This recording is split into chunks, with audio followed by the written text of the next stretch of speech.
Good morning from WA. We are here for stop number 5, the Margaret River Pro. The pressure's going to be on like never before. I gotta know what you're made of. I gotta see how you roll. Sugar and spice and all things nice ain't gonna satisfy my soul. Tyler Wright is back in a big way, just looking so confident. Marissa surfers achieved back-to-back wins at this venue. Molly Picklum, the first year on tour. That was a dynamic one single blast. You got a lot to prove. You got a lot to prove. You got so much to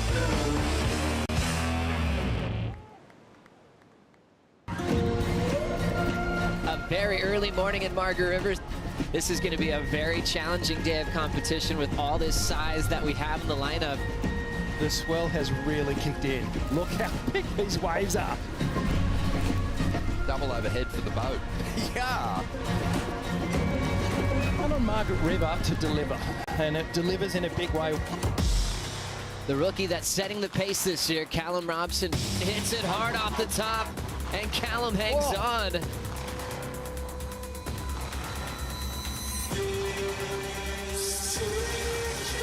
Wow. Under the lip hook.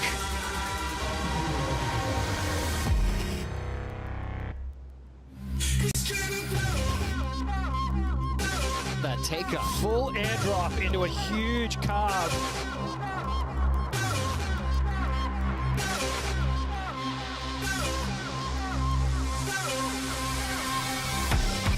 Bang, just gets completely axed. He needed a good wave here and just jams it. It's a cat and mouse game out here right now. Ryan Callanan Picked the ball up where he left off. Ezekiel out there. What a great snap. Oh, his board just flips out and then goes over the falls. Been a monster finish. Just hung on by his toenails.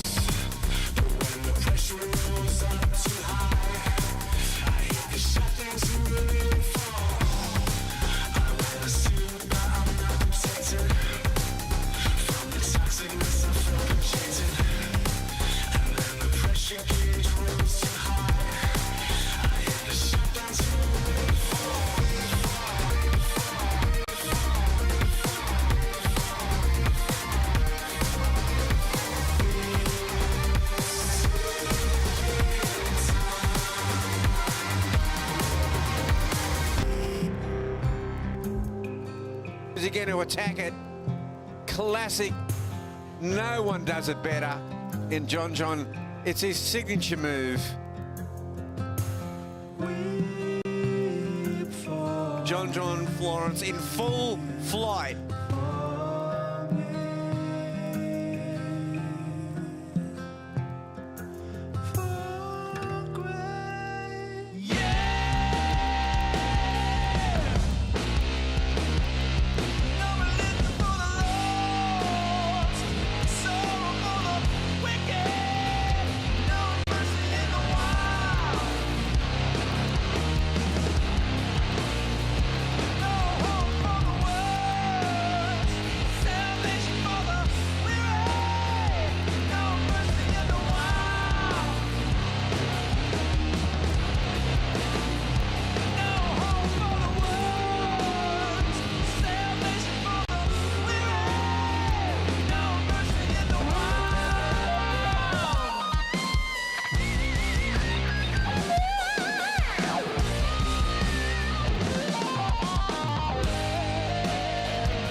is going to be an intense day of competition because the cut is officially here.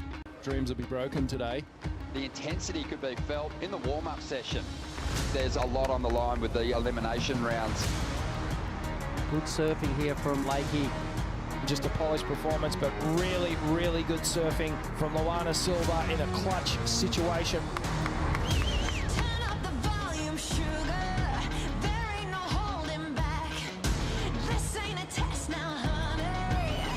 I'm the real soundtrack. Pump up the color player.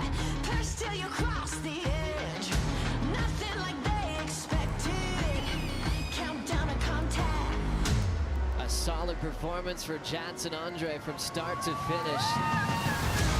Weightless on the re-entry into the flats. David Silva heads the same direction. Take a seat, 'cause I don't get better than this. The surfer representing Portugal drives through his first carve. Frederico Moraes did it beautifully. Jacob Wilcox falling short. Take a seat, 'cause I don't get better than this. Ain't taking no more prisoners. Better get out the way. Nothing like they expected. Countdown to contact. That was likely Seth's last shot at it. Oh, wow, that could have been it. You can see the disappointment. And it's Samuel Pupo who really did put on a show for us. This round of women's is going to be so exciting. Brisa with priority is going to go. A lot of power. Luana, it's going to be a heartbreak situation for her now. Gabriella Bryan, a monstrous power hack to kick it off. And the rookie in Gabriella Bryan taking out Tatiana Weston-Webb. Molly Picklum now, big sweep, big frontside hook. It will be a huge win for the rookie on tour. World number 2 is knocked out. In the middle of the action. In the middle of the frame. It's gonna be my game. What a performance from Bronte. Dad is buzzing. Steph draws up into a steep section. Dynamic turn out of the top. India throws her head back in disgust. The look of anguish, certainly not safe now. Lakey, a former event champ, just been knocked out of the event. This has just been the most bizarre day of competition surfing we've ever seen. Well done, take it. Thanks, I'll take it.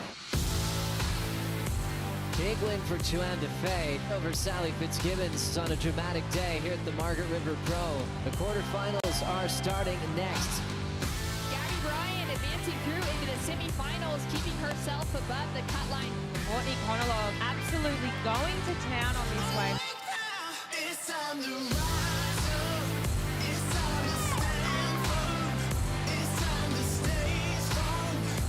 Now I know where I belong. It's time to wake up and keep the faith strong. It's time to move on. Now I know where I belong.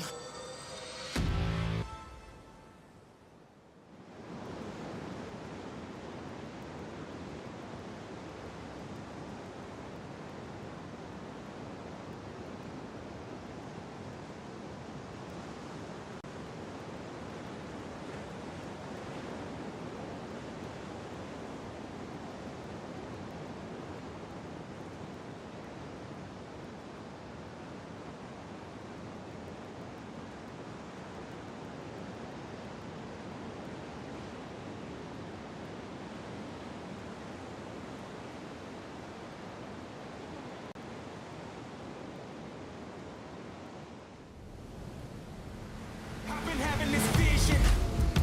I've been having this vision. Either rise or you fall. I'm on a mission, bringing my dreams to fruition. I ain't playing at all. Bring out the body bags. I'm about to kill them, deliver them to the mortician. I gotta do what I gotta do. That's for my fish, back in my face. I gotta do what I gotta do. I pray to God, he never came. I'ma do me, I'ma do me. That's in my blood, I'll never change. That's in my blood, I'll never change. That's in my blood, I'll never change.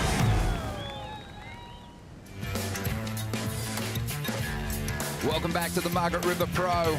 As you can see, our competitors getting set on what is the second last day of the event window. Likely we'll be getting competition underway. Morgan Siblett, Connor Coffin below the cut line looking for big results. Ryan Callanan, John Florence Italo looking to get himself back up into that final five. Pitcher Owen Wright, one of the biggest names below the cut line. He's got some work to do. And Jadson Andre, well, familiar territory for him. He's battled around the bubble for a long part of his career. As we see John Florence there getting that jersey on and making that journey down the famous steps here, where his name is featured a couple of times. One of the most dominant forces we've ever seen here in the Southwest, and certainly the man to beat. Once that swell starts jacking up, Ronnie Blakey with Richie Lovett here on the Harvey Norman host set. And Rich, it's been a good couple of days, mate. Always fun exploring this Southwest region, but it's all fun and games until we start losing surfers on the CT, and that's going to happen today. Yeah, it is going to be a huge day of competition, and feels like we've been waiting around for a while now, but you know, our competitors have been spending a lot of time in the lineup, and this swell is really building through today. It's going to be a great day of competition, but unfortunately some competitors are going to be packing their bags and heading home, heading to Snapper Rocks. It's going to make for a very exciting day. We are going to get competition underway, so just a few minutes for you to lock in those fantasy teams on the men's side. The semi-finals are established for the women, but when you look at those matchups, you've got to start thinking about the pressure that's on some of those surfers below that mid-year cut line at the moment, going up against surfers who've shown great form and have had the big results already this year. Yeah, absolutely. It's do or die situation. And it's been amazing to watch the women's event play out and see all the drama with, you know, surfers coming back to life and saving their spots on tour. Others, the dream's just been severed, and we're going to see it all unfold today for the men. So a lot of drama injecting into the early rounds of competition. Yeah, we felt that buzz before we got those big heats underway on the women's side. I wonder what the atmosphere's like down there for the men at the moment. We'll say good morning once again to Shannon Hughes. Shannon, how is it? Good morning, guys. There is going to be a lot of drama today, that's for sure, because we've got some big swell on the forecast. Jesse, what's the call for today? Yeah, we've got a really big day today, so we're going to be running that men's round of 32. So there's 16 heats. We know that this round's really, really important for everyone in it, and yeah, there's some big conditions and definitely going to be some chunky waves out there. Knowing that, what's the plan looking into tomorrow? Yeah, so the plan tomorrow is that, you know, obviously tomorrow's the final day of our event window, and so we're going to be kind of putting all of our chips for a finish there. So, you know, we'll be running straight through after today, and it's definitely another big day for us tomorrow, and I'm excited to see how it all goes down. Very exciting, lots on the line, and some huge waves expected this afternoon. It's going to be unreal to watch it play out. On the men's side, you know, we're early in the rounds, actually. Just the third round of 32. So we are going to see big clashes from the first heat right through to that last, where surfers below the cut line are going up against top seeds. On the women's side, Rich, the semi-finals are established, and it's been very interesting. 3 surfers that were below the cut line are still in the mix, chasing championship tour glory. Yeah, they've done the hard work. They've dug deep, and they're getting themselves out of trouble. And in some cases, with Stephanie and Courtney, they've got themselves out of trouble. But still a little bit of work to do for Isabella Nichols. Gabriella Bryan's right there as well. But then Malia Manuel, she's kind of biting her nails. Well, West is best, and the best in the West is out there in the lineup at the moment. John Florence, just unbelievable. He's got a tough draw here.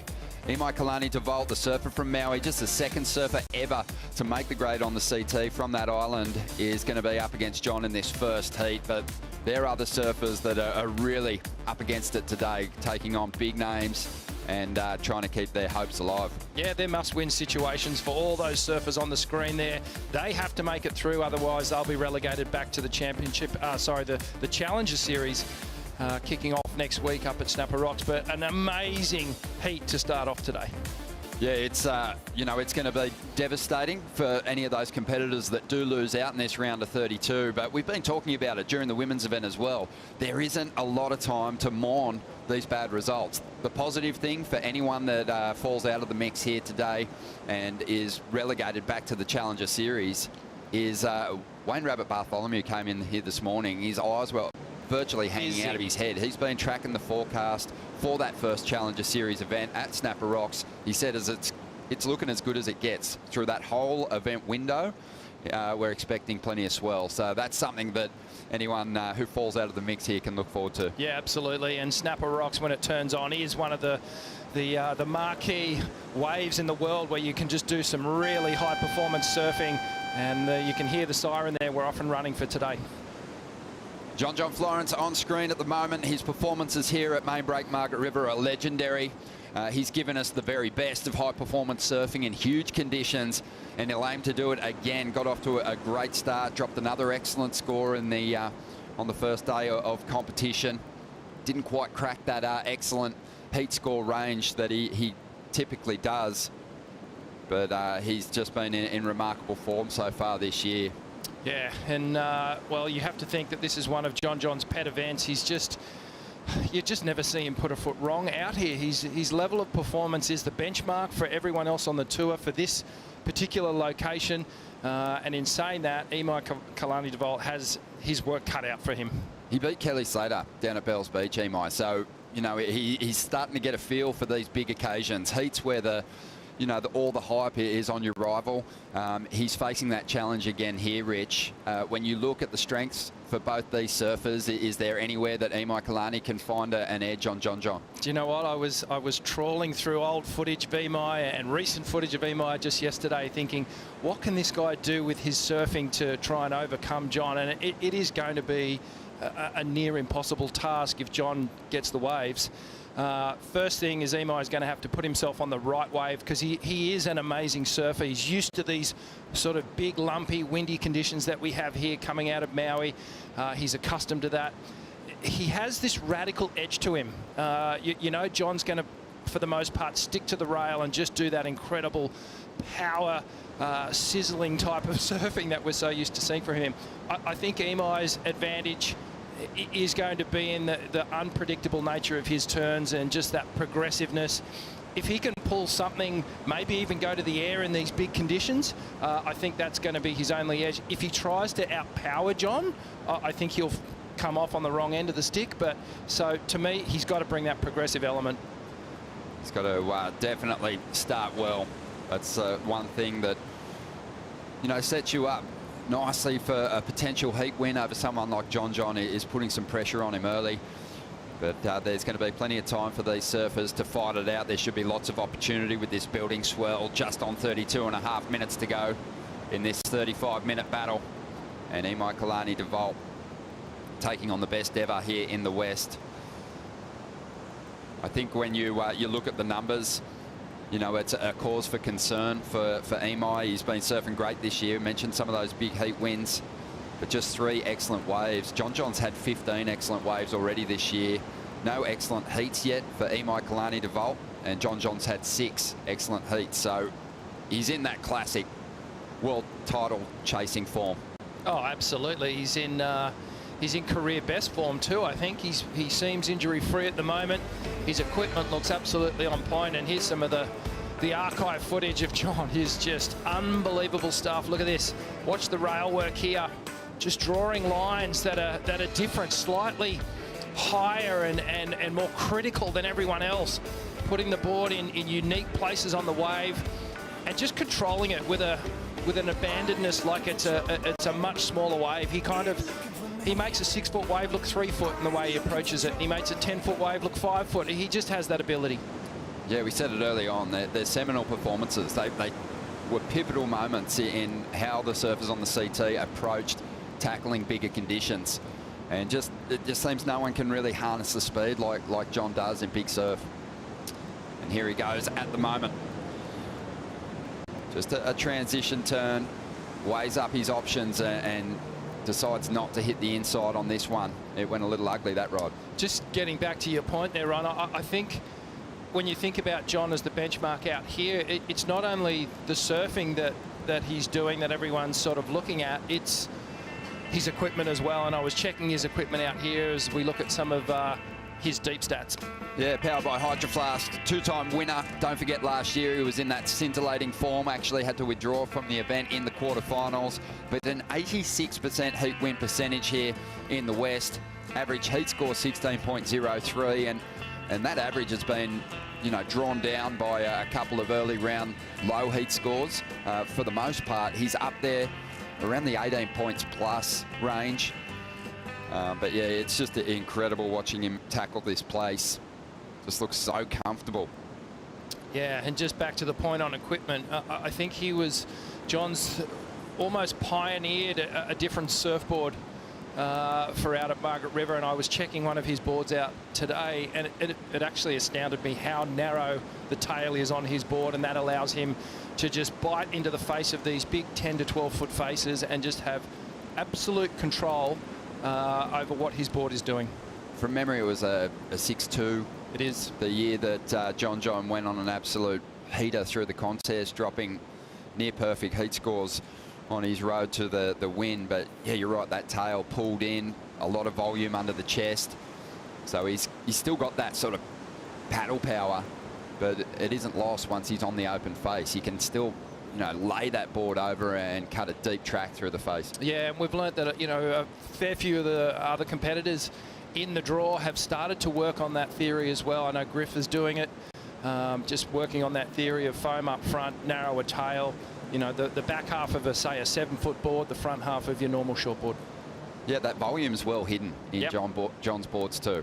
He doesn't like to pick up a board and feel like the rails are really bulky, so John Pizel really hides that volume in the chest. Still quite a thin rail throughout the line, and yeah, it's awesome. I had a go on a Ghost. Fair to say I didn't reach the performance heights that John did, but surfing a right-hand point break, it definitely had that sensation that you could kind of rip in without the board wanting to pop out of the water. As we see Emai now, he's been on the KT shapes for about 6 years now, and he's been working closely with Keith Tabool to get their equipment dialed in, and he's really identified Margaret's as one of potentially the key spots for him to lock in a big result. But I've got to say, down at Bells Beach, his boards looked unreal. Yeah, his equipment looks really good. They sit on the water perhaps a little bit more compared to John's board. The other thing to note too about riding say a 6.1 or a 6.2 in such big surf is that you're reducing the amount of surface area. Less surface area, obviously more speed. So that's why John can attain those speeds that he's getting out here. Emai, on the other hand, 6.3 for his step up. He said if conditions got really big today, he'd jump onto a 6.5. But yeah, KT also shapes boards for Kai Lenny, Ian Walsh, Ian Gentile. So this is a shaper that, you know, has mastered his craft, looking at big open ocean waves, helping surfers to battle with wind over there on Maui, and a really technical and proficient board designer. When you look at, when we watch this heat unfold, you'll see John will set his line and set his rail quite cleanly on the face of these waves, whereas Emai looks a bit more, I don't want to say jittery because that doesn't sound good, but he just looks like the board can react super quick. He's really light, isn't he, on his feet as he drives down the line, and it kind of almost adds to the unpredictability of his surfing. When he sinks that rail, you almost don't see it coming. He can change angles pretty quickly, and looking forward to seeing what he can bring to this monster matchup. Probably the toughest that anyone below the cut line is facing in this round of 32. 26.5 minutes to go. Time to brighten up our day. It's a little overcast out there at the moment. Let's bring the sunshine in. Laura Annabru's with us. How are you, Laura? Yes, it is a little overcast at the moment. It's actually pretty cold too. It wasn't that cold this morning, but that southeast wind is picking up. We know it is about 10 to 12 foot out there at the moment. We're going to see it building throughout the day. So a lower period right now, which is 13 seconds, 17 seconds later means that we might see waves up into the 15-foot range, even bigger. So we know we saw all those athletes, or we've heard of them scrambling for some bigger boards today. But yeah, we're going to see some monsters for sure, Ronnie. Bring it on, Laura. Enjoy your day out there. It's going to be unbelievable watching the drama unfold. Rich, just under 26 minutes to go here. No major scores locked in for our competitors. Let's just touch on the conditions a little bit, because on a day with so many heavy outcomes coming at us, the conditions are kind of paling into insignificance somewhat, but Margaret, it's always so much bigger than it looks. You see photos from that opening day of competition for the men, and there was some triple overhead waves out there. There was. It's a big open ocean break, and for the most part, I actually like it for Imai, because it sort of negates your competitor in a way and becomes you with the ocean, reading the ocean, trying to pick the best waves. You just don't worry about what your competitor's doing, and you try and get yourself on the best waves at the peak. There's a big boil out there right at the takeoff zone, and you need to hover around that. That's your zone. But sometimes those sets, they can slide under you. At the moment, as Laura said, we have this southeast wind, which is a little bit tricky. It's almost slightly cross-shore. Ideal condition is right from the east for the wind, and that'll get those beautiful groomed faces that we're probably going to see tomorrow. But yeah, Imai just needs to make sure he's been spending a lot of time out here reading these conditions. And as this swell builds today, it's going to be all about picking the right wave. 24.5 minutes to go. Kaipo's out there with the medic once again. Kaipes, what's the chill factor like, my friend? So like we said, the south-southeast wind, a little bit of a colder wind coming out of that direction. But what you can't see on land is this long period swell that's filling in, and all of the rustle in the water, all of the energy out here. You know, these storms originating out there in the roaring 40s are just hitting this shelf right now.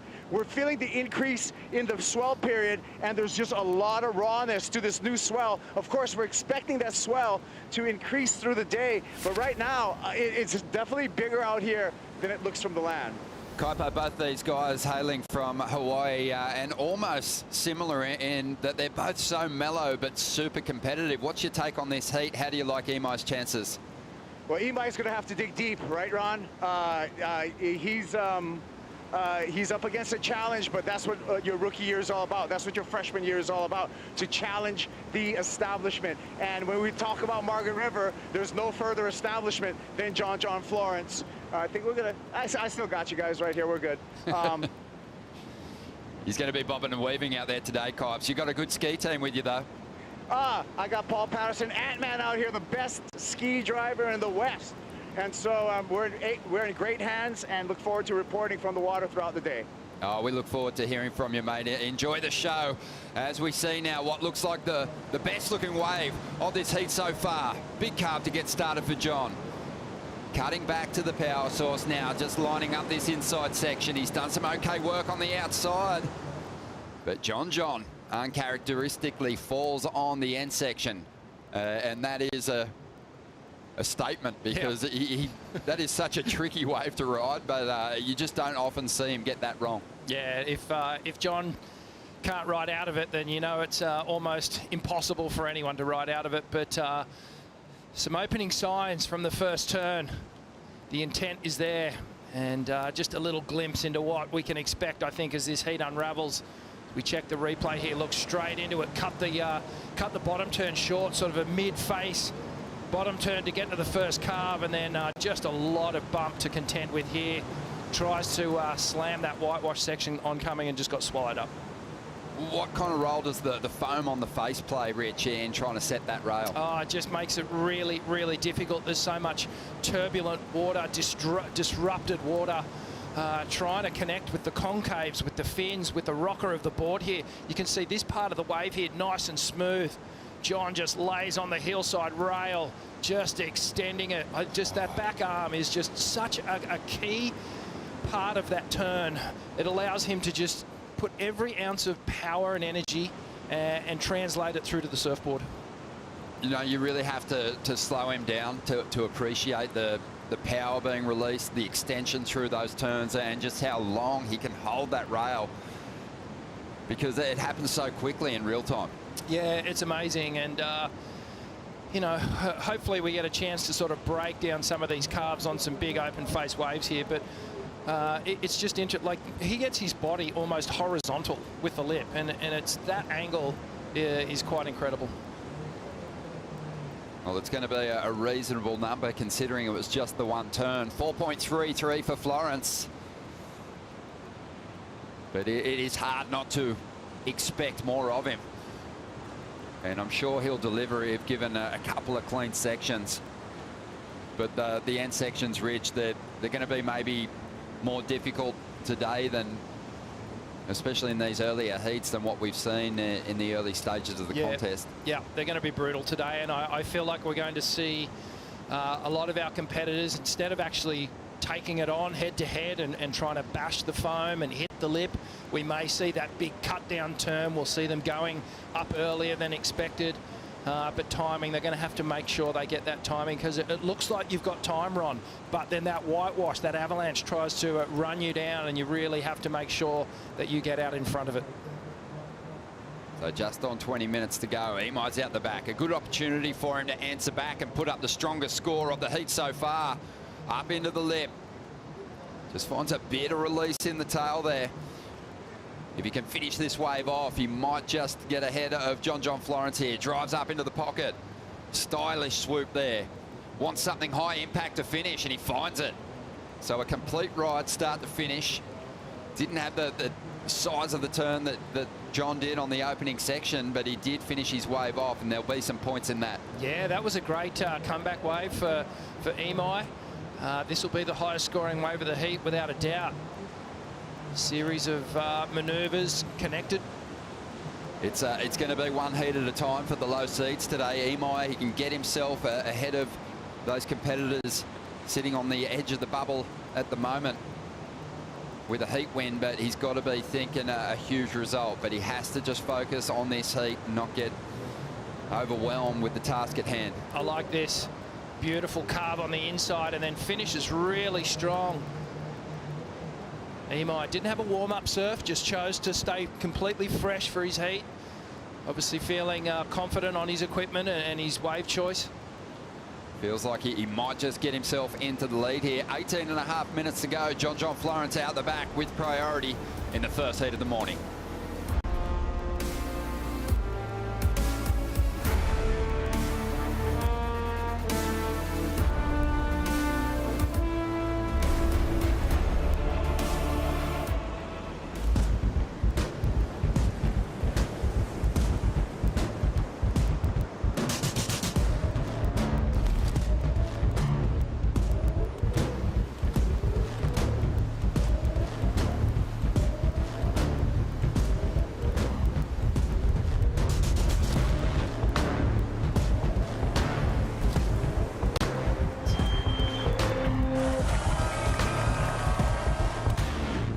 I never thought I was going to make it here. I thought I was going to miss the whole event. So many. The male pro Portugal champ.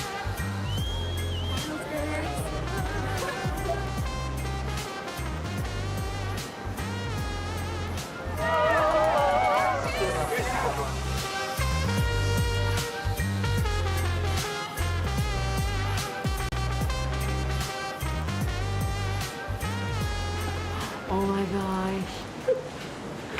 West is best because the coastline, the scenery, the surf, the food, the landscape, I mean, everything is just crispy and fresh. It's one of the most beautiful places on tour.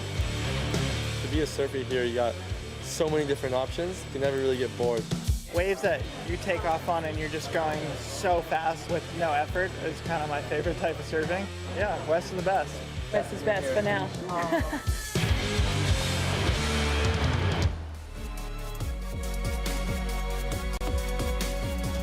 Welcome back to the Margaret River Pro as we have a look at the surfline forecast for these last 2 days of the event window. Plenty of swell out there at the moment, Rich. Yeah, and it's supposed to build all day today, Ron. As you can see here, we've got 12 to 15 foot faces, and then we're going to get up into the 20 foot face mark by lunchtime and this afternoon.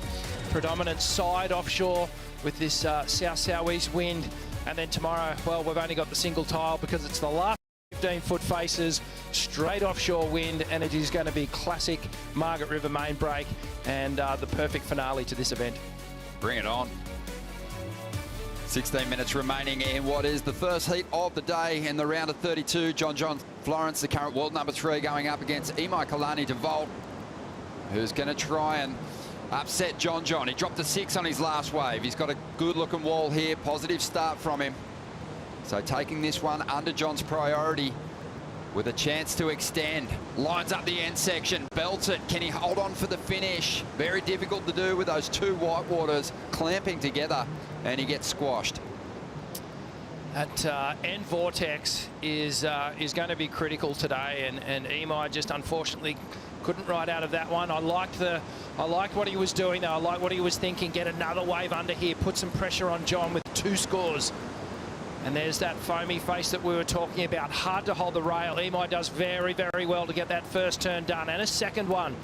There's that twitchiness of the board. It always looks like it's just ready to respond there. And Imai just getting swallowed up. So hard when that V, those two kind of coat hanger angles come at you. Here goes John. So Florence looking to respond here. Won't need a whole lot to get himself out in front. That turn will help. That big trademark layback jam. Nobody does it better, and an incredibly well-placed floating re-entry to finish. Solid stuff, just the 2 turns, but I think it's going to be a big number. Yeah, it's you could almost sense some restraint on the first one, because at this point in the heat with 14.5 minutes, John knows he needs a score now. So we didn't see him go 100% there. That was maybe 70% for that first turn. And that second one was something to behold as well. Let's check the breakdown here. Drives around this first section, comes hard off the bottom, leans into it. The trademark layback hack, and this is a really unique turn. It was sort of like a elevator airdrop floater. Well, John at 70% is any other competitor at about 150. That first turn was unbelievable. Just laid into it so hard, but I think there's big points on offer there. That was a critical section, just read to perfection. Look, up high into the lip here, jams it. All the weight on the back foot here. And then this turn here, something we haven't really seen before. It was quite unique. Almost looks like he's going to go up and go for the air. Grabs the rail, keeps some stability on the board, and you can see just controlling it perfect as he airdrops down. It was almost like a little hovercraft as he made that connection with the wave again. John Florence is mentally, I think, one of the most resilient competitors we've had on the CT. The numbers come through at a 7.83. Didn't go excellent, but he's on his way. The numbers are starting to build, and he's taken the lead here. Imai Kalani on his last ride, that end section finish that he fell on was so important. He got a 3. Had he dropped that, made that final manoeuvre, potentially could have still been hanging on to the lead, but now he needs a 6.17. Nate Florence down here supporting his brother. John's filmer, Eric, there capturing the magic as always. I mean, that's one thing that John does as well as competing, is produce high-end quality surf vision for all of us to enjoy. Yeah, when they drop, they're of the highest quality, and really everyone's a fan, aren't they? Look at this. Yeah, you want to basically just take it in, and I guess he's a good person to watch if you're surfing in a later heat somewhat, because you can kind of get an idea really of what's going to score well with the judges. Yeah, and what's possible really, and it's a unique sport, surfing, because the surfers are fans of each other, and they're often looking at each other for inspiration and tips. Yeah, I don't think that's entirely true. You don't reckon? Sometimes there's a bit of friction, but ultimately everyone's a fan of good surfing. True. And that's one thing that you can't deny when John Florence hits the line up here at main break. Yeah, Surfer's Point is just, it's one of those locations, Rich, where he enters that unbeatable zone. Not to say that he hasn't been overcome out here at main break. It is a tricky lineup, and sometimes it'll rob you of opportunities, but you know, typically he does not get it wrong. 7.83 on 2 turns for that last ride is, you know, something he can really build on. We know he's got more to give, but as you said, maybe wasn't giving it his all on that last ride, but it still almost goes excellent. Yeah, he needed to drop the number there, and I think that just shows you how tactically good he really is, just knowing that if I just do this turn and I get to the finish of this wave, I'm going to drop a number here and I'm right in this heat. It could have gone the other way if he jammed it too hard and maybe had that little slip up. He would have been right behind here, and the control of the heat would have been in the hands of Imai, who now has to do some really, really good surfing. Only a 6.17, but you'd have to think that John is going to replace that 4.33 and really put some pressure. It's a different style of surfing, though. Competing that John brings, it's really calm. You'd never really know what he's thinking or how excited he is, as opposed to someone like Italo, who just, you know, you could read him like a book. He's just a high ball of energy. The most excited I've ever seen John, as we see there, Imai has to make this heat to keep his chances are alive of making the cut in the back half of the season. But the most excited I've ever seen John is when he found his lost keys the other day. Yeah, there was a bit of a search party. We were all down there. This is the guy that's won the Pipe Masters. And finding his lost car keys was the most excited I've ever seen him. Well, it did take us about an hour and a half to locate them. So, well, he was stressing out about his fins that were locked in the car. Yeah, he's got those magic fins in at the moment. You can see that. But I was talking before about the resilience of John. I mean, this is his 11th year on the CT, Rich. He's only had 8 CT victories, which is pretty mind-blowing to think. 14 finals, 8 wins. He's got those 2 world titles, though, but 8 victories seems like an underachievement. I guess the thing you've got to remember with John, more than any other surfer on the CT in the last 10 years or so, he's suffered injuries, plenty of them. Now, you look through the record books and you can see that he missed 2 events in 2013 due to injury.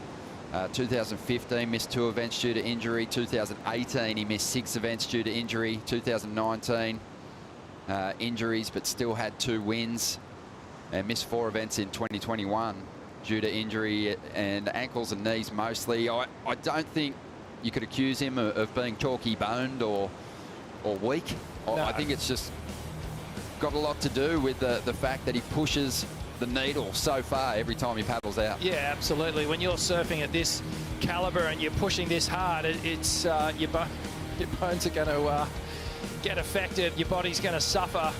But we have to give props to Dr. Warren Kramer, who keeps putting John back together. And just the speed in which he's been recovering from these injuries is quite remarkable. So obviously got a great medical team and obviously paying really close attention to his body. Unbelievable rehabilitation team too, but you know, it starts with John and the motivation to get back to peak performance.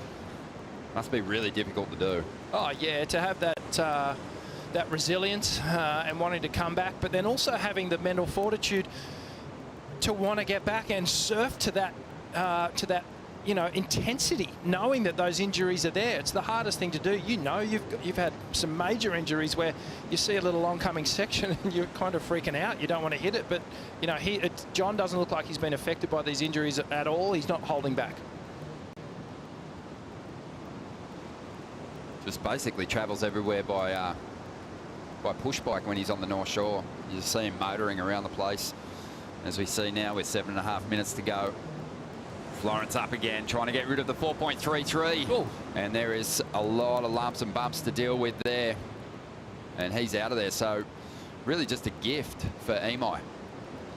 Yeah, I don't know whether, did John have priority then? If he was in second priority, I can see what he's trying to do. Just put another score on the board, really get way out in front of Emai. No, he didn't have priority, but it's still a gift. Yeah. Because John's not adding to the pressure. 6.17 really attainable. I think Emai, when he reflects on his 6, is, you know, he's probably thinking, wow, I didn't really do anything super high risk, and I banked a 6, so I can push too and get an excellent score maybe. Oh yeah, and I mean, we keep talking about John, but Emai's surfing, and you mentioned his performance down at Bells. I mean, this guy is so good. He really is sort of underrated when you think about where he's sitting on the ratings. But you know, these are the things that a rookie has to deal with. You're always coming up against the top seeds. You have to put in the performances of your life every heat if you want to beat these guys. This is foreign territory for him. It's a new playing field. The intensity of competition at CT level is different. There's that boil that I was mentioning earlier. You can see it there. It's almost like a big explosion of water underwater that keeps coming up and hitting the surface, and that's the inconsistencies in the reef below. But that is a real indicator of where you need to sit. That's the peak of where these waves, of where our surfers want to take off on these waves. Just under 6 minutes to go as we dive into the Harvey Norman recap. And let's see how John established this lead. Started with one of those beautiful big trademark long drawn out carves. Yeah, started well, and just building some points on this wave. A 4.33 comes all the way through to the inside, but not even John could manage to to outweigh the muscle of Margaret River here. And Imai, well, this is his best wave, the 6-point ride. Some really good surfing here. Carving, slicing, arcing all the way through the inside, gets to the finish. But it was John who really took control of the heat with this ride here, the big layback hack, all powered up. And this unique finishing here, this hovercraft floater to finish off on a big final section. The two-turn combo, it had it all. Had the speed, had the power, had the flow. And here we go, Imai now with just over 4.5 minutes to go, gets his opportunity. Throws everything at the first section, but incomplete. And that might really hurt his chances. John on the outside with priority. He has a look at that one, but he's the only one out in the lineup in a position to take wave, so he'll still maintain that position of control. Well, he was behind this section from the start, and he knew that he just had to go up and attack if he wanted to build some points here. But on a day like today, oh, that lip has got so much power in it. Very difficult to overpower and control your surfboard when you've got a 6 to 8 foot lip coming down at you.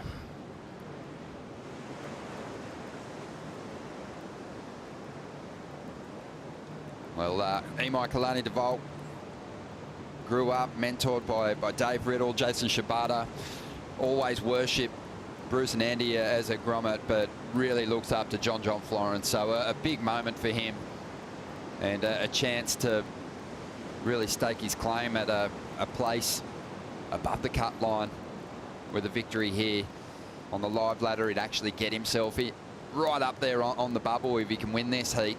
But it's going to be difficult now. 3.5 minutes to go, Rich, and John holding priority out there. The task at hand is as big as it gets right now. Surfing for your spot on tour with 3 minutes to go. You don't have priority, and you're up against the best at Margaret River Main Break. I guess in this situation, though, you know, if you gave Imai a hypothetical yesterday and said, with 3 minutes to go, surfing against John, you're going to need a 6.17 to get into the lead. I think you probably would have taken that. Oh, absolutely.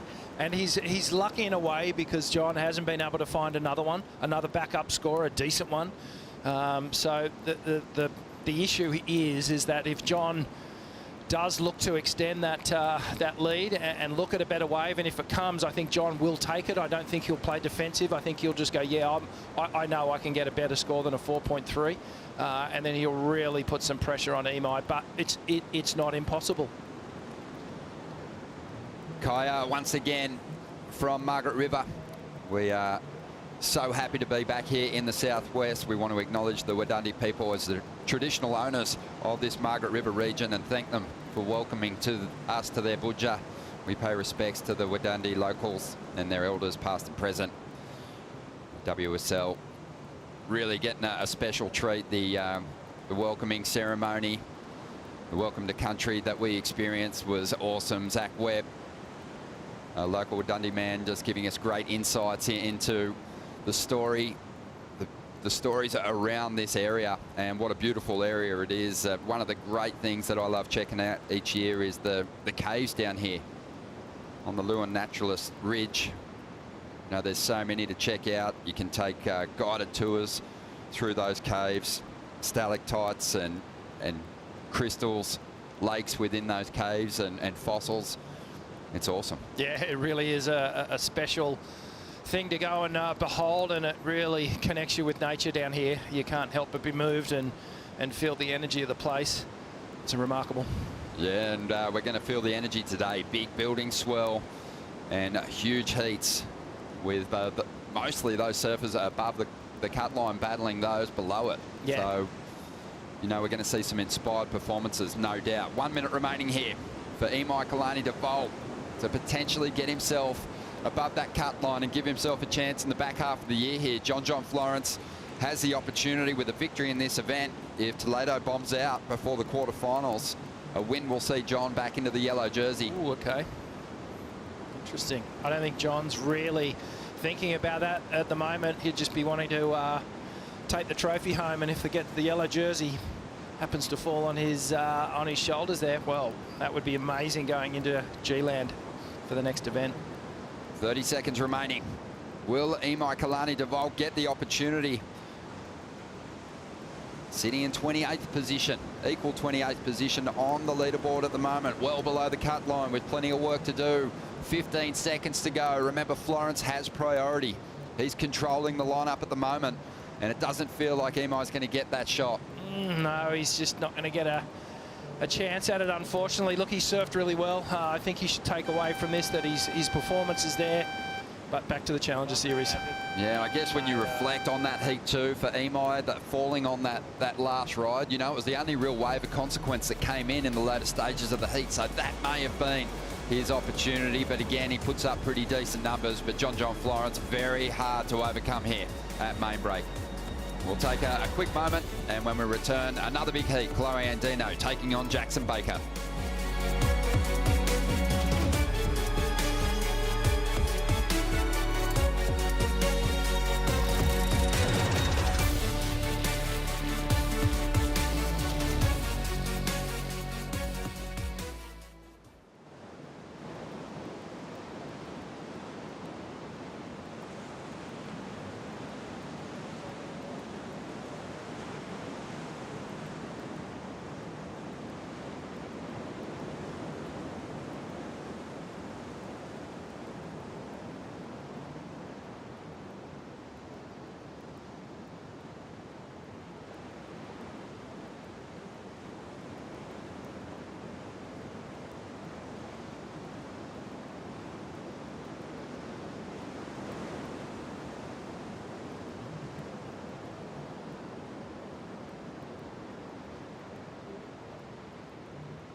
Oh my God. What? Look at him. He's going to cop the wave. Oh! Look at the fight! He's going to cop the wave. Couple of big backhand hooks for you, mate. Get the job done. Yeah. Easy. I've never been so scared paddling up a face. Yeah. Bigger board. All right, let's do it.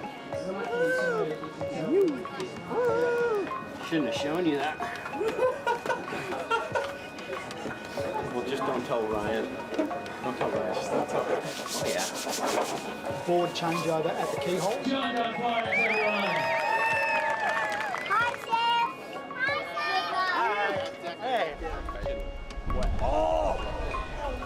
Came right here. Oh! No way that felt good. My ears were ringing. I'm looking around going, where am I? Good boy! See that stuff? Hawaiian. Hawaiian punch, Hawaiian power. The sounds of the Margaret River Pro. We won't hear much from this guy. He is super psyched on locking in another victory. CT event win number 9. And after a third win here in the West, it was a solid performance. Didn't go as large on the scale as we thought he might, but he did what he needed to do, Rich, and he's got plenty to build on. Yeah, for sure. I feel like we only saw a John Florence in sort of maybe 4th gear there. There's a couple more to go. Maybe not even, maybe a 2nd gear, and it was easy for him. He got the jump on Imai Kalani deVault in that first heat. Now we're going to see Kolohe Andino taking on Jackson Baker. And Jackson Baker has moved up into that 20th position. But the way he's been getting around the event site, you'd think he was the guy sitting with the yellow jersey. No, he's just such a happy-go-lucky guy, and he's always up for a chat. He's bringing the good vibes. But this is a really interesting matchup, actually. The two natural footers here. Jackson, he's building momentum. He's got a lot to surf for, and Kolohe, while further up on the ratings, not out of possibility to fall down, but kind of unlikely. But I feel like Kolohe's sort of got an internal thing going on where he wants to put down or show us a really good performance at this point in the tour. Yeah, sitting in 14th, needs to get past this round to really add to his point score tally. Looking to throw away a third round loss. So, as you said, he's not 100% safe, but he's almost there. As we see a huge set rolling through. Well, this is that swell high period up to 17 seconds by lunchtime. And that is the distance between the swells, and we know that anything with a period up around that mark is going to have some serious punch to it. Rich, you competed here in some big years at main break. Just take us below the surface there. Big set waves here at Margaret River. Do they generally hold you down for a little? Yeah, it's similar to Bell's, but worse. There's a lot of turbulent water down there. They hold you under. And it's kind of like an alligator roll. A lot of the time when you duck dive, you actually you don't have your hands on the rails. You wrap it right around your board, especially when it gets up to the sort of the 8 to 10 foot mark that we're going to see today. If you cop one of those on the head, you're going to get dragged potentially all the way back through and have to jump back on the ski again. Well, Kaipo's out the back with Dometic, watching these first couple of heats unfold. Kaipo's massive implications right through this round of 32, and another big heat here for Jackson Baker. We got a big heat. We got some big waves coming right now too. The swell is definitely starting to show, and the cat and mouse game may be beginning right now. The cat being main break, the mouse being our surfers out in the lineup. A little bit of positioning and stuff happening. You guys talked a little bit earlier about the boil. Boil shows up about 8 foot mark. It's kind of like a marking in your takeoff zone. So yeah, we got more swell on the way. I have a feeling in my gut, Ronnie. Mate, make sure those guys don't hang you over the ledge and leave you potentially dangling into the maw of one of these set waves. Yeah, it's another day in the office. Love it. Bringing all the fun from the lineup, and out there with Paul Patterson, who obviously is a big wave specialist, won at Sunset Beach on the North Shore and had big performances in the eddy for a number of years. Paul Patterson's, he's on Kaipo's ski out there, but we've got an expert water patrol team, Perry Hatchett and his son Killer. Perry was a head judge on the tour for a number of years. Dino Adrian, great surfer from WA. Richard Sills, the South African, here working, and he resides over this way now. David Delroy Carr, seen his name on the steps. He's won some open titles over here in the West. Jed Madison and Simon Tien. So, you know, they're in good hands with a lot of local experience, and you need that when you're bobbing and weaving those Red Bull skis through the rock shelf on the inside. These guys know exactly where that deep water is, and they'll keep our surfers safe. Yeah, not only that, it just gives the surfers that confidence to really surf unrestricted, knowing that the safety team's there, the Red Bull skis are there. If they get into a bit of danger, someone's going to be right there to pick them up. So that allows you to surf without any restrictions whatsoever. Just want to make a point here that Jackson Baker forced the issue, Ron, and took the inside track, and in doing so got the first wave in this heat. Well, let's see what he can do with it. He's in incredible form, had his biggest event win at home, the first Novocastrian to break through for a victory at Surfest, and he's carried some serious momentum from that win to the CT, looking to finish off this first ride. It was a bit of a disjointed wave, but he did join it together pretty nicely. Yeah, and you can see there the difference between board choice. It looks like Jacko's on maybe a 6.5, a 6.6. The board looks much longer than what both Imai and John were riding in the previous heat. But yeah, not a bad wave, I guess, to just get things going. They would have sensed that, you know, that first guinea pig heat, there weren't a lot of waves that were ridden. Both of our surfers really only had the one strong ride and then a marginal backup.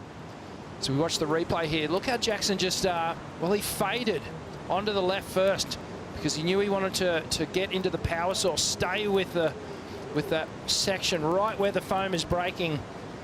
But really a pretty soupy wave the whole way through, and Jacko just a series of small turns all the way through to the inside. At this point, he's thinking there's no point flicking out. I'll just ride it through, try and drop a 3, maybe a 4-point ride here.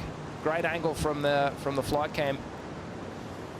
I guess, Rich, in that situation, If you're going to push for that inside position, you want a lot more than a, what looks like it is going to be around a 3-point ride to kick things off. It's sort of almost like the advantage suddenly goes to the surfer who didn't kind of get in the tussle for that inside position. Yeah, well, the Kolohe can take the advantage if he gets a bigger and much higher score than Jackson, and then it becomes, then we settle into the rhythm of the heat and who starts to control it and who's actually looking to come back. So very important first ride here for Kolohe. He's been spending a lot of time out here. And as I mentioned earlier, I think just for his own self, his own satisfaction, looking to put in some good performances and some good numbers here. We'll talk about Kolohe's relationship with this location in just a moment. But right now, let's hear from John Florence with Laura Annaba. John, first heat of the morning. It's always hard, all this hype around this swell, rocking up, and you obviously were saying that it was smaller than you expected it to be. But how did you adapt to that this morning before heading out? Well, we pulled up and it was smaller than I thought, but then we saw some sets starting to come in and I was like, okay, it's kind of turning on. And then once the heat got started, it was just way slower than I thought. And pretty challenging to kind of pick them, actually. A lot of them are kind of going fat into the channel. So yeah. And then obviously that 7.8 ride, a beautiful carve and then hitting that end section, but obviously at that point in the heat just wanted to make that. Yeah, I was just like, oh, I got to make a wave, I got to get going, because there's so much time had passed already. And I think Imai had like a 6, and then he got like another long one, so I didn't know what he was getting on that. And I was just like, okay, I got to finish a wave and kind of get my heat started. And we know it's going to pick up throughout the day. You're pretty excited to watch some of the other heats? Yeah, definitely. I think it's going to be really interesting once the swell really fills in. I hope it does. We're really hoping for that. Or another surf elsewhere? Have you got the rest of the day off? Yeah, we'll have a look around for sure. I don't know. We'll see what the conditions do. And you're going to keep those keys nice and close to you today? No more losing your keys? We're not losing the keys anymore. It won't happen again. Awesome. Right, go enjoy the rest of the day. Thank you. Thanks, John. Thank you, Laura. John Florence. I think, with these big heats, these massive heats for these lower seeds, surviving the early rounds is going to be important. But, it's early stages, and John looks really focused and ready to make it another charge. Wasn't a straightforward win, though. It was a bit of a scrappy heat in terms of the consistency of waves. It's hard as a surfer to get a rhythm like that. You come in, and even though John got the win, I know he would have been thinking, that sort of, it felt a bit lackluster in the overall performance of the heat. So he'll be very keen for the conditions tomorrow to maybe settle down, line up a bit more perfectly, and he can really start to dig in and get into that 5th and 6th gear that we know he has. Well, some of the matchups that you can look forward to just across the bottom of your screen there. Some really, really well matched up battles there, and it's going to be fantastic to watch them unfold.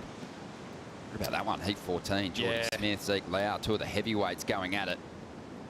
Yeah, they've all got their own interesting story about them, don't they? When you see them on paper and you go, yeah, the goofy versus natural, or the powerhouse versus the more lighter, more progressive surfer. So you anticipate what's coming up in all the heats. I know I certainly do. I sort of mind surf all of them, kind of try and pick a result, but it's probably easier to just watch it all unfold live here with us today. Just over 22 minutes to go, and just the 3.17 on the board for Jackson Baker. Yet to see Kolohe tap into his first ride, but this is a good venue for Kolohe. I think during that period off, Kolohe got busy, produced his first surf film, Reckless Isolation, with his mates travelling there. Griffin Colapinto, Luke Davis, Ian Crane and Crosby all heading over to Indonesia and scoring. And I think the performances from Kolohe kind of suggested that he was hitting maybe the best form we've ever seen him in, but the results haven't really come. Yeah, so this is a good venue for him to return to, Rich, because in the last 4 years, this has probably been his favourite stop. He's had 2 finals here from the last 3 years and a semi-final as well. So it has been a positive hunting ground for big results for him. Yeah, and that's what I was touching on earlier was, the movie, the surfing in the movie was unbelievable.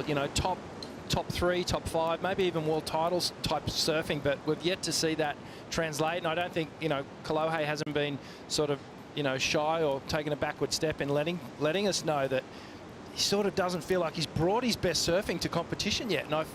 And as Kolohe fans, and I'm a huge Kolohe fan, I want to see more from him. Well, he was actually said in his post-heat interview down at Bells he was embarrassed by his performance, which you don't hear too often. No. So I think he's really aiming up here at the moment. He's being very patient with this first ride. Jackson Baker took a smaller insider. I think Kolohe's looking for a big set to lay into here, and he's not going to waste that priority. This is the one he's identified some scoring potential on. Hangs on that bottom turn. Nice hooking turn to get started. There was a lot of bump off the bottom. He did well to negotiate that. As he looks for the finish on the inside, lines up the section, jams it with the layback, and gets the completion. Couple of solid moves. Right behind him, Jackson Baker pulls through the back of a set. Good surfing there from Kolohe on his opening ride, and the advantage will go to the Californian. Just the two-turn combo, but showed a lot of restraint, Ron, as he took off, held that bottom turn for a really long period of time before he went up and did that swooping first turn and then got to the finish. So he will definitely get the better of the opening exchange. Just watching the replay here, watch the fade, almost sunset looking in the wave face here. Jams on the tail, a nice tight turn up in the pocket. And then here, pump, pump, pump. Knew he had to get to this final section here. Goes up early and then starts to outrun it. That's the first section here. It's like driving down a four-wheel drive track looking for waves here in the west. I know, just negotiating all those bumps, and you can see there just how low Kolohe was getting on the bottom turn. If he'd stood up a little bit more, those bumps would have really impacted the line.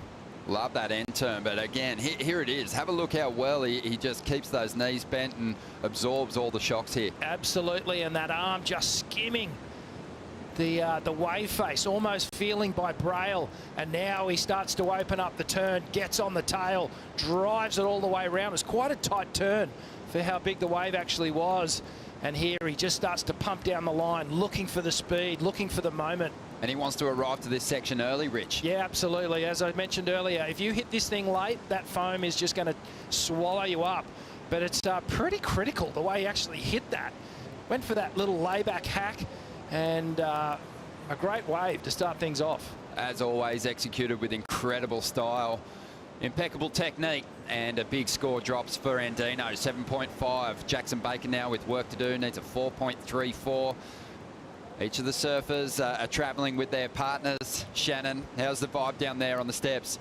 It's pretty great. I just wanted to point out the difference right now between Emily Jeffs, who is Jackson Baker's girlfriend, and Madison, who is Kolohe Andino's wife. So Madison, they've obviously been traveling with their little girl, Noelle Rose. She's currently hanging with John's wife, John Florence, and it is like full hanging out, very good vibes. Both looking pretty relaxed, most likely because their husbands are in a good position on the cut. Obviously, Kolohe's not fully qualified yet, but he's right there. He's like, you know, a heat or two away from securing that. On the other side of it, Emily Jeffs, you can kind of just sense the tension. I mean, Jackson Baker's sitting right on that bubble. He's in his rookie season. It's really special that Emily is getting to travel the Australia leg with him. And you can really just sense that there's a lot of expectation on him. There's a lot of hope knowing that he can really find success in these kind of conditions if he gets that right wave selection. But even on that last one where Jackson went down, I mean, Emily literally went hands to the face, a little bit of shock, foot's tapping, and you can really just feel that there's a pretty different vibe between the two camps.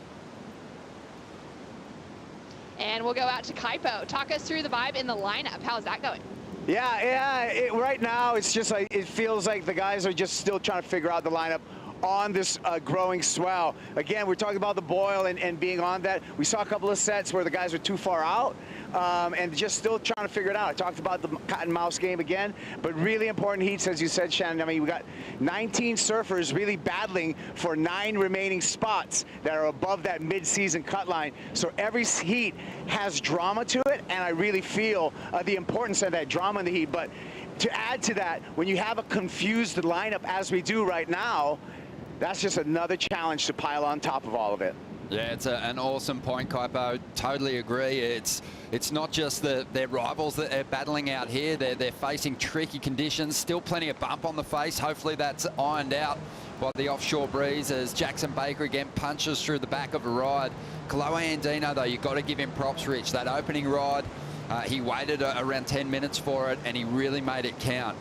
Fantastic read off the bottom, hanging on that rail, not rushing to get up into the pocket, but I love the way he accelerated to the end. He didn't want to get caught in the vice of this wave, and he got a big end section hit, and I think that's where the majority of points came from. Yeah, absolutely. Oh, I also like the little fade at the top just to get into this perfect bottom turn position, top turn combo. And classic Kolohe as he just wraps this thing around. And as you mentioned, Ron, this final turn, he had to get here. This was a 3-point ride until this point. And then Kolohe just puts on an absolute clinic here, throws the back arm in, jams the fins in, and right here, lets go of it. And all his focus right now is just right out, stays nice and low, and just completely outruns that little vortex. Just gets on that toe side rail too. He knows that white water's coming. He did such a great job of putting some distance between himself and the pocket behind him, and really did arrive nice and early to lay into that section. Yeah, he's in a real power position in this heat at the halfway mark. Just under 15 minutes to go with that only the single ride, but the 7.5. And Jackson's used priority twice now and hasn't utilised it well, not even scoring a point. So if hypothetical, if you know, Kolohe drops another decent number now, then it really is going to put a lot of pressure on Jackson. And even in these opening two heats, we're starting to see a theme. The sets are coming in maybe a 6 or 7 minute rhythm here. So very, very important, vital that when those sets come and you take that wave that you pick, you have to convert that choice into numbers.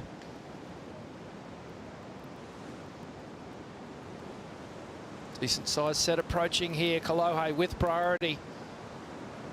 He wants to put another backup number on the board here and really just shut Jackson out of this heat. Well, the Fisheries boat is giving itself a bit more space than maybe it did on the opening day competition. Almost got caught inside by one of those monster sets that rolled through. Jackson hunting for waves on the inside. Under priority. Andino, as you mentioned, in a real position of power. His patience paid off in the early stages here. Kolohe, 5 CT finals, 2 of them here at Margaret River, still looking for that elusive breakthrough victory. As Jackson might look to swoop on the boil here. Good size wave with a smoother face, a little trip up, but recovers nicely. Let's see what he can do on the inside. Really needs to make this final section count. Drives up into it. I mean, that is a lot harder to do than maybe it looks. But that was a well-placed floating manoeuvre. Maybe blinded at a certain stage through that turn, but hung on for a finish. Should chip away at the requirement here. Might even get enough out of that wave to get himself in the lead momentarily. Yeah, it was a good choice. I liked it. Under priority, as you said there, skipping on that first little bottom turn, but gets the wrap. And then it just put more importance on getting to this final turn, a very, very turbulent, soupy end section. And Jackson, you can just see with the little fist pump, as he was even riding out of that, he knew the importance of making that and staying in this heat. Just over 12 minutes to go. Andino with priority and the lead, but scores on the way for Jackson Baker.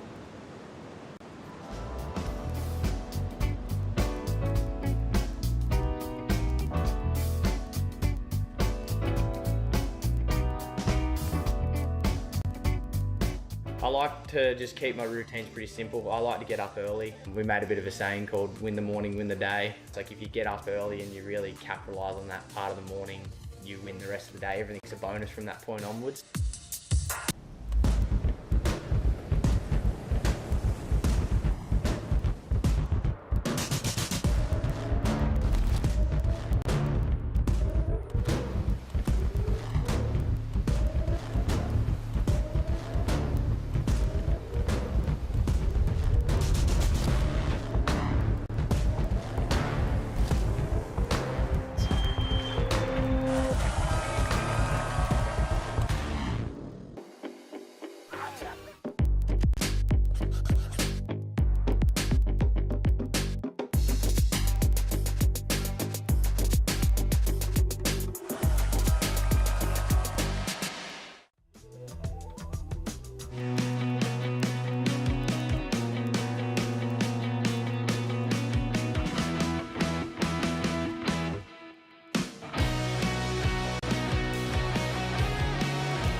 Welcome back. I'm down here in the Red Bull Athlete Zone with last heat runner-up, Emai.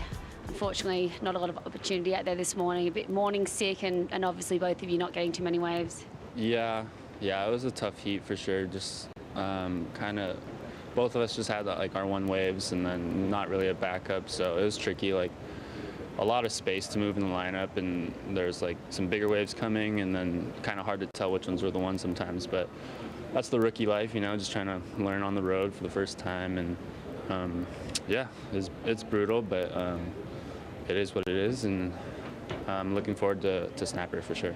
Obviously this moment super hard for you right now, obviously not making the cut. Looking forward, you're going to be heading to Snapper tomorrow, jump on that Challenger Series, and what, you know, you've had some positives this year. What can you take out of this year so far?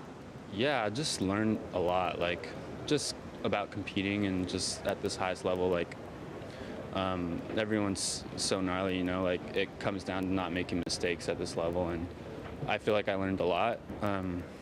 So I'm looking forward to like taking what I've learned here and doing the Challenger Series with this new confidence and just like knowing I can make it back. So yeah, that's the shift to focus now. It's crazy, like it's on like 2-3 days that already just back at on that level, and it's pretty wild like how fast it went by. Like I was just, you know, feeling the highest highs of qualifying, and now the lowest of like falling off. So no doubt we'll see you back here.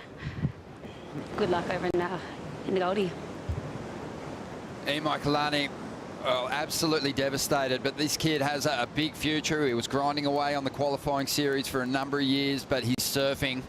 It's CT standard. It's and too good. It's one of the cleanest styles that we've had join the tour in a long time. I'm a huge fan. Yeah, he's too good a surfer to not be on the tour, and I think we'll see him back here at the end of this year as we see Kolohe on the replay here. Second good scoring ride, and another good opening snap. Cutting back into the whitewash here. Final section, what happens? Up and over. And there's that real extended lip line floater on that has just stamped his authority in this heat. This is going to be another good number for Kolohe. Amazing to think Kolohe Andino had an injury last year that required surgery, bad ankle injury. He managed to actually get himself right to still compete at the Olympics. It was a remarkable comeback story. Obviously, he, you know, worked hard to get to a point where he could, you know, really compete and perform, potentially take a medal. But I think it's fair to say he probably wasn't at his best. But it was a valiant effort to get to that position. And now I think we're seeing a full strength Andino and the kind of confidence. Seeing him attack these end sections, I think the ankle's all good, and it could set up for a great finish for him. As we see Jackson Baker now looking for a reply. Strong turn there. Starting to look a little bit more sure-footed himself, but he just gets completely wiped out on that last section. 7.07 for Andino on that second ride. And a lot of points for Kolohe coming from those end section moves, fully committed, and so strong, just hanging on with everything he's got. Yeah, I was about to drop that word strong. He just looks so confident on his board. He doesn't look like he's phased one bit with all the bump and wind and the wobble in these big swells at the moment. And well, Jackson Baker, he needed to finish that turn. If it all goes sour, I think he'll be thinking back, if I just made that final section there, I would have been right in this heat, right there with him.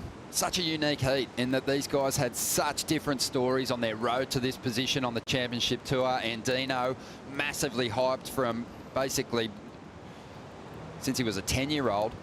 And Jackson Baker just sort of came from nowhere to qualify, Rich. And now we're seeing these two match up beautifully. That was a strong opening turn. Yeah, I actually like the way Jacko surfed this wave. More power, more carve, more intent with each and every manoeuvre. And he had just done some great work up to this point, just arrived a little bit late to that section. And this is what is going to happen. See, he's up under the lip instead of, oh, look, it's milliseconds that we're talking about here. But if he had just got to that section a bit earlier and projected off it, he would have made that. You can really see it when you look at the replays of these two surfers and what their read is on the that final opportunity to score big. Andino, he gets away from the right and arrives at the oncoming left much earlier than Jackson Baker, and in doing that takes a little bit of pressure away with the convergence of the two whitewaters coming together, and Jackson's been unsuccessful in finishing off those rides a couple of times now. He has finished one, but he just hadn't done enough work earlier on to warrant a big number. Yeah, and unfortunately, the way that the rhythm of the sets and the waves are at the moment, Kolohe has just found a perfect rhythm. He really has surfed a perfect heat in terms of strategy and in terms of picking the right waves and the ones that are allowing him to drop some good numbers. His surfing has been mistake-free. Is it sort of amazing, mind-blowing surfing? You know, not quite, but he's doing enough, and that's good competing. That's smart competing. Their second head-to-head heat this year. Kolohe getting the jump on Jackson in Portugal in the round of 16. But yeah, just touching on that story of, you know, the prodigy versus the battler. It's, you know, it's interesting because there's big pressure on both sides of the coin. Yeah, absolutely. And I didn't want to sound like I was being critical of Kolohe's surfing in that last comment. It was more of just the way he's constructed this heat and just surfed enough to do what he had to do. And here's a big wave here. And Dino just dropped straight to the bottom. Good size wall. Oh. But he's going to opt out of this one. It just went a little ugly. It shut down early. Wow, let's hope that this second wave doesn't catch him here. He might just squeak under it. That was a huge wave.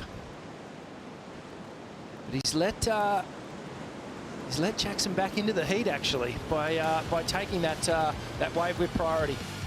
Let's dive into the Harvey Norman recap. Kolohe and Dino dropping a couple of sevens. And it's just been on the strength of big opening manoeuvres and huge finishes. Yeah, just clean, precise surfing here, timing impeccable. This critical moment here where he really just powered up for that final turn. And then Jacko, he's had some moments here where he's really put some good surfing, giving him the chance to open up. He's throwing in an unnecessary second turn too. Kolohe getting that big first turn in, racing with the end section, 2 turns, 2 big scores. And you can see here at one point he just goes, time to get away from this right, puts the hammer down, gets going, and quickly arrives at the oncoming section so he can get the completion. Yeah, nice and strong, putting a lot of work in the gym and his training over the last couple of seasons. And he's a different looking man to when he came on the tour a few years ago. Basically came on as a boy, and now he's a full-blown brute of a man, very strong. Boards have changed, the approach has changed, he's learned a lot. Yeah, more than a few years ago. This is his 10th year on the CT, Kolohe. So he's been around a while, and it's been a real surprise that he hasn't broken through for that big victory, that maiden win. But I think, you know, when Kolohe has talked openly and honestly about his road as a CT surfer, you know, that hype of being that young prodigy, it weighed heavy on him. And it just seems now he's got some perspective, young family, and really just enjoying his surfing and focusing on his performance more. Yeah, absolutely. Well, there's just a maturity that comes as you evolve and you age and you learn a lot, and you've traveled around the world for 10 or maybe even 15 years now when you consider the juniors and the pathway to becoming a tour surfer. So, you know, he's all grown up now. I think his goals and his vision's probably a lot clearer now, and never stop learning. Well, here's a chance. Huge score needed for Jacko. Near perfect. Just over a minute to go. Jackson Baker's got to do some incredible stuff on this ride to have a chance at turning this heat in the final stages. He's that guy who's sitting in a precarious position when you think about the leaderboard. That wave doesn't eventuate into points for him, but he is sitting 20th at the moment, on the cusp of that mid-year cut. Whoa. Just inside as Andino tries to whip the alley-oop. Incomplete, 45 seconds remaining here. But Jackson, he'd have a nervous couple of days here, Rich, watching the rest of the event play out with some serious talent just below the cut line. Yeah, it's going to be a tough day of surfing and competing for all these gentlemen as their tour hopes. Some are doing their best to get into that top 5. Others are just doing their best to stay on tour, but the emotions are going to be running wild all day long. Well, just on 15 seconds to go, and Jackson's going to get another opportunity here, but it goes wrong for him. He does need a 9.9. Well, unfortunately, that will be it for Jackson Baker. A great heat for Kolohe Andino. In contrast, just surfed near flawless in terms of competition strategy. The surfing was remarkable, really showing us what can be done out here at Mainbreak. I think from those first two heats, we've seen that the comfort for those surfers sitting above that cut line in a good position to make this back half of the year, and the pressure that's being heaped on those surfers that are really chasing that confirmation for a place in the second half of the year. We'll take a quick break. We'll bring in Joe and Bugs for the call in just a moment.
Callum Robson, 21, I'm from Evans Head.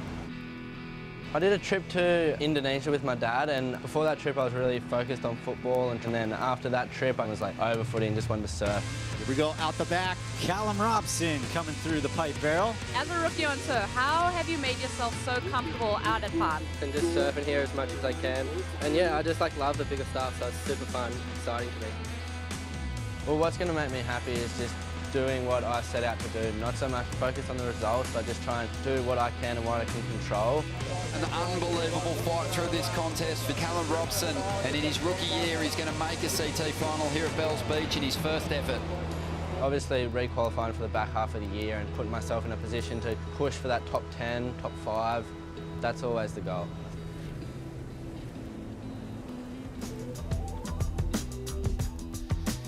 Callum Robson, number 6 in the world, heading into stop number 5 here at the Margaret River Pro. He has been sensational as a rookie, doing some big damage more recently, featuring in the Bells final. Now he's got a totally different type of profile against the world's best, as he might be coming into this heat as the favorite. Joe Turpel with one of the world champs of our sport, Wayne Rabbit Bartholomew. Bugs, this is the day we anticipated surf to really start building. We're seeing signs of that swell this morning, but reports are showing that it could maybe be twice the size this afternoon.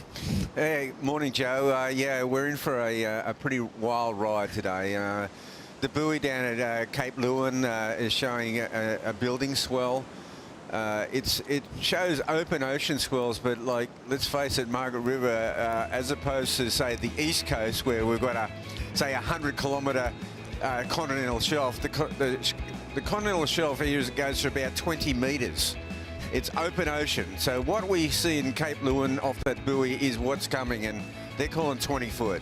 Looking forward to seeing how the day continues. Callum versus Morgan Siblick. Interesting matchup just getting underway, Kaipo.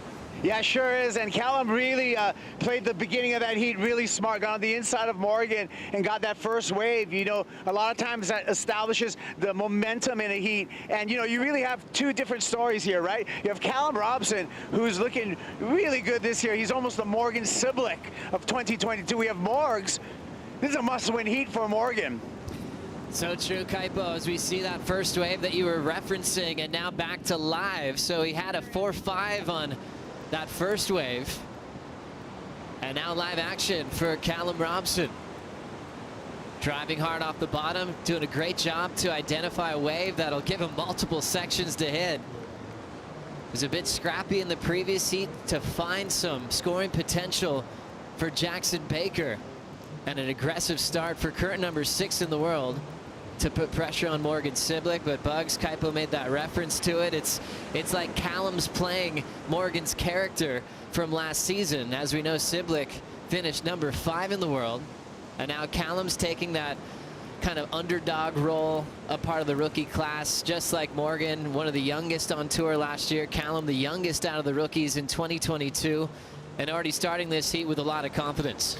Gosh, he sure is, Joe, and what a rookie season he is having. He's reveling in the power. He's done so well in these first 5 events, and now he's just taken it to Margaret River.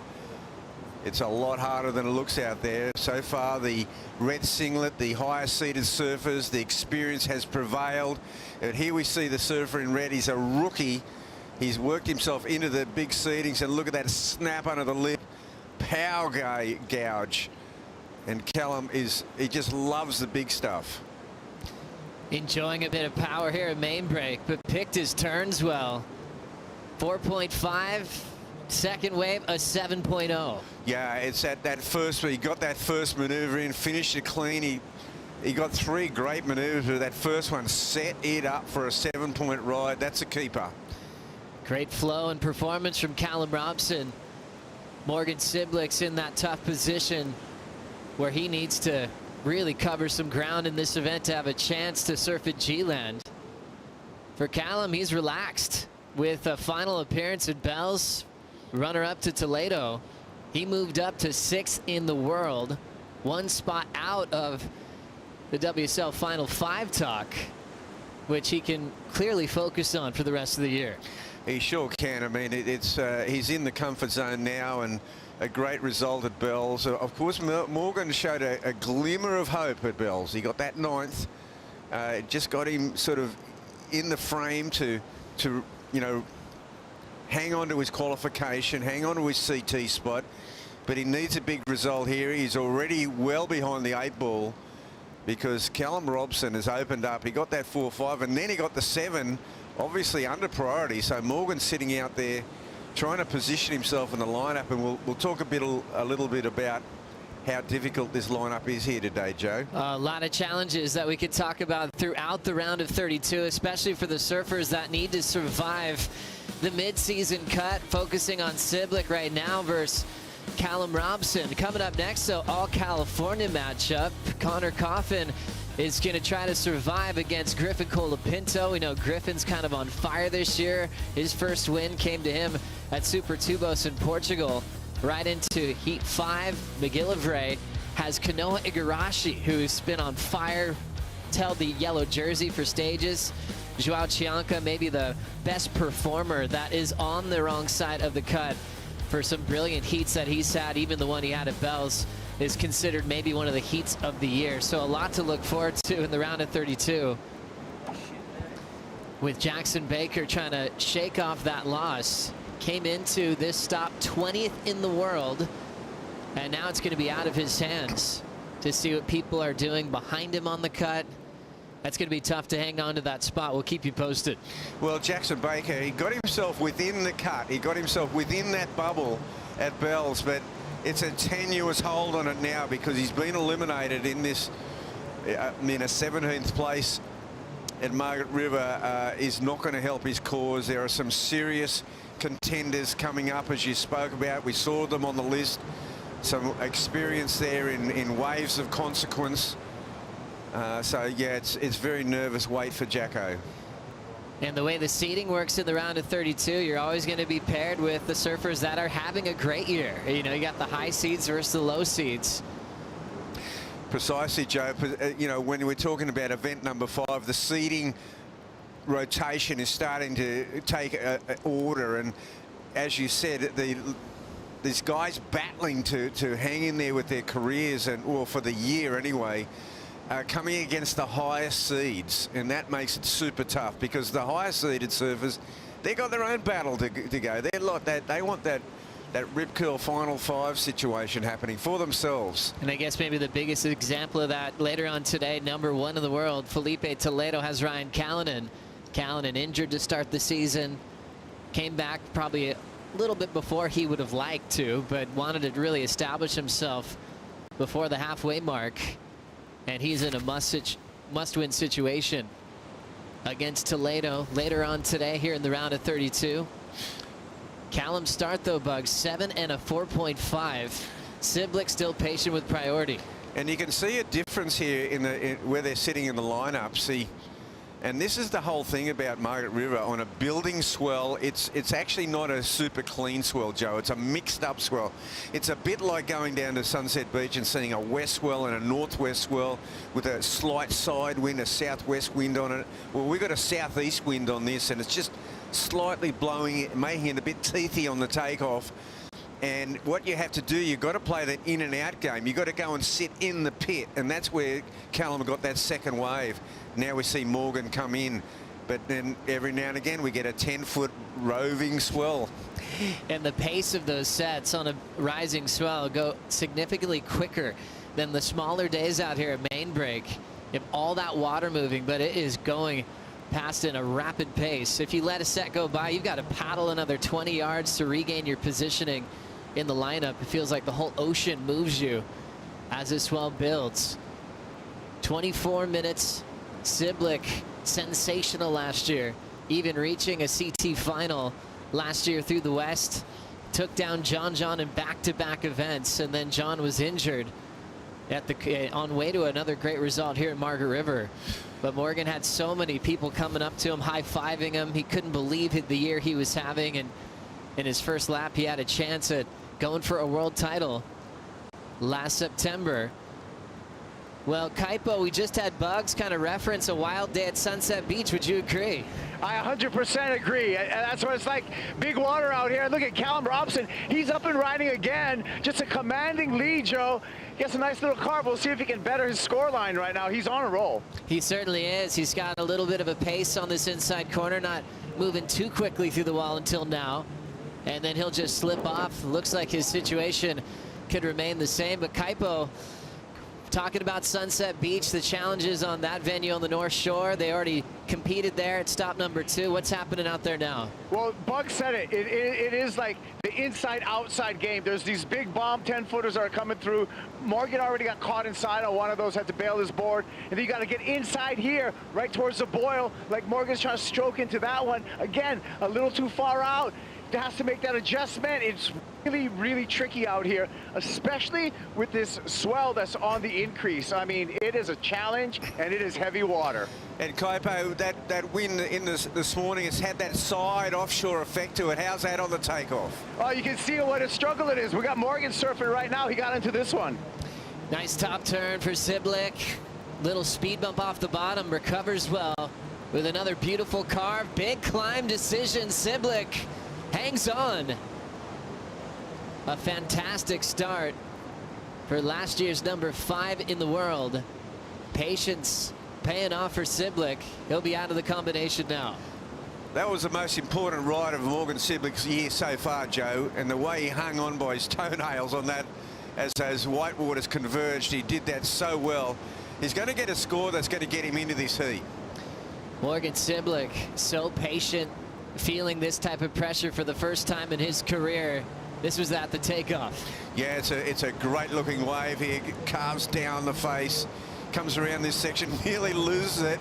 Another beautiful snap there, and then he finishes. This was a difficult 1-2 because he didn't really have time to set it up, Joe. And then that speed bump after the first turn, so well to keep his line because his turn to follow was brilliant. And then the finish almost looked impossible. Climbing a section like that at main break, Bugs? Well, we've seen this morning, even John Florence and Clohe set that last turn up, and this is a beautiful first section, though. Clean as a whistle. Well overhead, double overhead, carves this, and just carves it down the face. Beautifully executed. And this connection here, look, he nearly loses it there on a bump. comes around this section, snaps here, and he knows that he's got to come around and transition straight onto his inside rail, up the face, rises over the lip line, and now he's got to handle this section here. You've got that converging white water from behind, and he was kind of just got in front of the full convergence. Such a challenge to stay on your feet, especially on a building swell. We had so many wipeouts on that final turn. Morgan doing a good job to be selective. He was up on the deck this morning just watching the waves with his coach, J. Bottle Thompson. And whatever they talked about, he put it right into motion, didn't budge at anything that didn't look like it had scoring potential on it, and wasn't rattled by a quick start from Callum Robson. Callum bringing up Taj Burrow before he came to the West, and Taj was thrilled to spend some time with Callum. And Taj was just saying he just loves how sure of himself that Callum is. He's got this confidence about him. He's really strong in his decision making. And we've been enjoying that about Callum all season so far. It's an amazing rookie season. You know, he's built on it. He came into the Australian League with 2 ninths. So out of the first 3 events, he had 2 ninth placings. And that just set him up nicely. And then he had that heat of bells where, again, he got through that round of 32. This one right now, the 3rd round. And we saw at the end of that one a real outlet of emotion, because he again, secured another 9th place, and then, of course, went on. And I think that all that pressure evaporated off his shoulders, and he surfed freely for the rest of the tournament. And now he comes into this one at Margaret River, and he's reveling in the power. Morgan Siblick waiting for the decision. You could see the judges had conflicting thoughts on that one. 2 thinking it was excellent. 3 going way under at a 6.8. So the average, a 7.2. Still the best score of the heat so far. Wow, that's a solid spread there. It's amazing how you got that uniformity of the 3 6/8s and then the 2 8s. It's a very unique spread. Dropping the high and the low. And we'll have more waves on the way. Siblick just needs a 4.3 for the lead. Nice arc to start for Morgs. Surfer from Merriweather wraps it, disappears in that foam. Well, you'd think he's going to have to come in and get the jet ski on that one too. You're in that no man's land if you try to paddle out.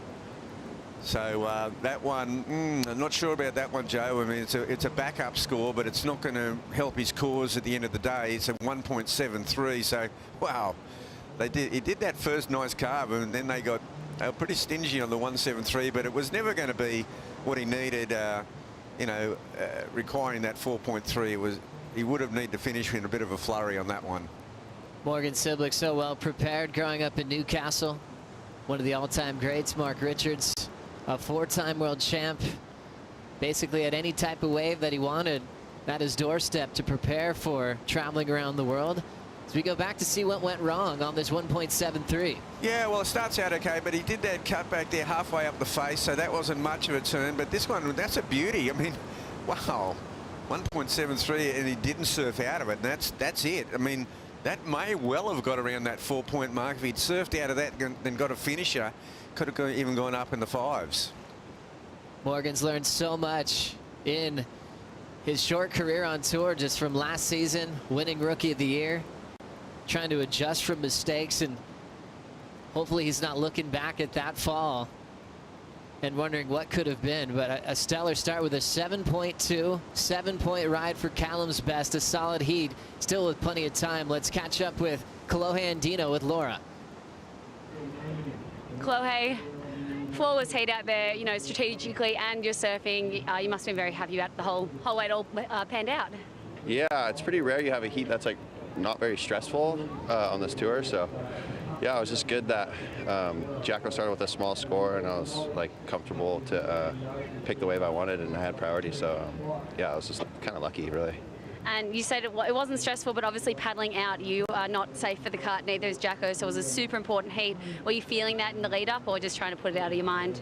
I wasn't really thinking about it at all. A lot has happened for me to fall off the cut. The little Instagram that WSL posted, I was like the first person in the cut bubble, technically. Like the quarters would have to be filled with like 8 guys behind me, so it'd be really hard. So I wasn't feeling it. I don't know. It's just kind of hard, like the whole cut thing, because no one really likes it, but you know, all of us like winning, and we're all friends on tour, and we all love each other, so you don't want to knock the guy off tour, and it's just hard. But hopefully Jacko can hang on, because I think he's in the cut right now. So if all the red jerseys win, he'll be fine today. And talking about the cut, have you noticed like a different competitiveness? Obviously, it has been stressful for a lot of the athletes here, but you know, out in the lineup in the free surfs, have you felt that? For sure. I think, yeah, it just seems like it's like a TV show, like a little bit, like it's just like drama all the time. And watching the women's the other day was just heartbreaking with the girls that were losing, and they're just crying all day, and it was just gnarly to watch. But I definitely know like the caliber of surfing has raised throughout. You know, usually a lot of guys, if they get a result or two early in the year, they'll kind of mail it in, knowing that they're going to qualify at the end of the year, or at least the result will come just naturally. So yeah, it seems like everyone's trying their best and everyone's ripping really hard, so it's good for that. And back to you, you've turned up this morning with a little extra on your board, some added weight that you put on last night. Talk us through that. Yeah, I went to, is it miter? What is it, miter 10? Or? Miter 10. Yeah, I called it meter 10, but it's miter 10, and yeah, I glued on half a pound. I think it's like 240 grams or something on my board, or 1.5 pound on there, because my board was just working way too good when the waves are small, and it's a 6'4", so I wanted it to hold in the strong southerlies. So yeah, I made my heat. I mean, you know, competitive surfing is weird. You could paddle out there on the complete wrong board and win your heat, but so it doesn't really matter. But it felt pretty good, so I was stoked. Yeah, well, it looks great, and yeah, keep it going into the next round, Chloe. Up against John, actually. So yeah, good luck. We'll get ready for that. We love it, Laura. Thank you so much. Talked about a lot, and a lot of great stuff from Kolohe as well. You could tell he's looking calm, comfortable, and cool that he's not afraid to adjust his equipment just so he can stay on a magic board. Just wanted a little bit more weight. I think that was a great call. That board looked brilliant in bigger surf. That's how technical it gets. He just wanted to get weighted down a little bit more. You've got that side offshore. You've got the bigger waves, and yeah, there's lots of play out there. These tiny adjustments make all the difference. They're subtle, but they're meaningful. Here comes Callum Robson. Stretched out bottom turn, taking the high road. That open face kind of split up there. Now it's about half the size. And he'll time the finish. Extended float and try to run away. That one will keep him honest and take him down. That finishing move, his scores are going to remain the same. Siblick with priority with 13 minutes to go. Yeah, well, that finish there by Callum, it kind of hung Morgan in the heat, really. I mean, if he'd pulled that off there, he would have. There would have been a bit of daylight between him and his opponent. But Morgan's still in the game here. But it was a strong ride by Callum, but just the finish got him. As we take another look great at the start, Bugs. Yeah, it did. He kind of didn't get that big outside move. It went a little bit fat, but then he brings it round. He tries to set up this inside nicely. There's a nice sort of snap halfway up the face. He knew he needed a big finish, and he drove down that face to try to get in front of it. But it just, there was a bit of heavy water at the bottom. And ends up losing the finish that probably would have extended his lead further. Morgan, a 7.2 start, now will have priority. So you can see all the bounce and the chop as Callum's riding back on the Red Bull ski with the water patrol. So nice to have that on hand today, because we'd probably see about maybe just a few rides ridden with all the energy that main break demands at this size. We want to see more performance, more huge turns here at main break, with a lot on the line with the midseason cut. The surfers are very vocal when they wanted to surf, when they didn't want to surf this week. Today there was even a thought that there might be overlapping heats, and then the final call was to make these 35-minute heats, more time on the clock, just one heat at a time to make sure everyone gets a fair shot with their careers on the line.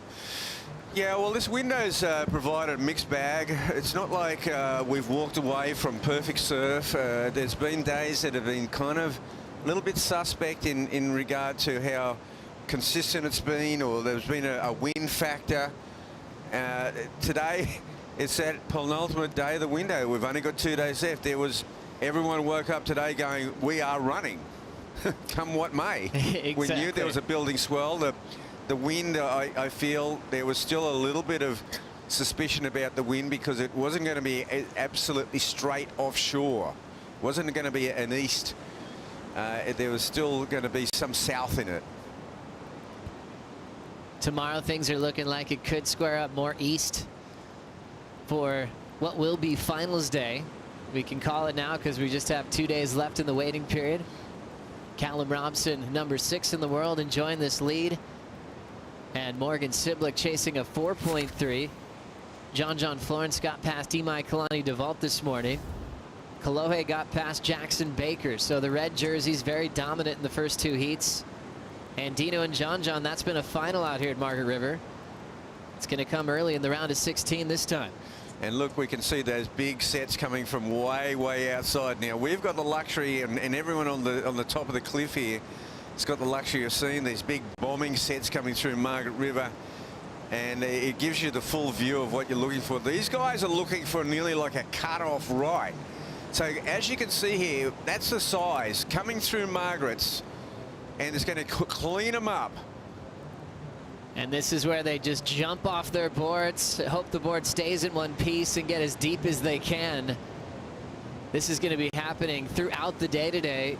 The feeling of taking one on the head at main break, Bugs, what does it relate to around the world? No, it's solid. This is a powerful surf, and you can see how the thickness of that soup. It's look at that. He just ducked under that one. I think that was Callum. Callum on the inside just ducked under it. No, he had to bail. On his board, or took it off him. There's a lot of power in the white water, and obviously you know, you don't want to get the lip on the head. Brisa Hennessy the other day said she had to go under an absolute bomb, and she just decided to start counting her somersaults just to keep her head on something else, and she passed the 10 mark, and she's like, okay, let's come up now. Yeah, a lot of power here at Margaret River main break. 8:30 on the clock. Callum leading over Morgan Siblick. We'll take a Bonsoy brew break and be back for more action in the round of 32 right after this.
We're here in Jewel Cave in West Australia. It's crazy how Mother Nature just creates these incredible sculptures. We are here at the Voyager. It's beautiful. It's very chateau-esque. It lives up to what it's known for. It's been really incredible to go backstage at the Lewin Vineyard. We actually were able to look at the fermentation process. Basically, a very rare treat being taken behind the scenes. It's awesome. You're watching the Margaret River Pro, stop number 5 of the World Surf League Championship Tour. Callum Robson, world number 6, taking on Morgan Siblick. Siblick in a must-win situation to survive the mid-season cut, and Callum doing a great job this year, already featuring in a major final just recently over at Bells Beach. And now it's coming down to crunch time. We're seeing this swell build quite significantly from when we showed up on dark this morning. We keep referencing the roaring 40s, these winds that pick up at a rapid pace and send so much swell to Margaret River. When you think about the bathymetry here, that's the topography of the ocean floor. There isn't like a significant deep trench. It's pretty gradual. As we check out this decision during the break, Morgan going straight down. Priority with Callum Robson. Yeah, and that's where we spoke about earlier about how teethy the takeoff is here with that kind of side offshore wind. It gets you right in the lip, and it seemed like it wasn't a very committed takeoff. It was a late second one, and a one paddle takeoff. Sometimes you need to kind of drive into that wave and drive down that face. So much to focus on when taking off on a wave like this. I looked like Jackson Baker so far today maybe had the biggest board choice. I think he had a 6.6 that he was riding this morning. It's weird how that sounds big these days. I was talking to Jay Bottle Thompson, and he was trying to get Matty McGillivray to like the feeling of a bigger board, and he couldn't make him budge. His biggest board he might ride today is a 6.3, and his coach was kind of hoping he might choose some bigger lumber for today's conditions. It's phenomenal, Joe. You know, when you're talking about, whether you're going to ride your 6.1 or your 6.3. You know, back in the day at Big Margaret's, obviously Big Margaret's back in the day was more of a left, and we used to come here before leg rope, so the right was really hairy with no leg room. As we see the drawn out top turn from Callum Robson, looking to better a 4.5. End section, he'll hit it high off the top, and he ensures the completion there. 2 turns for Callum. Yeah, well, he's just trying to improve on that 4.5. I think it was a pretty smart move going into that last 5 minutes. He kind of felt that he had more work to do. It wasn't a matter of just holding his opponent off with priority. And here's Morgan now. This is it for Morgan Siblick, I feel. He's got to do it now. Siblick draws a big first turn. A lot of energy off that rail in the second effort. 2 sections colliding will eliminate the finishing move. And that is a tough thing to see after you've belted 2 big hooks on your way to ride out. There was almost nowhere to go, Bucks. No, there was absolutely nowhere to go. He was caught. It was a deer in the headlights on that one, and he got mowed down. We know how important that finish was for Morgan. Now we're down to 3:30 on the clock. Here's the Harvey Norman recap. Callum versus Morgan. It's almost like Callum's playing Morgan's role from last season. Got off to a brilliant start. 4.5 and a 7 before Morgan got started. Yeah, this is the 4.5. He's now just bettered this score with a 5. So just incrementally going, but this is the cream wave here. What a beauty. That under the lip move, and he just handles it so well. His quick transition, he knew that it was a bit skitsy, and then he gets the finishing move in. Really well served, well timed. Then Morgan, this is a beauty by Morgan Siblick, a 7.2 for this one. This is the best of the day, of the heat so far. And he nearly lost it there, Joe, but it managed to maintain. And I love the finish in a tight space. He hit that with authority. And then we saw a solid one come through for Callum Robson. Driving through that top turn section. That rail is so reliable. Things got interesting through the inside, and he just decided to wait patient, not try to do too many moves, kept it simple. A 5 just to increase his lead on his last wave ridden.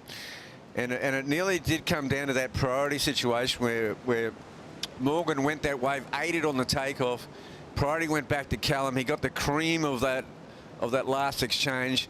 Morgan unlucky not to be able to ride out of that because he only got a 3.5, and he'd done 2 really strong maneuvers, but they said that he didn't basically ride out of the second one, even though he'd actually finished the maneuver and he was transitioning to beat those conversions, and they just mowed him down.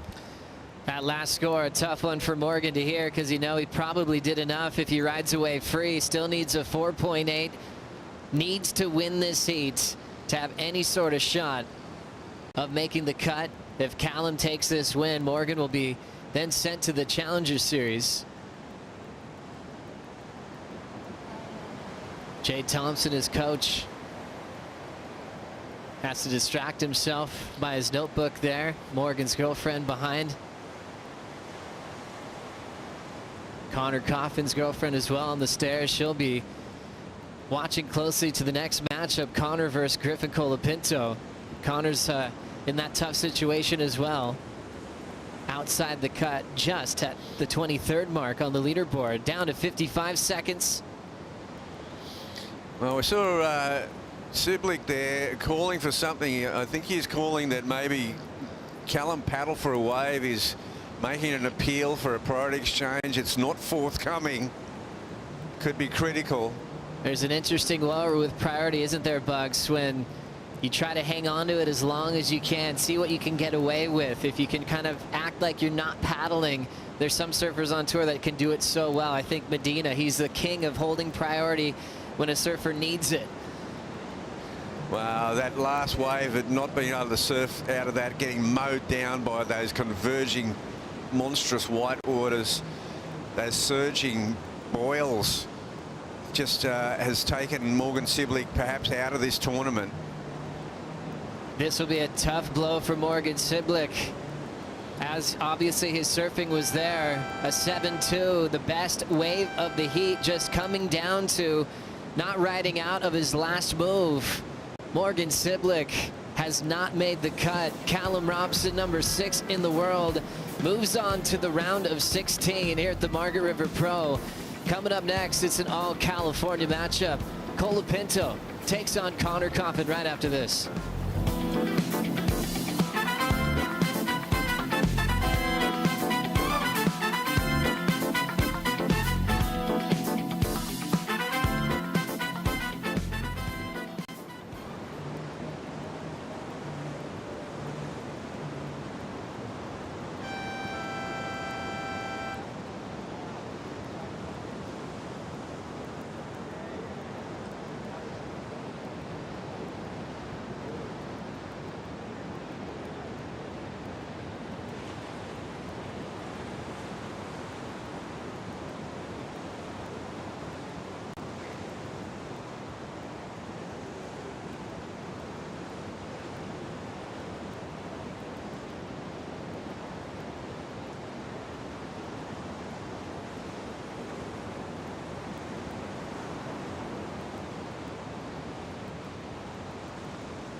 Oh my gosh, look at this thing. Oh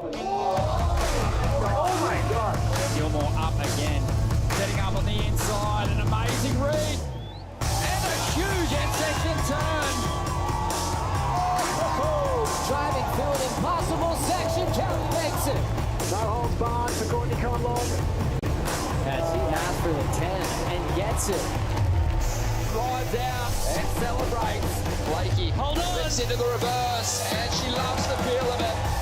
Owen Wright, your Tahiti Pro Choke champion. What a moment. Corrupt limb, and he easily stops it. Your 2021 World Champion.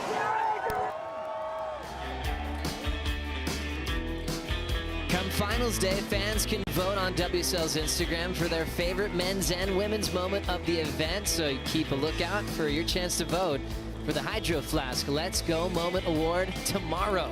That's going to be finals day, the last day of the waiting period. We're predicting incredible conditions. We fingers crossed for all that to line up for us here at the Margaret River Pro. And think about those great moments that you've seen throughout this event here in the West. A lot on the line for two surfers that have known each other since they were kids growing up in Southern California. Griffin Colapinto feels like Connor's almost another brother for himself. He looked up to Connor quite a bit. Griffin a bit younger than Connor. They start doing some early little trips together up and down the California coast, but this heat is very significant for Connor's career. Connor, 23rd in the world. The cut's at 22. Needs to get a heat win here to hopefully make the midseason cut. And for Griffin, he's trying to keep his streak alive. Won his first event of his career this season, and he's hoping to be into the top 10 heading into G-Land. it's a tantalising heat. I mean, when I looked at the draw, I went, this is a heat with more meaningful implications than many here, and it's a really great battle and a contrast of two different years. Obviously, Griffin has got that win, but Joe, you know, he went into Portugal after Hawaii number 28. Like he was in Connor's, he was worse off than Connor, but that win meant everything to him. And then he had a poor result at Bells. So, I mean, Griffin's had an extremely up and down year, and he's really looking for sort of some kind of redemption as far as his, the stakes are high for him to try to make that final five that he just missed out on last year. So that's his story. Connor surfing for his career. And I think that's been so significant for Griffin as far as finding motivation. Griffin loves looking at motivation in different ways, but having the Rip Curl WSL Finals, it lowers again as we see an attempt to get this seat started. Both Griffin and Connor quickly up and down. Well, you know, it seems to me hands left rail. Griffin was a quick up and down. Let's just see how the judges, yeah, that's a ride. So this heat's on. Yeah, you'd have to start priority rotation with that effort. As we now see surfing in motion, Colapinto snaps to start off the lip. Nice patience, big section. Colapinto connects. So he probably realized that score would be on the board. He'd rather not sit any longer and gets to feel the rail of that mayhem and will put a decent start on the board against Connor Coffin. Yeah, it was a pretty smart move. It was only a mid-sized wave in relative to what we're looking at, but you know, the scoring potential was there. It held up for him. He got that finish in. So he's going to put something on the board here, Joe.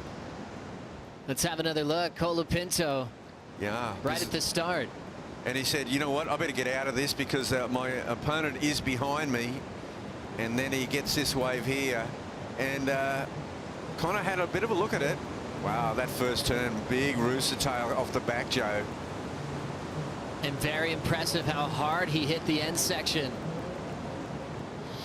This is one of the best snaps of the day. He gets his board right up there. A lot of guys have been snapping under the lip, but look at this. Above the lip line, massive bucket of water, and then gets his board back on rail again. Down the line, few pumps, sets this up well. The timing is everything, Joe, and wow, yeah, he really hits that with some authority. Impressed with Griffin's power and control, where he found a lot of success at the main break last season, making the semifinals. Griffin will get a 6.5 to kick things off against Connor. Yeah, it's amazing. Connor had a pretty good look at that wave there, but perhaps Griffin had just moved maybe even like 5 or 6 meters just inside and was able to snavel that one.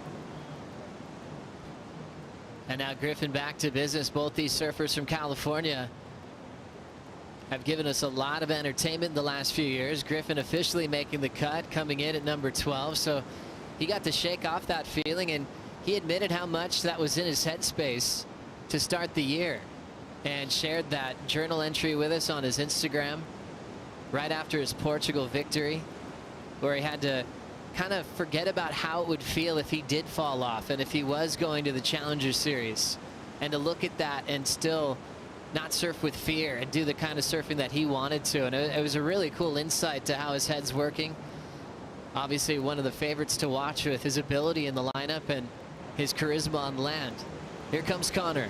Wow, here it is. The challenge is on now. Connor gets a pretty nice snap there to start with. Bang! A finishing move. Does he get around this section, Joe? And he'll have to eject. So unfortunately for Connor, it didn't let him wind up to finish with a big turn. Griffin almost got knocked off by the section. Still keeping him behind. And now emerging out in front. He's got to get out of there. Well, this will be interesting. Are they both going to paddle out? Yes, they are. Look at this. This is a rare paddle battle. And, you know, risking it because there could be a massive cleanup set. They're paddling out from the right-hander. You can see over where that white water line is. That's where they come from. there's clean-up sets coming, so this will be quite a challenging paddle out from this angle. And there's always a bit of gray area. They're paddling till they get to that designated takeoff zone, and they'll continue that effort to show that they're in pole position until they hear the announcement. And sometimes if you've caught the last wave, it's a little harder to show that it's your turn again. We'll see how this one plays out. Yeah, well, that's right. And they still haven't got to the zone yet. The priority judge is having a good look at this. Now, Griffin absolutely kicking and with everything he's got, but you've got Connor with that inside running on the, you know, from this angle it looks like Griffin's just out there, and there's people waiting with bated breath. These priority calls at this point of the heat are so important. And a takeoff here. Late decision just to spin around. It's Griffin. Not much on the first turn. Now he's got a wide open face, setting up for that rail. Big hammer under the lip. One big move for Colapinto. And he'll miss the tap on the finish. Oh, I don't think he'll be paddling out from this position. That'd really surprise me if he did. I'd say not. Checks his boards. It's still very shallow in there. You can see just the challenge of finding a clear section to belt. He got one move off, so that'll go into his top two. Yeah, and I think he made that calculation based on the fact that, you know, as you said, Connor had the earlier of the exchange and was paddling out. If they're neck and neck, it's going to go to Connor. But that was an improvisation. He turned around and just spun, took a late takeoff nearly in the whitewater. There it is. That's not easy right there. What a great decision. Griffin stomped that first takeoff. And what about this connection? Yeah, not much of a first turn, but this connection here, this is where it's all happening. Wow. That was just a searing turn. I mean, this here, the finishing off, this is so awesome. Just shroups that wave, that lip, and you know what? He's going to score some points just for that one move. Connor, meanwhile, got a 5.83, so that's not a bad opener. Great start for Coffin. I mean, considering as well that he didn't have an end section to work with. They love the power that he was bringing at the start of that wave. Colapinto wouldn't mind an update while he's on the inside. Sometimes you'll see surfers raise their hand before they head out the back, so they can hear the numbers, hear what Connor has, and he can set his game plan. Yeah, they're both got some questions that they're signaling for, but you know, Joe, I wanted to, when I was sitting there before and having a good look at it early this morning, I was thinking to myself, you know, in the golf, you've got the four majors, and they set the US Open the most difficult. It's an examination of all the best golfers' skills in the world. That's what I feel we've got here today at Margaret River. You know, it's an examination of your heat management, of your courage, of your board choice, of your watermanship skills, and then we come to your surfing. Brilliant, Bugs. It is such a heavy test, and especially to be at a cutoff mark for the first time in history. Talk about a challenge and the drama, and a day that we've waited for where we knew the surf would get really, really big. I mean, that energy was with us on dark. We still have a lot of room to grow this afternoon as those intervals will continue to increase to about 17, 18 seconds this afternoon, which will provide even more of a challenge, especially if you're in a must-win situation like we have for Connor Coffin. Connor had the 5.83 to start. He just went down. Just a 0.2 as we just caught up to him, falling out of the sky. Chasing a 5.01. These two have had two big matchups in the past. As we take another look here, Bugs. Wow, that's a free fall takeoff. And I really feel like, you know, the wind's fluctuating, but right there, that wind got right under his board. And it's a lot more vertical sheer face than it appears to be. These two never hold back. They charge so hard around the world, especially when they put on a jersey. There's no limits to their surfing. So, you know, Griffin, for that one big turn at the end, only got a 4.33, so it still hangs Connor in there. He doesn't need a big score, just needs just over a 5.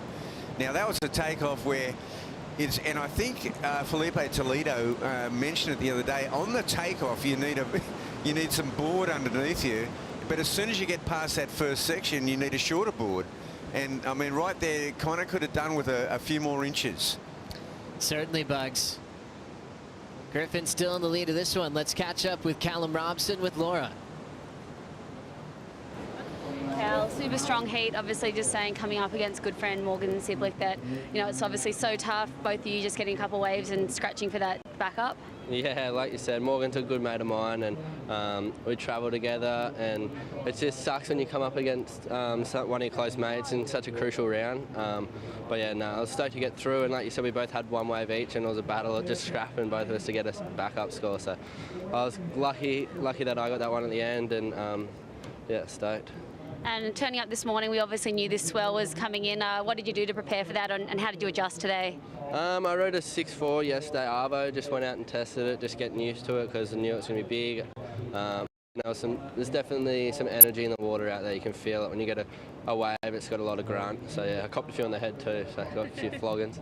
And obviously a lot of water moving, and how did you just readjust out there and find your line? I was just hunting for a certain type of wave, and I knew where I was on the reef and just trying to look for the kind of ingredients that were in the waves I was looking for, and yeah, and then I copped a few on the head for my trouble, so yeah, it's just a bit of cat and mouse. Oh, well, amazing, Cal. Super strong heat into this round of 16. We'll see you soon. Yeah, cheers, thank you. Callum Robson continues his role, taking down big names as we continue on with some flow and form from Colapinto, losing the finish. But he has that real cool style. He's very unpredictable, which is probably one of the best compliments you can have for your surfing, where no one knows what's coming. He'll be a little bummed he didn't ride out of that finish, because that would have been a very strong score from the panel with 19:30 to go. Wow, we see some pretty slick moves on this one by Griffin before he gets mowed down. This is a well-surfed wave. He's banked a few points. I feel he's improved on that 4.33 right here. Look at the wind now, Joe. And he's that first turn, it's a bit scary, but he gets that snap in. I love this one here. Wow, rips it round. And again, just impossible to surf out of that thing. One thing we have seen today, Bugs, already, single maneuvers have been really well rewarded if they're dynamic with a lot of risk. And the way he framed up that bottom turn to drill that top section was incredible. So much commitment from Colapinto, balanced with the right amount of finesse. Connor in that must-win situation. These two have met 2 previous times in the championship tour jersey. Connor undefeated coming into this matchup at Margaret River. They met last year in a semi-final at Narrabeen, and Connor famously went on to the final to finish runner-up to Medina. They also met at Karamas in 2019, and Connor won that one as well. Connor was maybe the most upset I've seen him in a long time after a heat loss at Bells Beach when he went down at Winky Pop. It was his 33rd result, almost no points there. He dropped from on the good side of the cut to the bad side after that loss, and he didn't really feel like he got to show his type of surfing. He loves the Bells Bowl for one. He never had a heat out there, and he kind of walked away like he didn't really even get to show what he's capable of. And it's such an event where he's created great memories, getting past, you know, Mick Fanning and Jordy Smith in a 3-man heat in the past, to making quarterfinals and getting past some Bells champions. I think he went in there with a lot of expectations, and maybe more importantly, just wanting to surf solid Bells Bowl. Yeah, you could see in that post-heat interview after, you know, he was lamenting the loss of opportunity to surf Bells. The Bells Bowl, one of his favourites, and where he's had it's been a happy hunting ground for him. And not to mention that, you know, he was facing down, being in this hole that he finds himself at Margaret River. So when you look at events on a calendar, he definitely would have been looking at Bells as where he'd get a keeper result, if not his first win of his career. Connor's been in some big CT finals in the past, but still waiting for his first victory. Griffin was the one to break the streak for the California Drought, getting a CT event win earlier this year And numbers slowly drifting in from last to Colapinto. Lost the finishing move, but still rewarded for the work he did accomplish. 6.10 for the last of Colapinto. Connor now needs a 6.77 to keep his dream alive on the top 34. 16:20 still to go here in heat number 4 of the round of 32. We'll be right back.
Welcome back to the Red Bull Athlete Zone. I'm here with Morgan. Morgs unfortunately bowing out there in a tricky heat. Both of you just trying to search for those backups, but just couldn't get there in the end. Yeah, it was definitely a tough one to swallow. It was just a little bit wobbly out there, and I had a couple blunders, even one standing up.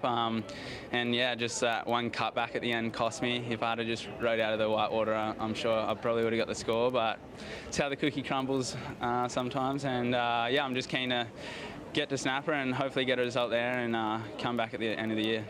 You know, this year's obviously been so difficult for you, coming off last year's amazing results. And how are you, taking this and just moving forward with it all?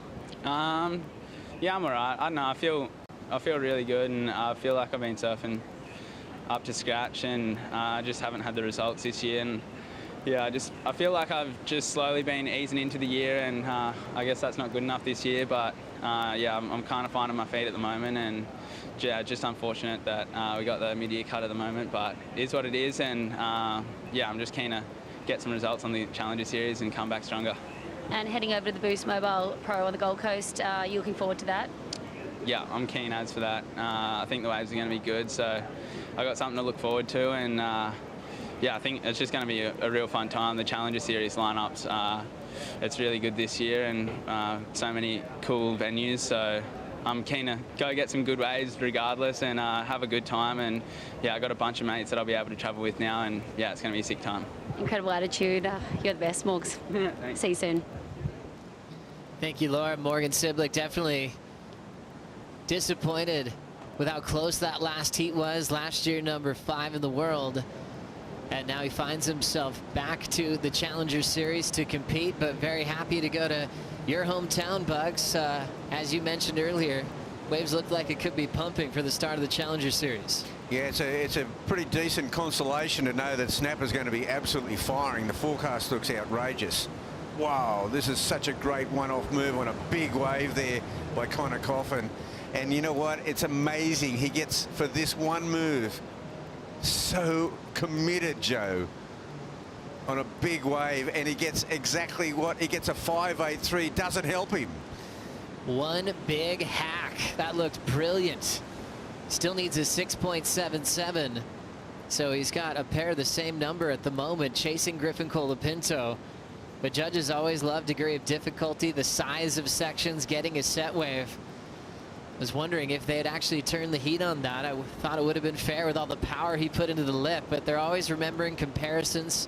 They'll compare Griffin's 6.5 and they like that combination a bit better. Yeah, it's that scale. It's that 6'5" of Griffin that they would have been comparing to, as opposed to, say, even the 6'1" and the 5'8", Yeah, I agree. I mean, I wouldn't have been at all surprised to see him get around that 6'5" mark, but for that one turn, it was an unbelievable commitment. But Griffin's first wave, that 6'5", he got a couple of big moves in it, and the finisher. But judges love when you're catching big waves, and the biggest waves on offer in your heat. So if Connor sticks to that plan and can get a combination, he could turn things around in 11 minutes on the clock. He just had a nice dinner at home last night, which he likes to do before competition day. Made a nice spaghetti bolognese. As we know, Connor loves his cooking, likes just having a quiet space to prepare for all the pressure that could be on him. I always felt like he handles moments like this very well.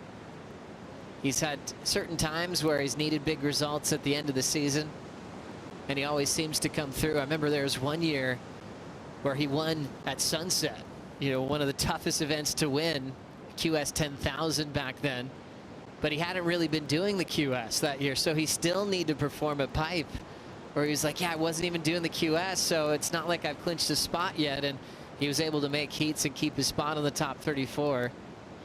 Yeah, it did wonders for his confidence, though, Joe.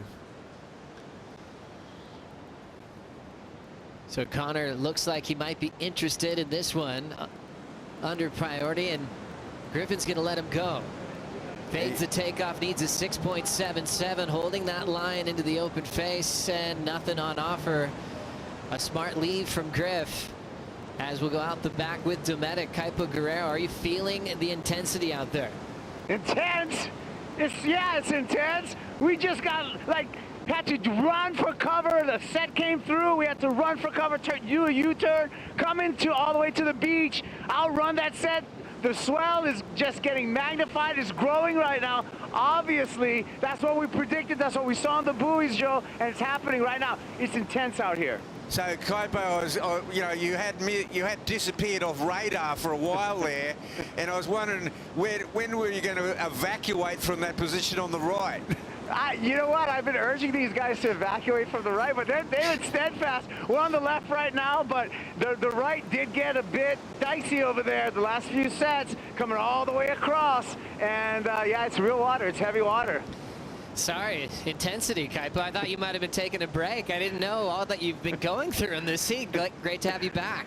It's good to be back out here. It's good to be back out in clean water, but I suspect we're going to see a couple more bombs as the day goes on. Good man, Kaipo. Connor Coffin still chasing bigger sections to compete with Griffin Colapinto. He's found one big section, but maybe more looking for multiple sections to take the lead, to keep his spot on tour. Remember, it's going from 34, qualifying with 22 to G-Land. The draw will have 24 surfers in it once we start at the halfway mark of the season. Yeah, well, Griffin Colapinto, he's had a very cool, calm approach to this heat. I think he's just surfing with a lot of intelligence out there. We've seen Connor have a bit of a look at a few situations, but that one big move, if he could got a bit more in on that one, it would have got him well into the heat. But a 6.77 way within his wheelhouse. These two spending a lot of time together. San Clemente versus Santa Barbara. So many legends from both towns. The world champs reside up in the Santa Barbara zone with Tom Curran and Kid Merrick from back in the day. Things got started in the Harvey Norman recap with Colapinto looking loose, looking spontaneous. 6.5 that he got. Right after he took that wave out the back and kind of lost the whole priority roll, he turned it into a blessing. 6.5 to get this one going. Yeah, that was the strongest wave of the heat so far, and he's a great backup here. Even though he didn't get the finish on this one, Joe, he banked a 6.1 for those two beautiful turns, and Connor going for bigger waves for sure. That is just such a committed move. Nothing else to it, but gosh, I tell you what, it was a courageous attack on that, under that lip, and really showed what he's all about. That drop itself was just remarkable with so much commitment. And then to belt it in the critical part of the wave. Wouldn't have been surprised if we had more points on that one, but he's still in the hunt, needing a 6.77.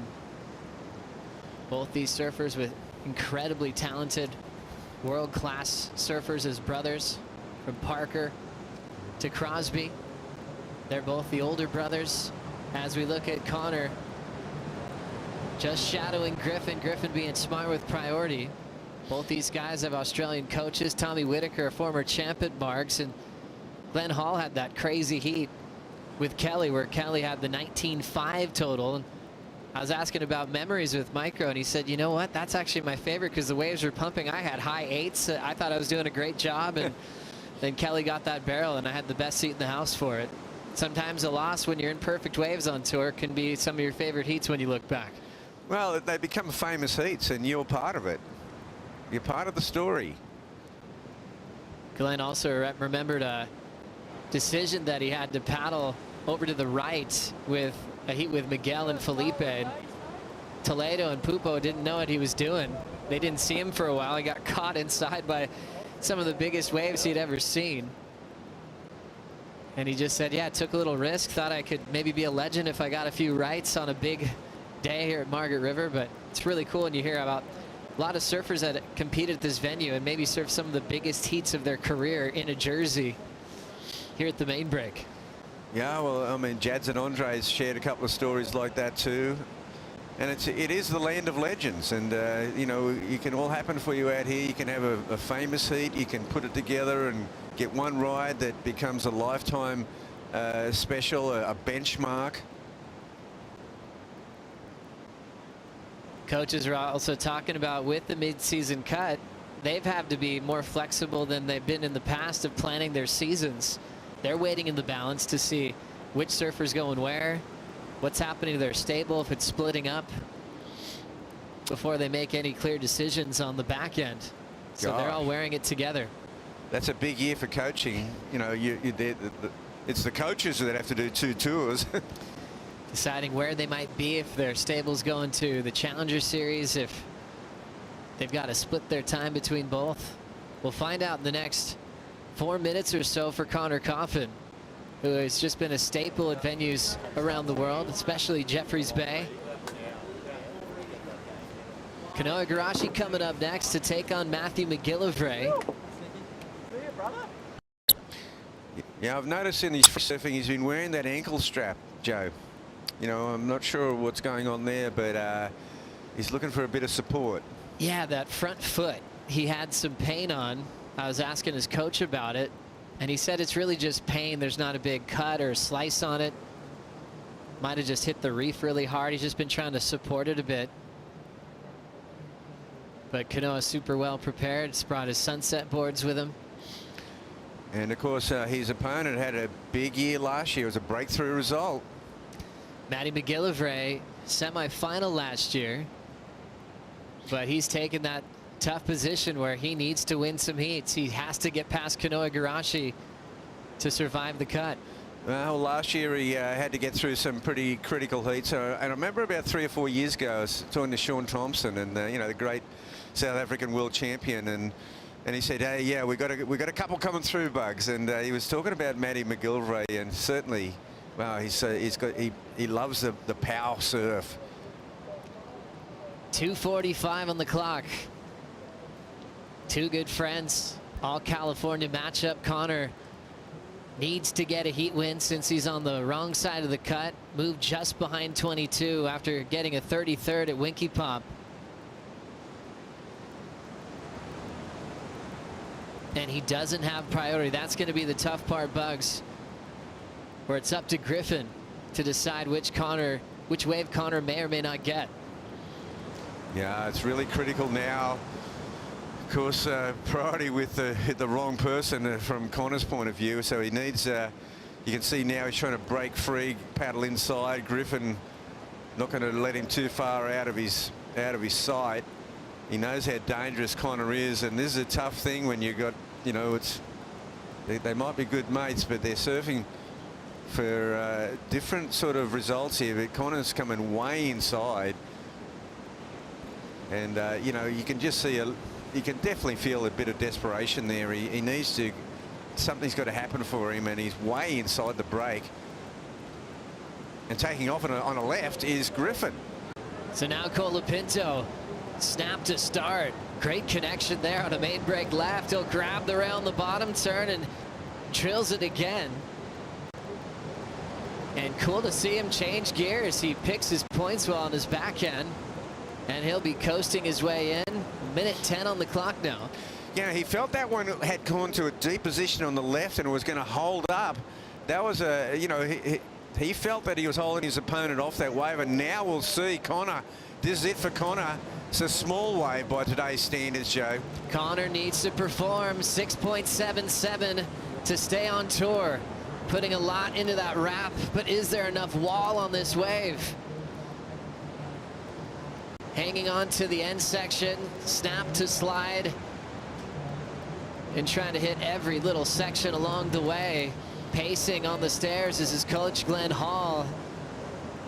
Was it enough? Remember, he got a 5.83 and 1 turn on an absolute bomb. That wave was considerably smaller. With 20 seconds, it's going to come down to that last wave to see if he'll come close to a 6.77.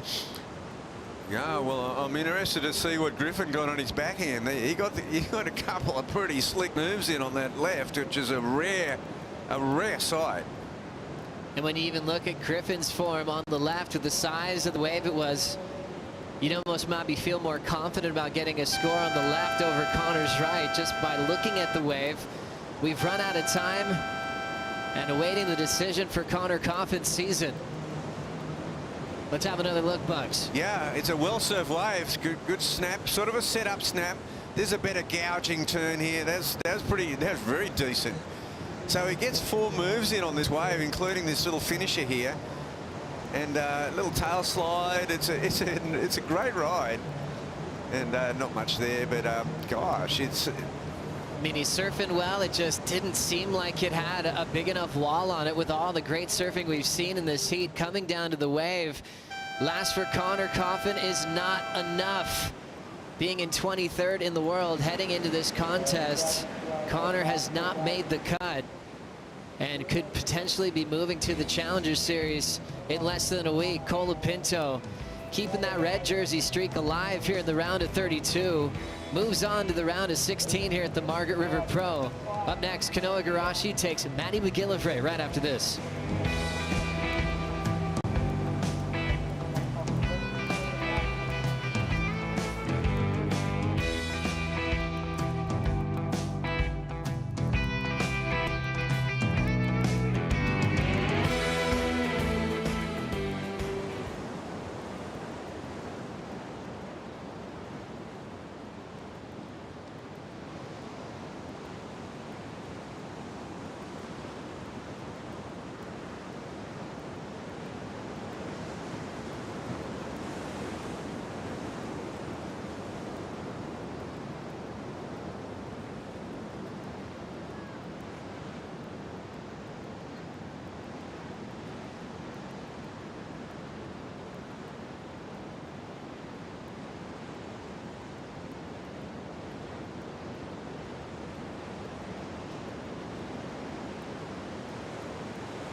Learned the importance today of really staying on the path that has been created to get down to the beach, because we've planted all in these dunes here native plants that are meant to be here.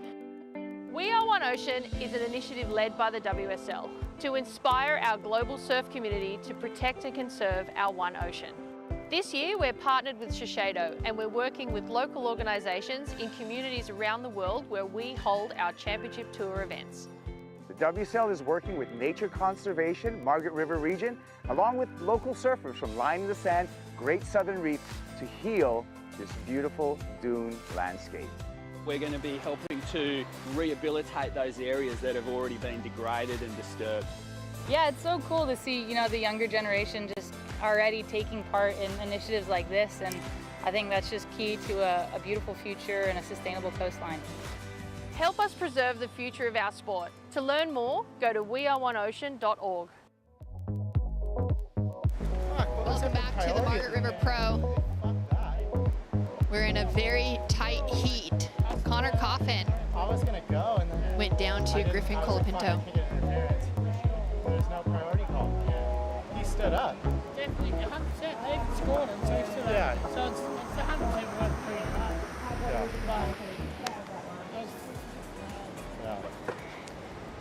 And a tough loss for Connor, getting his rookie season underway back in 2016. Has fallen off tour by not making the mid-season cut this year, the first year it's been introduced. And now another surfer with that big question in front of him, Matthew McGillivray, up against Kanoa Igarashi. Kanoa currently number 2 in the world. Just lost that yellow jersey in the previous event, but has been absolutely on fire and will be fighting to try and get it back. Up against Matthew McGillivray, the 2022 WSL injury replacement, has gotten the call up to this start of the season and will most likely need a big win here at Margaret River in order to get qualification to the back half of the season. And we saw this from the start for Kanoa Igarashi. Drops through Richie as a 6.17. Yeah, decent way to get things going for Kanoa. Just stringing together a series of really tight maneuvers here. I loved how deep the bottom turn was on this first turn, right up high into the lip. And the thing about Kanoa is he just always looks so light on his feet, but able to inject a bit of power. It's a really interesting combination of power and flow and agility that this guy brings to the table. And well, he's thinking world titles, and he's starting to get into that world title conversation. And Kanoa, a little slip up on the first wave, only a 1.13, but then tidies it up quickly.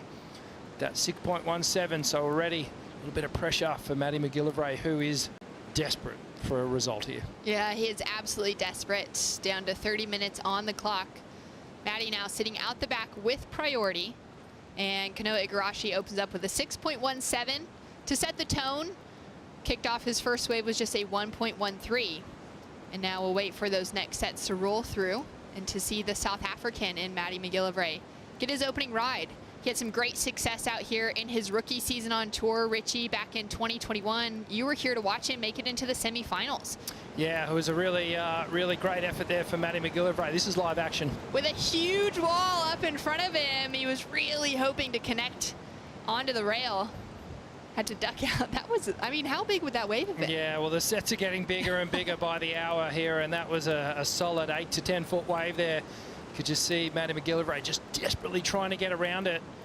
Unfortunately, just closes out, so not an ideal way to start. But yeah, Matty, just thinking back to last year, you know, I felt like he did his best surfing of the entire year here at Margaret River. So he does have fond memories of this break. I just think the break in the bigger open face waves smooths out Matty's style a little bit more, and we can really see him connect. His transitions from rail to rail are a little bit smoother. So yeah, I mean, he's got fond memories of this place, and hopefully he can really take it to Kanoa in this one, who would be the clear favourite. Sorry, Connor. Yeah, good job, dude. Hold on, Griff. That's it for me, but you sure? Yeah. Close heat between childhood friends in Griffin Colapinto and Connor Coffin, the two of the Californians represented on this year's championship tour and for the last number of years. It's tough to see names like that have to go up against each other when it is those career moments now on the line. Yeah, it's tough, and you know, it's actually tough for the surfers that win as well. You know, they don't want to see their friends and colleagues fall off tour, but you know, this is do or die out here. And McGillivray connects with the lip. Adds in that quick cutback, and now he's squaring it up for the inside section. Gets met by a powerful wall of whitewater. Yeah, just an avalanche of whitewash just swallows Maddie up on that final hit there.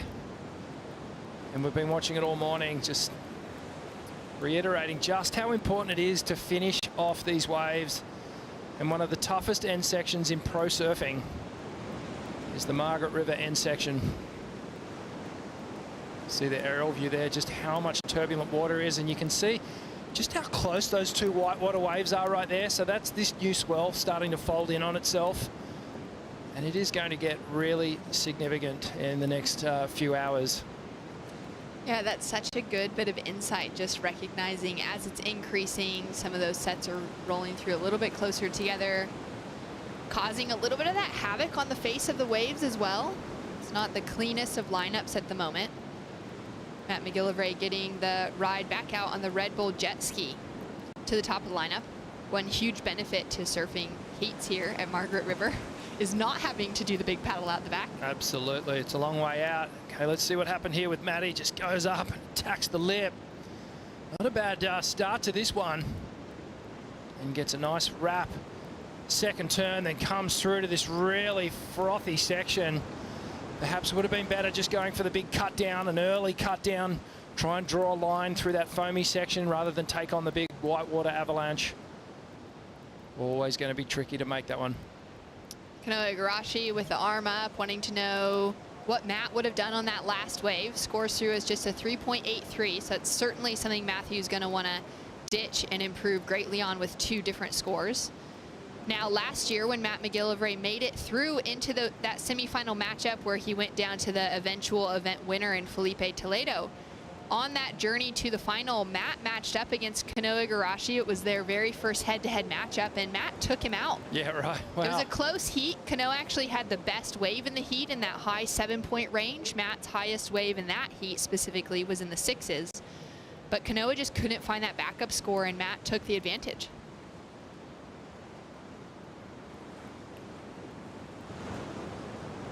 His backside's on tour, so I was like, I gotta go on this wave if he could do something crazy. So yeah, that was a good wave, and I think if he had got it, he would have got the score. I'll Griff rest up. Interesting insights from Griffin Colapinto. Yeah, I feel like there's just a little discussion going on, perhaps just in regards to priority and who was in right of way, and obviously, you know, significant moment for Connor Coffin here. You know, he was obviously surfing for his place on tour, and every single little decision or moment is amplified, particularly when it's coming down to the wire like this. But tricky conditions nonetheless. It's like the wind's picked up a little bit more. Just starting to kick through. It's been a chilly morning, almost warm right when we showed up. It was still really dark. The wind wasn't up. You know, there was still a little bit of that texture even from the onshores from the night before. And now as we see those sets starting to build, that onshore wind continuing to build as well, the temperature is definitely, it's been a cold morning to kick things off. Yeah, you can see Matty McGillivray there just under a huge 10-foot whitewash. He might just sneak under this one, but that is a very, very powerful wave. Just look at the depth of the whitewater explosion there. And if you don't duck under and get into that clean water, as we saw Matty do on that last one, that will just drag you so far back. Takes out a lot of energy, Shannon, especially in a heat situation. You're putting everything into it, and when you take a few of those on the head, it's not nice. Not nice at all. Kaipo, you're out the back with Dometic. Talk to us about the challenges of taking a set like that on the head. Taking a set like that, yeah, that's a lot of water. It's chaos out here, and it's about being calm in the chaos. Kanoa Igarashi, though, just came by a little bit ago, and he was looking just like focused, calm, looked like he was breathing deep and not really worried about it. But it's definitely a challenge out here. We got the wind, we got this new swell, we got the crossed up chops coming through, and every once in a while you have just the monster cleanup sets. Wild conditions out there. Now Kanoa has actually struggled, Kaipo, to make it past that round of 16 here at the Margaret River Pro. Where do you think his thoughts would be at considering that? I think I got Matthew on a wave right now. I'll let you get back to that, and then I'll tell you about Kanoa. I think he's gonna. I think he's on a roll this year, and he looks good. Yes. He's my guy. Absolutely. Matt McGillivray finishing off that inside section, and just gets tackled by the foam. Connects a couple turns together though, Richie. Yeah, it was a decent two-turn combo there. Got to the finish, which we know is important. So he needs to stay with Kanoa here. Can't let him get too far out in front. Still lots of time on the clock, so a good wave, a good settler wave for Matty McGillivray. And yeah, this will get him into the heat. Let's check the replay. Another sort of foamy looking face here that he has to deal with, but a nice slicing turn. There's that sort of smooth nature of his approach that we were talking about. And just noticed just before he hit that final section there, you could see he shifted his feet, just widened the stance just a little bit. And as you know, a narrow stance, it's easier to fall off. So you can get off balance easy. But a wider stance, that gives you a more stronger, more stable platform to work from. So Matty just making that a little adjustment. He felt that the first one didn't quite have it right, and the second one he's cleaned it up well. Yeah, those adjustments so crucial and quite challenging to just kind of hold on to, especially when you're riding a wave that's so big. And each of those little bumps on the face just are even that much more accentuated in how much power and how much bigger each of those little chops are. Yeah, and I think that's probably a good question to ask Kuiper the next time we go back to him on the screen here. It still kind of looks manageable, and it doesn't look, too out of control, but I'm sure these competitors are just feeling these bumps, and they've got to find a way to actually, get their board connected to the wave face. And just a little thing that I picked up on just being in the surfers area was that before Kolohe's heat, he actually went down to the hardware store. He probably did this yesterday, and identifying in these warm-ups just the significance of this wind. So he went and got some metal weights and actually glued them to his surfboard to weigh his surfboard down and make it a bit heavier so that it could cut through and dampen those bumps. So our surfers really starting to think outside the box and figure out what can I do with my equipment? How can I just add something more to give me more confidence, to make that line cleaner, to cut through these bumps? So, well, it worked well. Yeah, it's pretty amazing to think of having to make those adjustments, but maybe not having another board that's bigger that they like the feel of necessarily, but adding in a little bit of weight in different ways. Down in that last heat, we saw Griffin Colapinto take the win over Connor Coffin. Griff, quite a few days off between heats. Heading out there this morning was quite wild. How did you adjust to the swell today? I went out early morning on my 6-1, and I got probably the biggest wave of the morning, and right away I was like, nope, not gonna ride this board. So switched to my 6-6, and frick, it feels so good. I was really happy I picked this one. Amazing, and obviously out there against Connor, and today's such a heavy day with all these cut implications. Obviously you put that aside and have to do your job because you're focusing on that top 5 now. Oh yeah, that was the most brutal matchup I could have ever imagined. Like, Connor's probably the last person I would have wanted to draw just because we're such good friends, and he's been on tour 3 years before I got on, and everywhere we go I would always hit him up for questions about where to go, and he would always give me advice on what to do. And so I was just super bummed that I had to match up against him right there because I know he's on the cut line, and but it's just we both have our own goals, and I gotta put that to the side once we're in the water. And I think he might have gotten cut on that heat, so hopefully he can go to snapper and win that. And working with two past champs here, Tommy Witts and Jake Paddo, how's that been amazing to have them in your corner, and what have they been telling you? They've been telling me they've just been telling me to have fun, and yeah, they've just been putting knowledge in my head for a couple years now, and so they don't really need to say much. I just look at them and I know what they're saying, so I just go out and do my thing. And a rare left out there. Oh yeah, that was actually crazy that wave came because Connor's backhand is probably one of the best backsides on tour, so I was like, I gotta go on this wave. He could do something crazy. So yeah, that was a good wave, and I think if he had got it, he would have got the score. Oh, Griff, rest up. You excited for tomorrow? Obviously some amazing waves on offer. Yeah, for sure. I mean, is there a chance we'll be surfing this afternoon? I don't think so. Oh, really? Okay. Oh, okay. Excited for tomorrow then. All right, I'll let you rest up. We'll see you tomorrow. All right.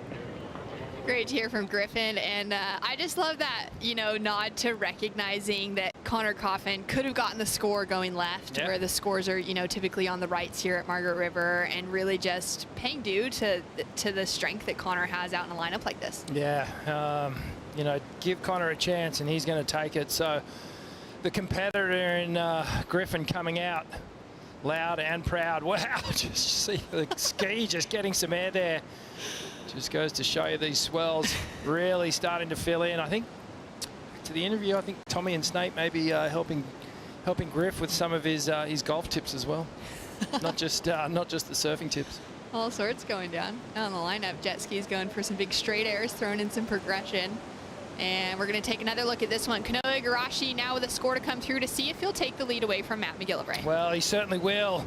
An aggressive under the lip snap to start things off, and just look at the board chattering under his feet as he transitions into that second turn. I like that he got that final maneuver done early. Just didn't want anything to do with that whitewash monster. And have a look at this, just leans into it right under the lip there. Almost sort of stops the board and then redirection. And just have a look at the board chattering, bump, bump, bump as he gets through it. But Kanoa managing to muscle his way, and another aggressive under the lip snap, and then gets here right out in front of this foam. Doesn't want anything to do with that oncoming avalanche. Great two-turn combination there. Scores through. It's a 7.00, takes Kanoa into the lead, and Maddie McGillivray now chasing an 8.90. Now, the face of that wave looked a little bit cleaner. Kaipo, you're out in the lineup. How is that cross chop really looking compared to us here looking at a screen? Oh, well, we got this cross chop right now. The morning, the wind was more southeast and a little bit side offshore. Right now, it's really coming straight. You can see it's coming straight out the south. Great, right? And then maybe even southwest. So there's a big bump. There's this bump. There's this wind swell. There's a bump from the wind. So it is a challenge going left. The wave face is steeper there, but I'm still going to wait and see. I mean, some of these lefts are lining up, and if you were to catch a good left, you're going with the wind to your back. So that might be an advantage. We'll see if anybody switches that up. Hey, Kibes, just thinking about Kanoa's approach here. He looks like he's cutting through these waves like really, really well. Talk to us about his equipment, traditionally what you've seen and what in the past to today. Yeah, it looks like Kanoa is on I want to say a Glen Pang. So a board built in Hawaii, maybe from his Hawaii quiver, with that kind of rocker that's going to be more suited for controlling the energy of powerful waves. And that seems like it's playing into his hand right now, because the waves have a lot of punch here. And like Hawaii, we're dealing with not just power, but a lot of wind, chop, and current.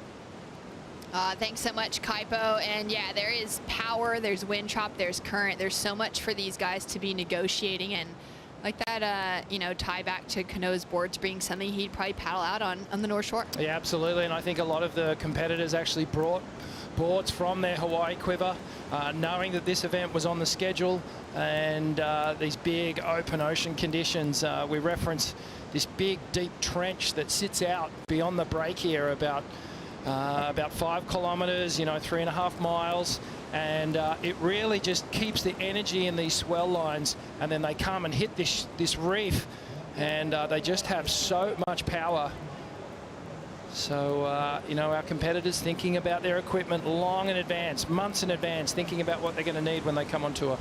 It's exciting to think about that, those surfers kicking off, getting that qualification either through the Challenger Series at the end of last year, or by knowing already that they'd re-qualified for the CT if they're already on tour, and starting to think up of the variety of waves that were on offer in these first 5 events. There's a lot to consider. Yeah, absolutely. It's you've got to plan the whole year ahead, really. Well, at least plan up till the cut line anyway. And you got to think about what could Bell's dish up, what could Margaret's dish up. Am I going to need my performance boards for these other breaks? So most of our competitors are traveling with upwards of 15, maybe even 20 boards at a time. So many surfboards to travel around the world with. 13 minutes on the clock. Kanoa Igarashi in the lead. Maddie McGillivray chasing an 8.9. We're going to take a Bonsoy brew break, and we'll be right back.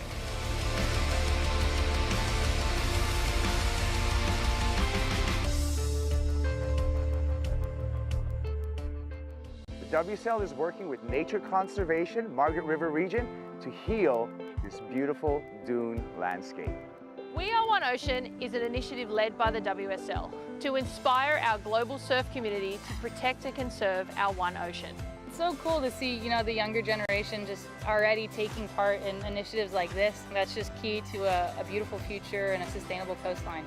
Help us preserve the future of our sport. To learn more, go to weareoneocean.org.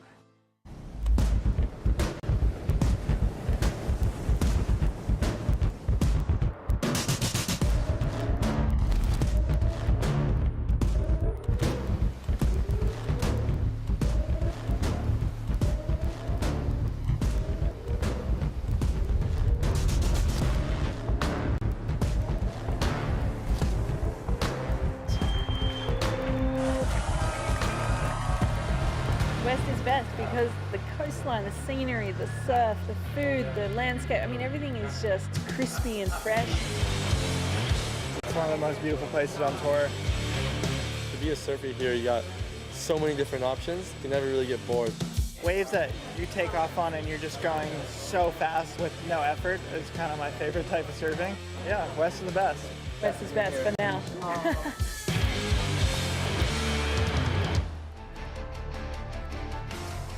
McGillivray chasing an 8.90 to take the leading position, advancing through into the round of 16 over Kanoa Igarashi. He's got a big requirement in front of him.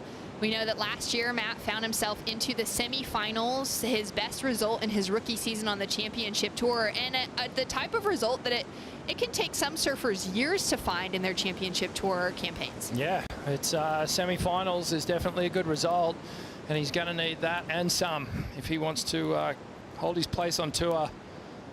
He's in a difficult situation right now because Kanoa has done what he does so well, and that's just lock people out of heats. Puts together two really solid results. As you can see there, the 6.17 and a 7. And he just builds pressure. This guy was destined to be a star. He's destined to be one of the greats of our sport, from such a young age. In that little trio with Jack Robinson and Leo Fioravanti, and a great episode of Make or Break. Real insights into Kanoa and his youthful kind of ambitions to be a pro surfer started just so early on. So early on, before he was even born, his parents were dreaming of him becoming a professional surfer and setting that tone for their whole family.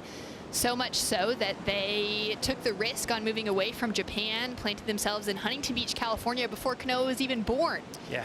And we get to hear that story unravel on Make or Break. Check it out on Apple TV Plus, now streaming worldwide. An amazing 7-part series that trails through last year's championship tour, already renewed for this season as well. For the 2022 season, we've got the Make or Break crew, the Box to Box film crew, trailing everyone around here. Oh, it's crazy, huh? I binged the other day. Oh, it's the best, isn't not it? to. Have you seen every single episode? I've got one more to go. Oh, okay. Yeah, Great. I actually skipped that. I watched the final episode. Okay, that's what I'm wondering. Yeah, no, I've seen the final one. I've just got to go back and watch one more. But yeah, I loved it. Thoroughly enjoyed it. Real good insights into, the personalities and the stories behind each of our competitors, and it's a window into their world, and it really sort of gets you invested into what they're doing. Oh, so much investment. Matt McGillivray was one of the stars in the Rookies episode that trailed Morgan Cibilic and Bella Nichols as well. Matty coming out of Jeffreys Bay, South Africa. He was actually born in Port Elizabeth, about an hour up the coast from J Bay. And as a kid, would have traveled down, get some of the good waves down at Lower Point. Really kind of longboard friendly, gets a good barrel on the takeoff on some days, but would have taken Matt a few years to work his way up to supers, and then his family made that move from Port Elizabeth down to Jeffreys Bay, right to the bottom of the point. His family house, literally, he's about 10 steps from the sand and another 10 steps through the keyhole to paddle out at point and super tubes. And that's really where Matt cut his teeth to become one of the best surfers to come out of South Africa. These two surfers, Kanoa and Matt McGillivray, both born in 1997. Matt's just a few years older than Kanoa. And it's been interesting to see their careers kind of develop, coming from very different parts of the world. I mean, you can't really get more opposite than Huntington Beach, California, and Jeffreys Bay, South Africa. Yeah, absolutely. And well, career pathways, Kanoa has really ticked every single box. He's just done it you know, going through all the juniors and the national titles and then getting all the wins. And I guess if there was a question mark, which there really isn't, I don't think. You know, he's had the wins at Huntington Beach, and now he's really proven himself in Hawaii, at Pipeline and Sunset. So, you know, when you think of a world title contender, he's right there in the picture. He's part of this conversation now. He's had the yellow jersey. It's probably eating him up that he doesn't have it anymore, you know, and he's a confident kid, you know, and he's not scared to say what he wants and what he believes his potential is. Oh, I absolutely agree. Kanoa with that single championship tour victory back in 2019. He took out the Corona Bolide Protected at Karamas over Jeremy Flores, which was no doubt one of his career highlights. Of course, getting the silver medal at the Olympics last year. Yep. Probably topped that, just being the accolades of the Olympics and being able to walk into those final rounds and make it away with a silver medal. As we see Matt McGillivray now with an opportunity, chasing a big score, drives into that first turn, great whip, and now setting himself up in a frothy section, cuts all the way back into a near cover-up of a heavy section, and now he puts it all on the line. Matthew McGillivray risking nothing, risking everything on the bricks, putting it all on the line, chasing that 8.90. Perfect comeback wave for Matty McGillivray. That's exactly what he needed.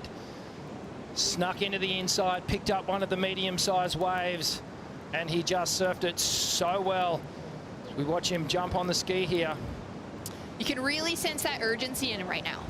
Yeah, well, he's surfing for his position on tour, so it's go time, and you can see, well, it looks like he might be on a Glen Pang as well, so another Hawaiian shaper drives around this section. Clean snap up in the lip, although the face wasn't clean, but he made it look super smooth. Another good wrap, but really, Shannon, it all comes down to this final section. Look at this standing up. It's twice the size of the middle section there, and he just powers through it. Timing impeccable. Watch this. Cuts the bottom turn short because he knew he had to get up and onto that lip there. Now he just de-weights, comes back with it just moments before that lip crashes down behind him. Now and, awesome ride.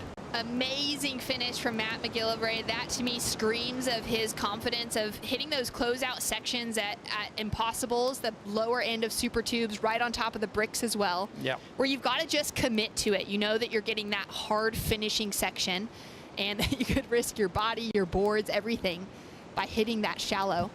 And Matt would have done that so many times out at home, and now getting to have an opportunity like that to just put it all out there. Well, he's in a pressure situation, but he looks like he's actually surfing pressure-free at the moment, and especially on that last wave, that's exactly what he needed.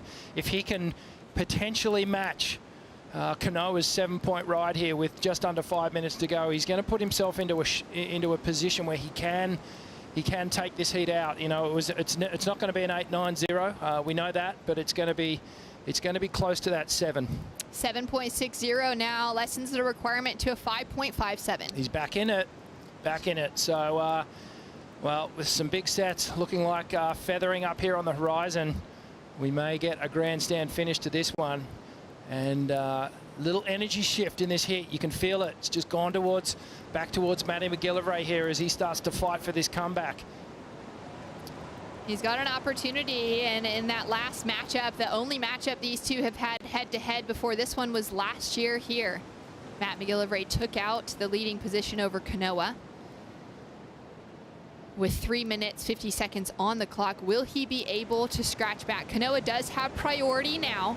Matt's gonna go under priority with a steep takeoff near airdrop, bump to negotiate, and he goes up for a huge hit. He pulls it off, throws the claim from a man who rarely shows emotion to throw it up into a massive section. Richie chasing a 5.57. What are your thoughts? Wow, I reckon he got it. I'm going to say straight away that I think he got the score, the 5.57, just by the sheer point of difficulty with that one turn. It was only the one turn, Shannon, but it was on one of the biggest waves of the day so far.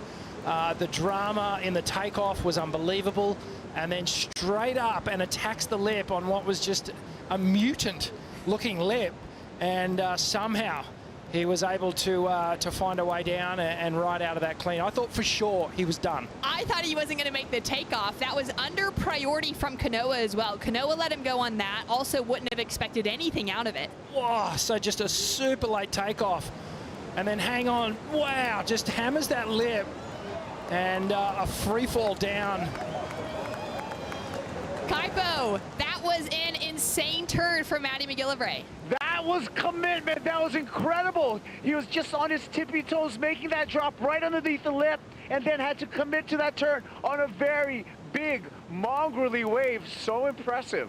That was wild as we take a look at this slow motion, Richie. Yeah, he had no business attacking this lip. He gets up and on top of it. Really difficult at this point. Completely disappeared in the whitewash.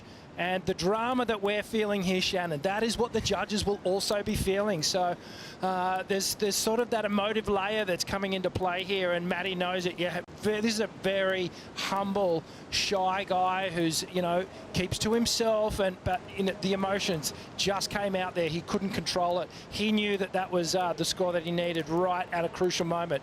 Minute and a half to go. It's a 6.83, takes the South African into the lead over Kanoa Igarashi, and now a big requirement on Kanoa, chasing a 7.44, and it's a repeat of what happened last year. Matt McGillivray takes out the lead. Can he hold on to it as we come down to the final minute? Wow, this is big time, and well, if anyone can hold their nerve here, it's Kanoa Igarashi, and look at the power in this paddle. Matty McGillivray has just found something. This is that momentum shift. This is that momentum shift that I was talking about.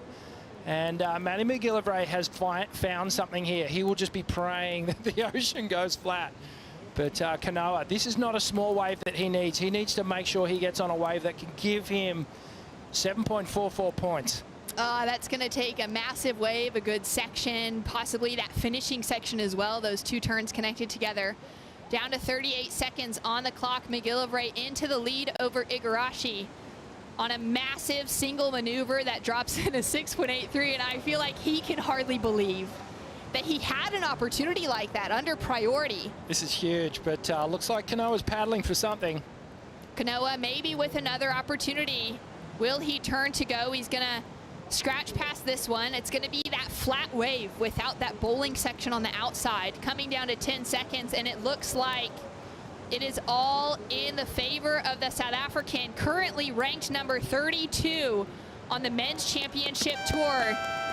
He needs the win to go through into the round of 16. Rip Curl team manager Fletchy there alongside Bottle with a huge performance from Matthew McGillivray to once again take out Kanoa Igarashi. 2-0 to McGillivray into these head-to-head matchups. Massive result. Coming up next, Connor O'Leary and Sammy Pupo battle it out for a spot into the round of 16.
The Margaret River Pro is brought to you by Oakley, official eyewear of the World Surf League. By Expedia, official travel booking partner of the World Surf League. By Havaianas, official partner of the World Surf League. And by Hydro Flask. Every adventure starts with 2 simple words. Let's go. The Margaret River Pro is underway. Connor O'Leary up against Samuel Pupo in the lineup. Connor sitting at number 16 on the ranking, Sammy at number 18. So tight between the two of them. Not safe, but not in a really dramatic position, possibly to lose their spot on tour. This is not a final do or die in this heat. Both of these surfers could keep those rankings advancing through, but it's definitely going to be the one that makes it into the round of 16 that's feeling that security more likely. As we take a look at this first set starting to roll through, and it's just going to be a small one. Yeah, nothing happening yet, but we see a very, very happy South African, Matty McGillivray. He's just jumped from 32 on the rankings up to 25, making it into the round of 16. Well, it was a huge mountain that he had to climb at the start of today, and he's climbing well. And that was a big ask for him to come up against Kanari Garashi, number 2 seed. And he's going to have a big wait until tomorrow. When, well, if you can put together a final day campaign, you just never know. So much to unfold to find those final 9 positions available for that mid-season cut on the men's side of the tour out of the 20 when we started today that we're looking for potential opportunity to make the mid-season cut, to head to G-Land in just a few weeks, as well as to make that requalification for the kickoff of the 2023 season next January. So it's a really critical moment because it sets these surfers up for the rest of their year. Yeah. They get to surf a few more great locations. They get to have that opportunity to battle it out to make it into the Rip Curl WSL Finals, in that top 5 conversation. They get some security for the rest of the season. Yeah, well, Quicksilver Pro G-Land's a pretty nice carrot to have dangling in front of you. And it's also a really bad carrot to have taken away from you as well. So, well, as you mentioned, Shannon, both Connor and Samuel, they're surfing for their place, not surfing for their life on tour. But it's certainly going to be nervous moments for whoever doesn't get through this heat, because it means, because we have such a big field still to get through here, we're only in the round of 32. So there's all these surfers that can climb that ladder and overtake them. So they aren't safe yet, and they'll have that in the back of their mind. And Connor, well, he dropped off tour and then came back, and he doesn't want to drop off again. He definitely does not want to drop off again. He's got some work to do ahead of him to find one of his better results here at Margaret River.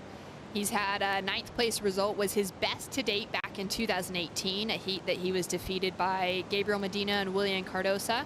Back in 2021 and 2017, he finished off 13th and 17th place respectively. Went down to Brazilians in both of those matchups, another one to Gabriel Medina and a head-to-head and Felipe Toledo. So it's interesting to see that it's been the Brazilians that have taken him out here at Margaret River, and he's got another Brazilian in Sammy Pupo he's up against. He's been basically blown away by the Brazilian storm. But in saying that, it's a new Connor O'Leary that we're seeing this year. This guy has really done the work. Went back on the Challenger Series last year and really found something. I think he had a change in his approach, not only from a performance point of view, but also mentally.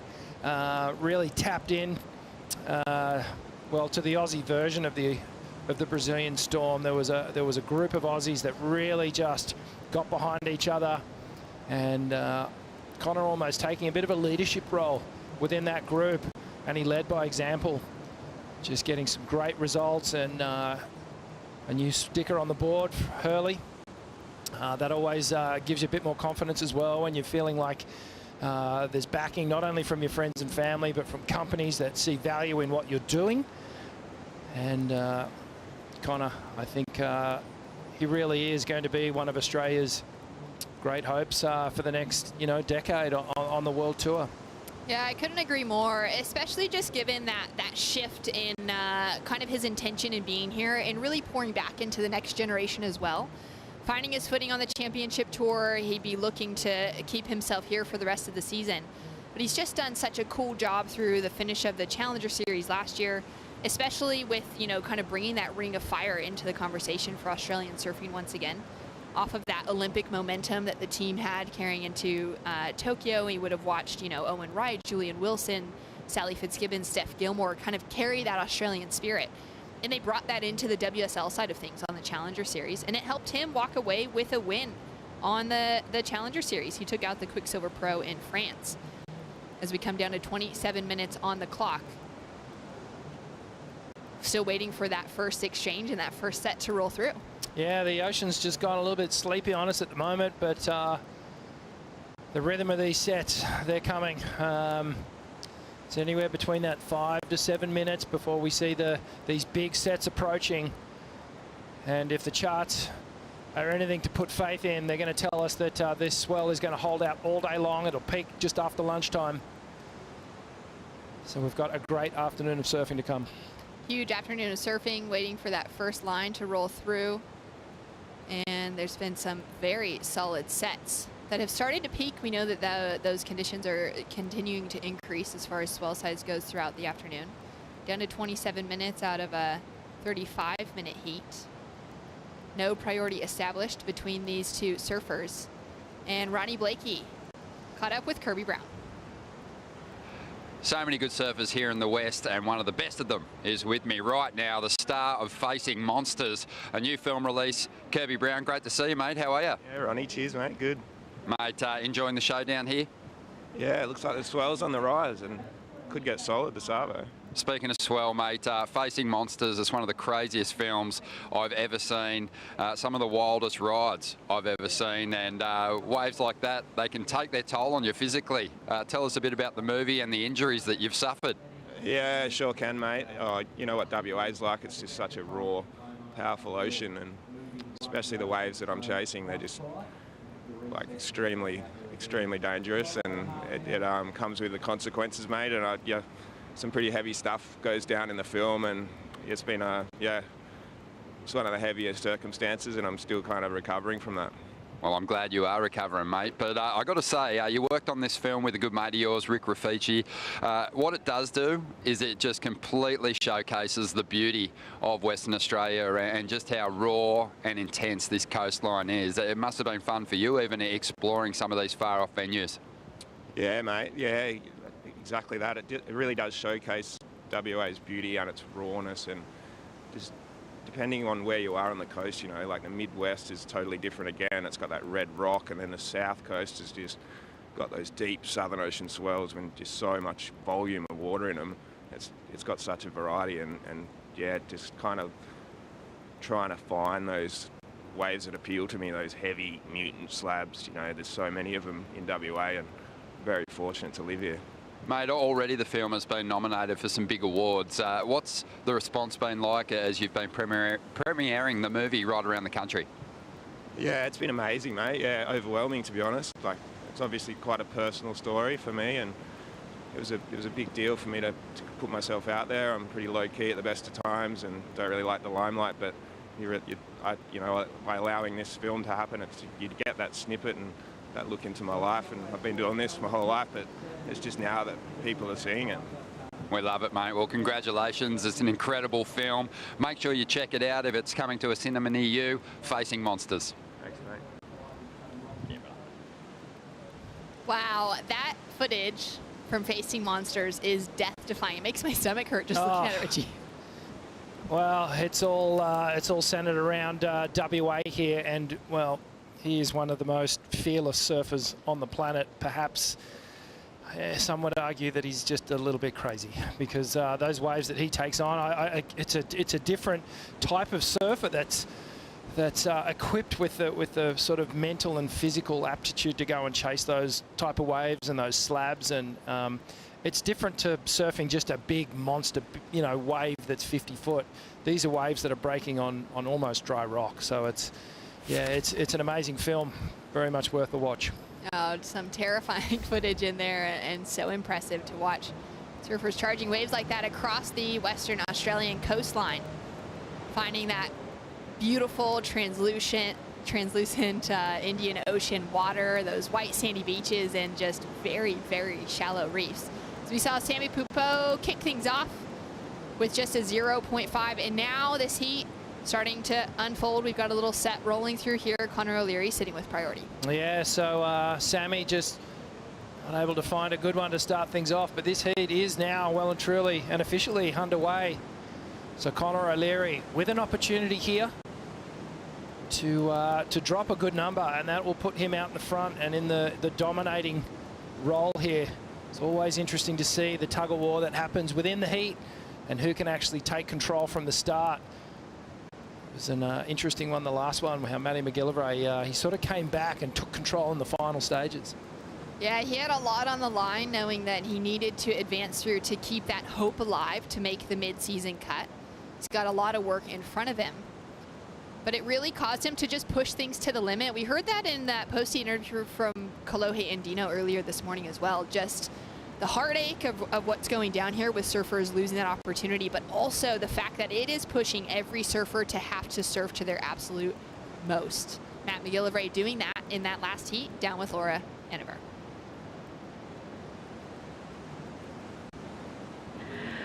Matty McGillivray, one of the most exciting finishes to a heat today. 7 minutes to go and you turn that around, and that Hail Mary turn, that was absolutely wild. How did you do it? Magic. Thank you. It was really tricky out there, just a lot of water moving, and I was trying to find the right wave where I could kind of open up, and I was struggling the whole heat, and then I got an insider where I got my first score on just from getting the closeout turn, and on the way back out I knew I still needed another score, and the set was right there and I knew I had to go for it. I'd seen Connor Coffin get a half 5 in the previous heat from doing one turn, so I was like, if I can just take off and get one turn on this wave, I might. Turn, you were up there, it was like coming down with a waterfall, jumping off. Yeah, it was just absolutely incredible. But yeah, did you think you had it? I was hoping, really hoping I had it, and it felt super sketchy. I could feel the board wanted to disconnect from my feet, and I wasn't sure how hard the white water was going to knock me from behind when I was coming down, but everything worked out somehow. And yeah, I was so stoked when I rode out of the turn. Yeah, I just felt so much emotion, and I was so happy. And talk us through this year. It's been a tough one for you. You're obviously in a hard situation, in a must-win situation in that heat. So how is that affecting you mentally? I'm just trying to take it one step at a time, and not think about it too much as far as the cut is concerned, but rather look at the bigger picture. And I've learned so much already over the past year and a half, and I just want to take that into heats now, whether it's on the CT or Challenger Series. I just want to do my best surfing, and so that's what I'm aiming for. You're a legend, Matty. Good luck. We'll get you rested up and ready for round of 16. Awesome. Thanks so much, guys. Great to hear from Matty. Love the fact that he got those opportunities this year and that he's still swinging here at Margaret River. He was one placement outside of that requalification line at the end of 2021. Owen Wright was actually just below Matt McGillivray, and that question between who was going to get the season wild card ended up being given to Owen Wright.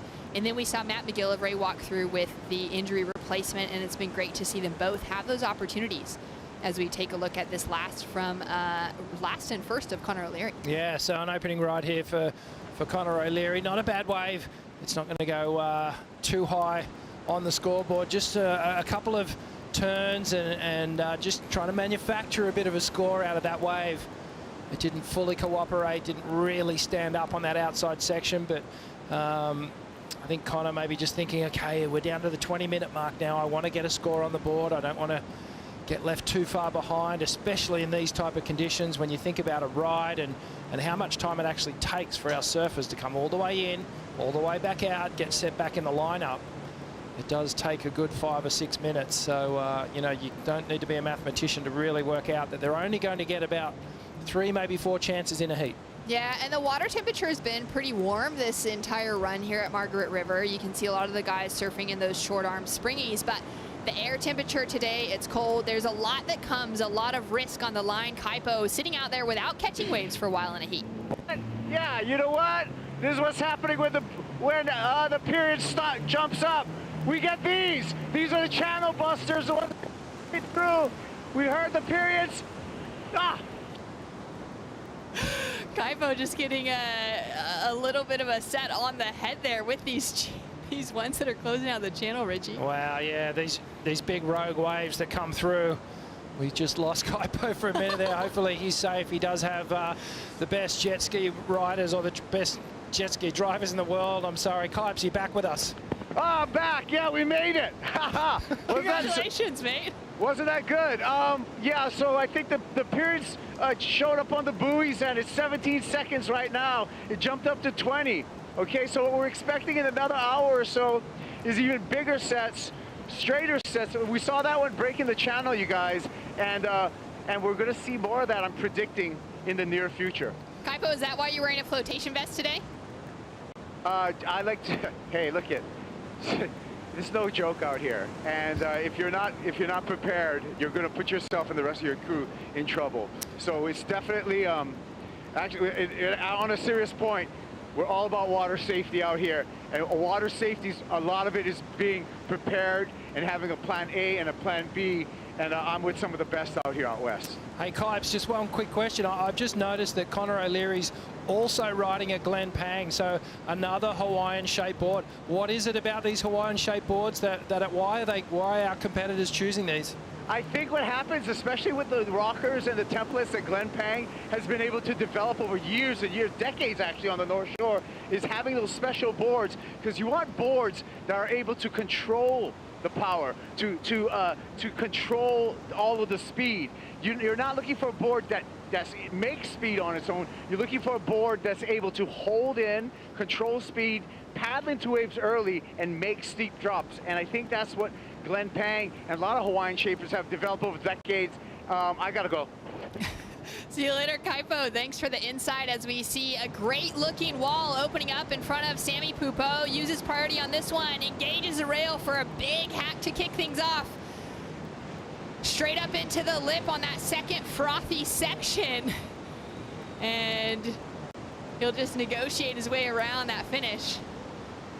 Answering back, Connor O'Leary driving off the bottom, straight into a 12 o'clock turn on his backhand, grabs the rail, holds that line for the check, and now situates himself for the finish.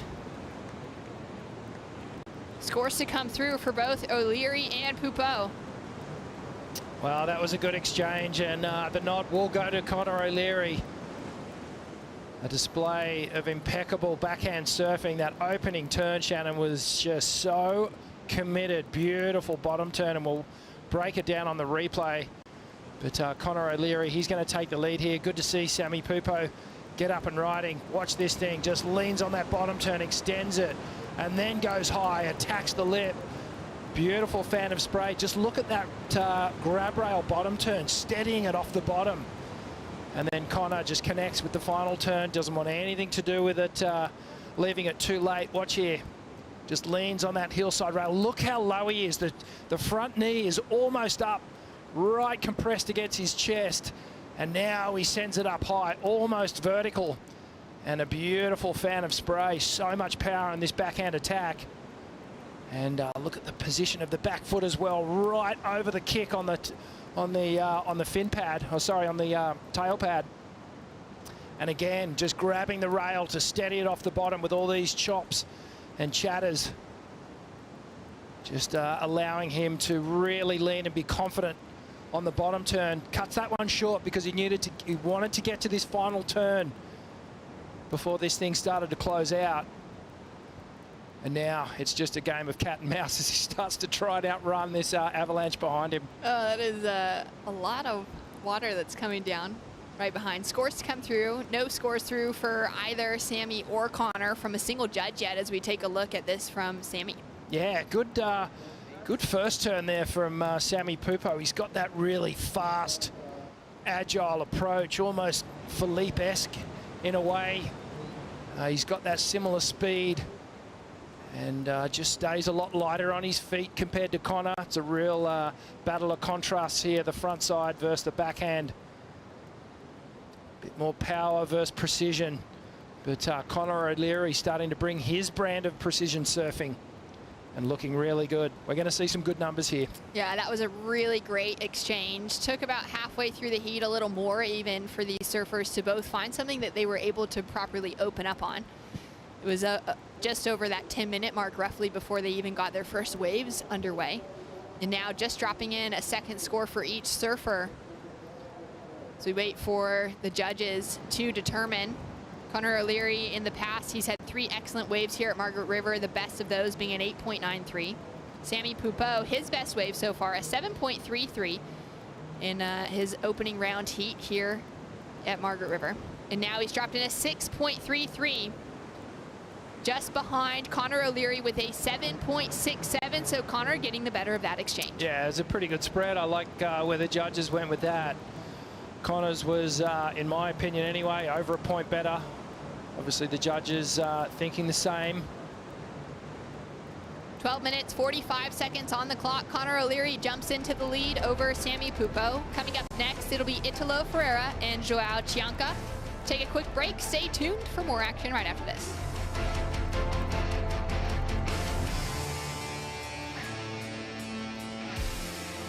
I just want to leave my mark on tour as, I guess it's just more so to inspire kids who weren't as talented when they're younger. You know, I was in the same position as them, and if I can get there, they can.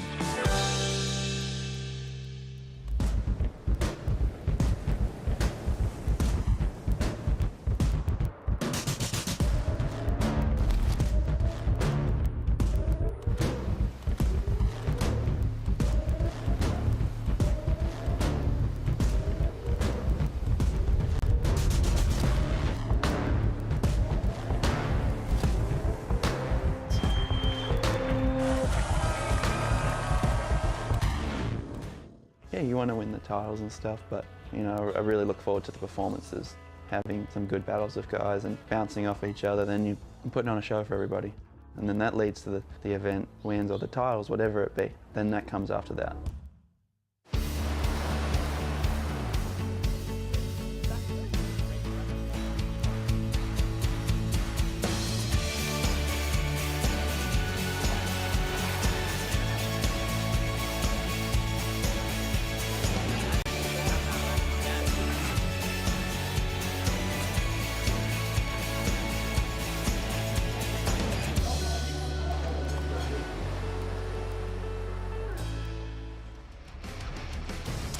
Minutes on the clock. Sammy Pupo now up and riding, chasing a 4.52 to get the advancing position past Connor O'Leary.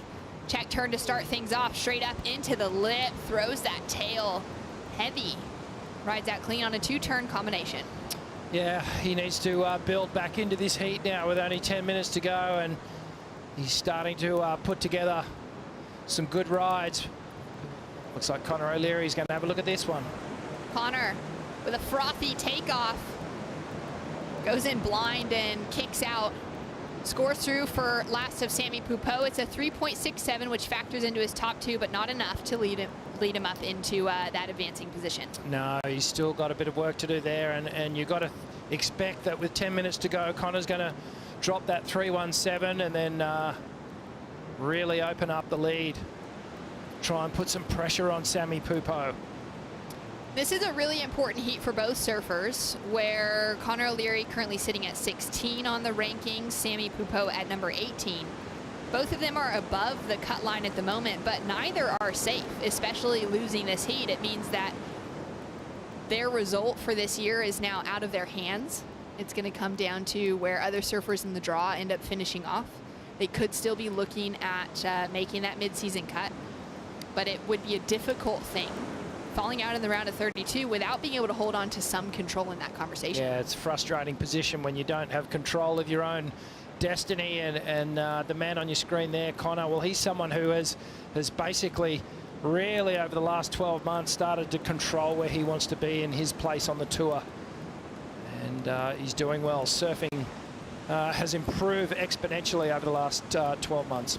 Kaipo, you took a look at that pin drop from Connor firsthand. And he's on his way out right now. What happened was he kicked out of that wave and he had to take one on the head, got pummeled, beating, and so he got a little, smart.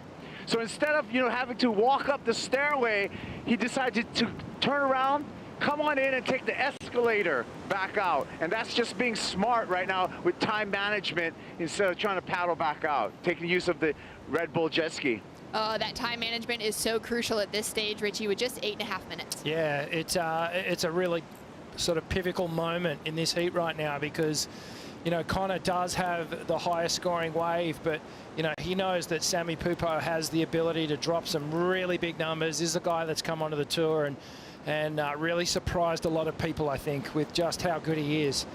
And, well, it seems like he's good in the big stuff as well. His performances in Hawaii have been really, really impressive. So he's got what it takes, no doubt about it. And what Connor's thinking right now is another backup score. I want to stay out in the lead here. I want to keep the pressure on. And he doesn't want to be the one that leaves his position on tour up to fate. Absolutely. It's really the battle of the backup score at the moment. Both servers sitting with those 3-point rides as their second scoring waves.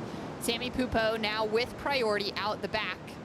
And for Sammy, it's been an exciting rookie season, being able to be on tour with his big brother, Miguel Pupo, being able to travel with his good friend in Joao Chianca, and also just to have that representation from Brazil, that national representation with Felipe Toledo, with David Silva, with Joao alongside, and spending a lot of time staying together. It's been really cool to just be able to witness those veterans of that pack pouring into that rookie class. Yeah, the Brazilian storm has really paved the way for all these new Brazilians on tour. You know, they've well been dominant in getting world titles in the last decade. Gabriel Italo really showing what's possible, taking the performance levels in the sport of surfing to a whole new level, really showing a different way to do it. And we'll welcome back Gabriel Medina when we head to the Quicksilver Pro in G-Land, which is an exciting proposition for all the surf fans, not so much for the competitors. I think they'll be going, sure you didn't want to take the rest of the year off as well, mate? I feel like for surfers like Felipe Toledo, Kanoa Igarashi, who really had their eyes set on world titles this year, it's put a bit of a spanner in the works as we take a look at the Harvey Norman recap. Connor O'Leary currently out in front. Yeah, Connor just, well, he eased into it with this 3-point ride. Sammy Pupo, he had his own chances as well, just ripping into some nice fast turns on the face here and just dealing with all that froth and bump. And right out of that one, I think that was his 6.33. But this is the wave. This is the thing that separated these two gentlemen. Connor O'Leary just attacking on his backhand with some really committed surfing. You can see here, gets to that final section. So important today to finish these waves off. Gets the 3-turn combo. 3-turn combo takes him into a 7.67, which put the pressure onto Sammy Pupo. But Sammy still chasing less than a 5-point ride to get that advancing position, and we've seen more than, you know, at least a couple of scores today go above that with just a single turn. Yeah, we know it's possible. That one turn, Matty McGillivray to steal the win from Kanoa Igarashi. Well, these guys, they don't have a backup score at the moment, so it really is going to come down to this second score. You know, looking at the numbers, Samuel's like a point behind, basically, so he needs to make sure his backup wave is at least a point better than whatever Connor can manufacture here. But we're down under the 5-minute mark, and Sammy in box seat with priority. Sammy kicked off his campaign for his rookie season on the championship tour with a quarter-final finish at Pipeline. One of the most death-defying waves on the planet, one of the hardest waves to find rhythm and success at. So to make it into those quarterfinals is so impressive for the rookie class. Yeah, it's the start of the tour is difficult. Starting at Pipe, straight to Sunset after that.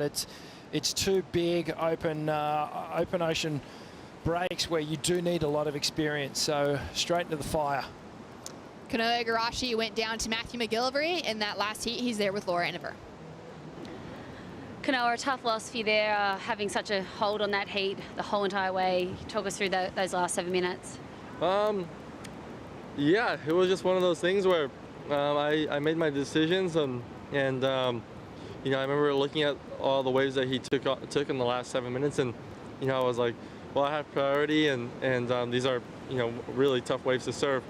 And I just thought, well, he's going to have to surf really good to get good scores on these ones, and he did. So, yeah, it's just surfing. Like, you have to make decisions based on percentages, and I like my odds. and yeah, but he you know, hats off to him. He surfed really good on really hard waves to surf. So that's, you know, that's sometimes it's just the way it goes. And obviously coming into this heat, Matt had so much to surf for, and obviously you do too, coming in at number 2 in the world, 2/17. How are you going to, you know, take this and move on to G-Land?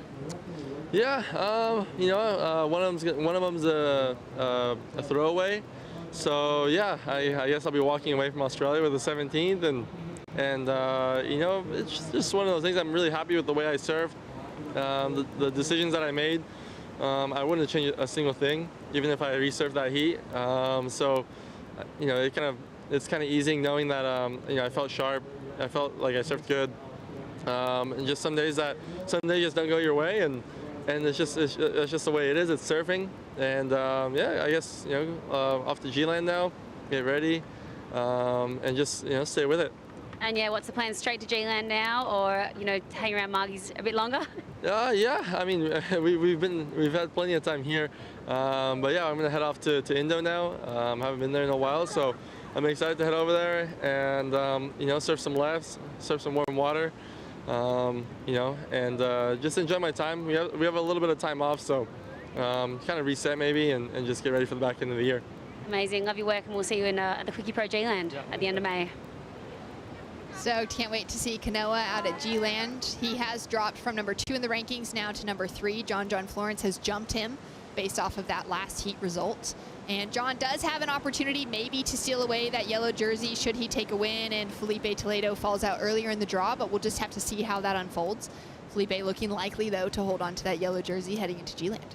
Well, so many different stories unfolding as this event starts to wind down. Final minutes here. Looks like we're going to have a surfer up and riding.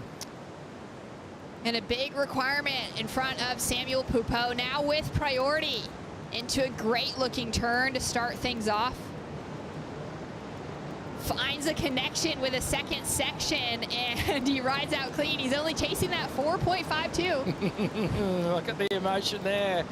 And I don't necessarily think that that's emotion driven by just, that was amazing surfing that I did. I think that's emotion driven by, I've just got the score that I needed, and I feel like he's got there. 4.5 points. I think he's done enough. Two big turns. The second one possibly a bit stronger than the first. He actually almost skipped out here. Watch the replay. So Sammy Pupo on this difficult section, you can see there, almost lost it. But he's able to regain, keep the rail engaged, and then the second one that was more aggressive. If he had timed that just half a second after, he would have been swallowed up.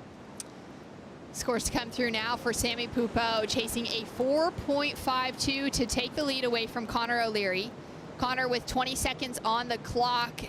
It's looking unlikely that he's going to have another wave roll through at this stage, but we could see that change as scores are now starting to drop through from the judges for last of Sammy.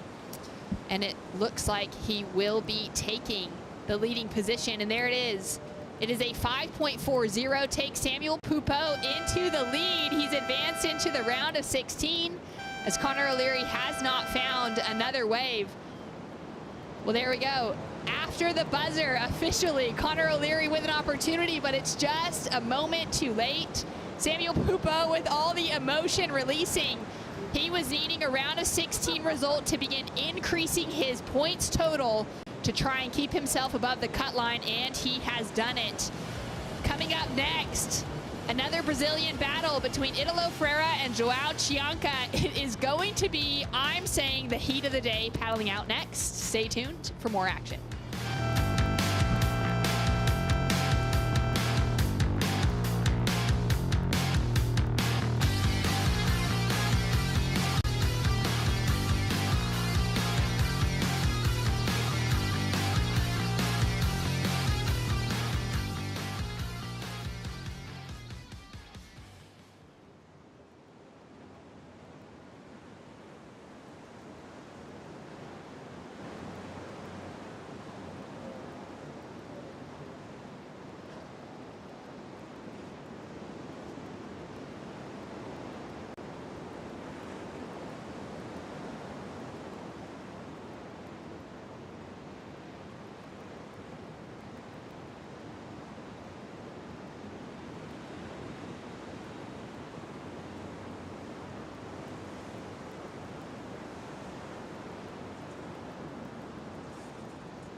I mean, yeah, being a goofy at the box would be interesting. I've actually tried it on a couple. I've gone switch foot just to see how it is, but not on big ones, so I can tell it's difficult though. There's a couple different factors there that come in when you actually drop it into the wave. So when I watched Owen get his crazy one, that was about as big as it gets, as big as it holds, like for such a perfect wave. Yeah, that was incredible. But then when you go to Italo's wave, it was a complete wrong spot, I felt like, where he took off. I don't even know if he'd even surfed out there. It was a make or break heat that started his world title campaign, and yeah, surfing is wild, isn't it? And it's just years and years and years, for as long as he's been doing it, that helps him get through those moments and helps us get through our moments, you know? That's what, when we're in waves of consequence. Welcome back to the show. Sammy Pupo saving himself with a buzzer beater moment. The low seeds, they're starting to turn the tide, because early on in the round of 32, it was the top seeds progressing, but a couple of big comeback moments there from Matthew McGilvray and now Samuel Pupo to earn their place in the round of 16. Out in the lineup, Joao Chianca is going to have his hands full, surfing against the 2019 world champion Italo Ferreira, and this will be a big heat. Joao Chianca, he's performed so well against the big names. Unfortunately for him, those stunning performances have come early in events. Ronnie Blakey joined by the 78 world champ Wayne Rabbit Bartholomew. Bugs, this is a fun one. This is a fascinating contrast between, you know, careers, styles, approaches, and their situation where they are right now on the leaderboard. And you know, Joa has been such a danger. I actually think Italo would be feeling that he's up against it. Yeah, coming into this one in 25th position, the young rookie who has given us some of the best performances of the year so far, despite the fact he's well below that cut line. Italo in 7th position. Not a bad performance from him down at Bells Beach, but you know, you reflect on the past few seasons for Italo, and by this stage, a few events in, he'd already claimed a victory in the last few seasons. So he'd be looking at it as a bit of a poor start to the year for him, and he'll look to turn things around right now. But as Shannon said prior to the break, this potentially is going to be the heat of the round, with both these guys possessing so much power and progression. Well, you know, Italo left Bells pretty unhappy. It was a pretty unhappy ending for him, and he wasn't happy about it. And he blew up, and he'd come here just steam. He'd be just fired up. But he knows Joa is just such a... You can only call him a dangerous customer. That's what he is. Here he goes. So really comes up under it on this occasion and manages to hang on to that. Really ugly end section though. 4.67 for that opening ride. Bugs, take us through the replay here. Well, it's all based on this great... This is just... He just carves down the face here. Now, when he comes around from the bottom of this one, he sets it up, and I feel he just slightly mistimes this section here, and which holds him back from the last section. And he comes up, the lip sort of gets him in the head, and he actually manages to hang on. It was a miraculous recovery, really. And here he is again. Up again, and just trying to deal with the bump on the open face here at main break. And he might have... He's changing boards. Yeah, opting for a board change. Don't know if his equipment was a little buckled maybe, perhaps, but he's coming in for a switch up in the equipment. Well, we saw that. We saw Italo do that at Bells. He gave the word, I want to change my equipment, and he did it. Remember, he was over at Rincon, and he did the change up. Here he goes now, cleaner looking wave. Drops to the bottom and straight up into it. Always has the foot to the floor, moves with a lot of momentum and pace, this guy. And he'll just do his best to finish off this end section. Has amazing control, a really nice, solid wide stance, modern day style. Works well for progression, but also comes in handy when you're trying to ride the rapids. That was such a difficult wave to maneuver through. The white water was just surging towards him, and it was a bucking bronco, that's for sure. He had to really handle it, and to finish it off, to get the score, pure desperation. So just looking at Italo's results this year, quarterfinal down at Bells Beach. Prior to that, had a semi-final finish in Portugal. Kicked off the year with a 9th at Pipeline, a 17th at Sunset. So he really needs to get past this round, start adding to that points tally and close in on those surfers above him on the leaderboard. One of them being Kanoa Igarashi, the big name who has fallen out of the mix here already. Gosh, right here, this situation here, this is where the jet ski assist just comes in so handy. I mean, he was able to get the Uber into the beach and a very quick pit stop, changeover. He's on the back of the ski. You know, probably 90 seconds lost. Yeah, just lucky for him too with the tide the way it is at the moment, Bugs, that he can come so far in. The ski driver's pretty comfortable weaving their way through the deep pockets in the reef here, and it is going to be a quick change. Yeah, well, you're right there about the tide. You certainly can't do that on the low tide. So there was just enough water over the reef to go all the way to the beach, and very skillful manoeuvring by the ski operator. Yeah, we've been given some props to the Water Patrol team as Italo does one of his trademark froggies off the back of the ski there to just propel himself back into the takeoff zone here. But Paul Patterson, he's out there in the lineup. Perry Hatchett, his son Keeler, Dino Adrian, Richard Sills, Dave Delroy Carr, Jed Madison and Simon Tien doing a fabulous job. This is one of the most demanding locations for our Water Patrol teams when you think of just the open ocean that they've got to deal with, Bugs. Well, you know, look, the experience there between, you know, Perry Hatchett and Ant-Man is phenomenal. These guys have done this for many, many years, coordinating the jet ski team. Well, 26 minutes to go, and Joe is out there in the field. Joe, a quick board change there for Chianca.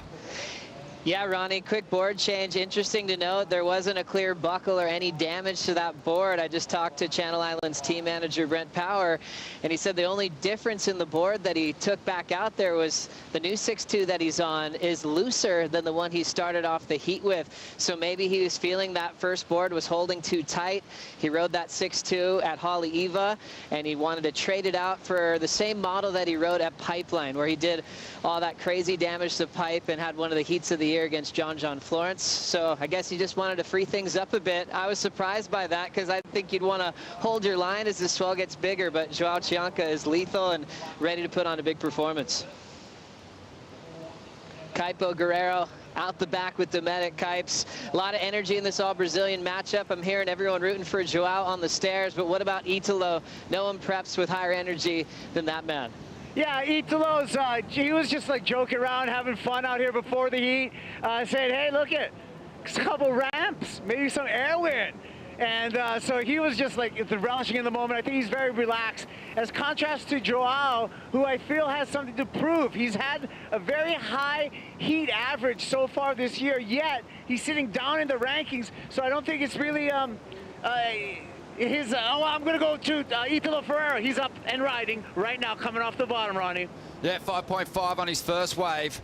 Now looking for something more. Strong first turn, lines up the steep sections on the inside, whips another backhand hit in, and now drives away from the disaster zone, the danger zone there. Hati, very dangerous on the end section there. Yeah, I see really similar waves. I mean, his wave choice, it was really milky. I mean, he was obviously riding on with the previous waves. It just, you know, made it just a full milky sort of wave face, and he handles it so well. You'd never know that there was any adversity. Italo, he's just always so high energy. Broke his nose prior to the event getting underway, trying an hour out here on a windy day. Came into contact with his equipment. Surprised he hasn't busted his face the way he rams those Red Bull cans into his mouth prior to paddling out for a heat. But that's going to be a pretty decent number to back up the 5.5.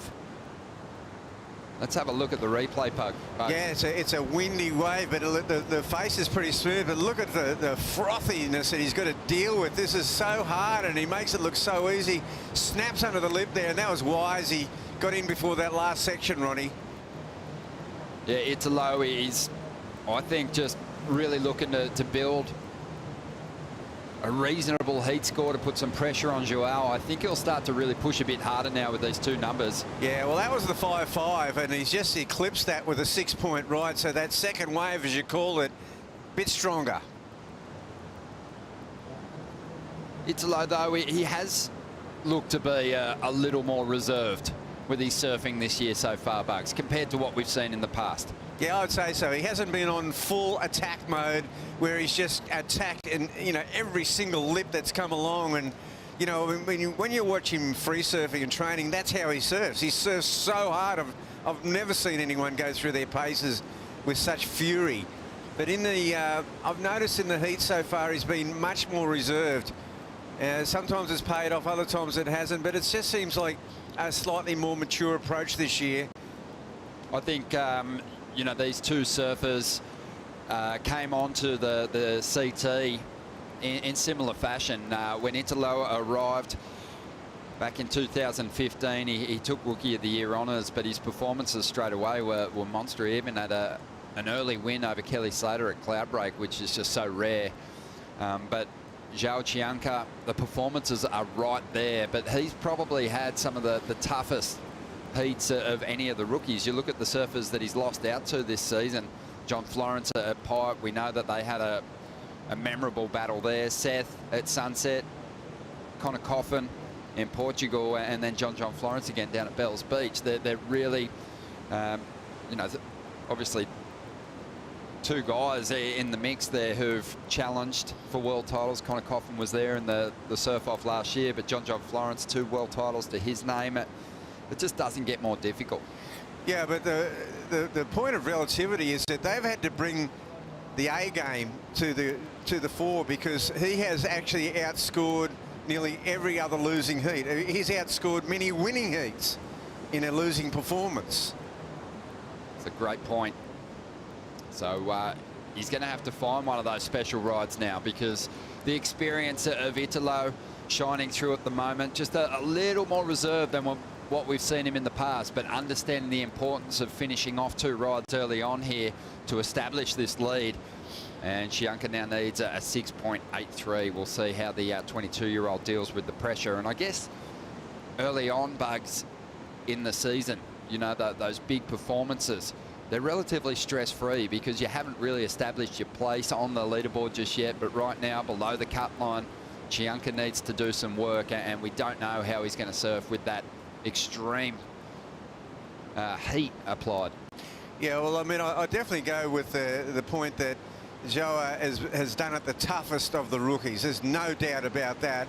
His performances have been such that, you know, he really should be above the cut line, but he's just met these guys that have had to bring their A team and their A game they have. And now we might see Italo Ferreira open up a bit, Ronnie.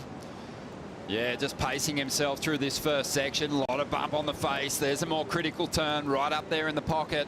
Lining up the end bowl now. Hits the lip, finds some release, and rides through, and he likes the feel of it, and he should. Yeah, he throws out a right jab on that one. Yeah, 19.5 minutes to go.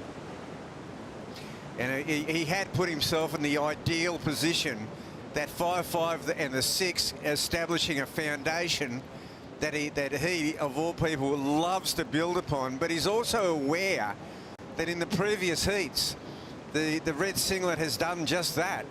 Kanoa Igarashi in the last heat had established a 7 and a 6, and it still wasn't enough to hold off his opponent. Well, this has loved racking up the event wins here in Australia. Took out Bells, got a victory on the Gold Coast, had the big win at Newcastle last year. There's only one more to go, and it's main break Margaret River. So yeah, let's see what he drops on this last ride. I mean, it didn't have as big a turn at the start, but it had an extra move and another strong finish. Came through at a 6.6. The requirement now grows for his countryman, Joao Chianca, after a 7.93 with 18.5 minutes to go. Yeah, so Joao already looking for an excellent score, and this wave just gets that little free fall off the lip, choppy face, and it comes into the smooth section now. This is the first of his major turns under the lip. And this one here, here's the money turn. He cuts loose and this one slams it over the top of the lip. A little bit of a fin slide, and then he gives that right-hand jab going, yeah, it's a TKO.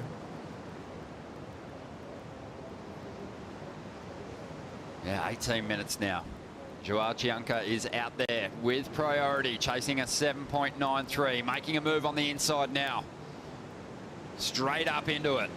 Has fantastic extension through those big frontside calves and absolute firepower when he finds a steep wall to lay into.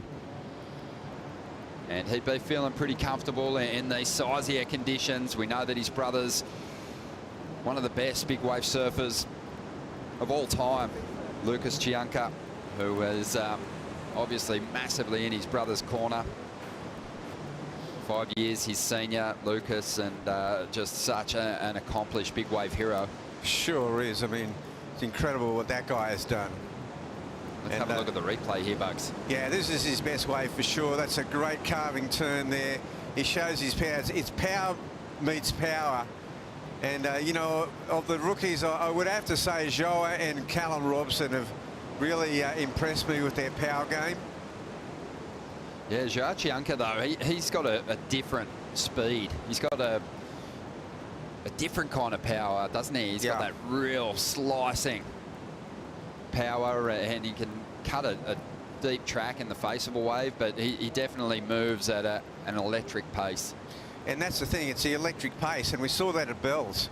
I mean, wow, when he gets going on a wave, he can fit in not just volume, but super quality.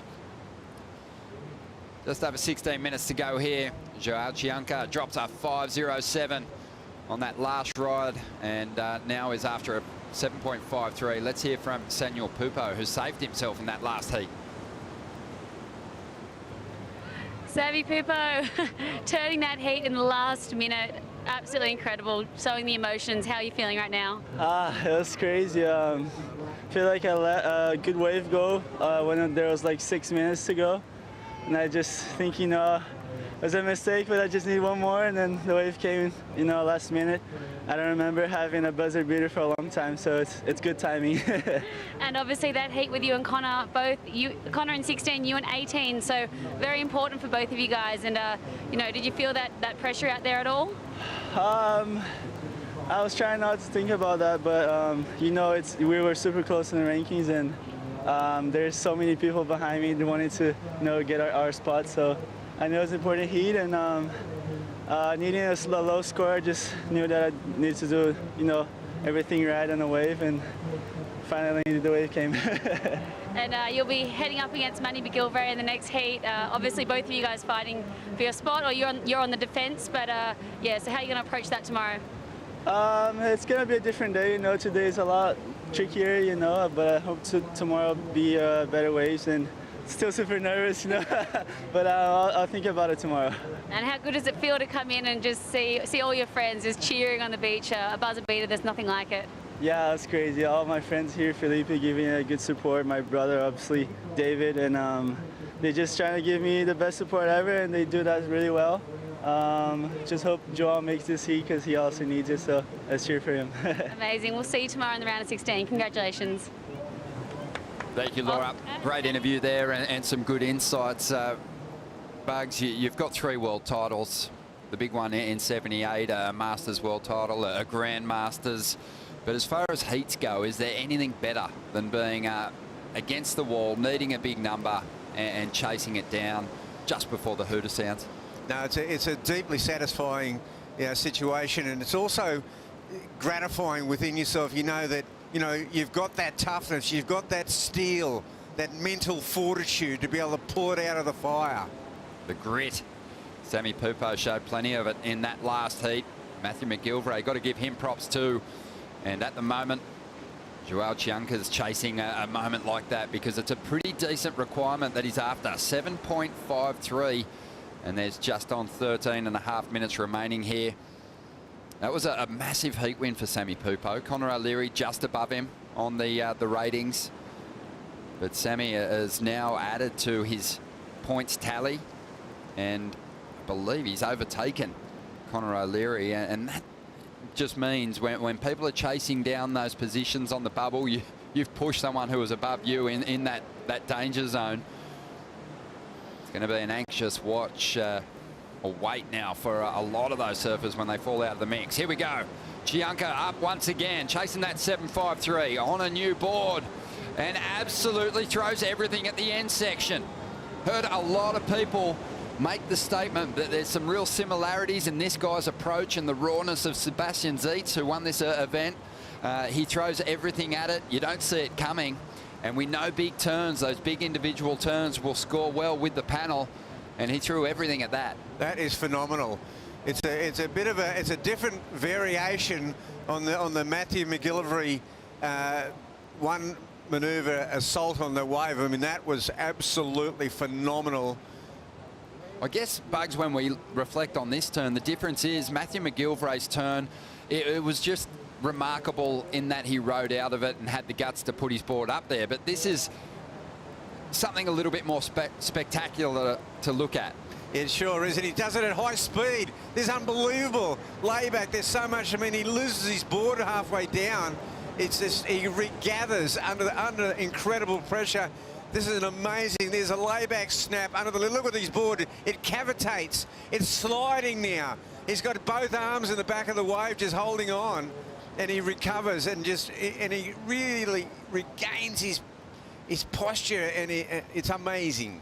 Unbelievable stuff, and just so much determination displayed there to hang on to the move. The wave was doing everything it could to slap him off his feet, and he just refused to let go of that manoeuvre. I think it's going to be a big score, just based on what we've seen already with those big high-risk individual moves.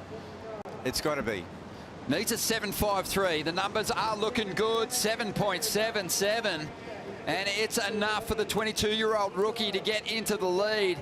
And wait until he hears this score from the onside announcers. He's going to be buzzing, puts his head down, and now starts hammering into the lineup. And Italo's going to really have to step things up now.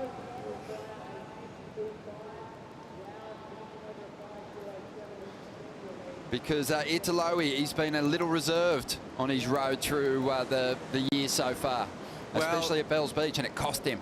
And he, you know what, we talked about his opponents, John having to bring their A game. Now the world champion has to bring his A game, but here he is again. Wow, Joa, this is an incredible looking wave. Yeah, has to get rid of 5.07, pulls into the barrel. Can he punch his way through? He gets slammed, doesn't get the completion, but he was on his way to a spectacular score there. Gosh, that looked like Sunset Beach right there. Just over 10 minutes to go. We'll get a look at that one on the replay in just a moment, but right now it's time for a Bonsai Brew break.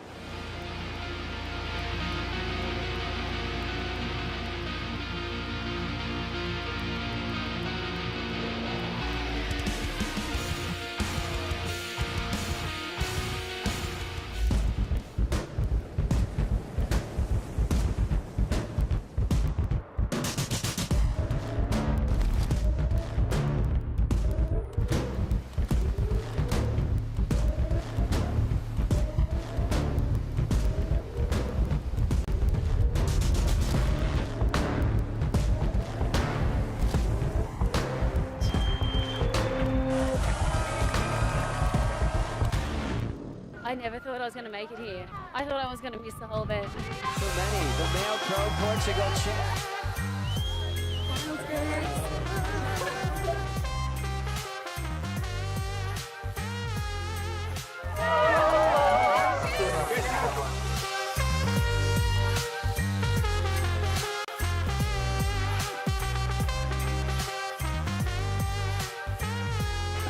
Oh my gosh.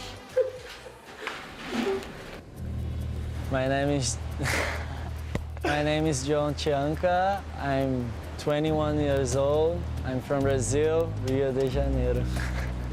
I've always loved competing, loved surfing. Be part of the CT is my biggest dream. Oh wow, Joao Chianca in the barrel on his backhand. Oh!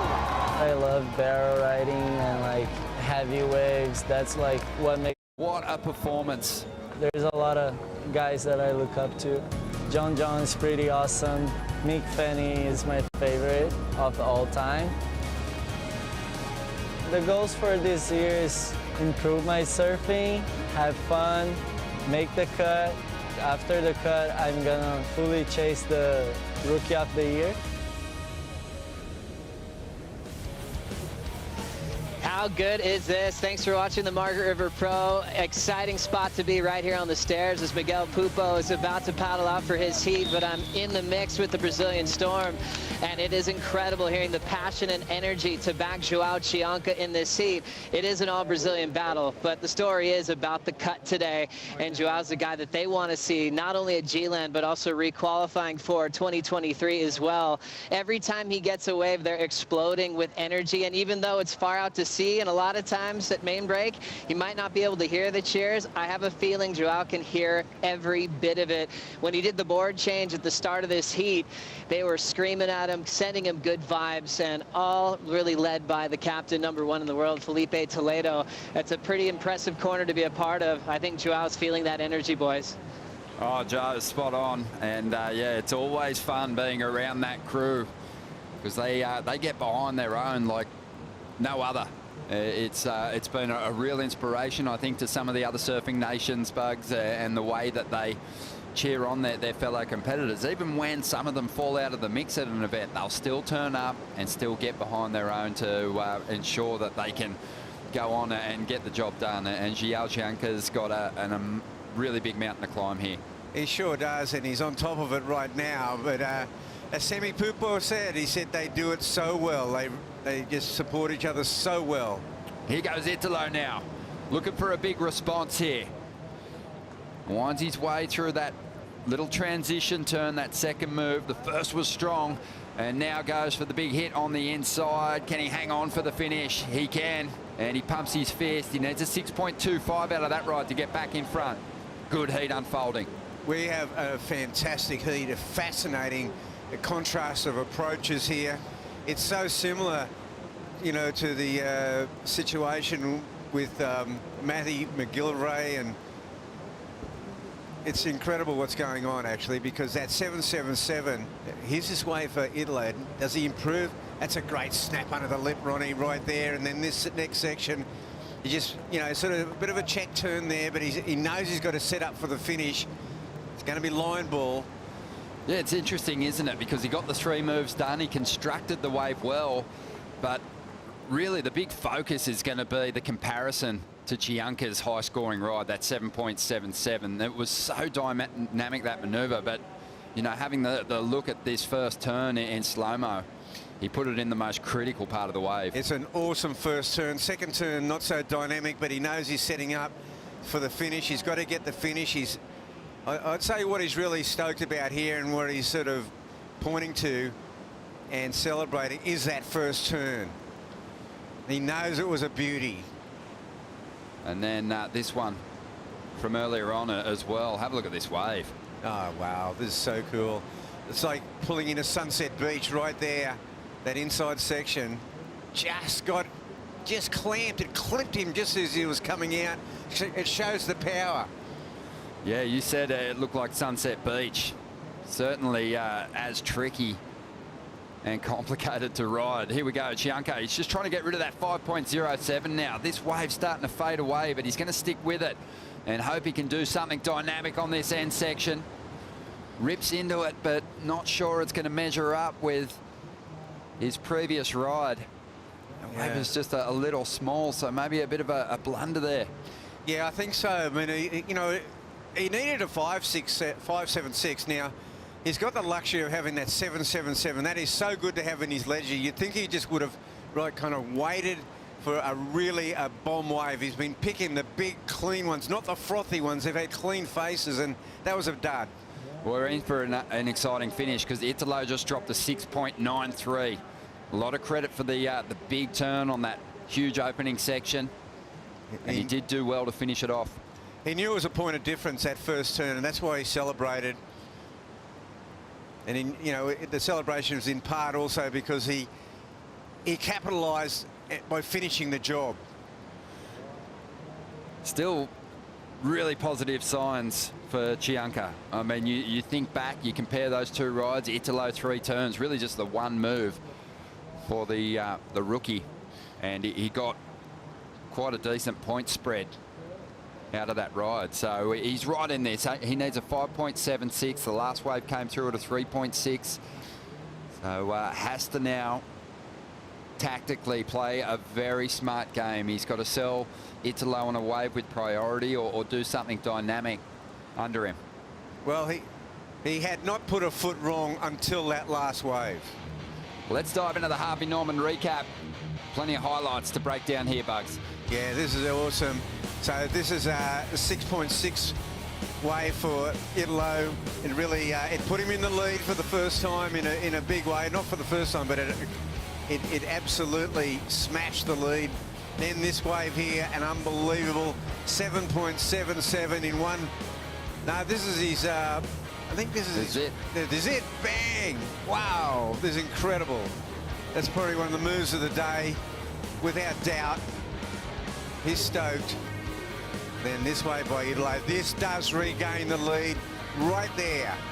Big points, big commitment. And right here just sort of sets it up. He's looking down the line. He's got his, this is what it's all about. This could be the win just here, this finishing move. Gets a 6.93. Yeah, he knew it was good. You know, just again, the veterans out here, the surfers that have had the experience in the lineup, they get away from the wave. They give themselves some space from the convergence of those two white waters to get that important completion on the end section. But it was all really collected. The majority of the points collected in that big individual turn to kick it off. And now Italo back in front, and Cianca needs to save his place on the CT. It's shaping up as potentially being another buzzer beater moment here, because the rookie's in good form. He's just got to hold his nerve. Big sets approaching, maybe too big. Yeah, huge set approaching, and we see a set upon him now. Behind him, feathering out to sea, is that promised pulse in the swell. Look at this. On the head. Now they paddled in though, because Joa knew he needed to get a wave on the inside, and Italo, of course, he shattered him all the way in, and now they're caught inside. This is advantage to Italo Ferreira though. Yeah, this is probably for Italo the most comfortable he'd be wearing sets on the head. Sitting in first position in a crucial heat for him. He wants to make up some ground and get himself back toward that final 25 seconds to go. This is a monster set. And this is how the heat's going to end. This is how it finishes. Well, you've got to give props to Italo. He knew he had a tough customer in Cianca, and Joao kept himself in the heat with that big 7.77. But, you know, a former world champ isn't going to make mistakes. Even though he was pacing himself in the early stages of this heat, when he needed to lift, he did and got the score that he needed. Broken leg rope. So it's a broken leg rope. And, you know, another massive performance by Joa Cianca without a result. Yeah, it's sad. It's going to be tough for him, because you heard him during the interview piece make the cut, you know, challenge for Rookie of the Year and potentially get yourself right up to the top end of the ratings. But the 22-year-old has a massive future ahead of him. He's going to be a force on the Challenger Series. But today, Italo just too strong.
The Margaret River Pro is brought to you by Tourism WA, major presenting partner of the Margaret River Pro. By Shire of Augusta, Margaret River, strategic partner of the Margaret River Pro. By Rusty, official merchandise partner of the World Surf League Australia. And by Harvey Norman, official lifestyle destination of the World Surf League Australia. Welcome back to the show. And what a show it is at Margaret River today. Stop number 5 and the event that will bring the mid-year cut into effect. And it's already taken a toll on some of the world's best. And we just lost another big name. The exciting rookie, Joao Chianca, will be back on the Challenger Series. Italo progressing through that last heat.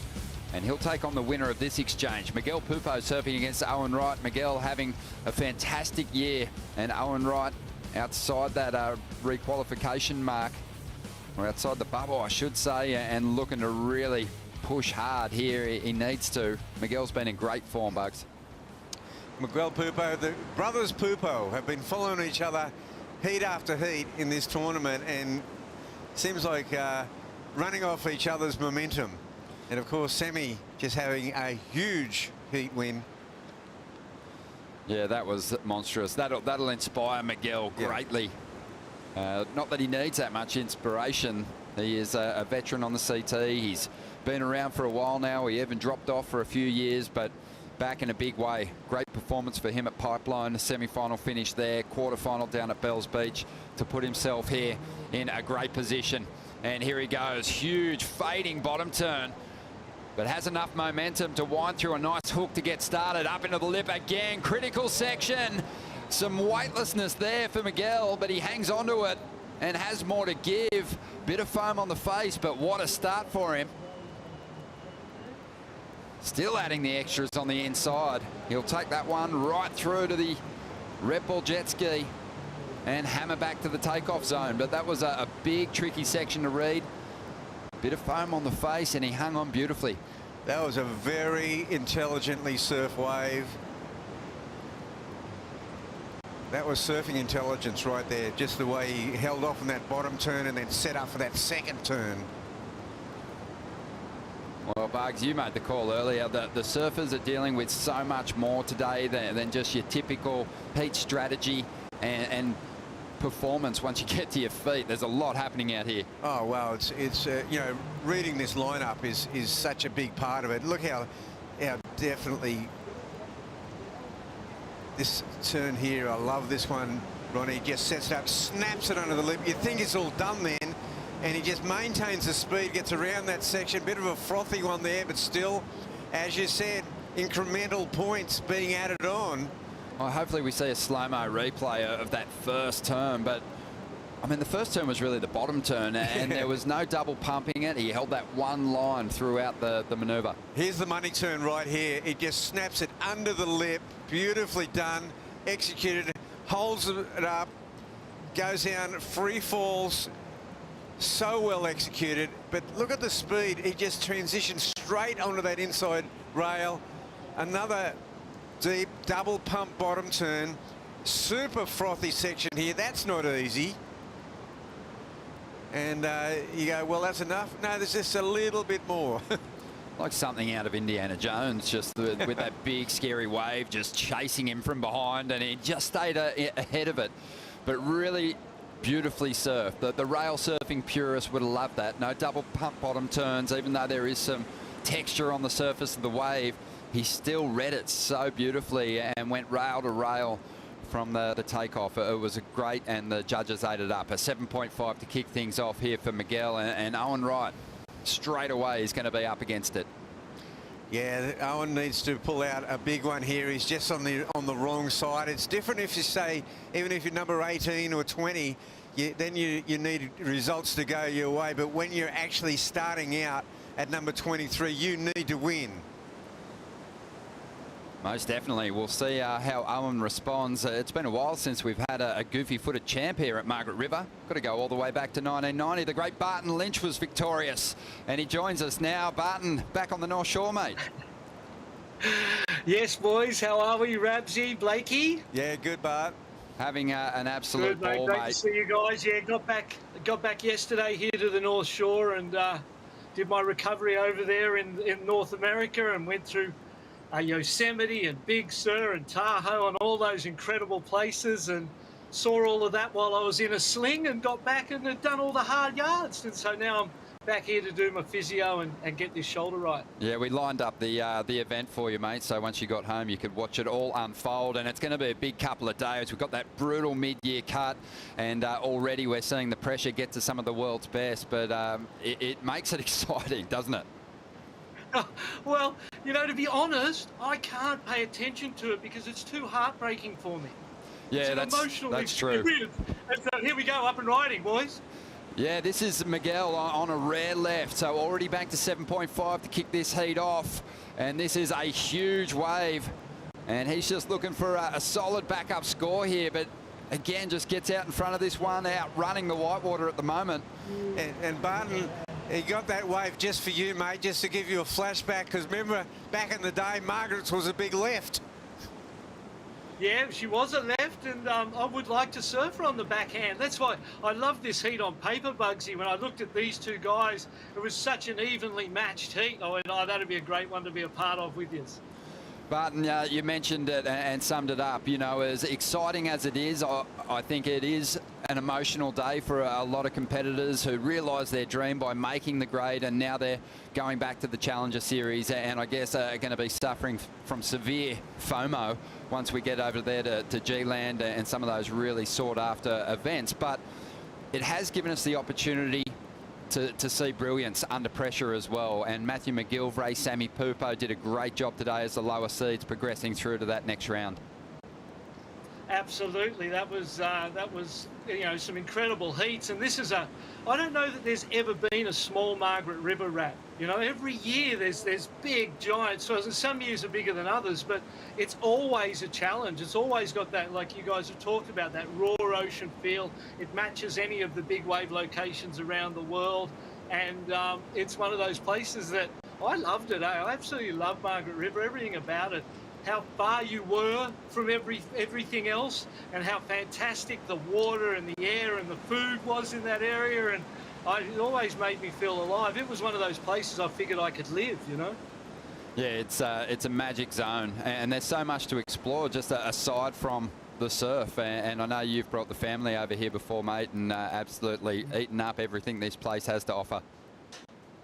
Yeah, it's you know, for a young family going on a holiday, where better, you know? You feel like you're a million miles from everywhere else, and you've just got that raw natural energy that is Western Australia, and particularly the southwest, and then obviously there's fantastic waves and all the other good stuff that life's all about.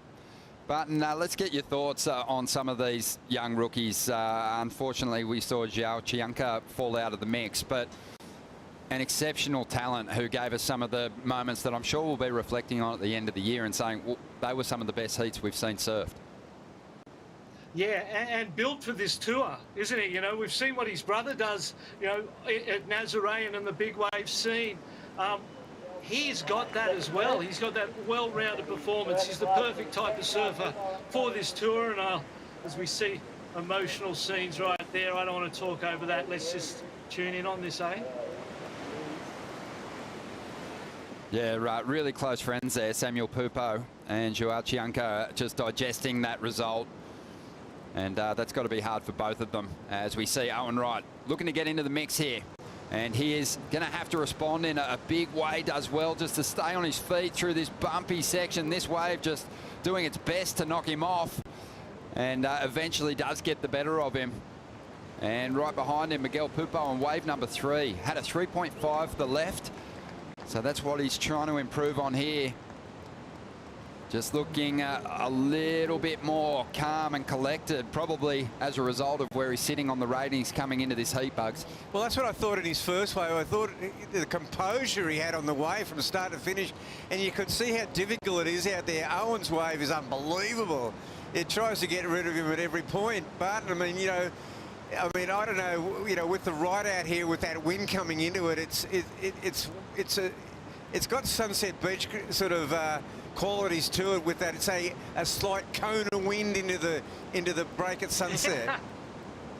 and all of the bump and the lump and the way you see Owen just bouncing around all over the place. And I suppose the thing I notice is that when Miguel sets the rail and he drives that turn, it's precision, it's precise, and perhaps he's picked better waves, and that's what's allowed him to set that rail. But definitely when you look at Owen's board, it's bouncing around a lot more in the water, and Miguel's board just looks set and drivey. Seeing a replay of that 3.5, and it was a hard wave to surf, but have a look at the size of that wall.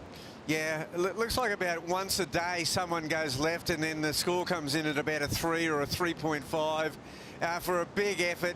And the thing about Margaret is that when you're sitting on the cliff and you look out there, you see the full brevity, you see the whole wave, and it's a big left sweeping into the bay. The right's really that cut-off wave. Sure is. It's kind of, and it's kind of tucked in there, isn't it? The right. You kind of sit in that little pocket there, and a lot of that energy can go further down the break. But I think always the thing at Margaret River is we see this replay, and finally it taking its toll on Owen, and here's Miguel's, and we see that set and that drive in the rail. But it's always about finding the waves on the left and the right that bring the energy in onto the reef and stands up. Even when you're on the left, it's still the same kind of idea. You can get ones that peak up high and then go flat and offer you nothing. But there's those perfect ones where the water lines up on the reef and they stand up both ways. And, you know, that's what we were going for on the left, but still the same philosophy, I suppose, on the rights. Barton, in these last two events, Bells Beach is kind of similar. Your perspective generally on the break is you're looking down on it. Seems to take some of the height away once you get down to the bottom of the stairs and look out there and you see where the surfers are actually sitting at the bottom of those walls and how tall they are. It looks to be, again, an additional 6 feet on what we're watching on screen. Talk to us about what it's like in the actual lineup, because they seem to be the truest shots and just show the true power and size of some of these walls, and you've been out there in conditions like this. Yeah, and it's those type of waves where the takeoff spot is quite condensed, but you're in a big space, and so identifying it, nailing it down, and not having the water drift you this way or that way and find yourself in the right place at the right time is the art form, I suppose, and it applies at most breaks in the world. But when you're out in the ocean away from land and it's all kind of moving around, particularly today, there's all that lump, and you can tell there's been a lot of wind out at sea on this swell already. As it builds through the morning, I think that's, you know, that's what makes this place special, isn't it? It is, and Bugs was bringing up a great point earlier on the call. He was saying this is, you know, such a test for the competitors, more than just performance surfing. And what's your take on that? What do you think the challenges are here? Well, we just saw in the last heat a classic example where he needs that 517, I believe. He's out the back, there's 4 minutes to go, he's got the priority, he can hang with that priority, and towards the end of that set we saw, with priority, he could have positioned, we saw that big set come through. That could have been enough to get the 5-7. I'm calling it was a big set. One turn on that big set, you get the score, but he took himself out of the lineup early on a wave that was never going to be. Rabsy was honest about it, where that's a dog, that one, you know, and it was, and they're those little mistakes, tiny decisions that you make that can cost you your career, cost you a win. You know, it comes down to those tiny things, and that's what makes it such a difficult sport to be consistent at. And I suppose that's what we love about it, because Mother Nature's she's always given the lessons. I guess too, here is a little different to Bells Beach when you're in that position that Chianca was in that last heat. When you don't have priority at certain locations, hey, you can dart to the inside and maybe find an insider and manufacture a score out of it. That's a dangerous thing to do on a day like today. Yeah, well, and with that much time on the clock, you know, and he'll learn from that, and the emotional experiences that professional surfers go through. I was just talking to Vahini Fierro, and she's at Rabsy's home break there at Snapper Rocks, and she says it's just so hard not to surf all day because the banks are perfect, the swell's looking good there. But what she went through last year with the ISAs missing out on the Olympics by one, and then missing out on the tour by one, it's an emotion, it's heartbreaking. And we've lived it, and I've been in tears and had those heat losses where your heart's torn out, and if you don't quit and you just keep going, you get your day, you know. But it's not for everyone. Not everyone can stand that much emotional hurt. And then Barton, just, you know, back to Margaret, it's like it just seems like, you know, Margaret River, it can wrong foot you, it can upend the best in the business. I mean, it's a big footy field out there. The sets don't come through in the same spot. What about, like, you know, when those bombs come, can you see them coming? I think you can, and there's those boils and indications, and it's one of the, you know, the further out you look, the more time you give yourself to identify it and see it and start to position. But you've really got to be paying attention, Rabsy, I suppose. I think a lot of people, even for recreational surfers, they don't look that far out. It's like if it's immediately in front of them, that's what they're reacting to. But as a pro surfer, you've got to be paying attention to those small indications of opportunity, hundreds of meters out to sea, and when you notice them, you get that chance to start positioning, and the earlier you notice them, the more time you got. I guess this location too, the indicators are really just the swell lines themselves, because there's not much interrupting these big, powerful swell lines as they march into this lineup. Miguel Pupo, he's picked off a couple of monsters and has the lead at the moment. Owen Wright after a 7.441. Let's hear from the winner of the last heat. It's a 2019 world champ. Idolo Ferreira, that was a tough-fought battle against Joao Chianca. How are you feeling to come out on top? Yeah, that was a pretty hot heat, and I'm stoked to get in and get some waves and do my job, yeah. What was going through your mind out there with Joao taking the lead close to the finish and you having that requirement on the scoreboard? Yeah, Joao had been surfing so much, you know, and I'm kind of sad because that was me and him on that heat, but yeah, it's part of the game, and I just thinking about my waves, you know, and like focusing myself, you know, because it's me against me, and yeah, and that was good in the end. Thinking about that, you know, the battle against yourself, what are your goals this year's Margaret River Pro? Yeah, to keep it fight, you know, on the last cup events, I'm kind of like sad, you know, like kind of not too much motivated, but yeah, I'm trying to keep balancing, you know, and keep it surfing, and yeah, and keep it smiling for sure. Thanks so much. Best of luck in the next round. Yeah, it's low. Just a little somber even in victory there. Feeling for his countrymen as we see Miguel Pupo hanging on to the lead here. Owen Wright, he is chasing a big score already. Just on the strength of Miguel's opener, that 7.5. He needs a 7.41, Owen, to get himself up into the lead. And when you look at who is below the cut line, Owen, the most accomplished surfer. He's sitting just outside the bubble at the moment in equal 23rd position. He's got 4 CT wins, Bugs. Jadson Andre, the only other surfer below the cut line who's got a CT victory. So much like Sally Fitzgibbons on the women's side, just so accomplished. Owen's, you know, got a mountain to climb here because a lot of those top seeds are still alive in the mix. Well, I think as Barton said before, you know, Miguel Pupo, he's got that composure, and Owen, you can see he's surfing under stress, but, you know, he's come from so far back. I think he was like number 31 going into Bells or thereabouts, and he's moved himself up to 23, so he's in the frame. You know, he could just do it, but he has to get into this heat. He sure does. 15 minutes to go, Barton. It's, you know, extremely intense if you just kicked off this year just slightly out of rhythm or found yourself in a tough heat. It's so hard to rebound in 5 events. Well, yeah, you're still learning for some of these guys, aren't you? You know, you're still kind of learning the ropes and experiencing the tour and the venues. I imagine starting at Pipeline for your very first heat of your career is that's a big mountain in itself. But again, whatever the system is, and I'm sure Rabsy will agree with this, it's been so many different ways and so many different things over the years since 1976 through to now. But in the end, the cream rises to the top, or whatever they say. Like people, you know, the best people who are committed, dedicated, working, understanding, learning the rules and the way it is aren't so important. It's applying yourself to whatever they may be, because you don't necessarily make them. You've just got to apply yourself to them and try and create your dreams. Is it harder, you think, for someone like Owen Wright, who's performed on a particular system for a long time? We might get back to that in a moment, as the veteran takes off deep, draws around the section, under the lip. Nice turn there. Doesn't get much more critical than that, and climbs up onto the open face one more time. Needs to finish this one off. Has to deal with all that white water. Gets absolutely mowed down and doesn't get the completion. So it might be his best ride, but it's not going to be the 7.57 he was after. Gosh, I reckon it would have gone close. He got annihilated at the end there, but he looks so much more stable on his surfboard on that wave. Yeah, let's see a replay of it. It's a big bottom turn to set up this first move. Yeah, it's a clean looking wave too. Comes under the lip there, just has to burst through the white water.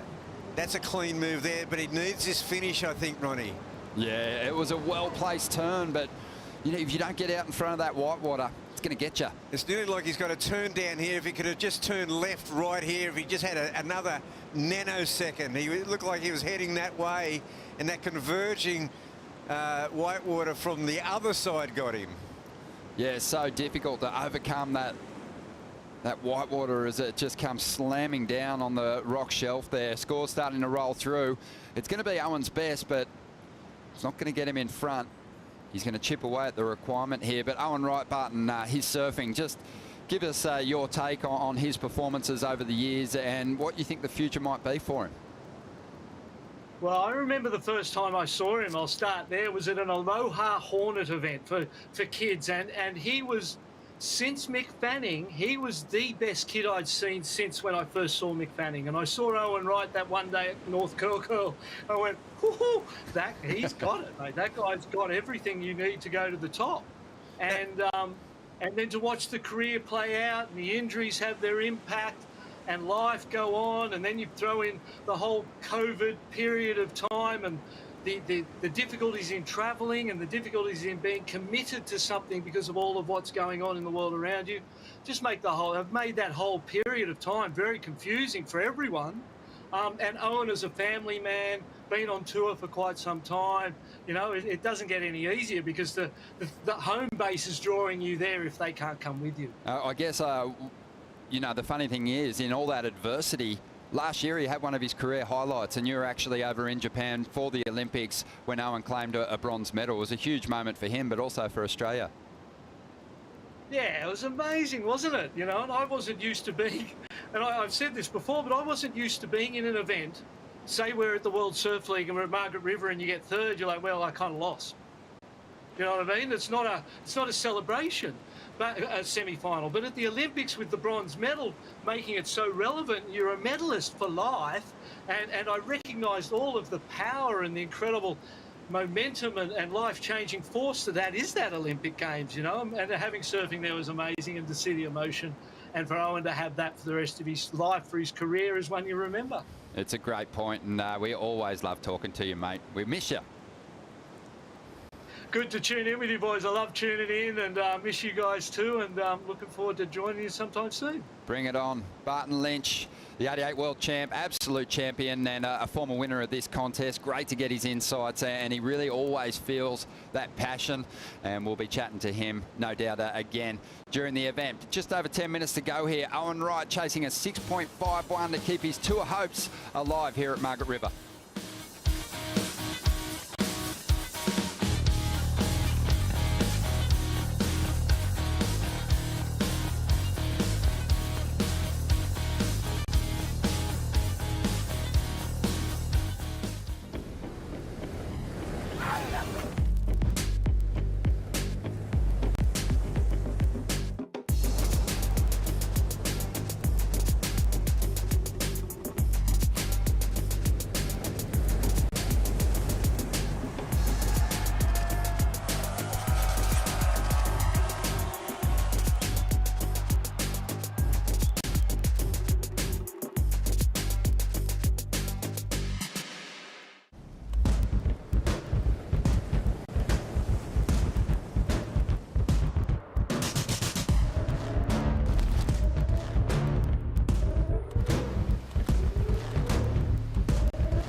I'm here in the Wet Bowl Athlete Zone with Joao Chianca.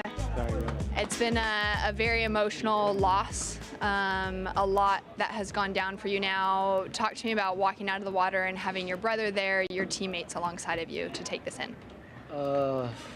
Yeah, definitely a lot to take in right now.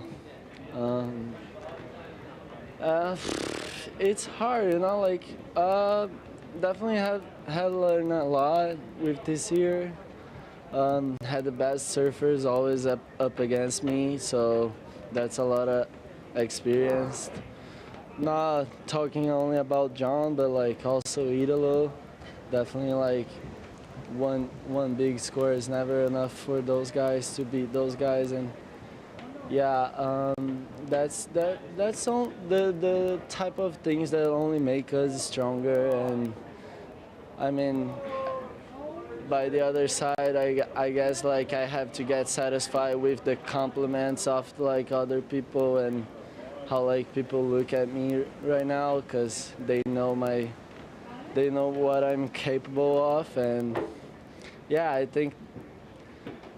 I mean, here is all about winning, make or break. That's the title of the things right now, but there is a lot of other things that like you have to feel appreciated of. And yeah, definitely I have like those things. I have those memories. I have like incredible moments under the with the jersey on, and I think I just have to find myself like enough right now and like make these other things be enough for my well-being, and yeah, look forward and look for the challenges, and yeah, be tough.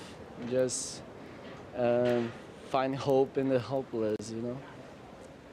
Absolutely agree. Talk to me about heading into the Challenger Series now, the Boost Mobile Gold Coast Pro. How will you reset knowing that you are going to be one of the top contenders in that field? Can I be honest? I really wish I could go home and not do anything right now for the next 2 days. I don't know.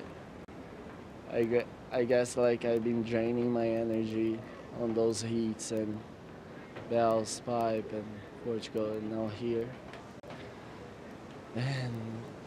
But yeah, it's all about like find hope in the hopeless that I'm talking about. Like, not gonna give up so soon, and I'm still young and definitely has a lot to learn.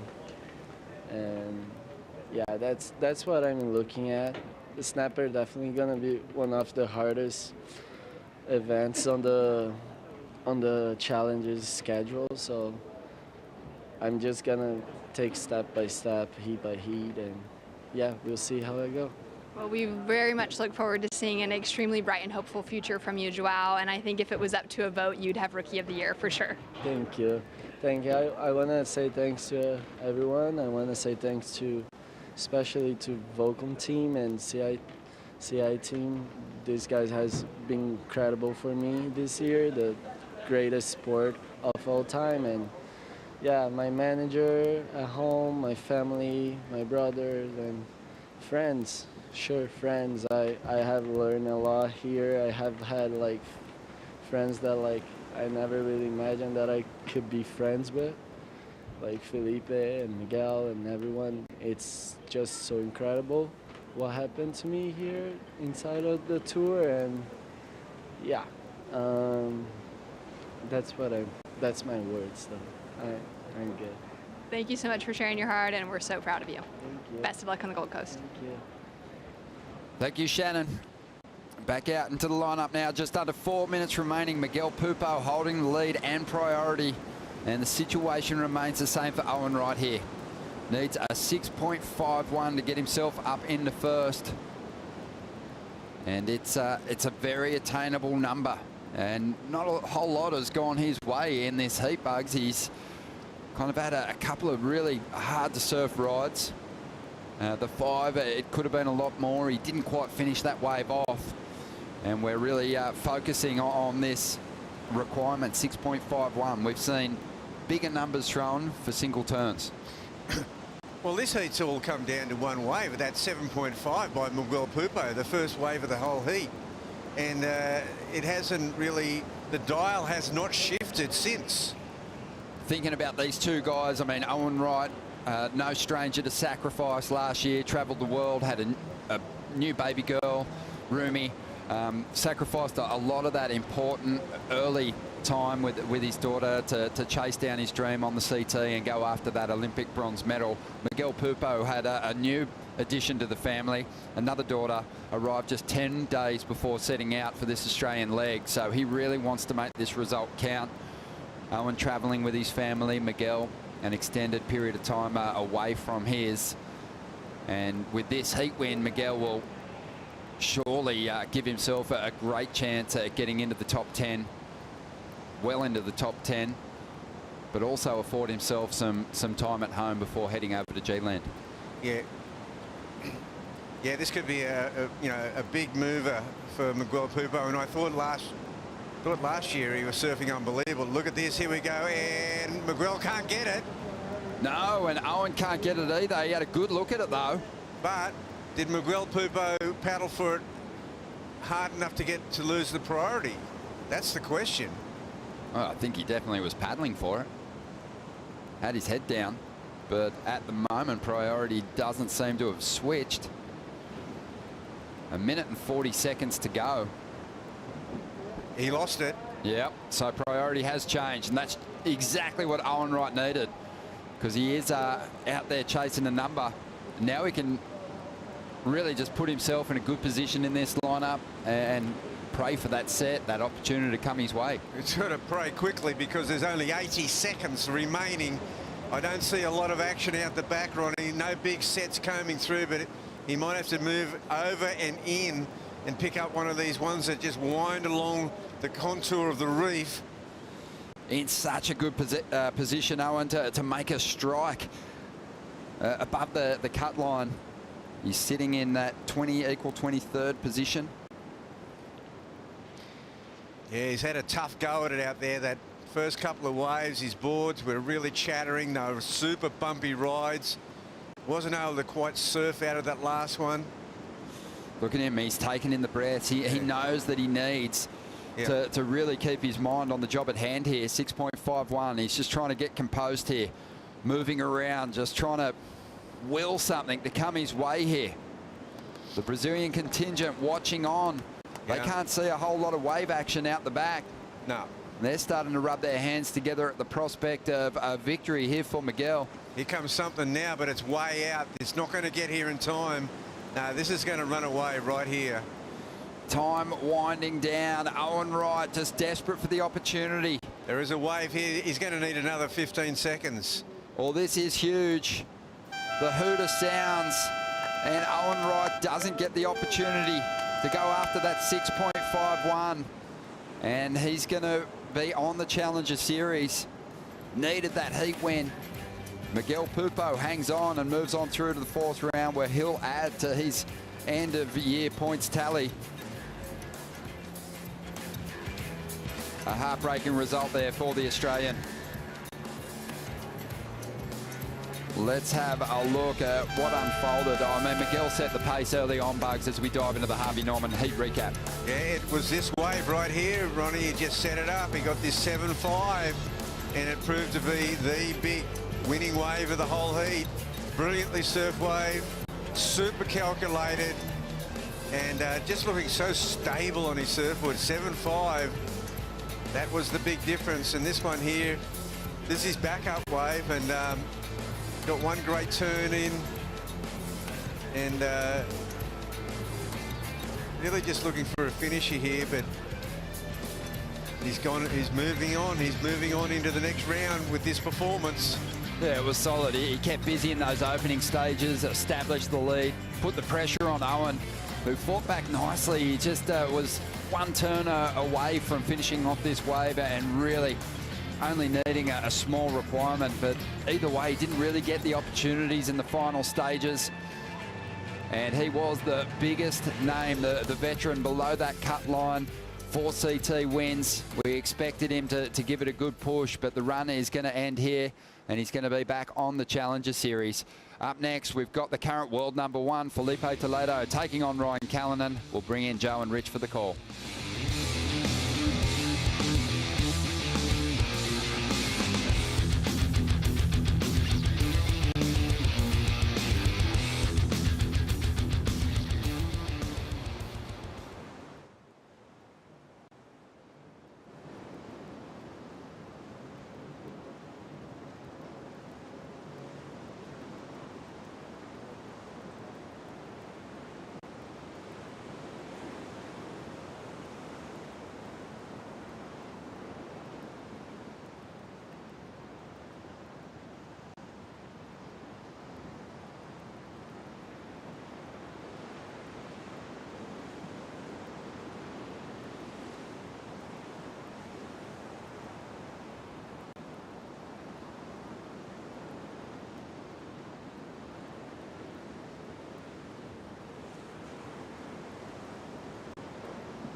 Oh my gosh, look at this thing. Oh my God. Gilmore up again. Setting up on the inside, an amazing read. And a huge end section turn. Driving through an impossible section, Kelly makes it. No holds barred for Courtney Conlon. As he asked for the 10 and gets it. Drives out and celebrates. Blakey hold on. flips into the reverse, and she loves the feel of it. Owen Wright, your Tahiti Pro Chokewood champion. What a moment. Corruptly, and he easily stops it. Your 2021 World Champion. Tomorrow on Finals Day, fans can vote on WSL's Instagram for their favorite moment from the men and the women. Keep a lookout for your chance to vote for the Hydro Flask Let's Go moment tomorrow on Finals Day, which is the last day of the waiting period here for the Margaret River Pro. We'll be crowning our champions in what is thought to be maybe the best conditions we've had in this entire waiting period. I'm Joe Turpel with Richie Lovett, longtime touring professional with big wins at Lower Trestles, where we're heading again for the Rip Curl WSL Finals. Right now, it's hard to even think about that day in September because of the severity of what we're feeling right now in this mid-season cut. Yeah, this whole mid-season cut thing has been pretty gnarly for all the competitors who are close to the cut line, and you can feel it. I've been sitting over in the competitors area the last hour since I've been on this break, and it really is emotional in there. You know, people are dealing with the fact that they're off tour now, as we see Owen Wright, who unfortunately is in that predicament right now, and just feeling the gravity of not getting through that heat. What's also taken coaches by surprise is of their emotions. Collectively, the surfing world is going through it. So even some heat winners earlier this morning are having a hard time processing that they knocked their best mate off tour. More scenarios coming up right now with Ryan Callanan, number 33 in the world. He's got his hands full, but he looks very light, happy-go-lucky behind the scenes. He doesn't look like he's got the pressure of the world on his shoulders, but he takes on Felipe Toledo, current world #1, who has watched a lot of heat today on the stairs. Felipe versus Ryan. Let's break down what they're capable of in waves like this, starting with Felipe, Rich. Well, Felipe, well, he's just been on a mission to sort of prove himself, I guess, in these bigger conditions over the last few years. And, well, he's owned this place now because last year he won it. And he won it in amazing fashion in big, chunky, challenging conditions, not too dissimilar to what we have here. So, you know, while you would think of Ryan Callanan as having the edge because he is such a big, powerful, goofy footer, you just can't write Philippe off. You know, he's got the yellow jersey at the moment, and the brand of surfing that he's brought over the last couple of years has been amazing. Ryan Callanan getting this wave during the break, just going straight down on a bomb, always trying to hit it so critically in the pocket. Well, this is exactly what Ryan has to do. It's this style of approach that's going to see him get up and over Filipe Toledo. He's got to come around and do those big backhand committed hooks right under the lip if he wants to get those big scores, because we sort of know what Philippe's going to bring. He's going to bring that fast carving power carve that we've known and come to love so well. Thinking about Ryan's wave last year, the big two-turn combo that some said they wanted to see the 10 for. It was one of the greatest rides from last season. I felt like he was trying to replicate that on his very first wave in this heat. Similar size of wave that he belted last season. Yeah, absolutely. And, you know, Ryan knows what he needs to do here. And it's just all going to come down to picking that wave that lets him do those two big monster hooks. Here we go, live action with Filipe. World #1, defending event champ, Filipe Toledo. Fresh off a win at Bells, has watched every heat for the Brazilian Storm all day today. Now it's his turn. Nice patience and timing for just one maneuver. He'll take the lead with that effort. Nice pulled in round tail that he's riding. Famous for joining the Sharp Eye family many years ago now, and he feels like kind of the captain of that squad. He's gotten a lot of fellow Brazilians on Sharp Eye surfboards, as he will just set up for a ride out the back once again. Good to manage your fatigue factor with the demands of main break and really take advantage of the water patrol today. Yeah, you could see Filipe was actually in two minds then, whether to try and punch back out through the right, but he opted out and just went, you know what, if I get caught in a set here, that is going to just suck the energy right out of my campaign here. So I'll come in, I'll get on the ski, I'll stay out of danger, and keep all the energy in the tank, because I think that first ride, well, only a little one, 2.83, nothing significant. As we know, Italo is fired up and energetic. However, he kind of does his own preheat warm-ups and spends his day kind of how he wants to, where I say Filipe is the most social I've seen before a heat, after a heat. He likes to talk to people. His headphones are usually off. He wants to chat throughout the day. I asked him last year in quarantine, does he like being by himself? He's like, absolutely not. He just wants people around him, his friends around him, and I think it helps him just remove any sort of pressure. If you see him by himself, it's almost like he's taking things too seriously, where he wants to bring his best surfing, like pretending it's another day. Looking at the implications of the cut here for the rest of the day in the round of 32, we're looking right at Ryan Callanan in this heat against world #1. Then his good friend and sparring partner in the Richard Dog Marsh camp, Frederico Moraes, will be in the hot seat in heat 11. Same Dog Marsh camp, Leo Fioravanti is in heat 12. Jaddy's got Kelly in a rematch from the final back in 2010 where he got his CT victory. Hopefully Jadson can bring everything he's got to channel that victory from long ago. Luca Macinas from Peru and David Silva all looking for huge efforts to stay in the mix for G-Land and also for requalification for 2023. Callanan starting on the backhand, and looks like he's just sort of trying to fish for something here. He'll try to hit that section as hard as he could, but that was a challenging wave to surf. Yeah, very difficult with all that foam and texture on the face of the wave there. Hard to even find that section to do the maneuver, and Arkal just duck diving under that monster plume of whitewash there, and he'll no doubt make his way. You can see it actually almost knocked him off the board. Yeah, no real decent score in this heat so far. A couple of small low-scoring rides for both Filipe and Arkal. I guess trying to build into the rhythm of the heat, Joe, trying to get into the rhythm with the sets. Yeah, he's been watching the sets all morning. One of those guys that's comfortable in heavy conditions. Let's see what happened here.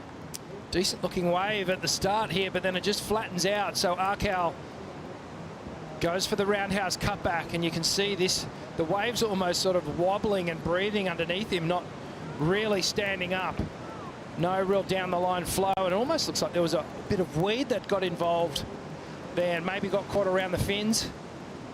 just stopped his forward momentum. Just to add to the challenge of the finish, throw some seaweed in there and try to get your fins through that. That's sometimes really challenging. Callanan, a 1.0 start, free falling out of the sky on a bomb. Second effort, maybe he was just trying to find a wave to really open up on compared to the drama of that 12-foot bomb he was trying to square up on. Oh, that first, well, you know, if he had pulled that off, if he had made that turn, this heat would just be purely in the hands of Ryan Callanan to dictate what happens next. So maybe an opportunity just sort of lost there. We saw Owen having a lot of trouble on his backhand in that last heat. Wasn't too much happening for him, perhaps having a little bit of board trouble. So very difficult conditions and hard for the backhanders on these rights. Yeah, I've never seen Owen look so bouncy and wobbly on a start of a big heat, but it's just the testament of main break and how difficult it is to hold your line. Owen unfortunately just went down to Miguel Pupo. Owen was the WSL wild card this season and looks like he'll be heading to familiar winning territory. He's won over on the Gold Coast at a CT level. Now he'll be heading there for the Challengers Series. Felipe Toledo, I felt, was in the shadow of Gabriel Medina and Italo last season. And with him being a guy who's been in the top 5 so many times in his career, made the Rip Curl WSL Finals, pushed Medina in the title match. He did finish one spot ahead of Italo when it was all said and done at #2 in the world. But I feel like he's kind of regained control. Obviously Medina taking some time off. Now Felipe winning bells. Back to the driver's seat on tour, coming into an event he won last year. I think he's truly acting like the best surfer in the world right now. Yeah, I tend to agree with you, Joe. And, you know, you kind of got the feeling that Felipe had a few external things to deal with at the start of last year. I'm not going to be a spoiler, but tune in to Make or Break and you'll get some insights into what was happening in the world of Felipe Toledo. But last year we saw him build, and I feel like it was here last year when everything turned and the world was right again with Felipe Toledo. He got the win. He said he felt like himself again, and he would have very, very good memories of main break. He's had some incredible scores out here and defending champ. That always feels good.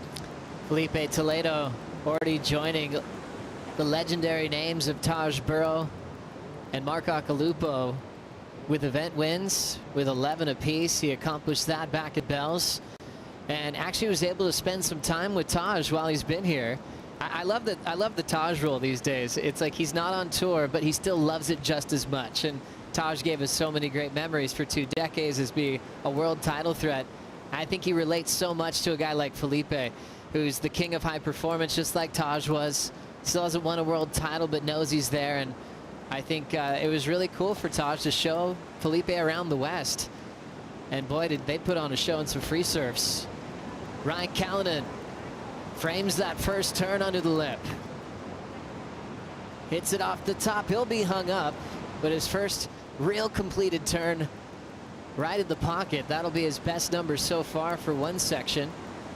And Toledo only has a 2.83, so both these surfers still in the mix with 20 minutes to go.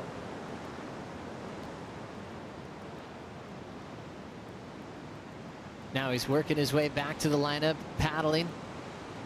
It's up to the surfer if they want to do the whole lap around with the water patrol. Felipe still holding priority, waiting for some sets to come through, and it's rising swell. It's got to be interesting, Rich, in your mind when you're anticipating the swell getting bigger, because you might not be able to rely on what you saw in the heat before. We'll touch on that in a moment. Let's hear from Miguel Pupo and Shannon. Well done, Miguel, for opening up on that 7.5. Talk to me about setting yourself up for a great heat with that.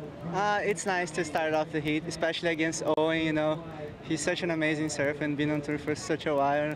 And I knew I had to start off good, so the wave was kind of out the back. I had two nice paddles and stood up, and I kind of had one nice turn in the middle, which was probably the best turn of the wave. And after that, I was just trying to get a backup score. I couldn't, so I left the door open for Owen for sure, and luckily the ocean kind of went quiet. Definitely in your favor. Now, looking at the rankings, you're up to number 6 on the current live rankings with that round of 16 result. You've put in so much work within your career. How does it feel to be sitting in that position now? It took me 10 years, you know, to get to the level, and yeah, I'm just trying to close the gap between me and those guys up, you know, farther up, and yeah, just want to keep going, close that gap, and be in a position to, you know, climb all the way up at G-Land for sure. Fantastic. What will you do between now and tomorrow for preparation? Just rest, you know. I'm pretty happy that my brother made his heat, and that gave me a lot of confidence to go into my heat too. And now I can say that he'll be at G-Land with me, so I'm pretty happy with that. And I don't know, just take step by step. Gonna cheer Philippe and Dave in the next few heats for sure. Fantastic. Well done. We'll see you in the next round. There's been a change in Miguel Pupo, not just his performance and where he's on the rankings, but just the way he's handling himself behind the scenes in the Red Bull Athlete Zone. He's acting like a true veteran, a guy that hasn't been dealing with falling off tour in the last couple of years like he has. And sometimes I think maybe it's that younger brother being on tour. He's always been a mentor to him, so he's got to walk the confidence that he's talking to young Samuel Pupo. And when they do have back-to-back heats or he's close to each other in the draw, they definitely feed off each other's momentum. Yeah, I tend to agree with you, Joe. I also think there's been a change in his surfing too. There's definitely been an increase in the way he's attacking the wave with a little bit more intensity. The turns are just a little bit crisper. They're a bit cleaner. They're done with a bit more precision and power now. And just his confidence and the way he's approaching the heats, he seems so much more sure of himself. And it's translating into great performances in heats. Gosh, thinking of 10 years of Miguel Pupo qualifying with one of the craziest rookie classes ever with John Florence and Gabriel Medina. Always felt like he was in their shadow, but maybe this is his year to add a title to his list.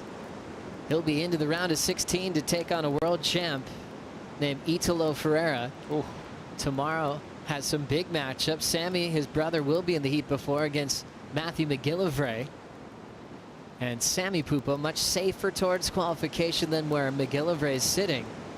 But Matty, obviously, last year did a incredible thing and made the semifinals here at Margaret River. Yeah, well, he's going to need at least a semifinals if he wants to keep his position on tour. And I think, like Ryan Callanan in this heat, has possibly let that go already and stopped thinking about qualification.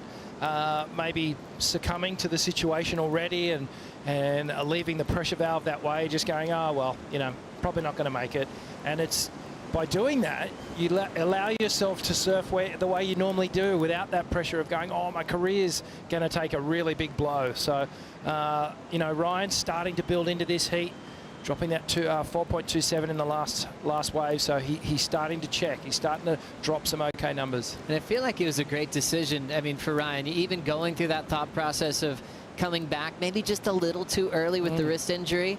But imagine with the midseason cut and all the injuries that have already happened before then. I think Ryan had to think about, am I going or am I waiting? If he just didn't surf this season, you know, he'd be against Carlos Munoz, Liam O'Brien, Yago Dora. There's so many injuries that have happened that are waiting to see if there is any sort of wild card chance in the future. Yeah, absolutely. So Ryan pulling the trigger and deciding, you know what, I think I'm good. I'm going to give it a crack. And obviously, he's one of those surfers that does deserve to be on tour. And if it so happens that he finds his way back onto the Challenger Series, I very much doubt. He's going to make mincemeat of it, basically, and he'll be back on tour next year, I think. So some big news coming in, Rich, from that last heat. Owen Wright at the current live rankings on the cut line is still equal 21st due to a tie break and his heat wins. So right now Owen is having the tough chat with Fletch, thinking about what may or may not happen and Snapper Rocks talk, but he's still technically in that last spot by way of a tie break in 21st. And we'll keep you posted on these live rankings. It's changing very quickly here in the round of 32. Well, it must be a situation where there's a few surfers right there who can determine the fate of Owen Wright, and it's not a good place to be in when you're leaving your career in someone else's hand. And you know that perhaps, I mean, he wouldn't be happy with his performance in that last heat. He'll be thinking about, well, what happened? Did I perhaps take the wrong board, or didn't I have enough free surfs on that one, or was it just a case of nerves that got the better of me? Just trying to digest the situation here. But one thing, Joe, all these live ratings and the mid-year cut has just created so much tension and so many emotions. Well, it's interesting on that tie, you know, with Zeke Lau. Zeke's coming up later on against Jordy Smith. We've got Matty McGillivray just on the wrong side of the cut, and also Luca Messina's just behind that tie break. And Luca's got Jack Robinson later on today. Well, both Zeke and Zhao, they've got some big opponents to overcome there. So I guess in a way there might be some consolation in those matchups that Owen's feeling right now. The Margaret River Pro champ from last season in motion. First carve complete, off the lip this time. Always has a good upbeat tempo when he's riding a wave, and he'll redirect for the clean finish. That'll go into his top two. Chasen Callanan needs a 6.44 for a lead change. Philippe needed that at this point in the heat. With only a 2.83, this is going to be by far his best scoring ride. Just a paddle there for Ryan, but I like that wave of Philippe. Didn't try to oversurf it. Just knew he needed to get some points on the board. And a couple of nice slicing turns, so he's going to put in a decent number here. He's got such a good pace with the title race, and there's always strategy that comes into putting yourself for a fight for the world title. Back to this, though. Best wave so far for Felipe. Yeah, for sure. Nearly ankle tap right off the takeoff, but that first turn, you can see the slightly longer board to what Felipe normally rides here, and it's just helping him cut through. Comes through, belts that final section, and the fist pump. He knew that at the 12-minute mark he needed that score, otherwise Ryan was going to start really edging away here. A lot of drama, a lot of emotion in the round of 32 today here at the Margaret River Pro. Ryan Callanan's hoping to hang on to his lead. We'll stand by for scores. We'll get those numbers for Toledo after this Bonsoy brew break.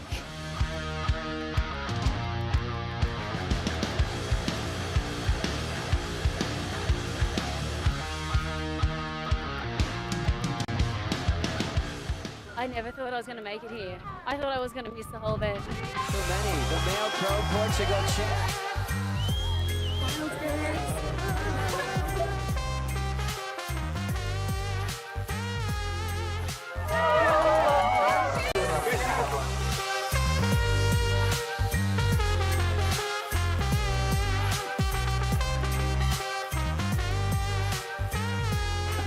Oh my gosh. The WSL is working with Nature Conservation, Margaret River region, to heal this beautiful dune landscape. We Are One Ocean is an initiative led by the WSL to inspire our global surf community to protect and conserve our one ocean. It's so cool to see, you know, the younger generation just already taking part in initiatives like this. That's just key to a beautiful future and a sustainable coastline. Help us preserve the future of our sport. To learn more, go to weareoneocean.org.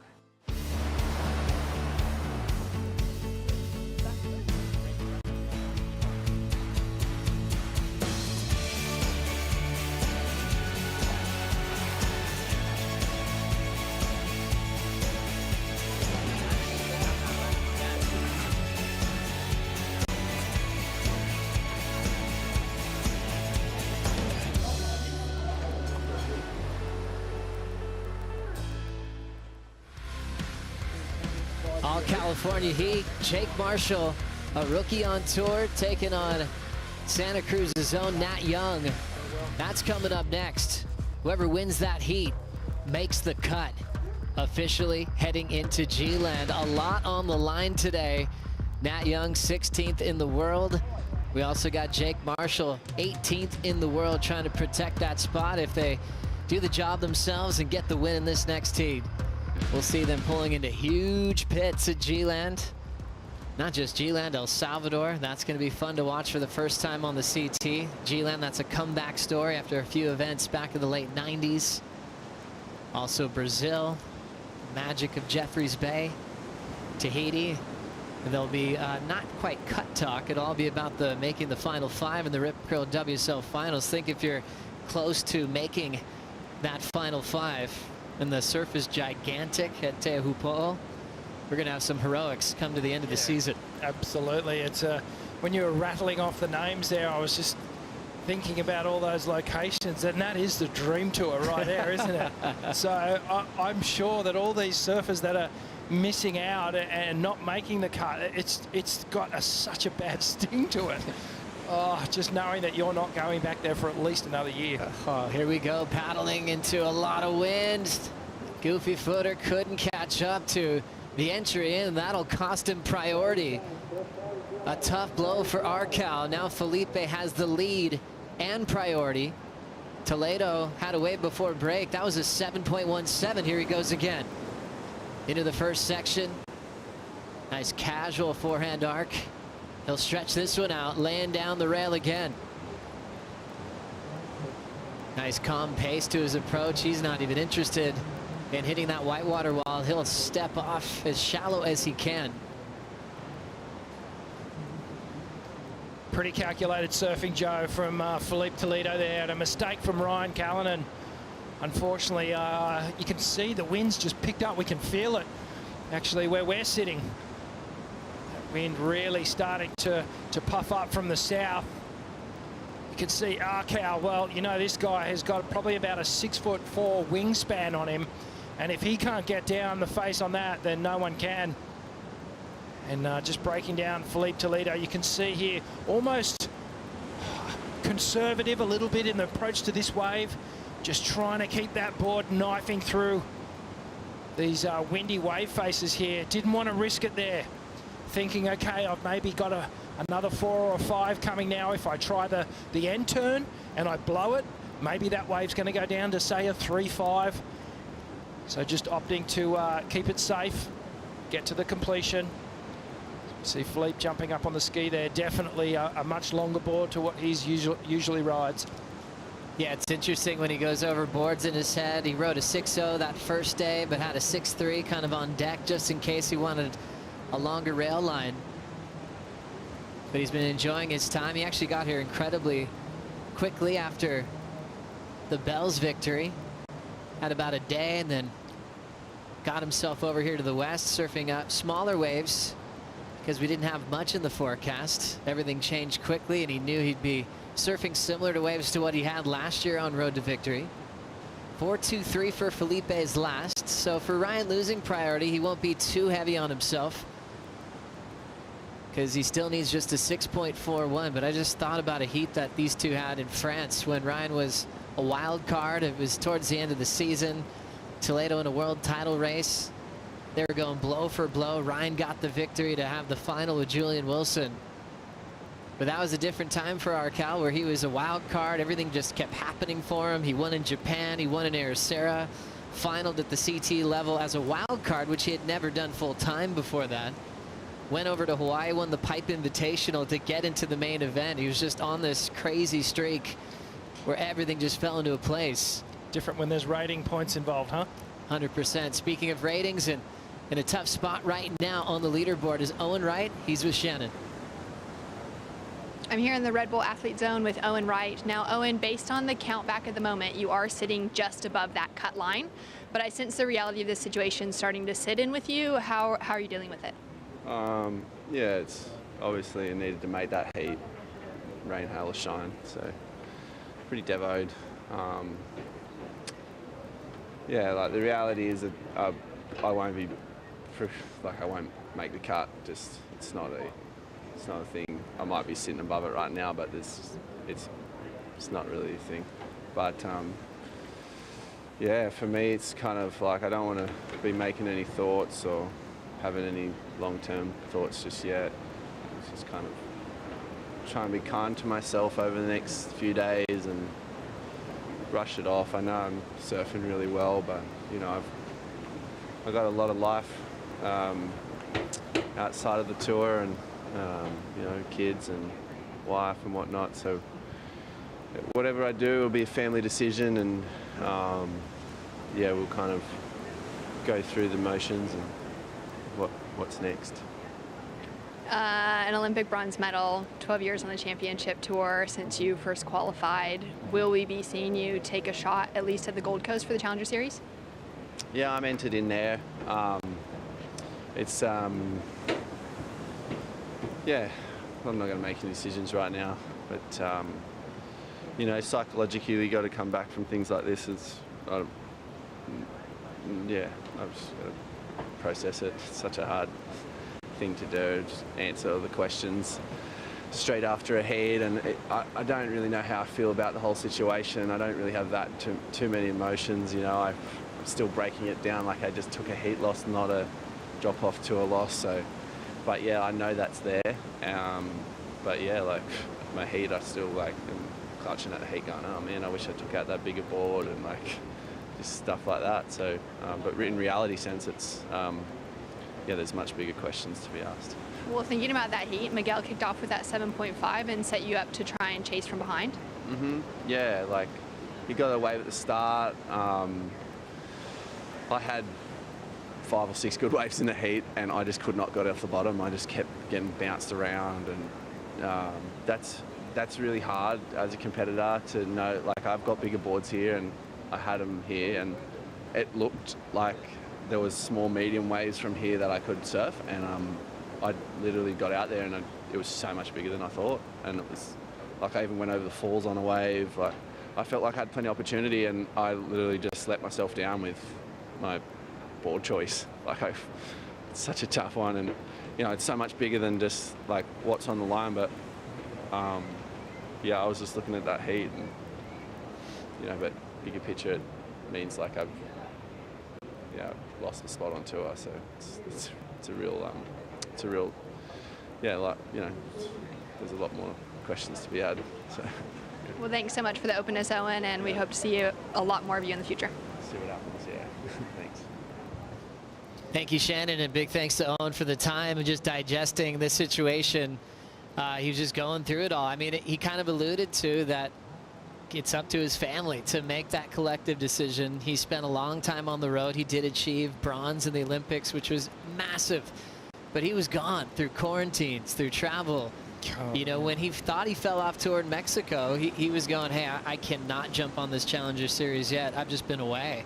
So he had no intent of doing that condensed 4. Then he got the WSL wildcard, which gave him this second hope, a second chance to get right back on the top 34. So I'm sure there's a lot to process for Owen Wright. And for us, I hope he's back. Yeah, absolutely, man. He's just, I'm kind of feeling it just after listening to that interview, man. That was heart-wrenching, hearing that.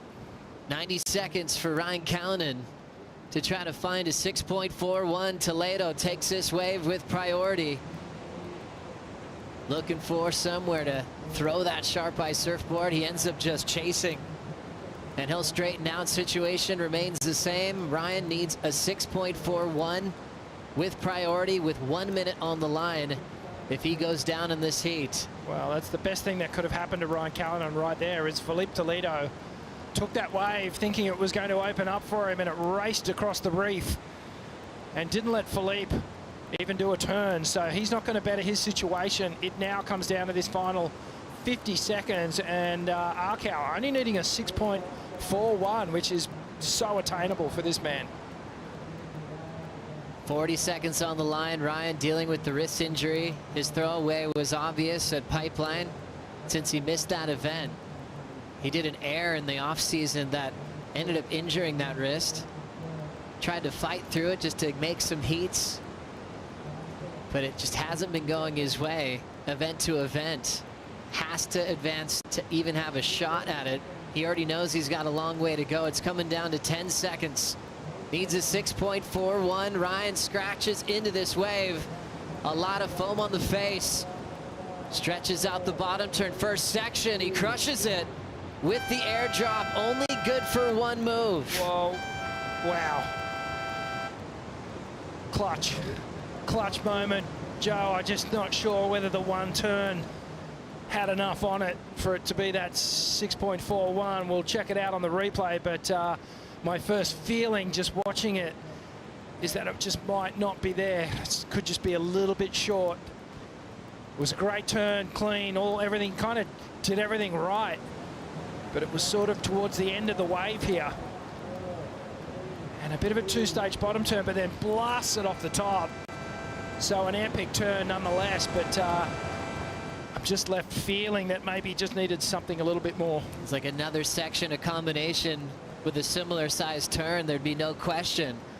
But leaving it to a one maneuver section, scores are starting to come in for Ryan Callanan. It is not enough. Felipe Toledo will move on to the round of 16. And unfortunately for Ryan Callanan, he'll be on the Challenger Series, falling off here at the midseason cut. It's another gnarly one, isn't it? And well, unlike Owen, you know, who sort of just didn't put it together and was left wondering, Ryan surfed well and should, you know, he'll be a threat on the Challenger Series, no doubt. All California matchup coming up next. Nat Young and Jake Marshall. Whoever wins that heat guarantees their spot on tour, and they'll head to G-Land. We'll be right back. West Oz, just lots of countryside, lots of beautiful sights and reef breaks, different waves, just so much to see really, such a variety of different sights and sounds, and it overloads your senses. It's been so good to have a lay day where we can relax and switch off, and we've jumped on a big boat and gone for a bit of an exploration around Rottnest. We went out on due west charters, picked out some big old greys and they're pretty monstrous. We went fishing, had a little bit of a flick, went swimming at Salmon Bay at Roddy. Today's as epic as it gets. Probably the part about the West Coast that we really like is that the sun sets over the ocean. I really think that's what makes it, because there's so much beauty about being at the beach. This day's been pretty cool for everyone to get a look at how beautiful this place is, and really cool seeing everybody's faces when they see it for the first time. It's nice to be able to explore a bit really and do something different.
We're here in Jewel Cave in West Australia. It's crazy how Mother Nature just creates these incredible sculptures. We are here at the Voyager. It's beautiful. It's very chateau-esque. It lives up to what it's known for. It's been really incredible to go backstage at the Lewin Vineyard. We actually were able to look at the fermentation process. Basically, a very rare treat being taken behind the scenes. It's awesome. Welcome back to the Margaret River Pro, where we saw Felipe Toledo just come out of the round of 32 onto the round of 16. Challenging conditions, Felipe. Your thoughts on your surf out there? Thank you. Yeah, definitely challenging. You know, the wind just got stronger now. It's really hard to ride the wave and actually, like, you know, to sit on the right spot and see where you know, where you go and where you're paddling for the wave. And I was just trying to sit wide and avoid those sets, not get caught, and then, you know, like strike back to the point so I could get a wave. And then first time riding a 6.5 out here, felt pretty good. I got that one wave. That was a 7, I guess. So it was good, but I definitely could have done more, especially against Ryan, which is, you know, an amazing surfer, and any wave that he could get out there, you know, was definitely a score potential for him. So left the door open a little bit, but job done. Into the next round now. Yeah, you know what? I want to ask you about that board, Marcio Zuvi or Shaper Sharp Eye surfboards. Was that an emergency rush board? Or did you come here with a full quiver, just anticipating needing a lot of tools for this job? Not really. That was actually a board that we talked about getting this board done here in Australia before I left to Australia. You know, so everything was well taught about it before, and then I had the 6.5, 6.3, which feels amazing, and yeah, first time riding and felt pretty good. So thanks, Marcio. Looking for the swell to calm down, conditions clean up tomorrow. Your thoughts on finals day? Yeah, that's gonna be fun. You know, today was one of those challenging days that I was just like, I just gotta get through this heat, and then tomorrow will be, you know, a perfect day, super fun, that we can actually gonna be able to show our surfing or high performance. And yeah, I'm excited for tomorrow. Another good result. So just gotta keep it going. There you go, Felipe Toledo. On to finals day, gang. Thanks, Kaipo. Felipe Toledo is so talented. He doesn't even need to try a board before a heat. That's amazing. Just first time riding it, turns in a heat win, and he's like, yep, I'll be hanging on to this one. Certain surfers could just pick up a board and go, yeah, this was going to go all right. I remember a world champ named Sonny Garcia. He would sometimes ride a new board every heat. He didn't need to practice on it. He could just pick it up and knew it was going to take people down.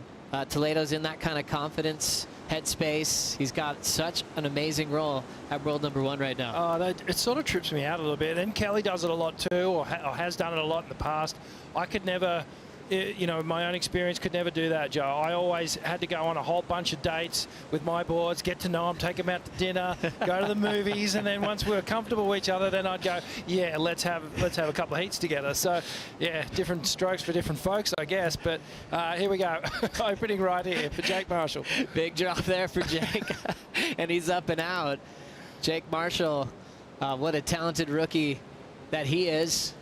Went through a kind of an emotional loss at Portugal. I was actually wondering if he'd be back for Bells after going through the shoulder injury that he suffered in competition, but he was fine. He looks comfortable. I think every time I run into Jake, he feels bigger and stronger. He puts so much into his fitness, and talking to him on the top of the cliff, he looked prepared for big Margaret River. Yeah, he's a big unit now, and you kind of think back to the little kind of stringy little kid that was doing well on the domestic circuit, and then started digging into the qualifying series. But then, you know, I think through there lost maybe a little bit of motivation after so many years trying.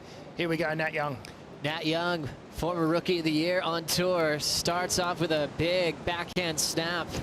Going up under the lip, got there nice and early, but it bowled up, and he rides out with so much control. That was awesome. I loved that final turn. Nat just took the perfect line on that finishing maneuver to outrun that wave, but that was one of the bigger waves we've seen in the last couple of hours. And wow, man, this guy, he is so good. Had that result down at Bells, huh? When it was solid, and just has such a strong, reliable backhand. Oh, it always comes through for him. Nice way to set this one up as well. Yeah, just a driving bottom turn. And hucks it off the top there, and then this second turn there, just outrunning that mountain behind him, and just took the perfect line. It was a critical takeoff as well. You can see just the waves just trying to hold him up into the lip there. Air drops down, always difficult at that point because you've got to reset your feet positioning. But Nat just straight onto that hillside rail, kind of skips off the top there. Gets a little fin release, and then this turn here is just so beautiful. You can see there he was just hanging onto the toe side until that moment, and then he just had to flatten the board out and then just hammer the turbo boost to get out of the way. Two big turns on the backhand of Nat Young. He'll turn that into an 8.93. That's going to feel solid because once again, the winner of this heat secures their spot above the midseason cut. So much on the line for both of them. Still have a shot. They're both on the right side of the cut at the moment, but it's going to be much more dangerous if you're getting knocked out at that 18th mark, which is where Jake's sitting, or 16th in the world where Nat's sitting. 8.93. That probably felt amazing. What a way to start the heat, and it's a good point you make about, you know, the whoever doesn't go through still has a shot at it, and I guess your mind starts to think about the guys behind you, and you're really hoping that everyone above you starts stealing all the points and going deep into the event, and you just don't want those guys behind you coming up and doing the traditional leapfrog and taking on the ratings and pushing you down. There's been a lot of tough news today. Let's celebrate some good news. Okay. You ready for it? Yep. Making the cut. These are the people surfing all the way the rest of the year, fighting for a spot in the Rip Curl WSL Finals and already qualified for the start of 2023. We knew a lot of names were there, from Felipe to Kanoa to John to Kelly, but look at the bottom of that list. We'll confirm now Jordy Smith has made the cut, and Dino has made the cut, and Sammy Pupo, who just won his round of 32 heat, is officially making the cut and surfing G-Land. Wow, okay. Well, if my calculations are correct, that's 16 surfers. So not many places left if they're all secure. Those are all secure, that's right. I mean, we're qualifying the top 22 in the world, shrinking from 34, taking 22 to the back end of the season. Sammy Pupo is going to be light and happy against McGillivray, and that whole talk changed in the round of 16 because McGillivray is not going against another guy under pressure to perform. Sammy's going to feel that elation of being on tour. Jordy Smith will probably feel a little bit more safe surfing against Zeke Lau, who's right on that cutoff, tied with Owen Wright at 21st in the world right now. Yeah, it's a good-looking pack there too. That tour list looks sensational as we go into the back half of the tour, but still work to be done here. As we watch Nat Young paddle back out, he'll be feeling good about that. Always good as a competitor when you start with such a good ride like that. It just kind of really starts revving your engine up, and you want to just back it up with another good score, and just puts immediate pressure on your opponent there. Nat Young, so happy to be back in the jersey. A lot of nicknames from where he grows up, kind of like Australia. You know, everyone's got a nickname, and you've got guys like Daryl Flea Verosco, everyone calls him Flea. Adam the Rodent Rapogle. Yeah. Pete the Condor, Mel. The list goes on and on. I think Flea nicknamed Nat the Cobra for how quick he can strike off the lip. That backhand's incredible and in challenging waves. Steamer lane's not the easiest wave to surf, and the locals like Nat surf it so incredibly well.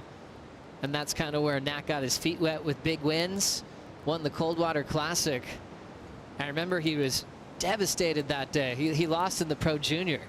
And so he burned off all that tough energy and just won the main event. I think if you told him which one would you rather, you'd rather be the one with all of his heroes involved in it. Yeah, he chose wisely for sure, but you can see the breathing that went into his backhand attack at Steamer Lane there.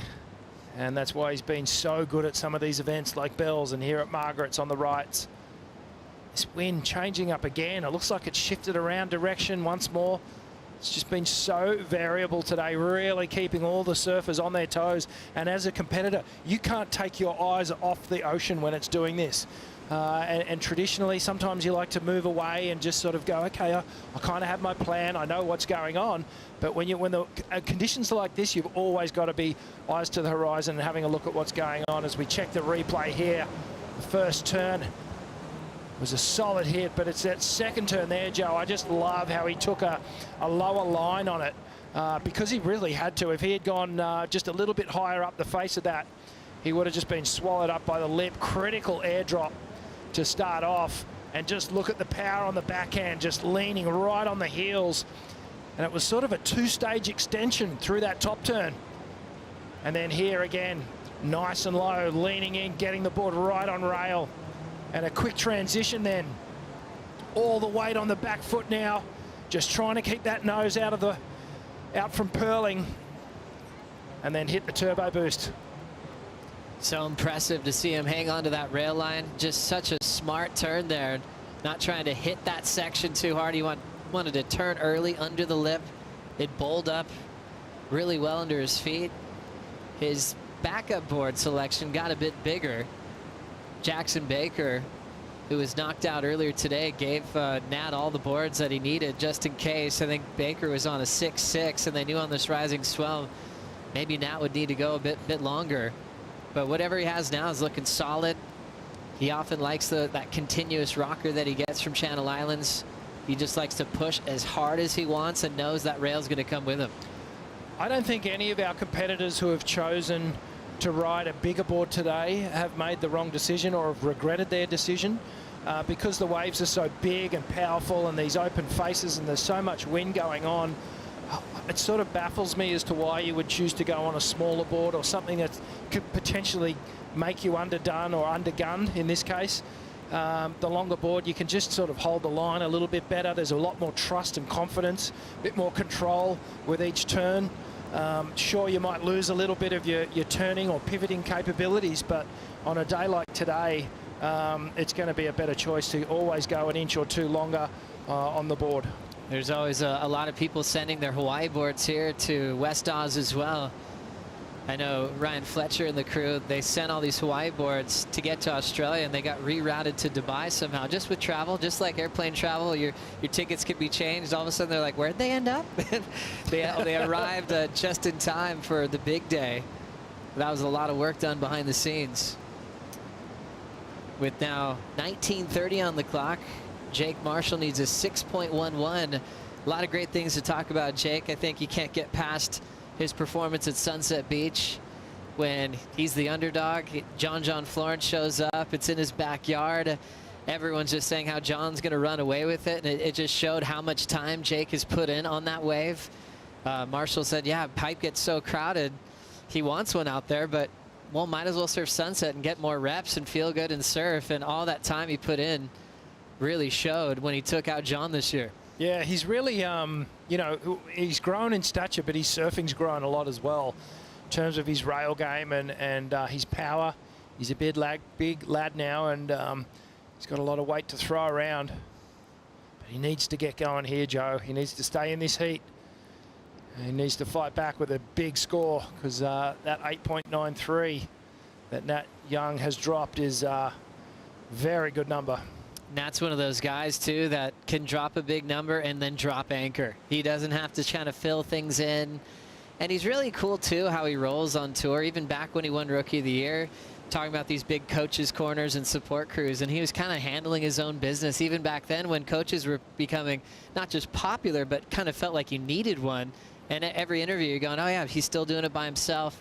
He's like, I feel like I need to rely on my instincts at this level. And so for this trip, specifically to Australia, he just brought his childhood friend who grew up on the same street in Santa Cruz. He's not coaching, he's just making sure that they're both having fun and enjoying this trip together. And it's pretty cool that he's still that confident, you know, with where he wants to go with heat strategy and trying to win events. I think it's awesome. I think it's great. He's found his groove. He sort of found what's working for him at this moment in his life, and not feeling the need to have a coach just because everyone else is doing it, or a lot of other surfers are doing it.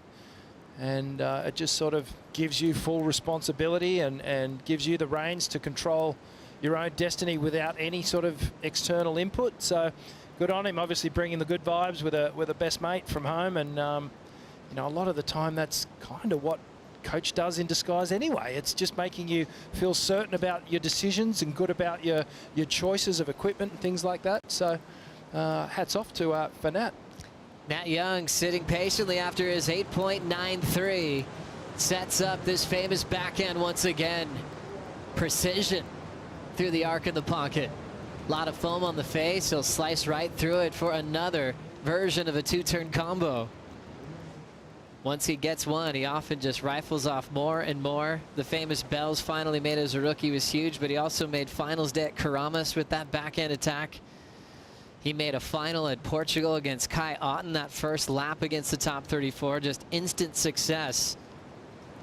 As we take a look at this one again. Yeah, standing up on the outside peak, drives off the bottom, throws it up and under the lip again. And now it gets really soupy and turbulent, and Nat does so well. You can see there just shifting a little bit of his weight onto his front foot and sort of steering the tail of the board around for that final turn. But another good backup score there for Nat Young. A lot on the line in this heat. Whoever wins gets confirmation on the midseason cut. Whoever loses is not off yet, but you'll feel much safer if you're getting this heat win. We'll be back for more at Margaret River right after this.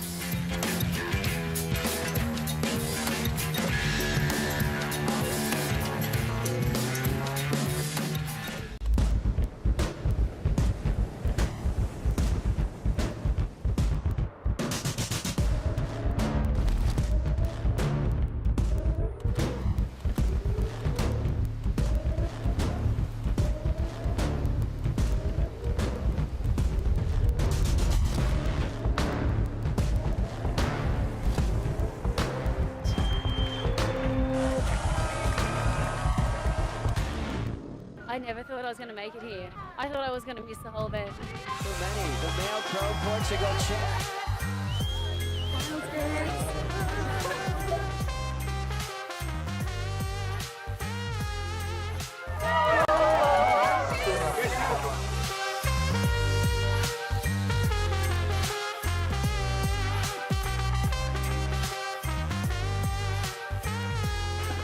Oh my gosh.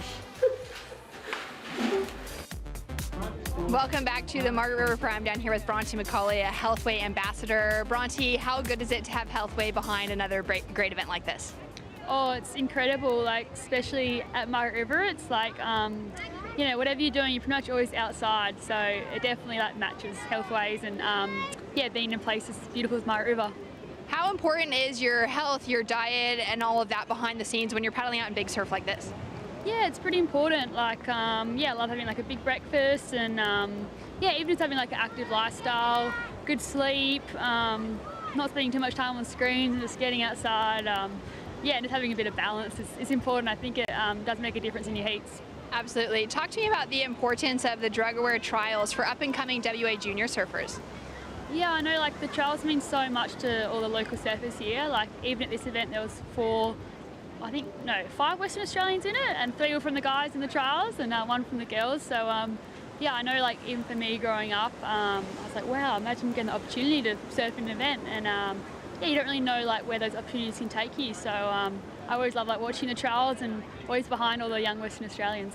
It's been so exciting to watch them out here at their home break, of course. And your dad, Dave McCauley, is still surfing daily. How important is it for you, looking at the longevity of your career, to stay active and healthy every day? Yeah, like it's everything. Like, especially if you're a surfer, you want to be like a surfer for life. Like I want to be able to surf when I'm in my 50s and 60s, and so yeah, you've got to take care of yourself. Yeah, having a good diet, like I said, and just like getting moving every day and stretching and just trying to do all the right things so you can surf for as long as you can. Yeah. Great. Well, thanks so much, Bronte, and thanks so much to Healthway for the support once again. Thank you, Shannon. Thank you, Bronte, for always inspiring us. A standout surfer representing WA and a healthy lifestyle as she's into the semifinals once again in back-to-back seasons in front of her hometown crowd. Great result for Bronte. I'd love to see her just go all the way. It'd be a pretty special victory there for the hometown favourite. But obviously focusing on healthy living and what an amazing sport we have that we're involved with, where we're in touch with the ocean and really connected to Mother Nature, arguably more so than any other sport in the world. I agree, 100%. It's such a healthy feeling just being in the water itself, let alone riding a wave in motion, being in rhythm with the earth. It's beautiful. That's why you catch your first wave and usually you're set for life on what you want to do. You stop everything, you change careers so you can spend more time in the water. These surfers get to call themselves the best surfers in the world, but they've earned it. Some hard work along the way as we catch up to Jake Marshall on his 6.0. Yeah, nice lip hit to start off and then a big foam rebound to finish off. And he's dropped an okay number here, Joe, a 6, but it still left him with a big requirement in that 9.93. So I still feel like it's going to take 2 good waves to get right back into this heat.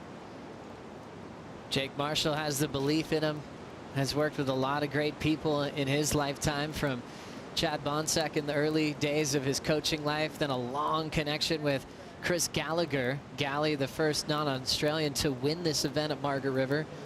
Gally was also incredible at G-Land, and this year famous for coaching Baron Mamiya to a big win. And now Jake spending time with Pedro, same coach as Imai Kalani deVault. Pedro's been around for a long time, coaching Silvana Lima back in the day as well. Pedro Henrique and a lot more. Pedro's got a real good vibe upstairs. He's pumping up this rookie class quite a bit. He's so passionate about big results. Anytime Jake or Imai get a win, we can hear it from the gut, from his belly, just roaring with every emotional turn. You know, and as soon as an event ends, they're trying to find a wave similar to the next venue and they go back to work. I think that's why we're seeing all this emotion being poured out today, as these athletes just give everything, their heart and soul, to their careers. And that's why it's the best sport in the world to watch. You get to see that passion connected to the ocean. Yeah, it's just, it's the unique thing about the ocean as well, is that no two waves are ever the same unless you're at Surf Ranch. But and even there, there's a couple little subtleties, aren't there? Yeah, true. So, you know, it's these surfers are all, they're all ocean people who can understand and read the ocean and read waves and react at a split second, to perform on them, and it's a really amazing thing to watch, and I think that's why we all just get hooked in and addicted to it. But yeah, no, it's great. Well, that's why there's always that constant discussion with art and sport, you know, in surfing, because it marries both so well. Just the feeling you get from riding a good wave, but then also the feeling that you get when someone gets a heat with 10 seconds to go in an unpredictable platform where it's not just constant all times, it's your relationship with the ocean, your rhythm. Yeah, and then you got to judge it. And then you put a score on. And then you got to try and judge it. And it's not as easy as a ball inside or outside the line, or hitting a stump, or, you know, throwing something through a net. It's all comes down to someone's opinion on what you're doing. Jake Marshall trying to find some space under Nat's watch with priority, and let's see if it pays off. And just finding a way to kick out, still needing a 9.93. Don't give up yet. You could sense just as he pulled off that wave, there was a tiny little slump of the shoulders as he pulled off, and I hope I'm wrong, but I'm just sensing a little bit of a deflation in his attitude at this point in the heat, but he should stay in this. It's not over. This guy's been surfing so well this year, and given the right wave, he can really open up. Two giant calves, he can get an 8 or a 9, and he'd be right back in this. Jake Marshall was so used to winning when he was really young. Whenever he lost at any stage in an event when he was growing up, it took him some time to shake it off, because he always had some big goals for himself. Right now, he'd be digging deep to try to find a way to break this heavy situation against Nat Young. Support crews are always so important. Ronnie Blakey with more insight on Jake Marshall.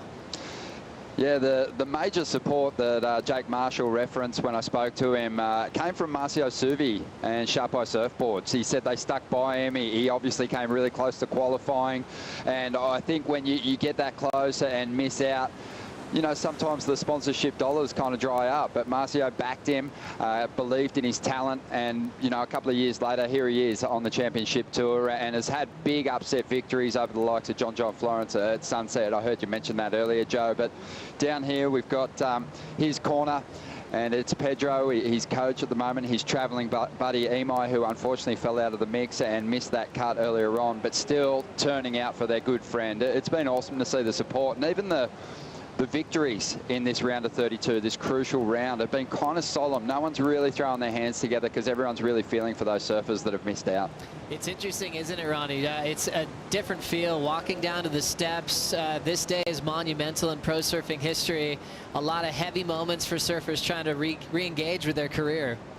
Brutal is the word that I keep hearing, chatting to a few of the coaches as well.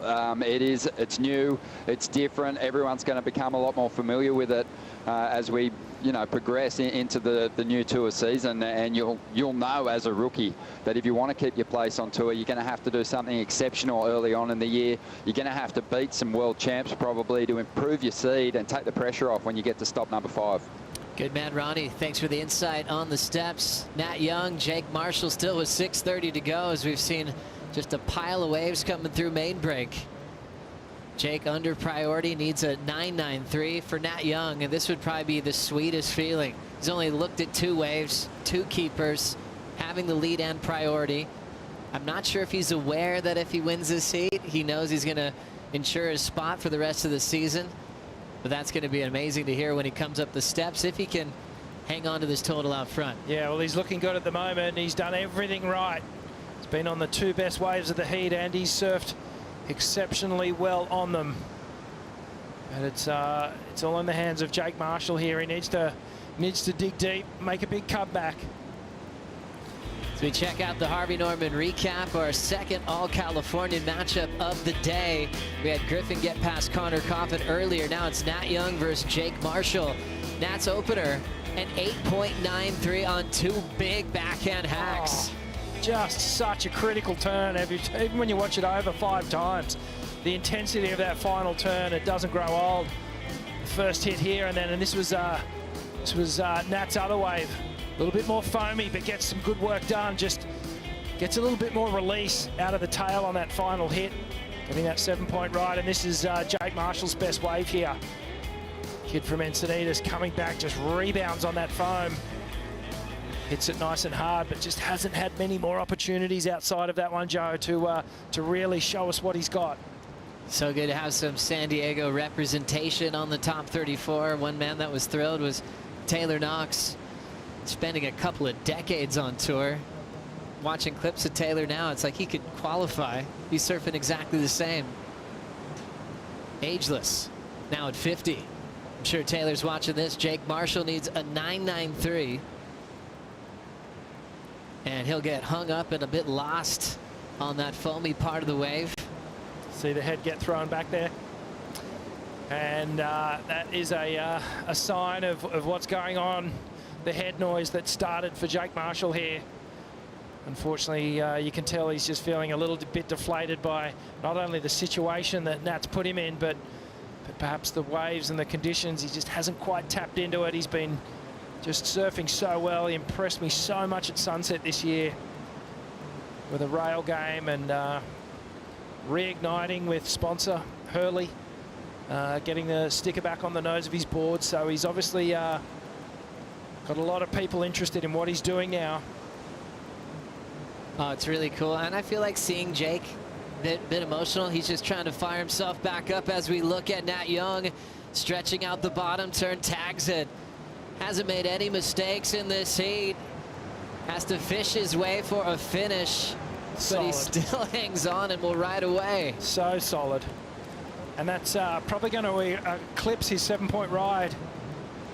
And this is going to all but shut Jake out of this heat completely, and job done for Nat. So he'll be safe. Even if he doesn't know it yet, he is safe, and that would feel good for Nat, who's you know, he's not a new face on tour. We've seen him around, and great to see him back in fine form. Even the insiders are powerful. Just knocking Nat off. He was just looking for a little right end. No safe areas of the lineup today. It's so shallow in there. Just wants to make sure the equipment's solid. And now he's in a closer position to hear that last score. He's looking to better a 7.0. Let's have another look. Yeah, another big set wave for Nat Young here. Drives off the bottom, up and under the lip again. I love these critical snaps that he's doing, and that long bottom turn right up high for the final section. Just a great 2-turn combination. Strong, kept the speed on in between both turns. Looks like he may have hit the reef coming through there. Here we go, Jake. Late effort for Marshall, missing the first section, and he will grab a finish. But you can still see the rhythm just not quite there for Jake.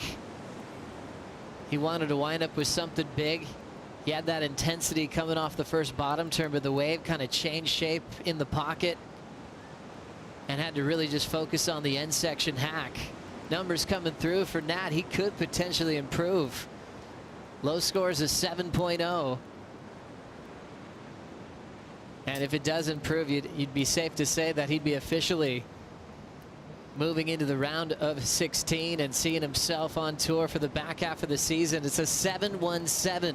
Back to Jake's wave, but now he's in a combination. Yeah, it's a done deal now, and you can see there just mistiming that first one. I just think Jake was going, maybe I can't hit that lip. It's probably going to break my board if I do.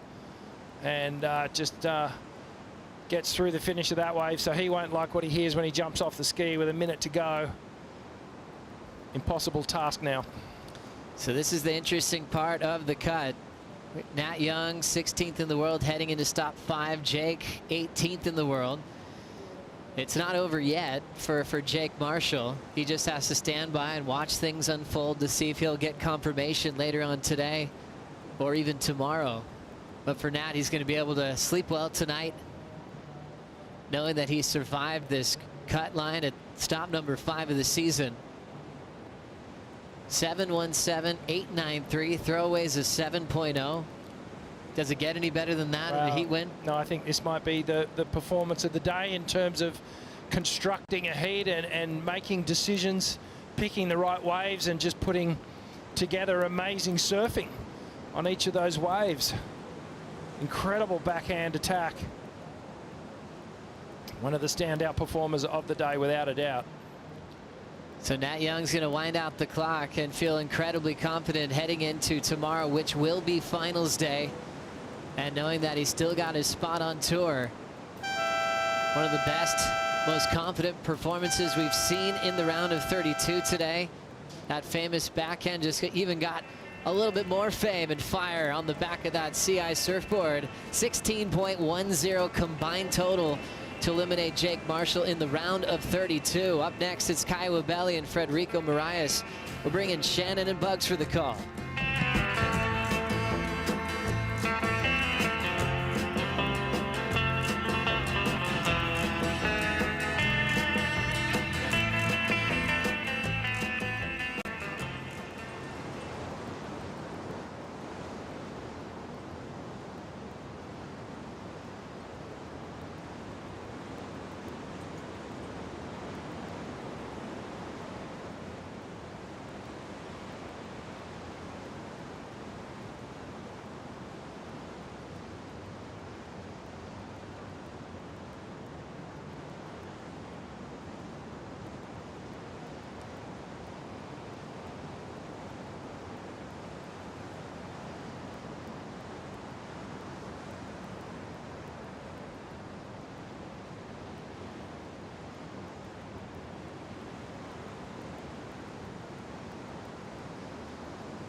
Welcome back to the Margaret River Pro. Big stakes on the line today as Kiowa Belli and Frederico Moraes hit the lineup with so much on the line for Freddie. Shannon Hughes joined by the 1978 world champion Wayne Rabbit Bartholomew. And what a day of drama we've had before us. Oh my gosh, what a great day really of big powerful surf and challenge and like everything that sport's about. But yeah, I mean, it's certainly a tough day for those that haven't been able to get through their heats. But gosh, it's just sport at its finest, and you know, the big challenge of big Margaret River just has kind of dominated the day. It really has, and it's really caused the surfers to raise their level of performance. I think that's been a resounding theme throughout every heat today, is the level of challenge that each surfer is bringing to their competitors. As we see Kiowa Belli and Frederico hitting the lineup. Kio already safely made the cut, came into the 2022 season as an injury replacement and has now found himself qualified for the back end of the tour, sitting just outside of that top 5, looking towards the back end of the season. Yeah, Kio's safe, and he's having a stellar opening 5 events, and obviously still going here at the Margaret River Pro. And for Frederico, well, it's all before him. A big challenge, obviously. A lot of the red singlets have won today, and it's been a tough day for those on the I guess the wrong side of the bubble so far. But there's a couple of still survivors in amongst the ranks, and he wants to be one of them. Yeah, there's been a few really exceptional heats where the surfer not in the red jersey has taken the lead and caused a bit of an upset there, but kept their dreams alive. Frederico Moraes is going to be one that needs to get that job done. He does need to advance through this heat in order to keep himself in the running to make the mid-season cut. He's currently sitting around that equal 26th, 25th place on the rankings, the way things are falling through today. So he's got some work to do, and it will also depend possibly on how other surfers in the draw advance through, being that he's currently below that cut line. Yeah, well, that's right. There's quite a few surfers in front of him, but then he might draw inspiration off someone like Matthew McGillivray, who is coming from way back and is still alive in the event. Having a look, Coyote Belly with a strong paddle and a great looking lip opening up in front of him. Connects with a good engagement to the rail. Sets himself up for that mid-face carve. Now timing up the end section, he wants to finish off strong and rides out of a difficult looking section. Yeah, he's just looking so solid on his surfboard, and he has right through the Australian leg. And you know, Kaio's just he's just surfing with that freedom where he's sort of come on tour with nothing to lose and everything to gain, and it's really working out in his favour. But it's his surfing, solid as a rock. It's been such an exciting journey to watch Kaio, knowing before Pipe he wasn't sure that he would even get a call up in, depending on, you know, surfers staying healthy and him not being able to use that injury replacement. And we've ended up seeing him at all 5 events in the first half and getting to see some surfing like this. Yep, just really, you know, rock solid all the way here. It never looks like getting, you know, no skitsiness about everything he does. Look at that, it lands flush, no claim. Just kind of like a tradesman style approach, but you know, within the criteria, he's ticking the boxes. He's just done so well to find himself on the right waves throughout the season so far. And like you mentioned, just that really classic tick the box style to finish things off on the inside. Yeah, well, it's another good start, and Frederico will know he's got a heat on his hands. You know, it's interesting today, Shannon. This morning with that forecast, and we saw the swell building. You know, I was thinking, wow, gosh, with this wind, with the tide going out, if the swell gets another 4 or 5 foot bigger in the afternoon, it's just going to be so wild out there.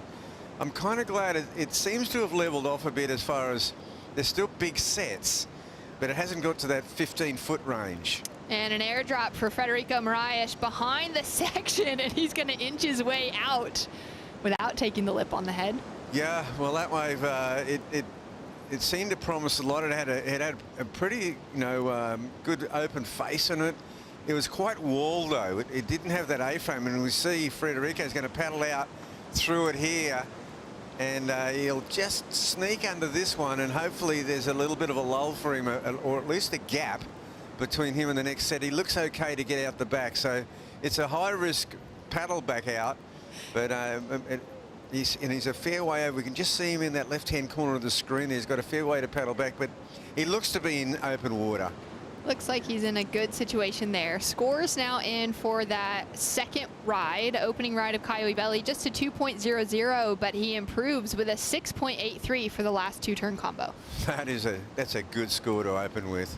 6.83 just puts him in that mode now where, you know, he can build on that. He can elect to either, you know, go and get a quick backup wave, knowing his opponent really hasn't got going yet in the heat, or he can sit out there and wait for a bomb. Coyote Belly has had a great run here at Margaret River in the past. Out of 4 events surfed, he's made it to finals day in 2 of those. He's now looking for another opportunity for another finals here in his 5th event at the Margaret River Pro.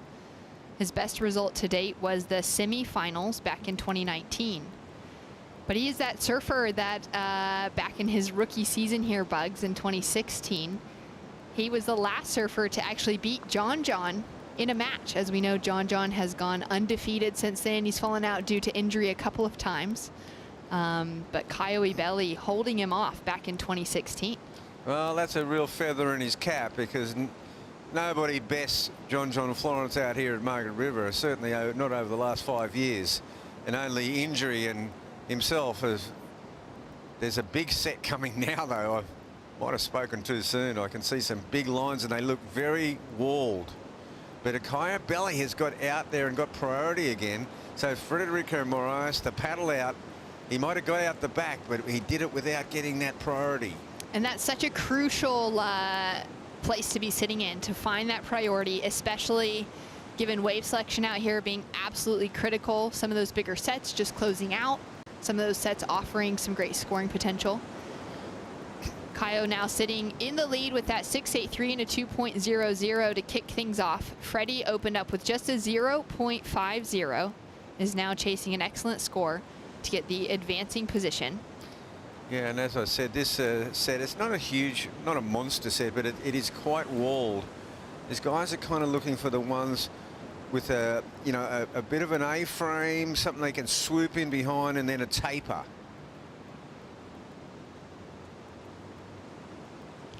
"25 minutes on the clock, and just watching these sets roll through without anyone deciding to take off and find some scoring potential. We've got Kaipo Guerrero. You're out there on Surfer's Point amongst the crowd. Well, it was a busy morning out in the ocean, but I'm taking a little rest here. I've got the best seat in the house, my Harvey Norman beanbag, and I got some of my new friends over here, and we're all enjoying some Soda Stream. You guys like the Soda Stream? It's so refreshing, isn't it? Let's all take a sip.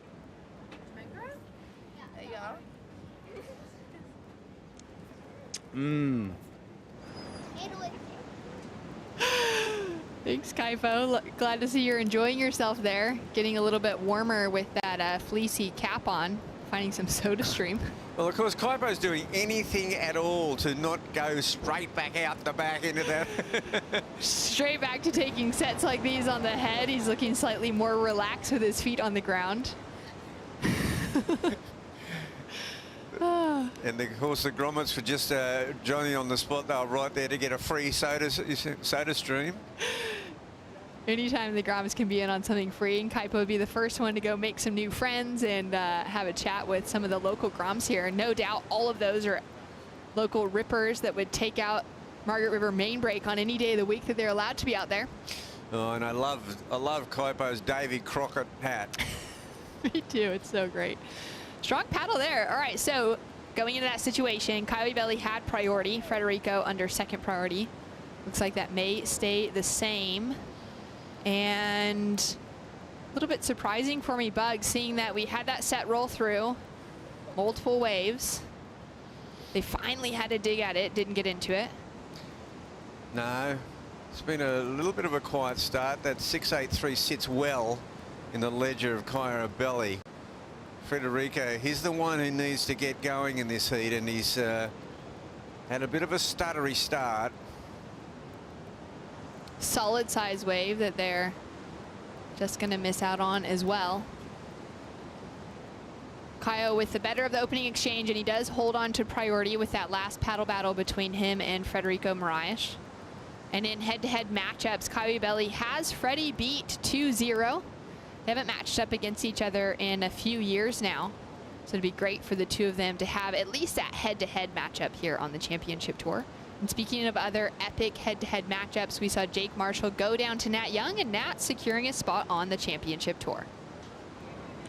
Nat matching power to power out there today at Margie's. That was the highest heat total of the day. You made it look easy for how wild it was. How'd you do it? I don't know. I just kind of winged it out there. I mean, it's really fun. I enjoyed kind of challenging myself in these unruly conditions when it's kind of just you versus the ocean. And I lucked into that wave, not right at the start, but early on, and kind of just carried that momentum through. So it was a fun heat. I was stoked.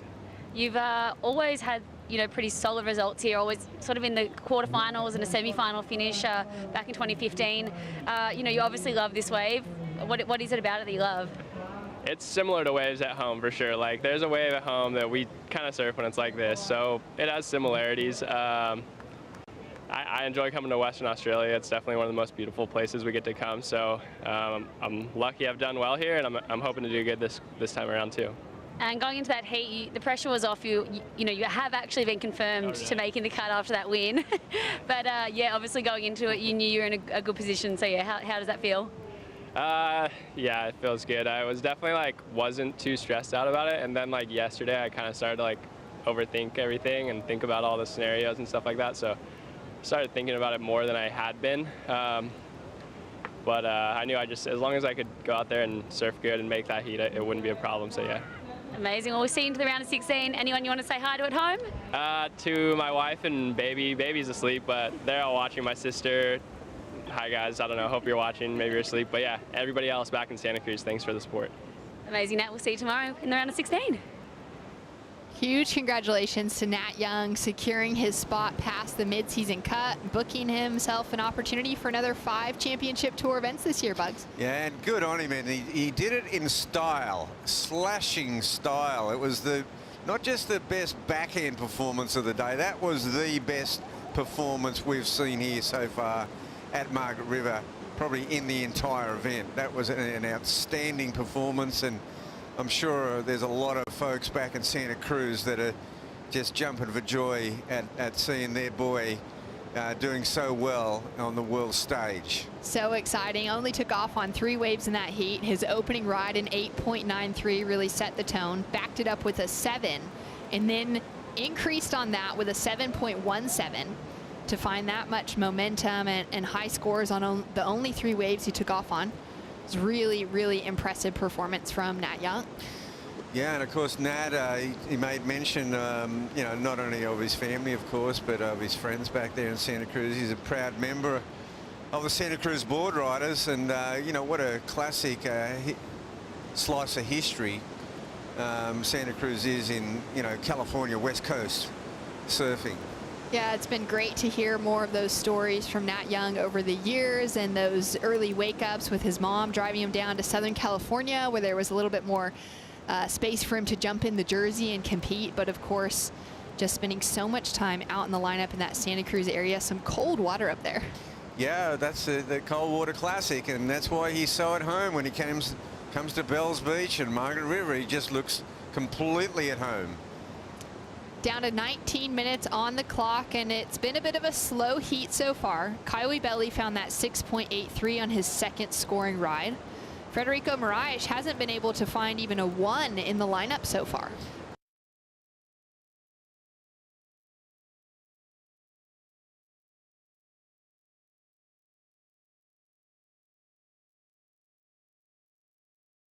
Having struck a blow, and that's a bit of a concern. And he's also sitting out there. He doesn't have priority, and as this time ticks on, Kaio, the advantage certainly goes in his court, because not only has he been solid on his surfboard and on his performance on the wave, but his game plan and his heat management has been just rock solid as well. It's really built off of those early results that he found this year. He took away semifinal finishes at both Pipeline and Sunset for Kaio, which set himself up for some great success this year. Earlier knockouts between Portugal and Bells, so he'll be looking to move past that round of 32 again now. But he's done enough so far to secure himself above that mid-season cut, which is really exciting. And then for Freddie, it's been a bit of a challenge for him. He came off number 10 in the world last year to get his requalification onto the championship tour, his best result to date on the CT. But he has yet to find himself with anything better than a 9th place result at Portugal. 3 finishes in the other events at that 17th place knockout, which is just very early in the draw in this round of 32. And with that, we'll see if he's able to find himself an 8.33 or just replace a couple of scores on the board.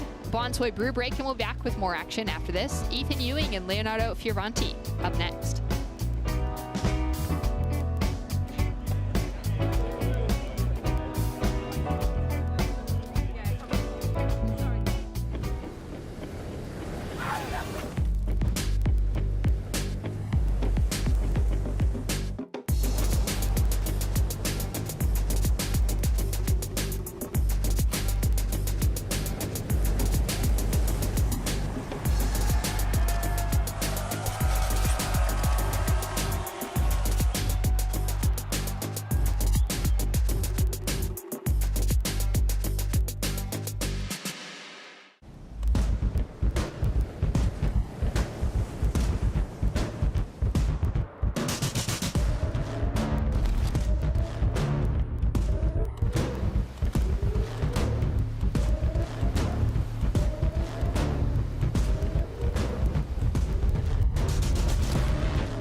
We are here in Western Australia with some big conditions on offer here for the men's round of 32, our second to last day of competition for the 2022 Margaret River Pro. And it has been a huge battle for just each of the heats coming up today. There's been so much on the line with surfers either making it through and securing that qualification above the mid-season cut, and then those surfers losing out on that and being relegated to the kickoff of the Challenger Series at Snapper at the end of the week. There's just been so much to kind of process and to take in, while also seeing some of the biggest sets we've seen this whole week, Bugs, roll through the lineup. We sure have. We've had a really big day here, and this is definitely the quietest heat I've seen so far today. Not a lot of action having come our way. I think we just saw a paddle by Kaya Belly, but that wind just held him back, and plus it was a kind of a smallish wave. So Federico got himself in the mix just with that 4.17 while we're having the break.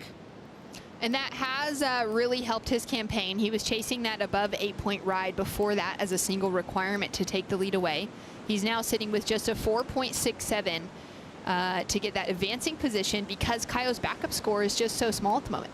Yeah, that's right. He really hasn't got a backup score, but here's the 4.17, and it's a smallish wave by today's standards. It's probably only just a head-high wave, and I think that really accounts for it was well served, but it accounts for the low to medium score. Kaio now out the back with priority. Freddie trailing closely behind him. You can really see that wind has begun to affect things. We've seen a couple of moments now within this heat, Bugs, where they've had a dedicated paddle and it's been tough to even get themselves over the ledge to catch the wave, partly due to that strong offshore wind that's kicked up through the afternoon.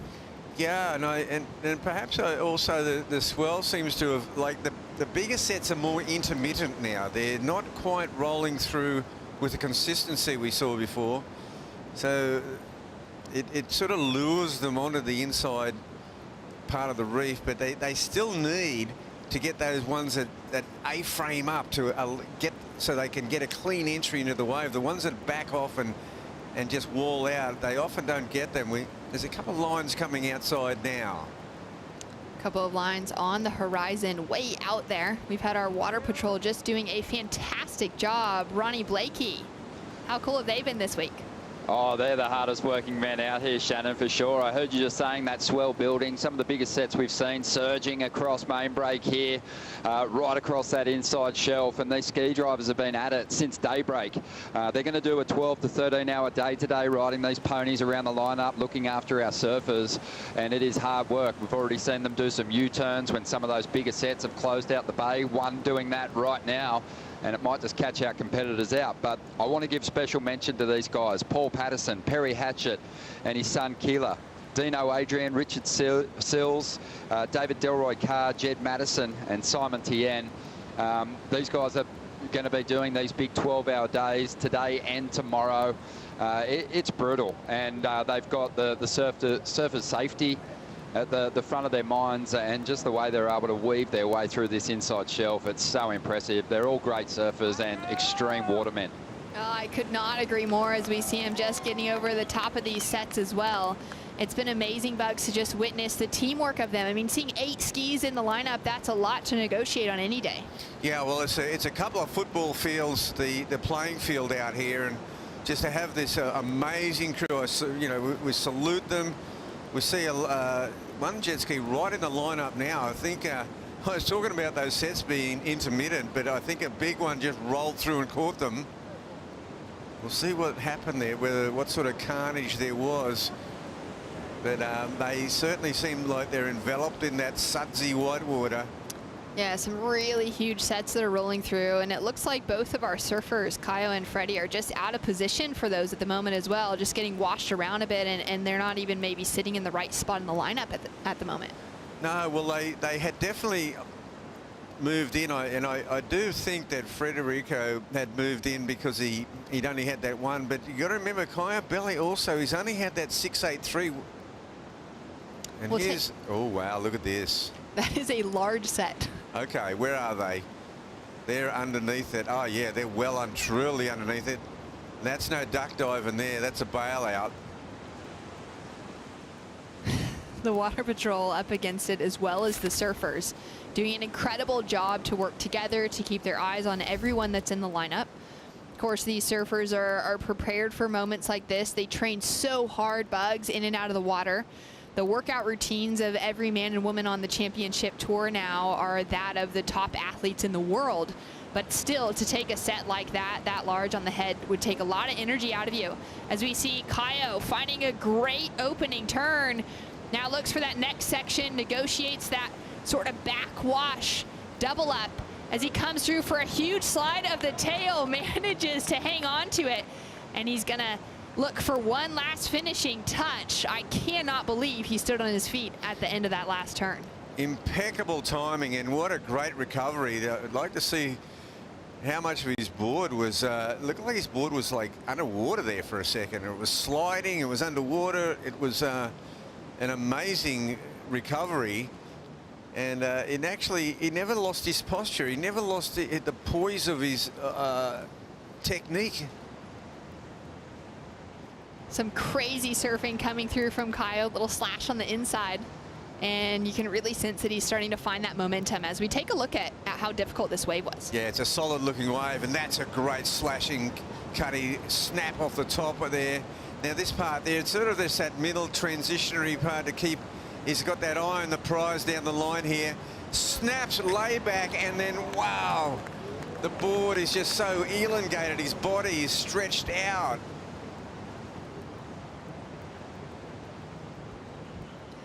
Let's take a slow motion look at this impressive negotiation from Kaio. He free falls out the lip there, Shannon. Wow, that's just such a slashing turn. And this part here, as you said, it's just that transition, that middle part of the wave, that he's really just setting it up and getting the line right. And then this layback snap, wow, board on rail, and then as he goes down the face, he's actually in the wave itself. The back leg is just cocked, and he just maintains his balance. It's unbelievable that he was able to keep that strength in the back leg to just keep the tail engaged enough. Amazing compression there and balance. Well, the judges rewarding that commitment to difficulty, that, you know, really throwing it all out on the line. He gets an excellent score of an 8.17. Yeah, that's really throwing a cat amongst the pigeons, because Federico's 4.17 is now out of the picture. In fact, he is comboed. So this is a very dangerous time for Federico Moraes. Comboed on the wrong side of the bubble. He's seemingly in a lot of trouble. It is an absolute must-make situation for Federico Moraes, currently sitting under the bubble at that 25th place ranking. He does need to advance through this heat in order to stay in that conversation to advance above the cut line through this event at Margaret River. Yeah. He's currently now in a combination situation of a 15.00 as Kaio's dropped in that 8-point ride. 8.17, what a great ride, and all judges deeming that in the excellent range. There's no quibbling there on that one. But with 6.5 minutes remaining, there is enough time for Federico to get himself back in this heat. He's calling for, well, that's Kaio calling for, he might be asking for the heat score. He might be able to hear it in the transportation through the jet ski. Probably a bit of lack of hearing. Wants to know where he sits. What's the situation? He'll like the news. He will love the news, coming through as his 6th excellent wave here in his career at Margaret River. He's had 6 different appearances competing in the jersey here at Main Break.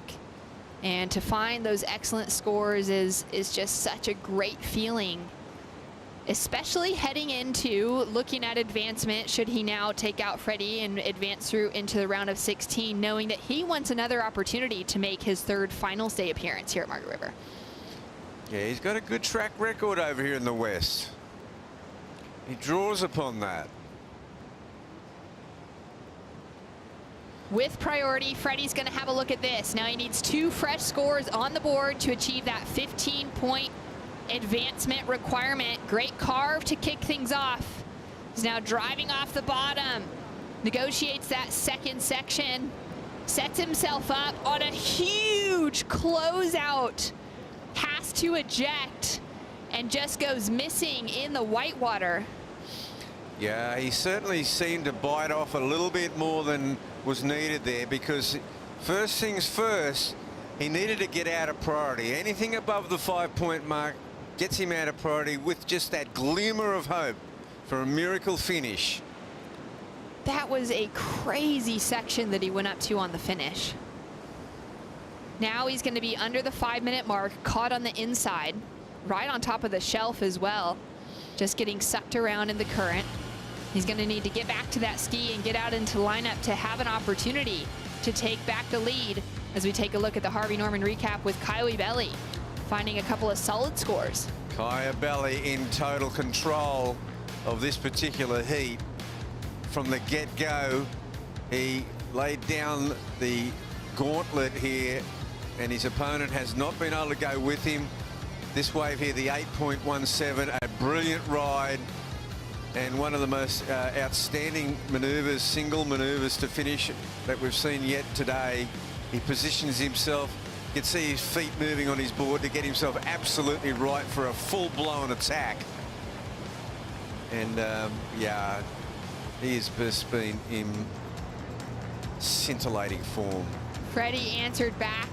He's got a couple of 4s on the scoreboard at the moment, but still a big requirement in front of him. Well, he only gets a 4.33, so he doesn't get himself out of priority. Went a bit above the lip line there, probably unnecessarily. If he could have just got himself a 6 even, he would have had that glimmer of hope. But with 3 minutes remaining, still comboed, it's now here comes the icing on the cake. A massive line opening up in front of Ibelli.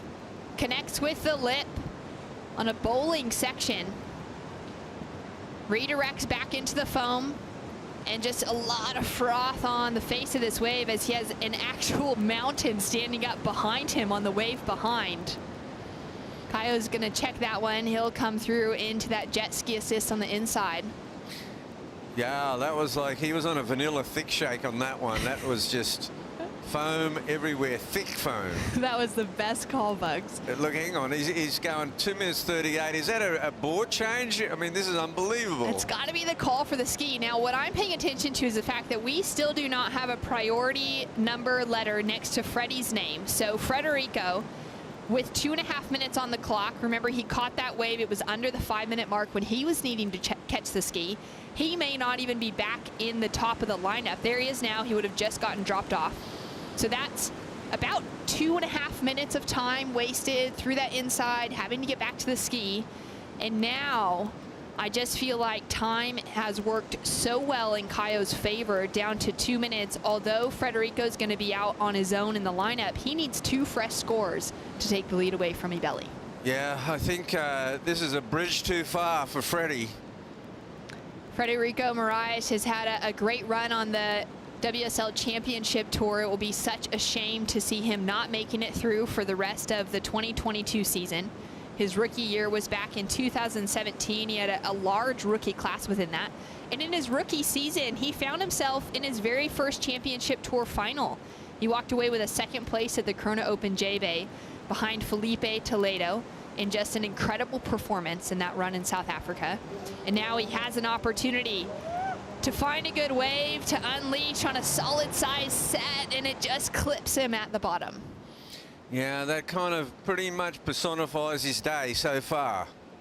Back in 2019, he made it back onto the 2022 Championship Tour by winning the qualifying series. He took out the win at the Hawaiian Pro at Haleiwa, which was a massive result for his career on the qualifying series at that stage. Found himself back on the Championship Tour.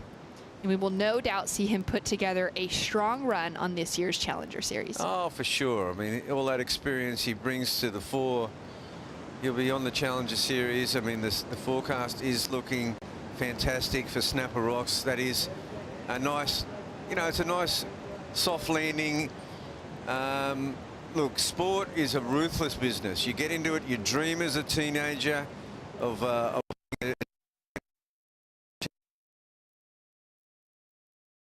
is that it's all about winning and losing, and you know, to the victors go the spoils. It's just how it is. Snapper Rocks is certainly a nice consolation prize for those not advancing through onto G-Land. Yeah. Getting to surf one of the best right-handers on the planet. Some warmer water, warmer conditions than what we're dealing with here at Margaret River. The Boost Mobile Gold Coast Pro will be kicking off this weekend. Federico Moraes will be in the draw. Kylie Belly with a solid win and a solid looking wave to ride in on. He takes the lead. Ethan Ewing, Leo Fioravanti heading out next.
This part of the world is so amazing. I mean, when we come to Western Australia, West is best.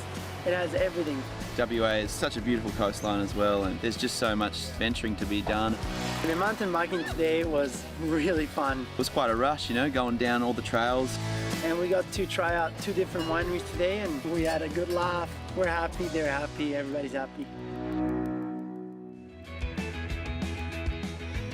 Ethan Ewing, Leonardo Fioravanti hitting the lineup here on the west coast of Australia. One of the best spots on the championship tour, just absolutely beautiful. So much to experience and adventure on those off days. We've had plenty of off days here this week at the Margaret River Pro with some big conditions, some challenging winds, some smaller days in the forecast, and now it is all underway for the men's round of 32. It's been a huge day of surfing so far, and we are now into heat number 12. With a lot on the line, Leo Fioravanti chasing a result to keep himself in the conversation to jump above the cut line.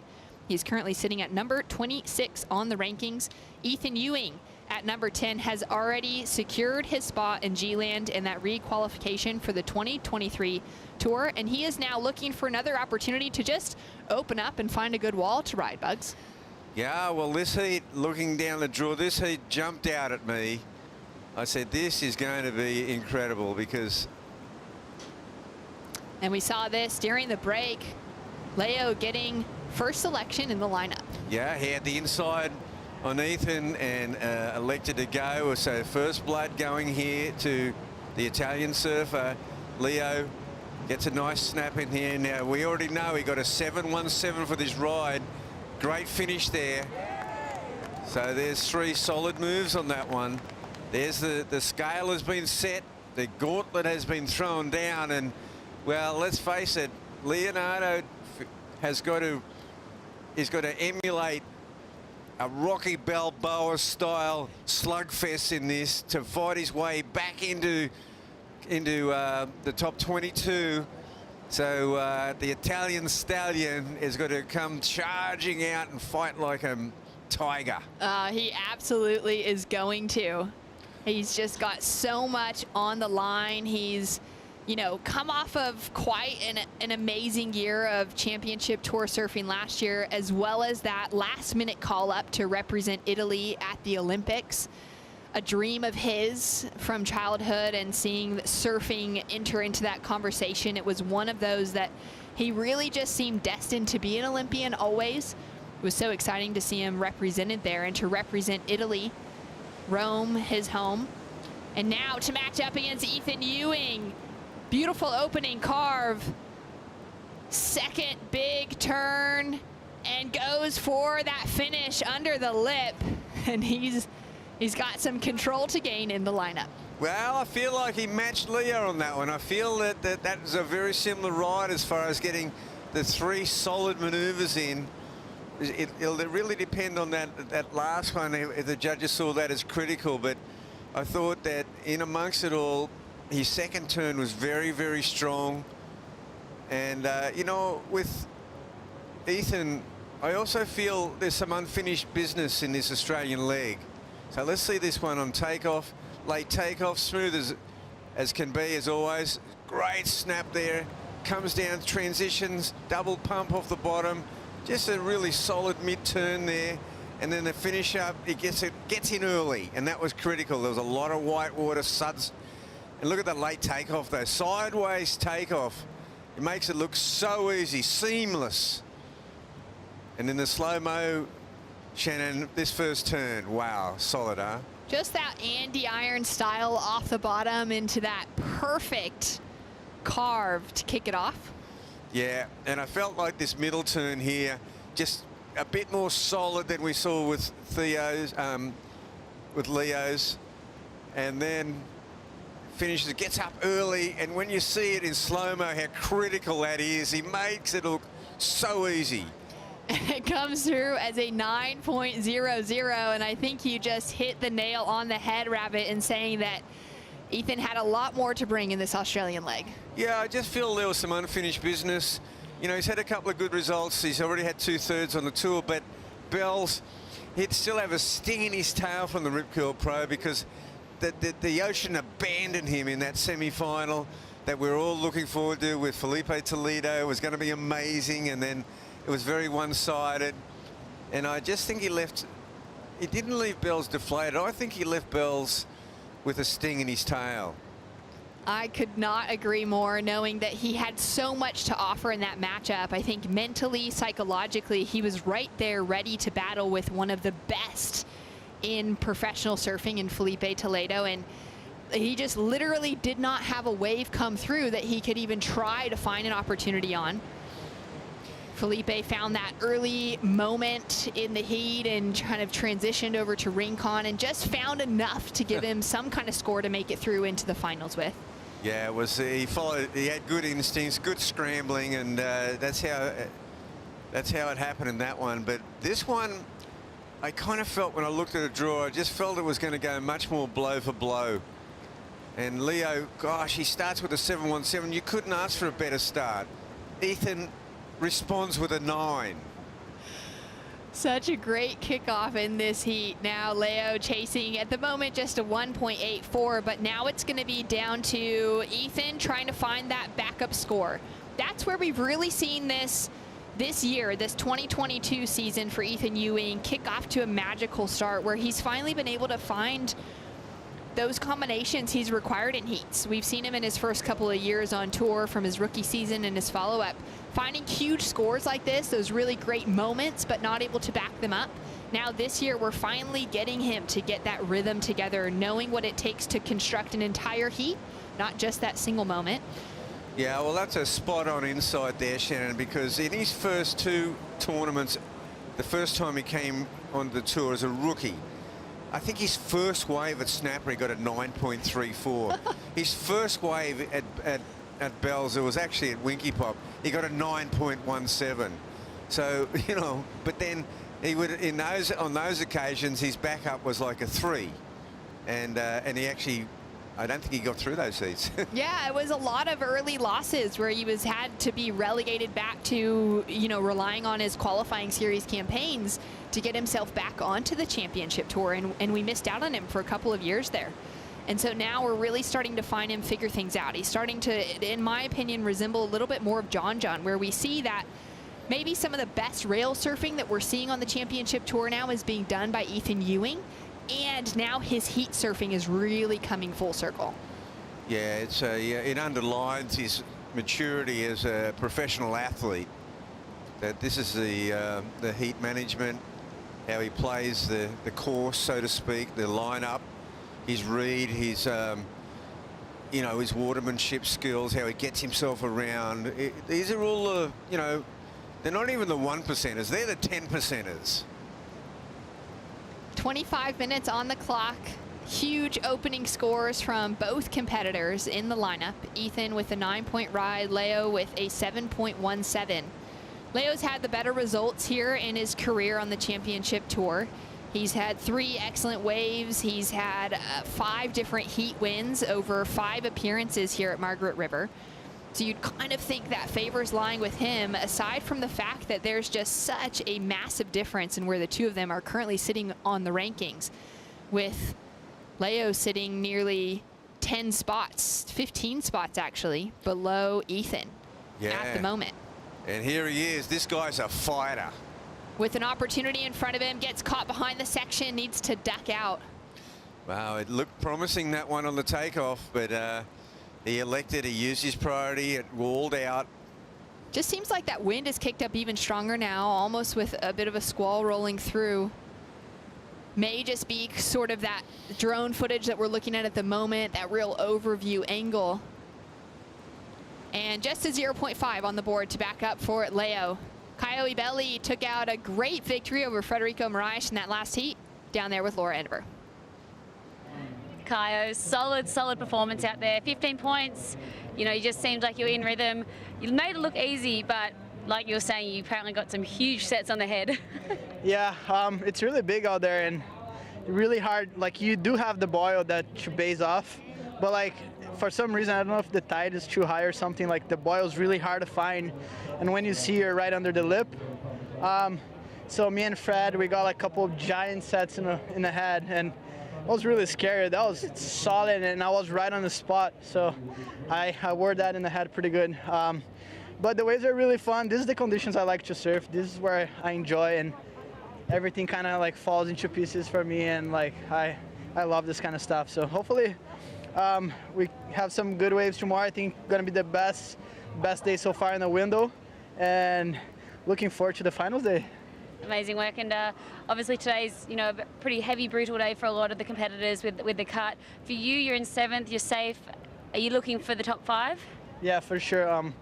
This year is the first time I don't need to worry about, and that feeling is really good. But to watch João get out of the tour this year, like, was really harsh for me. Like, I know I was with him last year, and I know how much effort and how much work he put on, and to see him like fall with the performance he had through the year, like, it's just so harsh. But it's yeah, it's a hard day. I kind of felt the vibe. Everybody that lost kind of brought the vibes a little down, because it is a critical moment of the tour, and at the same time I'm really happy I'm not on that situation, and hopefully I can crack the top 5. And coming into today, was there any change up of your boards?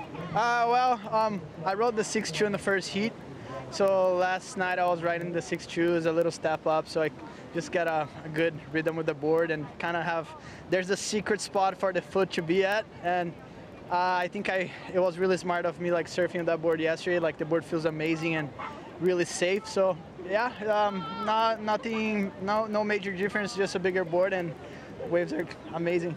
Amazing. Well, we can't wait to see you in round of 16 tomorrow. Congrats, Caio Ibelli.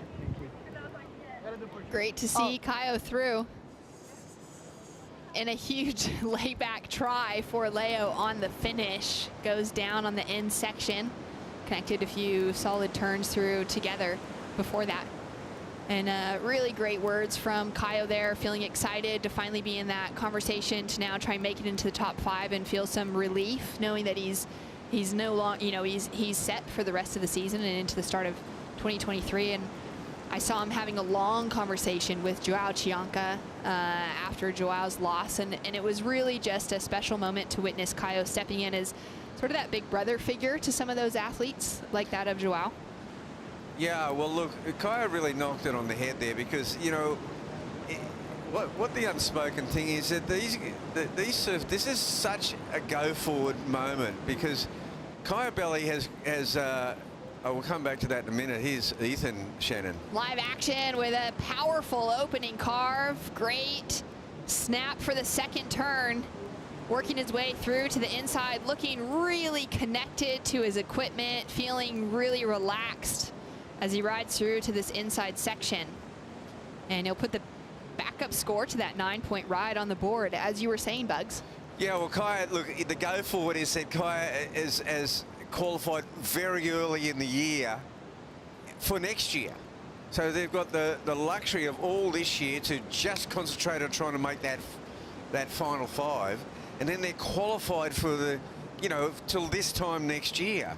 So it's quite a boost. Whereas for, you know, for Joao, who he was, you know, consoling, there are no guarantees. These guys have got to go back against all these up-and-comers from around the world, which they are still. They've just had their rookie year, but they've kind of been thrust back in that pool, as we see Ethan just jamming on this wave. This is his backup wave. What an awesome backup wave to have. He's looking in fine fettle out here, Shannon. Oh, he just looks so in control, so relaxed in a wild lineup. This is like, that's his 4th good maneuver, and he just rounds it off, puts a little bow on the ribbon. But these first couple of snaps under the lip, he just carves it and holds it, and then releases, goes to the base of the wave. Nothing no movement out of shape there, no pumping, just carving. Incredible surfing. It's like a video. It is. This is the type of surfing you expect to see in free surfing videos. Yeah, but what the classic is that it might take all day to get these 2 waves of his. You know, you might shoot all day and go, right, the edit is done. We've got the best 2 waves. This is going to make the movie. He's just put it in 2 ways, back to back. 15 minutes in the jersey. Super impressive. Scores to come through now. For last of Ethan Ewing, he cracked things open with a 9-point ride over Leo, opening with a 7.17, and the judges nearly matching his opening ride with his second as an 8.93. Yeah, well, you know, we just had Nat Young, and he just had the performance of the day so far. That has been eclipsed. Now Nat's had the best backhand performance of the day. But yeah, no, that is so awesome. What a combined tally, 17.93, and Leo, as much fight as he's got in him, and he starts with that 7.17. He's now solidly in combo, and he needs to do something very, very special to get in this heat, because he needs an 8 to get out of priority, to get out of combo. He needs a massive requirement, as Ethan Ewing has just locked in his 4th excellent heat total of his career above that 16-point range. He is feeling great out in the lineup.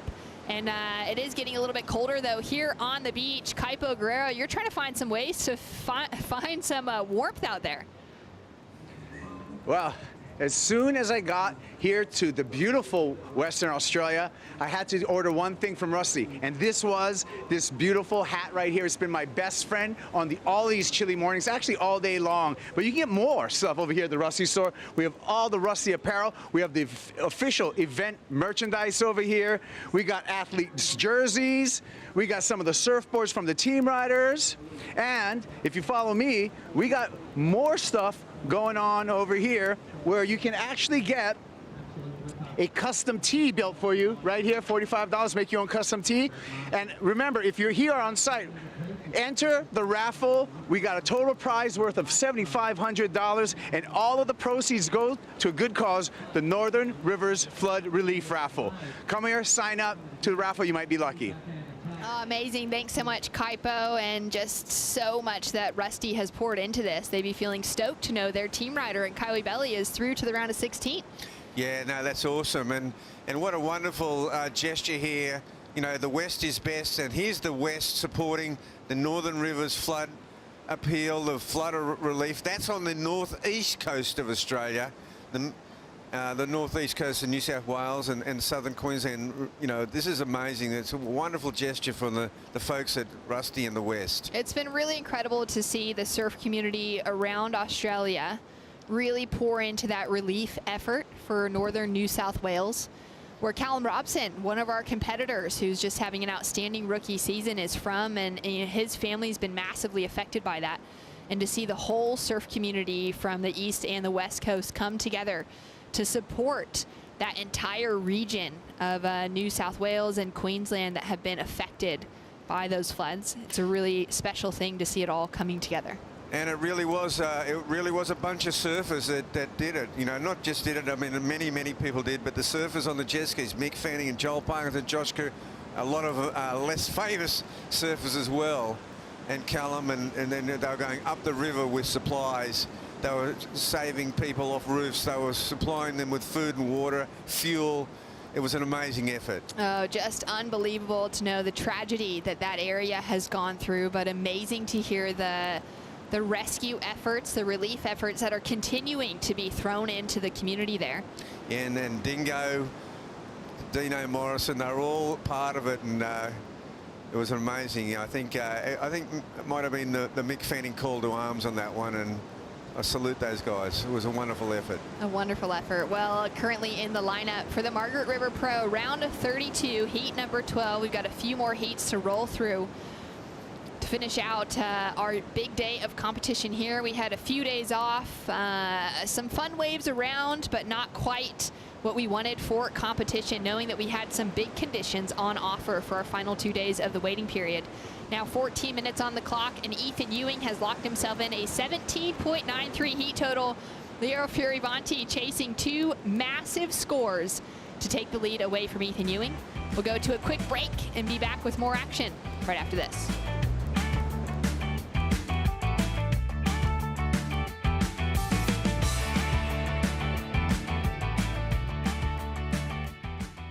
WSL is working with Nature Conservation, Margaret River region, to heal this beautiful dune landscape.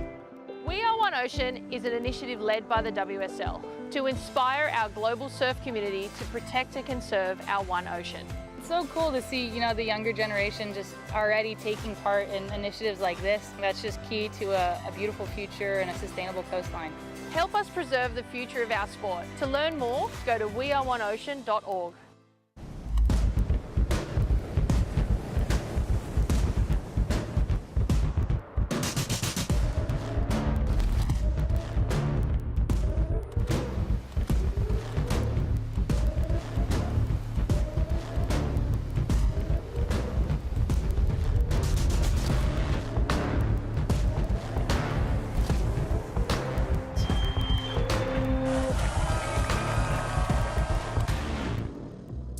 The Margaret River Pro is brought to you by Cooper's Brewery, the official beer of the World Surf League Australia.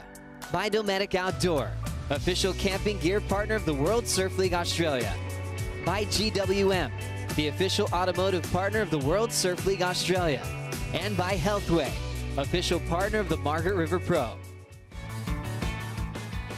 Welcome back to the Margaret River Pro. Ethan Ewing currently closing the door for Leo Furivanti's hopes for making the mid-season cut. This is a must-make situation for Leo, as he needs to at least advance into the round of 16, but then continue through to try and find himself above that mid-season cut, currently sitting at number 26 on the rankings.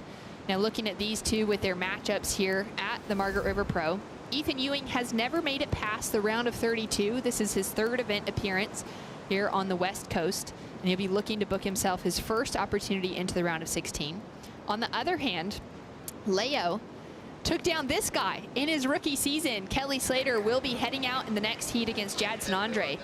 But back in 2016, Leo received a wild card to his very first championship tour event, and in the round 2 heat, he took out Kelly Slater. Leo went out to finish in the quarterfinals that first appearance here and his first championship tour event. Yeah, that was a wonderful effort, and you know, kudos to him. Amazing performance as a wild card. And he's got the fight of his life on his hands out here now, as a great hush goes amongst the crowd as the 11 times world champion makes his way down the pathway, the yellow brick road to glory.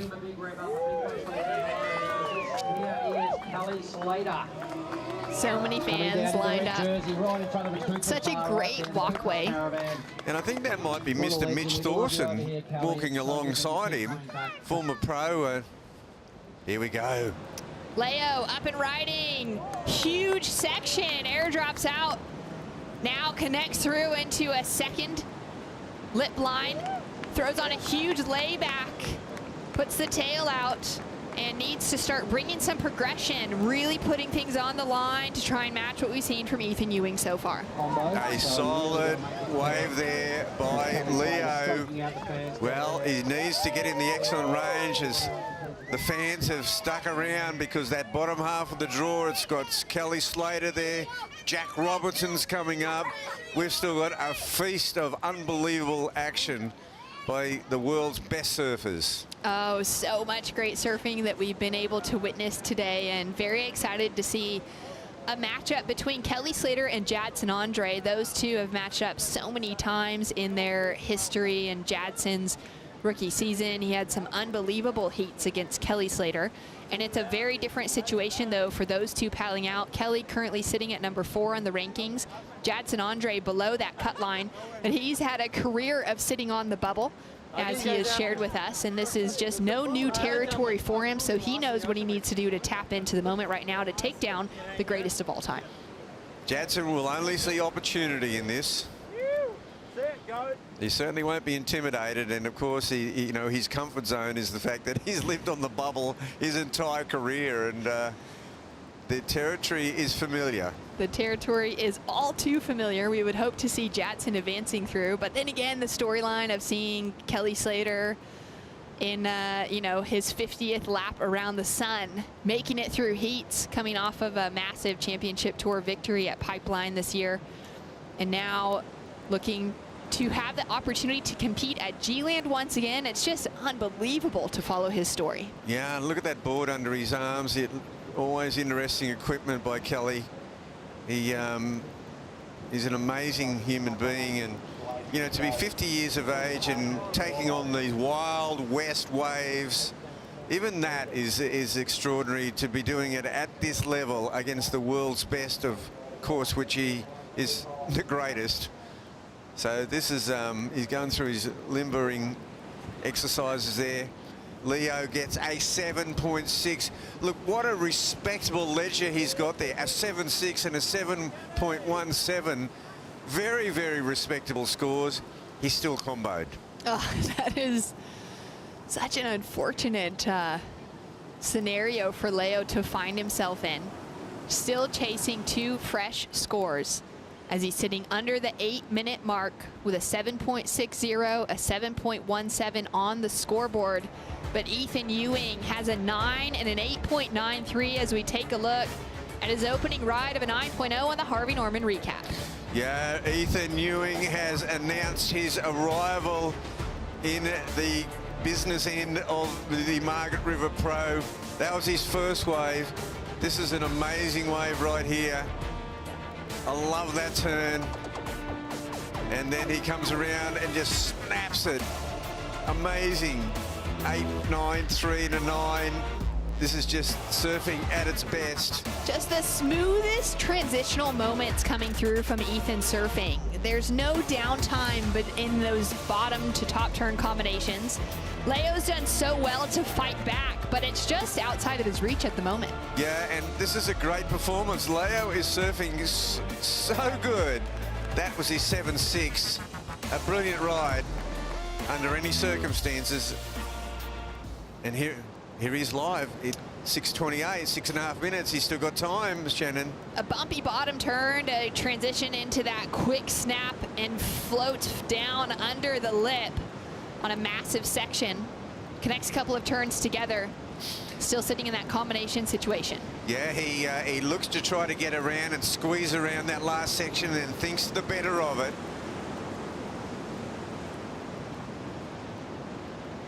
Down to 6 minutes on the clock. Ethan Ewing out with a significant lead. Scores to drop in from Leo Fioravanti. So we take another look at this one. Oh, it's a good size wave, at least double overhead. And he just sort of cuts it underneath the lip about halfway up. That's a solid lip move. He looks to, if he could just squeeze around that corner, but there was nothing there for him. So sometimes the strategic retreat pays off, and you got to love this surfing. This is top class, and he gets air under his board, technique perfect, and the Italian champion is surfing so well out here. Still waiting for scores to lock in for that last wave of Leo Fioravanti. And both of these surfers kicked off their rookie year together back in 2017 amongst a fierce rookie class on the championship tour. They both battled to find that re-qualification in 2018. Leo came back in 2019 and has been a solid force. Coming in with a 13th place finish last year on the championship tour, finding that re-qualification with ease was a really exciting thing for him. But now to find himself below that cut line with the introduction of a mid-season cut is a tough one. He's dropped into 7.10 for his last wave, and it's shy of any score to change that massive combination situation. No, it's good solid surfing, but he clearly was looking to try to squeeze around. He needed one more in it. Down to 4 minutes on the clock. Kaipo, you're out the back. What's happening with the Oakberry surf conditions? Yeah, well, the Oakberry surf conditions right now, Shannon, big. It's big. It's about 10 to 15 feet. Still got those cleanup sets. We just escaped them again. Ant-Man's a hero. The power of the West is showing his teeth right now. I can't wait for the conclusion of this here. We see Ethan Ewing just ripping it up, and we got the GOAT coming up next. How's that wind feeling right now, Kaipo? The wind's definitely a cross chop, a side shore, side offshore. It is making a bit of a bump, but these guys are negotiating it quite well. It's really about picking the right ones and staying out of danger. Like, oh, we're good. No worries. Yeah, and yeah, we talked about the cat and mouse. That's what it's about. Bobbing, weaving, bobbing. And picking up those middle ones that are more lined up, because there's definitely some closeout sets still. Hey, how's your head feeling without that fluffy rusty cap on? I couldn't hear you in the wind. I'm sorry, but I'm just gonna say, hey, thanks for having me out here. Thanks so much, Kaipo, and definitely some crazy conditions hanging on the back of the ski out there. Yeah, Kaipo begins his second long shift out there at Margaret River, and what a hero he is. He's bringing the live action from the water level. And Shannon, if there was one thing to say about Ethan Ewing, is that we mentioned a few years ago that he'd go out there and get a 9-point ride and no backup. Well, he's been super selective. Now he just gets 2 9s and no backup. What a way to redeem that storyline on his life, to get it back from all the comments, all the conversation around, are we going to see more from him? His rookie season in 2017, we knew there were these flares of excellence, but this is the sort of surfing we've been waiting to see from him, and I love it. He knows he needs to get the backup score, so he just goes and drops 2 of the biggest waves of the entire event back-to-back on his only 2 waves he's taken off on. Yeah, well, those 2 third-place getters that he's got so far, they're podium finishes, but they've kept him hungry. Down to 2 minutes on the clock, and a big ask in front of Leo Fioravanti out of Rome, Italy, has represented the championship tour as the sole Italian, and now driving off the bottom, powerful up into the lip. Big S-turn to kick things off on that second section. And now wrapping his way through to the inside, gaining some momentum and some speed, puts on a big slash under the lip to finish off. And Shannon, like with the minute 20, he'll come back to the beach. He'll have a debrief, and in that debrief, I don't see how he could find fault. He's had a brilliant heat. He's like, there's nothing, he has not put a foot wrong. That's such a good point. He really has put together an incredibly well-surfed heat. He's made great decisions. He's taken off on really good-looking waves. As we see one of the biggest sets of the day rolling through, Ethan Ewing scratched over the last one. He's going to scratch over this one as well with 45 seconds on the clock. It's really just come down to the fact that Ethan has outsurfed Leo in the round of 32. Yeah, well, he's declared, he's got a pair of aces. Scores to come through now for last of Leo. It's a 6-point ride, and it does not jump into that excellent range that he was requiring to find himself with an advancing position. And this is another one of those heart-aching moments that we're witnessing in history being made today with the introduction of the mid-season cut to the WSL Championship Tour here in 2022. Leo Fioravanti will be falling out under the cut line as he's currently sitting in that 26th place position. He's had an incredible career so far, and he's taken out victories on that Challenger Series level. He won the very first Challenger Series campaign back in 2020 at the Sydney Surf Pro, and we no doubt will see him with some big results coming up later this season on the Challenger Series. Ethan Ewing with the most incredible performance, a 17.93 heat total. Kelly Slater, Jadson Andre up right after this.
Welcome back to the Margaret River Pro. Heat 13 getting underway now with Jadson Andre, the battler, going up against Kelly Slater, who's well situated at the top end of the ratings. And Jadson looking to get things started early here. Beautiful blast. That was a high-quality turn with a solid finish, and he'll love the feel of that. I'm sure we'll see plenty of emotion out of Jadson Andre today, because he loves to turn up when his back is against the wall, and he's got a long way to climb to get above that cut line. Ronnie Blakey with Richie Lovett. Rich on a day that's been exciting for some, but many are calling one of the most hard to watch days of competitive surfing ever. Yeah, it's been brutal. It's been gnarly. It's been all those sort of words that encompass just all the stress of falling off tour, and then the others that have got the elation of staying on tour and holding their position. So it's been such a roller coaster of emotions. Hard not to feel it here too, sitting in the seat calling it. Most definitely. Well, Ethan Ewing, what a performance from him. Big heat, and Leonardo surfed great too. It was just one of those heats similar to Giachenko, who's just been on a roll as well, who's put in big scores, but unfortunately hasn't been getting the results. But Ethan just was incredible in that exchange, just dropping 9-point rides, and he is just on fire this year. Yeah, I think Bugs summed it up really well during the call. Ethan's just got a bit more to give on this Australian leg. Got robbed of opportunities down there at Bells Beach, but doing very well to keep his name alive and in the mix here for the title at the Margaret River Pro. Kelly Slater hasn't had a victory here in the West before. He loves his time down on this part of the coast, though. Sitting in a great position. Equal fourth. He looked good down at Bells, but fell out of the mix. Maybe oversurfed the back half of that heat down there against Imai Kalani. Yeah, some said that he maybe gave that away a little bit, just lost a bit of concentration, should have closed it out, just, really just stuck to the formula. But he'll be looking to bounce back here, and yeah, it's going to be interesting to see how Kelly reconnects with the main break. We've seen some incredible tube rides from him over the years out here. He seems to be able to tap in and find waves, an interesting part of the waves that other people can't. It's a different approach from Kel. Yeah, sitting in fourth position, and if Toledo fails to make the quarterfinals, and there is a couple of other results that would have to go his way, but if that happens and Kelly can get a victory here, could be back in the yellow jersey where he started things off after event one. Here's the replay of that first wave for Jadson. It was a good score. It was a great score, and if Jaddy could have scripted this, he would have done exactly what he has produced here, and that's some great backhand surfing, and you can see just how stoked he is there. Really just driving, pivoting hard off the bottom and then straight up into the lip. A really acute turn. Here we go, back with live action. So 7.43 for that opener. And look at the lumps and bumps he's got to deal with here. Does extremely well to get that turn in, and now the wave starts to clean up just a little. Doesn't get a big end section hit in, but it'll be a nice little backup. Meanwhile, on the outside, Slater has to deal with some big whitewater. Yeah, and this is just interrupting the lineup for a little while. We see the flight cam of Kelly here just trying to maintain his position. You've got to wear some of these big sets on the head if you want to just stay right on that critical takeoff spot. I was eavesdropping into a conversation that Jake Patterson was talking to one of his surfers, and he just said it is critical to stay on the right side of that boil. If you go on the other side, you can't duck and get into the right position. Here, Kelly just getting cleaned up.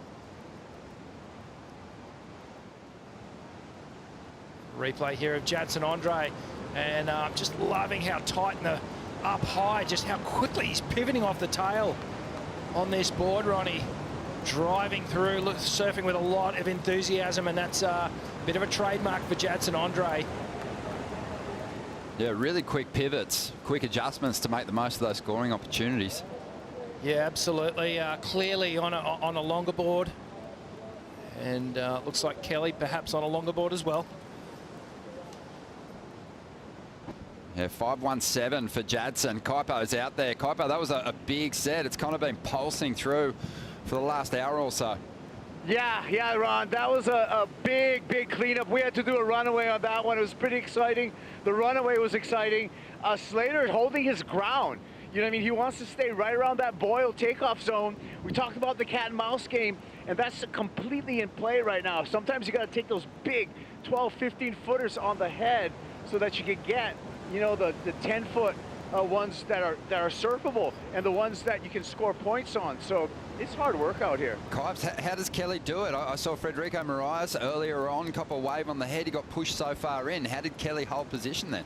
He's a GOAT, right? He's the GOAT. He's the GOAT. I mean, it was just, I watched him duck dive, and then I watched him kind of like late bail his board. He has a really good technique, and obviously just athleticism and a lot of ocean knowledge. Yeah, Houdini just escaping under the whitewater there. That was an intense situation, but Kelly still in position out there with priority. He's got work to do though, Rich. Yeah, already chasing a two-way total. Yeah, he's behind in this one, and all of a sudden Jadson's just got a couple of good numbers on the board here.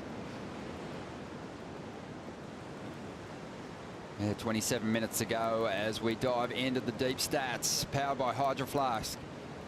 4 previous head-to-head matchups between these two, and Slater winning 3 of them. And the first for them came back in 2010. Jadson Andre, just a rookie, just a grom at that point. Close battle over there in Brazil. Less than half a point separating those two in the final. Jadson's first and only CT victory. They've also had a round 3 heat here at Margaret River before. Kelly dropped some big scores in that exchange. And also last time they met, that was also in 2014 in the 3rd round in Tahiti. Kelly went near perfect, 19.44 heat score total. So that's huge. You know that when you drop numbers like that, you don't often forget where it was and who you were surfing against. But Slater's going to be calling on some of those big scores now. Yeah, look, I don't think Kelly never really gets too phased with any situation or his opponent. In fact, he actually thrives on this sort of a situation where he can kind of script. He just kind of creates a new script now because the first script's probably already gone out the window. It hasn't gone to plan of getting the best wave and starting to put pressure on. Jaddy's got a clear game plan of putting Kelly under pressure and catching a lot of waves. Here he goes again, wave number 3 for Jadson. 32 years of age and looking to get himself into a position to potentially challenge in the back half of this season. Needs to make a couple more heats to do that. As he finishes off this one right on the inside there, he'll do a lap on the Red Bull skis. And Slater having a think about this one, lets it slide by. Sure, Kelly would have been paying closer attention to the conditions. What waves are sort of the optimal, had the optimal scoring potential in each set. He's passed a few up though.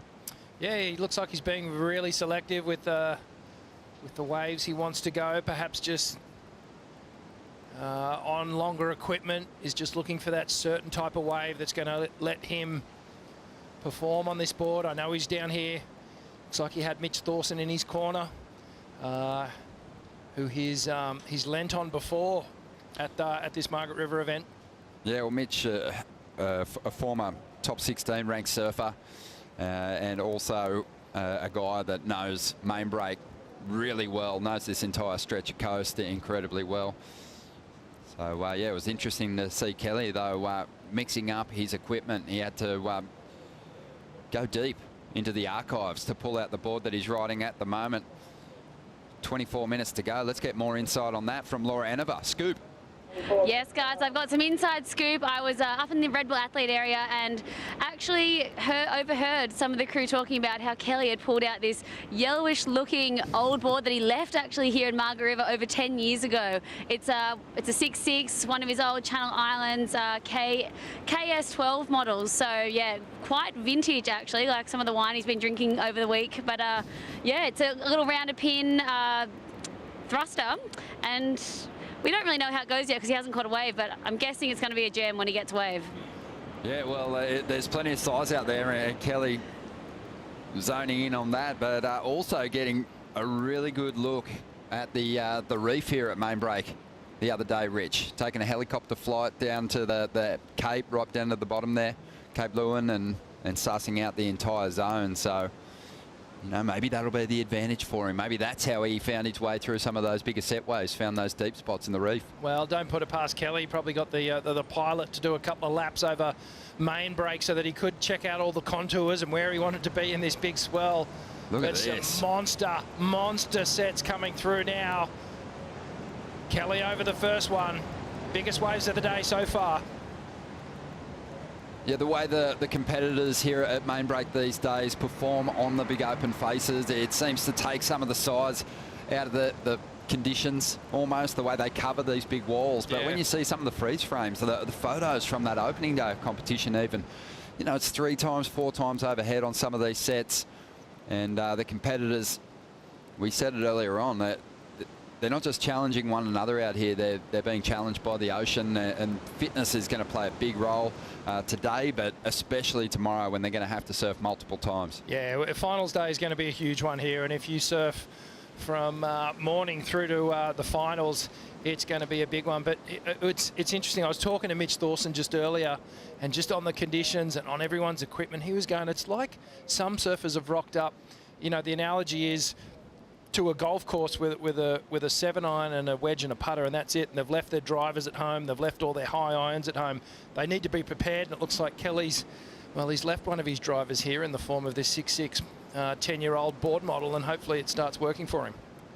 Just on 21.5 minutes to go, the 11-time world champion Kelly Slater out in the lineup. And he is in a good position to potentially get into that final 5 for the WSL Rip Curl Finals over there at Trestles. And that would be unbelievable. But he's got to maintain that form that saw him take victory in the first event of the season. Right now, though, a man that showed fantastic form in that last heat, Ethan Ewing. He's with Laura. Ethan, highest heat total of the day. You were just saying you wished you could have caught more waves, but you know, a 9 and 8.9 must be pretty damn stoked with that. Yeah, it definitely felt good. I was watching the waves, and it's not easy out there. The wind's really strong up the face, and a lot of kind of wash through sets and stuff, but yeah, I was lucky to kind of get those 2 ones that were pretty smooth, and yeah, it felt good. And you were just saying that you had a bit of a board switch up. You actually pulled out one of your boards you were riding at Sunset this year, a 6'4" DHD. You rode it this morning, and it obviously felt like the one. Yeah, he made me an amazing Hawaiian quiver, and they were too good just to leave over there, so I brought them here. I knew gets big over here, so yeah, it feels great. So thank you, DH, for shaping the good boards. And you're obviously safe on the cart. You're way up the rankings. You must be so stoked to have that pressure off and just be able to surf smooth and do your thing. Yeah, for sure. It's feel so sorry for the guys coming into this event, guys and girls. So much pressure on them, and yeah, the cut's gnarly, and just seeing everyone devastated after losing, it's pretty hard to watch. But yeah, it was great for me to kind of get the job done early in the year, and yeah, now it's kind of more top 5 and stuff like that. So amazing. And looking at the forecast, you must be excited that you get to jump back out there tomorrow. Yeah, everyone's saying tomorrow's the best day in the waiting period, so, and finals day, so yeah, it should be really fun. And anyone you want to say hi to? I'll just say hello to everyone back home, everyone watching, all my friends and family. Hope you guys are well, and see you soon. Amazing. Ethan Ewing, see you into the round of 16 tomorrow. Incredible performance, and no doubt they are watching up there on Stradbroke Island, because Ethan is a megastar up there, and well, all over. He's gaining fans every time he pulls the jersey on with surfing like that. During the interview, Kelly Slater tapping into a good ride and getting himself what should be a reasonable score, and he'll chip away at this requirement, Rich. Okay, let's have a look at the replay here. Kelly driving, big, long, swooping cutback to start things off. Off the bottom again, almost a little twitch off the bottom. And here just a little bit of makeup work, and then gets to the finish. Nice controlled floater to finish things off. I don't think it's going to go as high as Jadson's ride, purely because of the vertical nature of Jadson's approach. But Kelly, just, you can see he's just trying to get used to this board. He hasn't ridden it in at least 10 years. So a new experience for him under his feet, a new feeling. I think it looks good, though. I can see a good ride coming for Kelly. That wave was kind of ugly on the open face. He didn't get the same steep opportunities that Jadson had, but you know, for him to tap back into that piece of equipment and just find a clean flow and drop a 5.17, it sets him up nicely here. So he's after a 7.44. Jadson having a look at a wave on the outside. Not sure Kelly was in a position to grab priority off him there. Kelly's perfectly matched Jadson's backup ride, the 5.17. So now Kelly's intentions now just are all about this well, just under sub-8 point ride here. Been really interesting just watching, you know, the effect that Kelly has on the crowd when he makes his way down past all the crew and down the stairs onto the beach, and even the diehards down on the beach who are braving the conditions, and some big swell surges up the beach. But, you know, he's still got it. He's still got that magnetism, Rich, and he pulls the crowd like no one else. And I think everyone is sort of starting to say you just don't know how many chances you're going to get to watch him visit your area and compete like this. So I know that all eyeballs are on him. Sometimes our competitors get a little lost in this lineup, and you don't really pay much attention to them until they stand up on a wave. But Kelly just sort of draws your focus, even when he's just sitting in the lineup. Yeah, he has that that magnetism about him, doesn't he? He's just one of the most profile athletes in the world, and you just never know what he's going to do. So, I mean, we've been talking about this. You know, you never know if it's the last time we're going to see Kelly at Margaret River. We've been saying that for the last half a dozen years, but you just don't know. You know, it's 50 years old now, and it's certainly got to start getting a little bit harder from here. Well, just on 16 minutes to go, Slater on the board. Now needs a 7.44 to get ahead of Jadson Andre as we go to a Bonsai brew break.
Kelly Slater at the Pipe Masters this season. It put him on top of the ratings heading into stop number 2, but it was remarkable, Rich. It was an emotional win. Well, mate, I was watching this and in tears. I couldn't help but be just so moved by what Kelly did here. And he's just been a standout at Pipeline just for so many years, dominated out here. And to reignite that fire and get the win here at 50 years old was inspirational. Nothing more you can really say about it, but a little bit of an equipment adjustment here for Kelly.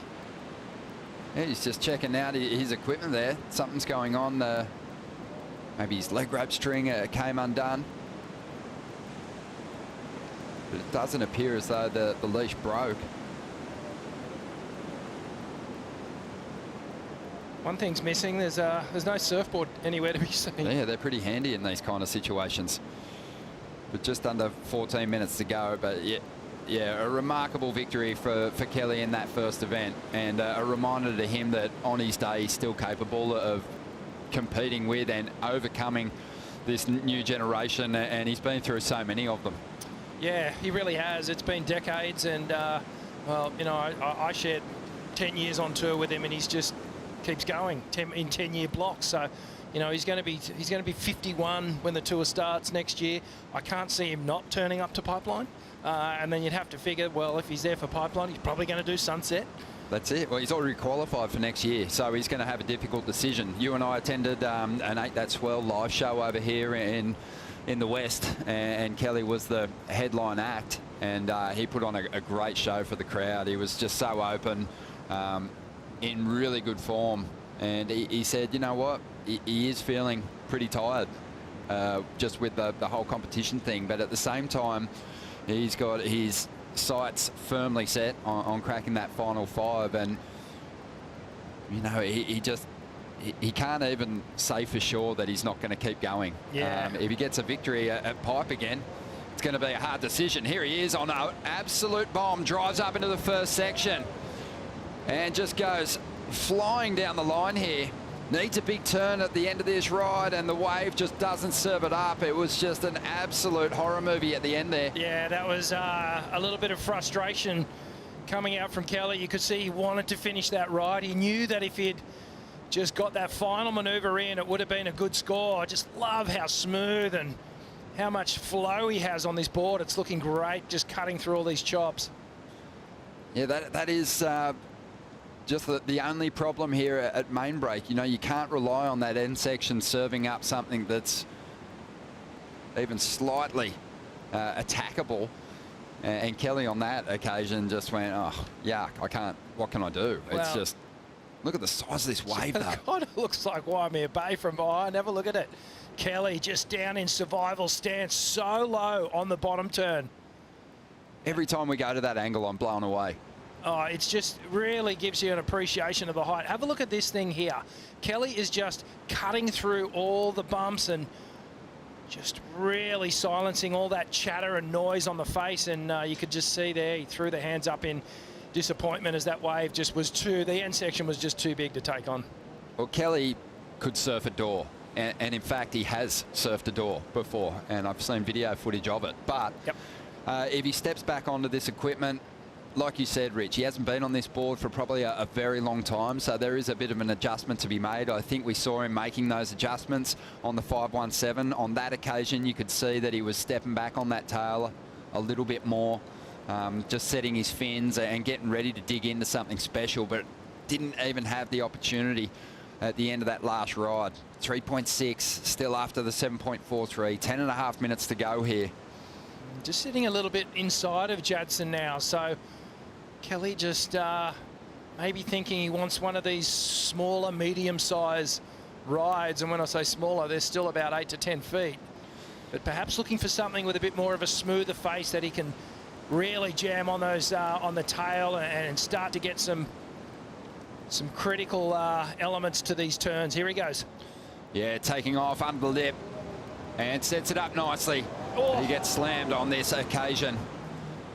56 CT wins for Kelly Slater, and even with all the changes to the schedule, just looking at the events that are there, he's still collected 23 championship tour wins at events on the current schedule, including a win at G-Land.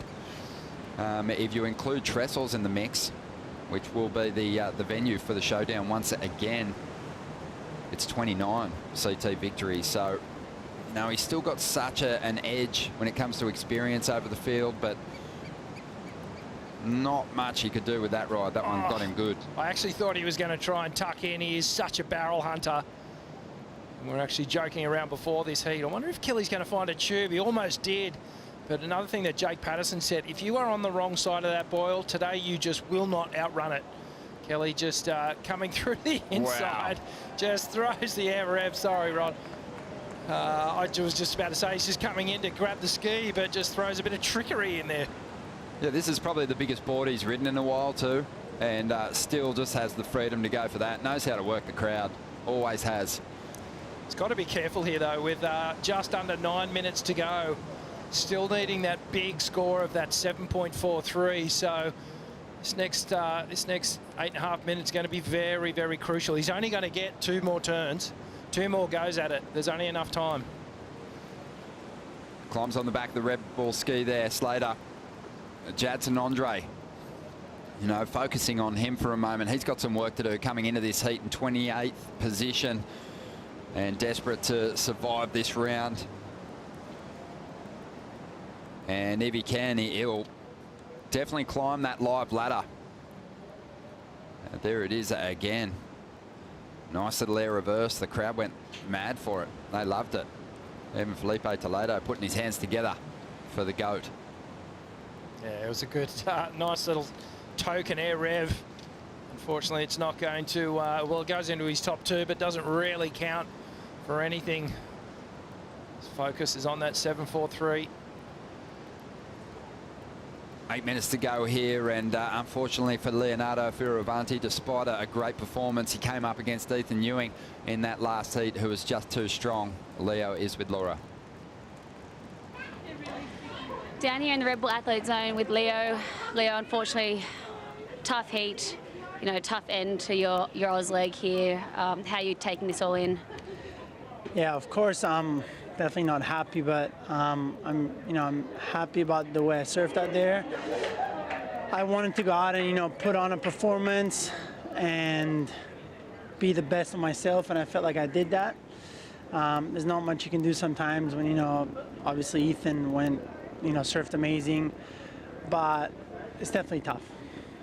Yeah, you've had some amazing results over here and always putting on an absolute show, getting the highest heat scores and just wowing us all. How are you going to take this over to Snapper now, not making that cut? For sure, I feel good. I'm surfing good. This cut sucks. I think a lot of the surfers have said that before, especially if you're on the wrong side of it. But it is what it is. I've learned a lot about myself this year. I definitely felt like I didn't show the best version of myself, but this result doesn't define who I am. Today what happened doesn't define the athlete that I am. I'm 24 years old. I know I'll be back next year fighting for my spot, as I've always done, and I'm gonna enjoy the process. Amazing attitude. We'll see you here soon. Thank you. Thank you, Laura. Well, you got to commend that attitude. Yep. Leonardo, positive in defeat. He'll head over to the Challenger Series event, the Boost Mobile Pro on the Gold Coast, which will kick off next week. And he will gear up to have a big charge at potentially getting himself back on the CT for the first event of the 2023 season. Jadson Andre out the back, appealing for an update on the situation. 5.5 minutes to go here. What a start for Jaddy, the veteran who just continues to turn up. This guy's been blowing our minds and fighting his way back onto the CT each year for a number of years. His best ever finish on the CT actually came in his rookie season. He got to 13th with that big win over Kelly. But other than that, it's been a battle to maintain his place, and he's often leaned on his qualifying series results to maintain his place here on the CT as we dive into the Harvey Norman recap. Here's the 7.43. Yeah, great way to start for Jadson Andre, just putting the pressure on Kelly right in the opening minutes. Some really, really good backhand surfing, just loving how tight the turns are off the top. And he didn't stop there either. He had 2 waves before Kelly even got to his feet. And that's exactly what you got to do when you have the goat. You got to put him under pressure, get him out of his comfort zone. And in conditions like today, crucial that you get the lead, because it is hard to fight back. But that's exactly what Kelly did, finding a couple of nice open face waves, just getting used to this, well, an old faithful, much longer shooter here. Some nice swooping turns from Kelly. Gets to the finish on this one. This was his best ride to date, the 5.17. And it's just starting to run out a little bit of time here. 4 minutes on the clock and without priority. 4 minutes to go. Well, other than Kelly Slater's family and friends who are no doubt tuned in all over the world, Owen Wright would be cheering pretty hard for Kelly Slater as well. It was back in Heat 8 that Owen lost out, and he needed all the top seeds remaining in the round of 32 to win through, and Jadson's the only one so far that's really got himself in a great position. So this is a stressful heat, obviously not just for Jadson, but for Owen as well, and some of those other surfers kind of hanging around the bubble line there. Yeah, well, when the top seeds steal the points, it means there's less movement down below. So Kelly's got his work cut out for him right here, though. And Jadson, important for him to play a smart game here with priority. It's like a little bit of a wave starting to approach, but not big enough. Yeah, Kelly needs a bomb. That was a high-quality ride, and what's probably going to be hard for him, Rich, is it feels like there's maybe been a bit of an increase in the wind. Really howling pretty strong at the moment. Yeah, it's been doing this all day, where it really picks up with a bit more west in it. Makes life difficult. And then, well, they've had to deal with all the elements today. And they're really earning their paychecks. So 2.5 minutes to go here. We'll see if Slater can save himself. No, he's kind of been down and then back up. when you look at the leaderboard. Rebounded pretty nicely over in Portugal, but fell out of the mix early. So, you know, slowly opening the door for some of those other surfers outside that top 5 position to make a jump. Callum Robson's already through. Italo, Kai O'Belly, Ethan Ewing, they're all ready to really start climbing a few rungs here and getting themselves into a position as we head toward the next stop. Well, this will be an opportunity lost for Kelly if he doesn't get the win here, and really needs to stay with that top 5 if he wants to keep that dream to compete at lowers later in September. He doesn't want to let those front runners get too far ahead of him. Kelly's going to give his all at every venue on the schedule, obviously, but there would be a couple where he'd like his chances maybe more than others. G-Land and Jeffreys Bay in particular, venues where he's had wins, and you could no doubt chalk him up for another. But just over a minute to go here. Some movement at the takeoff zone. Slater's got the priority. Jadson's going to keep him off it, particularly deep at the moment, trying to chase this one down. And he dives off his board, just trying to get some penetration to get under that big wall of water. And Slater will be left on the outside now with just a minute to go, chasing a 7.43. Having a look at this one. This is his shot at it. He won't have time to get another. Lines it up, goes looking for the barrel, goes to tuck in, and the wave pinches and knocks Slater down. 45 seconds to go. Can he get back to a position to take off again? Well, this is, he's up against it here. I just don't know if there's going to be enough time to get right into that takeoff zone. An interesting decision there for Kelly. I think he saw that wave stretching out down the line. He just thought maybe a barrel ride. They haven't really seen that. Give the judges something new to look at. 20 seconds to go. Well, Jadson's going to be waiting now, looking out the back, seeing if Kelly can connect with a wall. 10 seconds remaining. Slater still after that big score. I can't see it coming. No, Ocean's gone flat. And unfortunately, it's that sleepy start that has, well, hasn't worked out in Kelly's favour. Jadson Andre keeps his dreams alive. Wow, that is a big move with massive implications for Jadson. And his dream of staying on the championship tour has improved. There's still a couple of big heats to come with some other surfers chasing that requalification, but he might have just got the job done as we see Slater now making his way in. This wave, unfortunately, just coming a little late to him. Well, another big heat around the corner with 2 of the heavyweights on the CT battling it out. Geordie Smith will take on Zeke Lau.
In the red jersey, hooking under the left.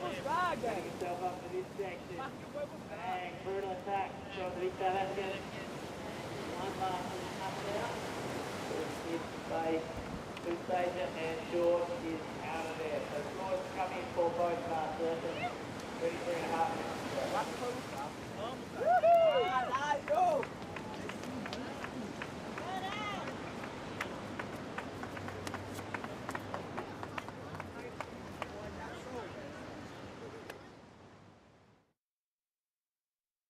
The Margaret River Pro is brought to you by Tourism WA, major presenting partner of the Margaret River Pro.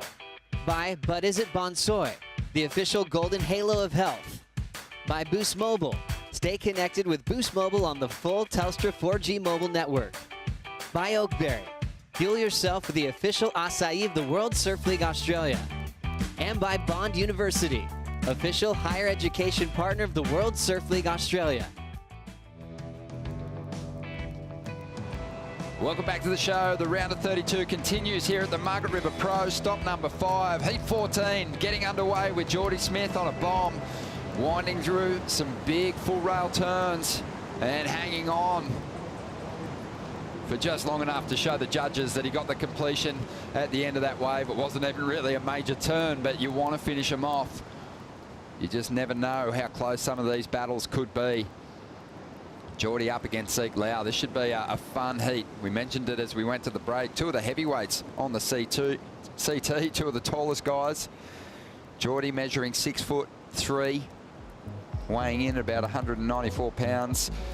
Zeke Lau 6'2", and coming in around 200 pounds. So expecting fireworks here. These guys should be right at home in this kind of power. Both of these guys have had big victories at Sunset Beach and now chasing a win here in the West. Yeah, it's a really even matchup, isn't it, this one? As we see, here's a replay of Zeke's wave, just up and under the lips somehow.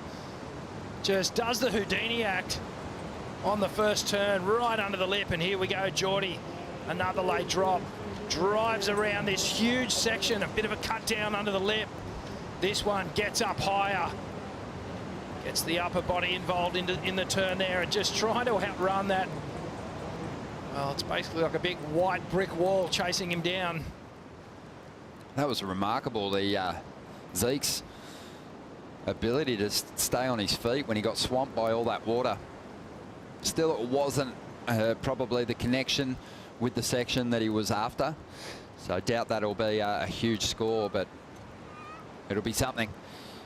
Just under 31 minutes to go. Geordie's numbers coming through. Looks like they're going to be pretty reasonable, but expecting both these guys to fire right up. Geordie sitting in 14th position. Dropped a few places after a disappointing result at Bells Beach, a contest that he's done so well in the past, but he got well and truly handled in that event by Jackson Baker. Yeah, it was a little bit of controversy involved in that heat as well, just with priority and paddling, but Jackson Baker getting the upper hand in that case. And just thinking about these two competitors, Ron, and they are so evenly matched in terms of weight and the way they surf and the way that they approach the wave. I just think Geordie might have a slight edge when I think about using the rail and lengthening the turns a little bit more. Giant wave.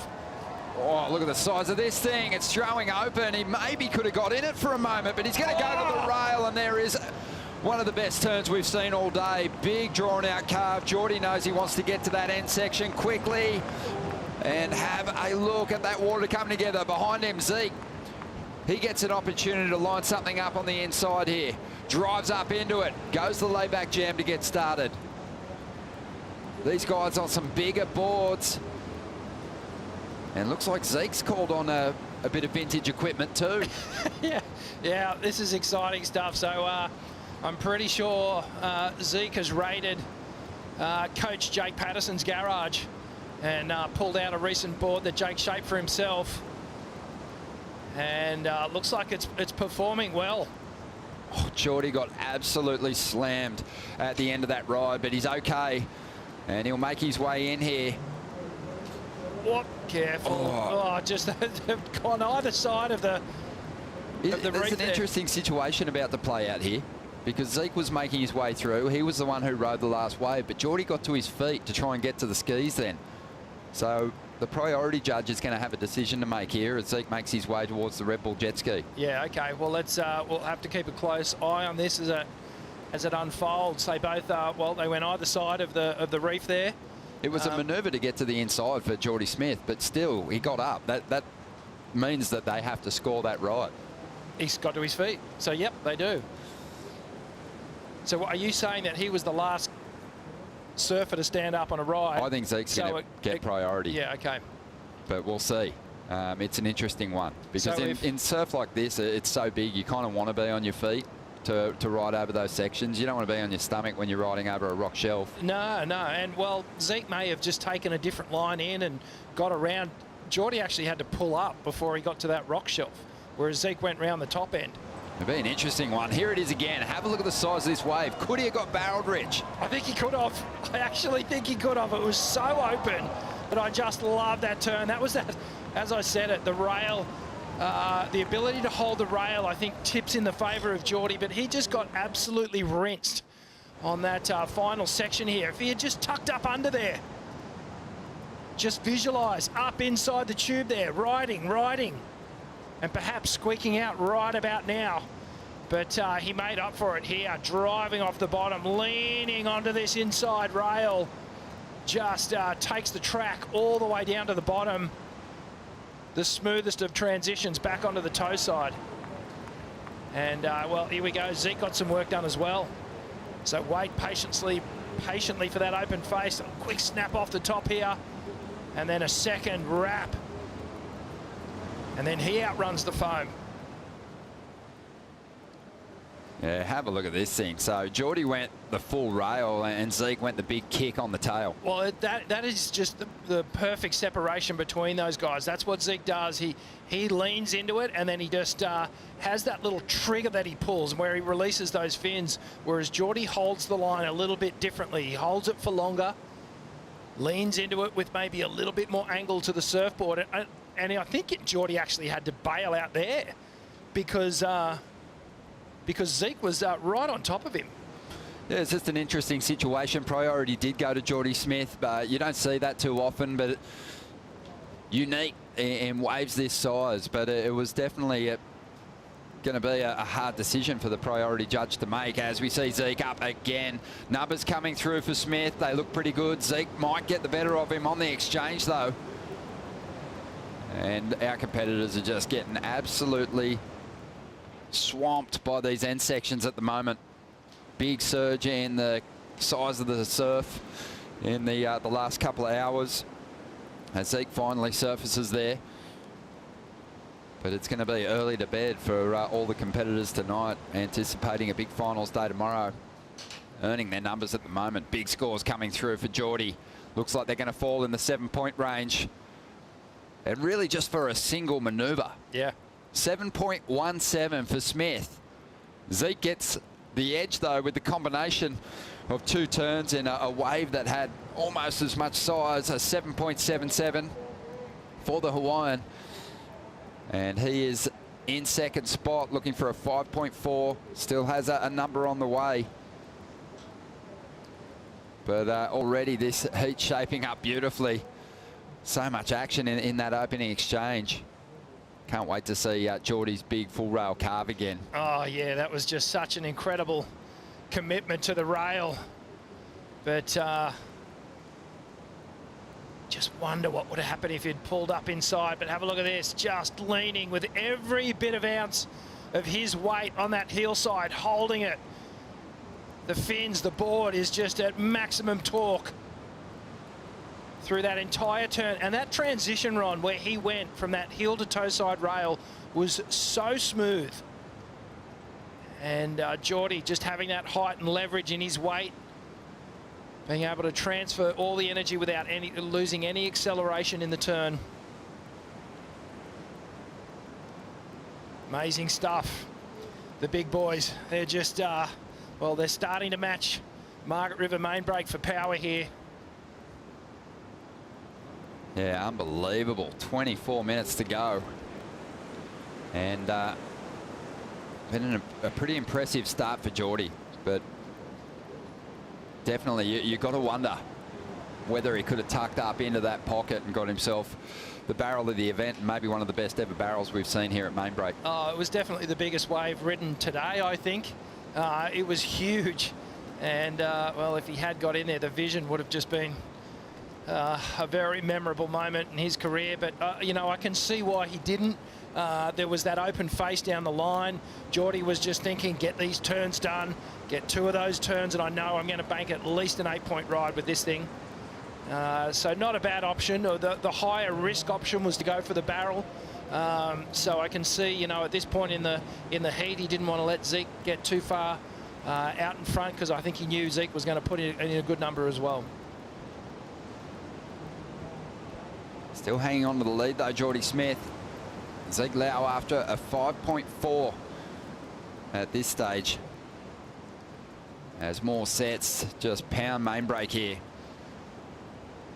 Have a look at the size of these things. Oh man, this is big, big ocean. Hard to really even appreciate the power in these waves, looking at them on screen. It's really why this venue has just sort of become one of the favourites.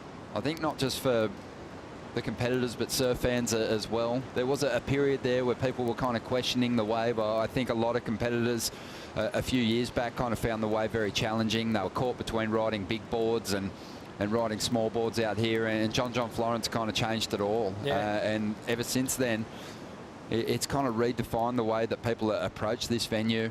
And now we're seeing, you know, some of the biggest turns that we see all year laid down here at main break. Yeah, well, it's the surfers have found a way to bring performance into a break that's traditionally reserved for just sort of big power rail surfing, and Philippe and Italo and Geordie and, you know, John and all these surfers have just started to attack it, and it just hasn't happened overnight. There's been a bit of a progression in how they've done it, and it's been you know, it's been attacking it in a different way with different equipment. One of the other things was, you know, the core locals, you know, they're always out there on bigger boards. They love seeing the high performance approach from the world's best, but there has been critics in the past. I remember Ian Cairns, the great big wave surfer from this region, and, you know, one of the pioneers of the sport of surfing, him talking about people needing more volume in their boards and a bit more length in their boards to get into the set waves, but the set waves are just not necessarily what you're always after. We've seen Geordie and Zeke do some great surfing on some big walls out here just now, but, you know, you want scoring opportunity. You want a wave that's steep enough to really lean into. Yeah, absolutely. We just saw there on the screen. One lucky little kid there getting Kelly's jersey. What a special moment. I know, right? He's buzzing. He'll hang on to that forever. What a fantastic moment. And Slater, as disappointed as he'll be with that result, he's so good to the fans. He'll stick around for a couple of hours, and I'm sure get out there and meet and greet some of the fans that have been down here supporting all day. Well, you'd have to say it's a pretty nice day to be a surf fan. Sun's been shining throughout. It's not too cold here this year. It's spectacular to watch. It's amazing atmosphere down here. You know, you can't help but get lost in what the ocean's provided here, but then also what's happening on the tour and with all these heats and the cut. It's just, you know, there's nowhere else you'd rather be right now. It was such an important heat win for Jadson Andre. He's with Laura Anova. Jadson, you absolute magic man, keeping your dreams alive on tour over and over again. You're an absolute warrior, shredding out there. You have something magic with this wave, I feel like. Oh yeah, I mean, this place is awesome. I mean, I've been pretty much say exactly the same thing. That's I love this place, and always have good memories. And of course, last event before the cut, so much pressure is going on in the result, and it's all take like winning heat, you know. So I'm stoked that I just made another heat, and hopefully I can just keep going. In a must-win situation, you come up against Kelly Slater, the GOAT. You've beaten him a few times before, but how did you go into this heat? Like, how was your mental state?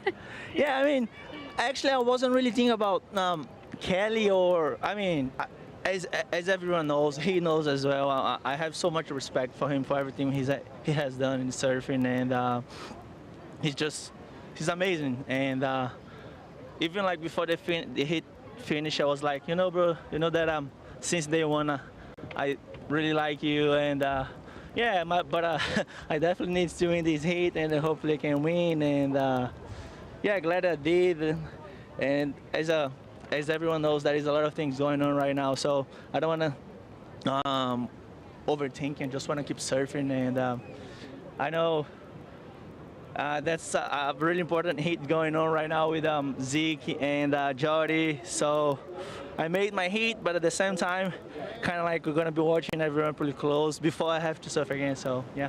And the waves look like they're going to be absolutely pumping tomorrow. You must be pretty excited for just another wave in pumping Margies. Yeah, I mean, I just don't remember when was the last time that I made through the final days. You know, I think it was Chopo last year at Chopo that all in one. So feels amazing. It's a pretty good feeling, and yeah, let's see what's gonna happen. It's stoked to be in the final tomorrow. Anyone you want to say hi to at home? Oh yeah, I mean everyone that is awake at home back in Brazil. It's midnight over there. So yeah, thank you guys, love you guys, and let's go. All right, we'll let you get warm, Jadson Andre, into the round of 16 tomorrow. Massive for him. Such an important heat win, and he could be confirmed potentially by the end of today. There is some still big heats. He's going to be watching them really closely. Out there, Zeke Lau, he's trying to get through this heat.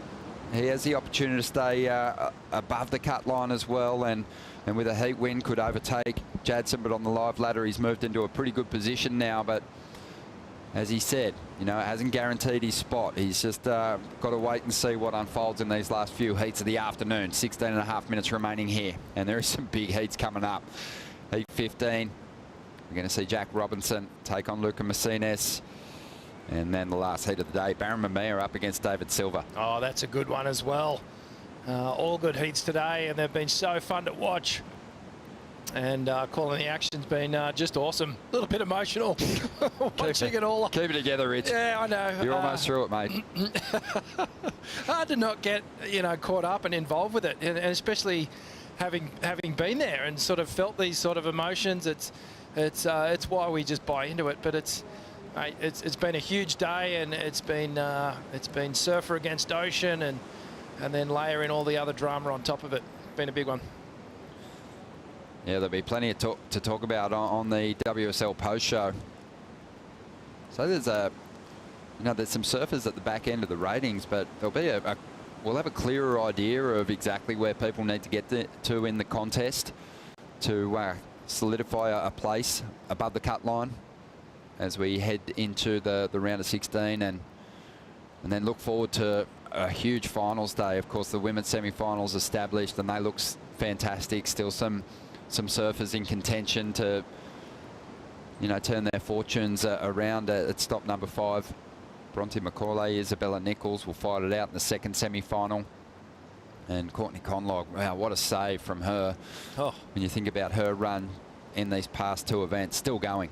And she'll take on Gabriella Bryan, who's the only rookie left in the mix to potentially shore up a place in the back half of the season. 15 minutes remaining here, though, and Jordy Smith has a lead, but it's a pretty narrow one. And Zeke Lau is out there with priority, only looking for a 5.4.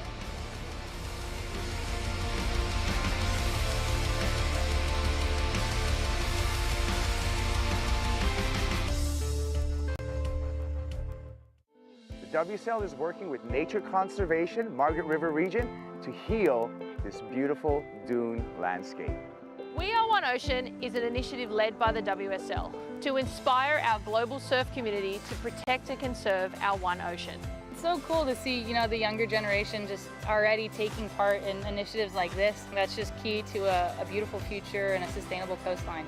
Help us preserve the future of our sport. To learn more, go to weareoneocean.org.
Welcome back to the show. Out there in the lineup at the moment, Heat 14, the round of 32. Jordy Smith holding the lead over Zeke Lau.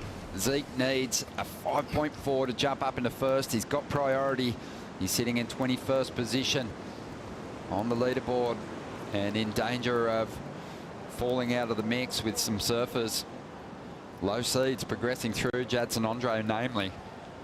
So if Zeke was to fall out of the mix here, Jadson would overtake him on the leaderboard. So this is a must-make heat for him.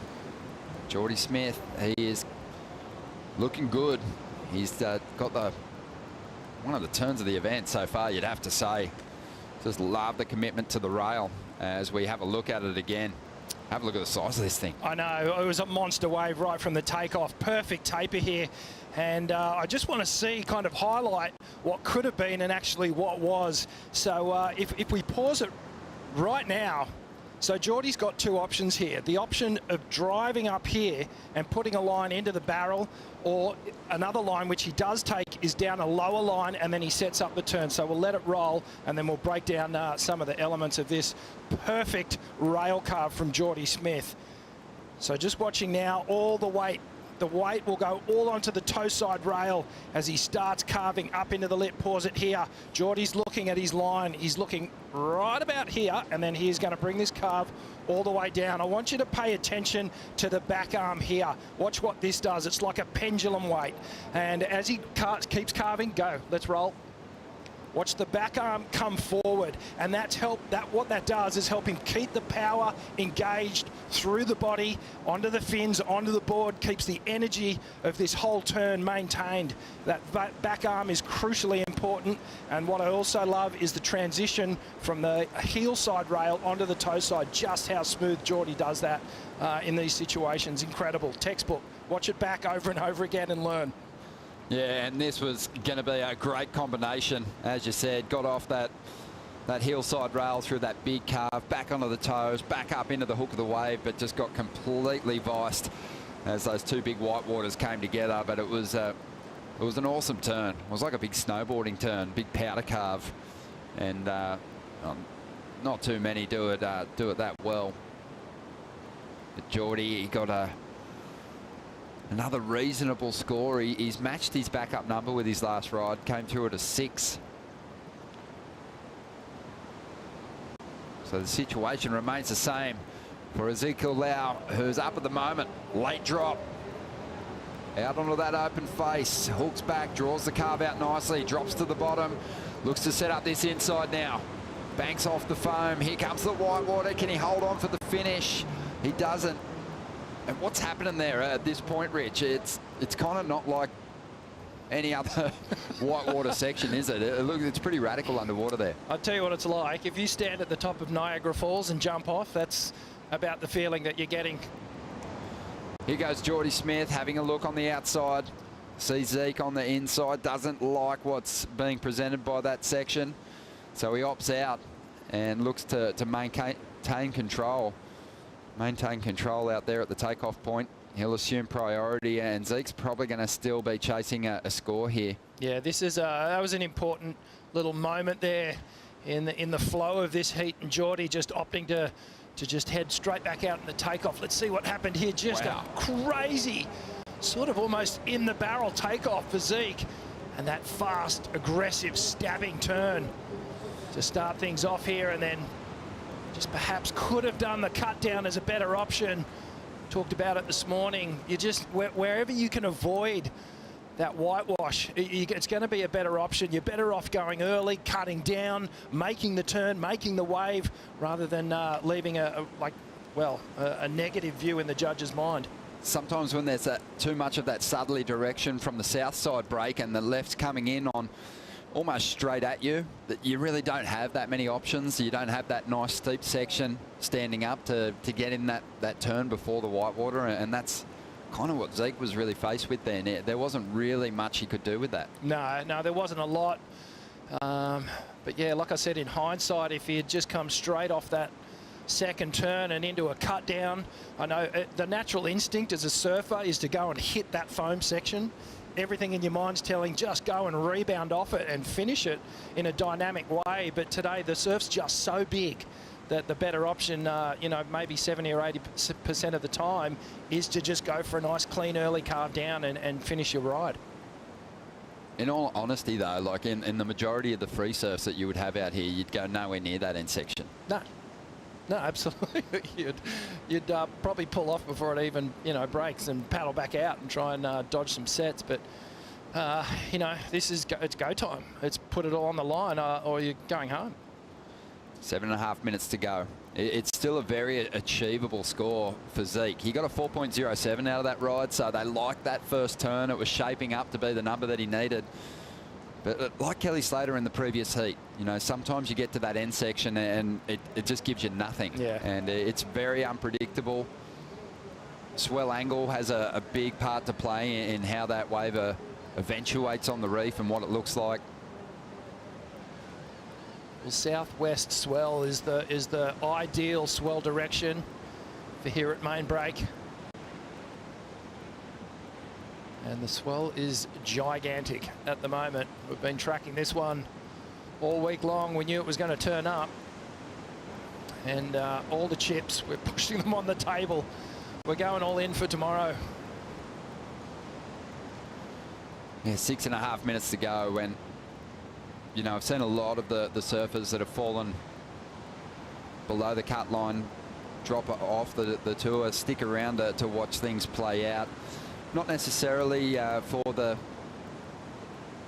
implications. They know that they're off tour, many of them, but supporting surfers. I think, there's kind of almost like a union of competitors that came into this event below the cut line, and they're going through the same experiences. Owen Wright's one of them. He was the big name that came into this contest with work to do, and he was devastated after he lost out. But sort of the way things panned out through this round, it kind of opened the door for him to potentially hang on to a place. So we're waiting to see what unfolds in these last few heats of the day to get an idea of who is in and who's going to have work to do tomorrow. But here we go, Geordie Smith trying to get rid of a 6 at the moment to push the requirement higher for Zeke Lau. Big section there. And Geordie's just looking on today, wants the finish. Hanging on with all he's got. He's finished that one. He knows the importance of it. Just on the fact that that 7.17 could have potentially been in the 9s if he rode out of his final move. So he knows just how crucial it is. Even though it's just a placement turn for him, he had to ride through that white water and hang on for the finish to better the 6-point ride. On the outside now, Zeke goes over the hangers, falls on that toe side rail. He's got time still, 5 minutes to go, but he's got to hope that there's no more sets on the outside and get himself into a position to get priority here. It's a good wave for Geordie Smith. This is going to be a great number, and he's just got the screwdriver out. He's just starting to tighten that screw on Ezekiel Lau. Great looking wave for the takeoff, a medium-sized one. Good open face. You could see that bump. Try to bump him off right in that opening maneuver. The second one, bit more high risk. Throws the big layback hack, and then to finish off with a big committed foam climb. So watch this, hits that lump right there, and Geordie with the strength and the absorption of the thighs, just managing to muscle his way through it. And the second one, look how high in the lip that was, really critical. Could have overcooked it, but just regains control and then finishes up well. This is Zeke, so just got caught on his toe edge and just went over the handlebars. Couldn't get the rail in. He was lukewarm at Bells Beach, Geordie Smith. He just didn't have his best stuff, but today he's on fire. He just dropped a 9-point ride, and he is well out in front now. Zeke's after an 8.41. Typically, Geordie's best performances come when he's showing some of that emotion, and he's feeling it. And you could see there that he understood the importance of completing that ride, and it's going to feel good for him. I think when you think about who has the ability and the rail turns that can match the power of John Florence out here at main break, Geordie's one of those guys for me that can do it, Rich. Yeah, he's in that elite little club, isn't he? That really, when you set all these guys up and you think about who can win in these type of conditions, he's one of the names up at the top of the list. And when Geordie starts to feel it, that's when he really builds. Well, just on 2.5 minutes remaining. Let's dive into the Harvey Norman recap here. This is Geordie Smith on his 7.17. Well, we took the slow-mo onto this turn, and that's why, because it is just so incredible to watch. That rail, commitment to the rail was just amazing. And, well, he didn't even ride out of that and got a huge score. Zeke Lau came bouncing back with his own brand of surfing. A little bit more acute in the way he's approaching these turns. You can see bringing a bit more snap and a bit more angle change to the board. And but still the big, strong Hawaiian muscling the conditions. Fitting soundtrack to the heat performance from these two competitors too. Heavy metal. They're throwing it at us. Yeah, Geordie, 9-point ride. Just so well constructed this wave. Great variation. You know, really paying attention to the finish there. The second turn was high risk, and at that point in the heat, you know, Geordie could have conservatively surfed that for another 7-point ride, but just choosing to attack, and that's good signs. That shows where his head's at in terms of, you know, his confidence and how he wants to perform.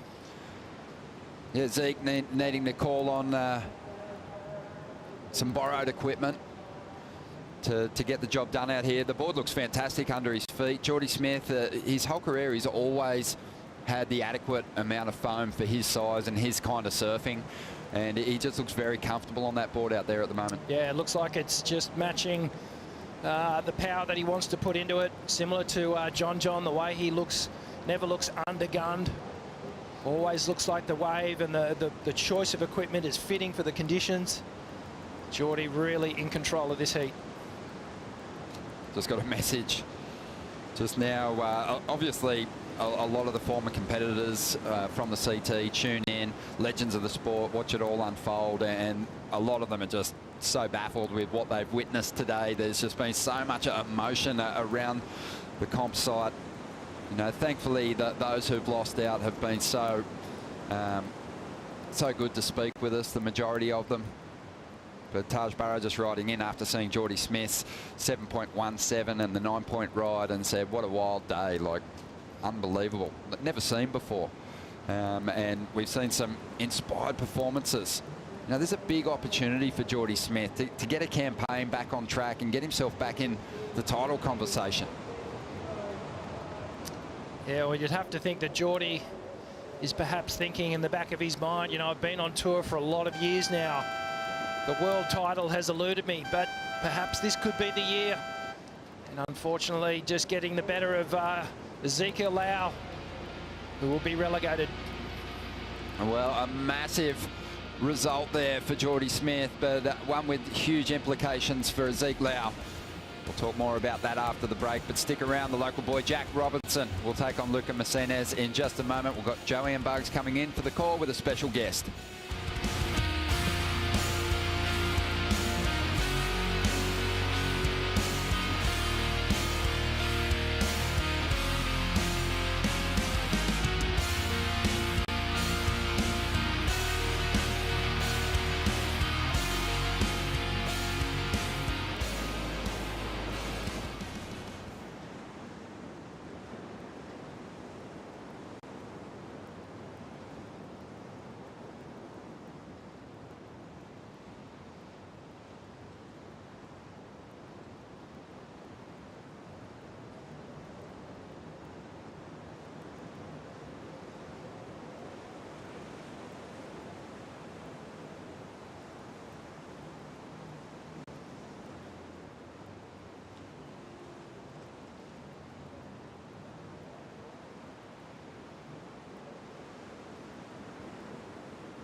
We're on Warandi Buja.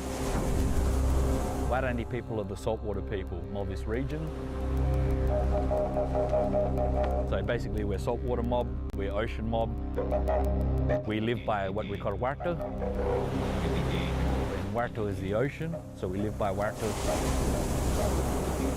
We have our maya, our houses, next to warto, next to the ocean. We also believe in the spirits of the ocean, which is Waran and Wargain. So they are some of our ocean spirits. They are also some of the spirits of country. We have Margan and Barba, which are the thunder and lightning spirits. As saltwater people, we've got a real affiliation to the ocean and the connection between land and sea.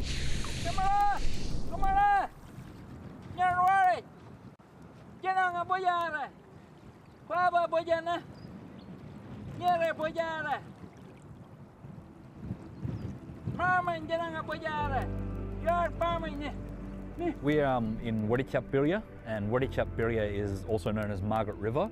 Wadich for us was one of our grandfathers, and he used his marbine or magic to create this birya, this river.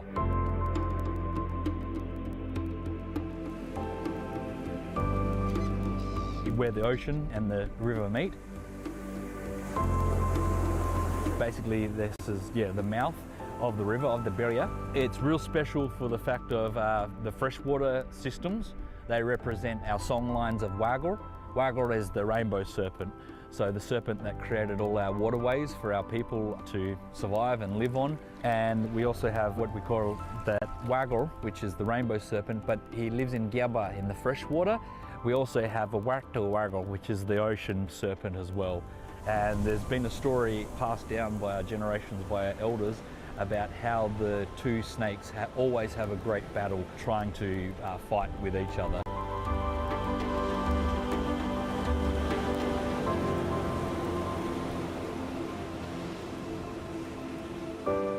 Look, it's just about walking softly, looking after country. And like we say, if you walk softly on country, if you look after country, country will look after you. It's just about respecting the country, taking the time to listen. So listening to the wind, listening to the country, basically like what the surfers are going to do anyway, so that they get good waves. But yeah, like we say, our family welcomes everyone down onto country. Just walk softly and respect Bujara, the mother, the country, and she'll respect you right back.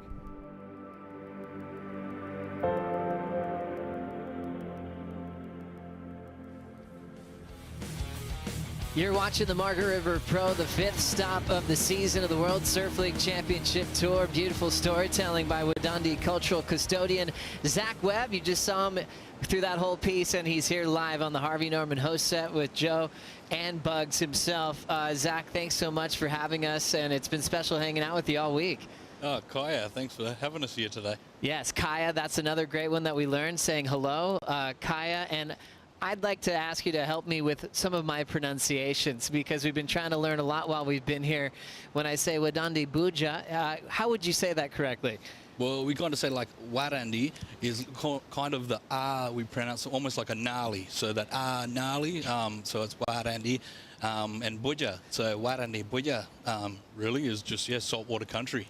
That's really cool. And obviously looking at the ocean that we have here today, it is massive. It is absolutely pumping. And we have a surfer named Jack Robinson from right here in WA, right here raised on the river of Margaret River itself. Right now, 13th in the world, taking on Luca Messinas, who's fighting for his spot on tour. We're getting live rankings throughout the day today, Bugs. It is a very crucial heat at the moment for Luca Messinas to try to stay on tour for the back half of the season. Things did get started with Jack Robinson during the break, Bugs. Yeah, Jack's come in. Well, this is the 5.5. Just two big moves there, and he squares that one off, and he's 28.5 minutes to go, just over. And look at this one, big one. Luca just getting under that. That's an avalanche. Crazy when you see the size in the water of how big it is still getting here at main break. We checked the buoy readings this morning around 9:30. There's like 11, 12-second intervals. It's dramatically increased up to 17-second periods. Just that building swell really getting strong in these last few heats of the day. As we mentioned, though, Jack Robinson, 5.5 start, growing up right here at Margaret River. Zach, do you mind really telling that story again about the importance of the river in this area? Yeah, well, Margaret River, or what we call Wurrichapbillia, is really special to us. It holds a lot of special part in our mort, in our family's storylines and songlines, and it just talks about Marbain, a lot of magic, and kind of the sort of the stuff we're seeing out here today. When we look out there, we see that Goomba. Goomba is great or big, so we say that Goomba Wartu, which is a big ocean or great ocean. And the spirits that you were talking about, getting the ocean to this size, that energy that is felt. Can you describe that a bit further? Oh, definitely. Like if we look and we see out into Wartu, into that ocean, we start to see Margan and Barba, which are the thunder and lightning spirits, and they're on the horizon there. They're starting to fight together, or what we call barming, and as they do that, they also work with Darga, the wind, and that's the Goomba Wartu, that's the great big waves we're seeing today. As we look at all the traditions, which is really cool to learn about, is it all, well, we'll get just a quick up and out there. It's a passing on of these stories, right, for generation and generation. So when you were growing up, was that something that was passed on to you, and how you got a lot of the knowledge about your culture? Yeah, definitely. It's just about sitting on country, on Buja, sitting with the mob. So what we say is Nyanan Buja, which is like to stop, sit or rest upon the country. And then when we Tuankani, we listen with our ears. So Tuanka is ears and Ni is to listen. So we have those listening ears, and we listen to the Wangi, the talk or story of our elders. Also, the Welcome to Country, such a special way to kick things off here for the big event. How has it been for you getting to know a lot of the surfers on tour? Oh, it's been what we call murich, which is strong, awesome, or great. So yeah, it's been really murich. It's Kwabe Jananga. It's really good to see everyone on country, and the respect that everyone's giving to country at this time. Have you felt this kind of resurgence maybe, or maybe more of the importance that is realized for people that have grown up here like Jack Robinson to learn more about culture? Oh, definitely, definitely. It's just getting like Nyoni, Jack there, getting him down on country, and getting him involved in those stories that we had the privilege of sitting on country with our elders listening to. Really appreciate you joining us, Zach, for the call here. Jack Robinson, a 5.5. A 0.23 for Luca Messinas. Bugs, the drama of the midseason cut is real. Jordy Smith beat Zeke Lau in a very critical heat for Zeke. He has just fallen on the wrong side of the cut with that loss, as we still have more discussion with Owen Wright. At the moment, Owen is sitting in that last qualification spot, but there's a lot of surfers that can change the story for Owen. One right in front of us is Luca Messinas, famous for one of the best backhands coming out of Peru, but also is not afraid to charge, and he showed us that at Pipeline with a quarterfinal this year. Yeah, Luca's a real charger, and he's doing his country proud, that's for sure. And you know, he's up against the local hero, Jack Robinson. I mean, he's talk about the best in the West. I mean, this kid is the new representative of Western Australia, a proud heritage of professional surfing. And you know, we had Taj Burrow, who's been with us all week, and of course Jake Patterson. So many great surfers, and Jack is now on the world stage and representing the West. He's one of the best, probably the best tube rider, right up there in that top grid of best tube riders in the world, and that's saying something. 100%. And so now we know what a tough climb this will be for Luca Messinas as a rookie to get past the local boy to potentially keep his spot on tour. But Shannon Hughes, it was big news for Luca and all of Peru, and really all of South America when he officially qualified. I think one person that was most excited was Luca being on tour. Oh, it was just so incredible to see Luca find that qualification and to be able to represent Peruvian men on the championship tour specifically, following in footsteps of, like you mentioned, the former world champion Sofia Milanovic. And I really just get this sense that for Luca Macinas, he is a pioneer of the sport for Peru. He's from a nation that represents surfing well, but hasn't had that competitive representation necessarily. And actually in his journey to getting to the WSL Championship Tour, most of his career success came from the International Surfing Association, from those ISA World Surfing Games, where he's finished in the top 3 multiple times. He hasn't quite gotten that gold medal, but it's been close. In order to qualify himself for the Olympics, he took away the win at the 2019 Pan American Games, which was huge and actually opened the door for him to be the very first surfer to qualify for the Olympics. He lost in the quarterfinals there in Tokyo to Owen Wright, but just a really incredible background to him, then finding that momentum on the Challenger Series later that year in 2021, to then finally go on to finding that success for the whole nation of Peru, and like you said, for all of Latin America, to finally end up here, which is just such a different story for the 25-year-old in comparison to Jack Robinson, who's a full prodigy coming out of Western Australia, the Margaret River local. By the time Jack got onto the championship tour stage as a rookie last year, he'd already had 4 wild cards at Margaret River alone. So he'd had that experience of competing on the CT, and he just had so much hype and talk behind him, as well as coming from one of the strongest surfing nations on the planet in Australia, that's had former world champions of, you know, men's and women's side, and just so many great names that have helped him carry through the Australian kind of accolades. And so I just thought it was such an interesting matchup between these two, and I'm really excited to see on Peru's side what the new names are that we're going to hear coming up to the championship tour in future years. Thanks so much, Shannon. Yeah, it's a wealth of waves in Peru. I don't ever think it gets below head high. It always seems to be pumping down there, and there's left-hand point breaks. I think that's obviously why Luca is famous for having an incredible backhand attack. But sometimes it just takes one to provide the belief for the rest of a nation. I mean, we saw that with the Brazilian Storm. Once world titles started happening, everyone else is going, oh, wait, I can do it too. There's that connection from where you come from that gives you that belief that you can take on the best surfers in the world. Now we'll see how Luca handles that sort of pressure. Still at 21 on the clock. But there is this feeling, Zach, as we think about the ripple effect of all this knowledge being passed on from last year when we were on Wajamup and learning so much here in Wedandi as well. You yourself have traveled quite a bit, haven't you, across the world to meet with other First Nations people at different parts of your life to connect and share your culture. Yeah, I had the privilege of doing a cultural exchange a few years ago. Went over to the Four Corners, so went to Utah and Colorado and New Mexico and stuff.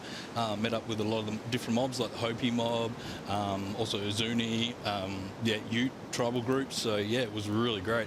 As we see Jack Robinson finishing solid read at his home break. Doing a great job to provide a finishing move to put another score together with the 5.5. You hear a lot of crew that grew up watching Jack. There's a lot of great grommet stories where he was just catching so many waves at main break, always very happy, always very polite. They said he had a stash of candy on the stairs, and he'd run in. They're like, okay, maybe we'll catch some waves while he's, getting a snack, and he'd be right back out there catching more, because he's got a lot of support here in WA. Bugs, what'd you think about this turn? Yeah, I like this. I love this last turn. It looks a bit sharper than even the first wave.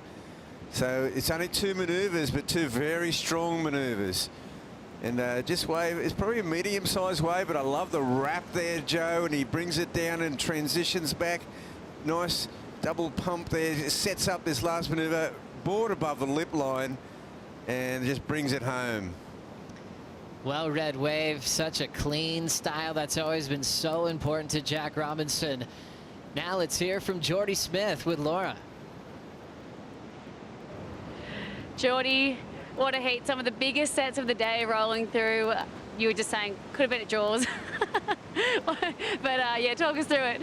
I don't know, you would have more experience at Jaws than me, but it definitely felt like it. The one wave I had, I think it was a 7. Geez, when I stood up on that, it felt like I should have been pulling in, and it looked like it, but I was in my mind, in my gut, everyone's saying, no, this is main break. You got to turn here. Anyway, so I ended up doing a turn, and I was stoked to get a 7. I kind of was trying to ride out of that second turn, but unfortunately it didn't happen for me. And yeah, there were some very big waves out there for sure. Even Zeke comes in, and he's, he kind of looks at that big stuff every day. And obviously coming up against Zeke, such an important heat for him, but obviously for you, you've got the final 5 and climbing up the rankings in your sights. Yeah, there's definitely a lot at stake for everybody. I think throughout this contest we've seen a lot of emotion. For me, it's just I'm trying to find the gear where I can kind of get into a rhythm and get good waves in my heats and do the surfing that I want. I felt like that heat was a bit better than kind of my run this year. So yeah, hopefully I can get the ball rolling. And looking forward to tomorrow. You know, it looks like it's going to be absolutely pumping.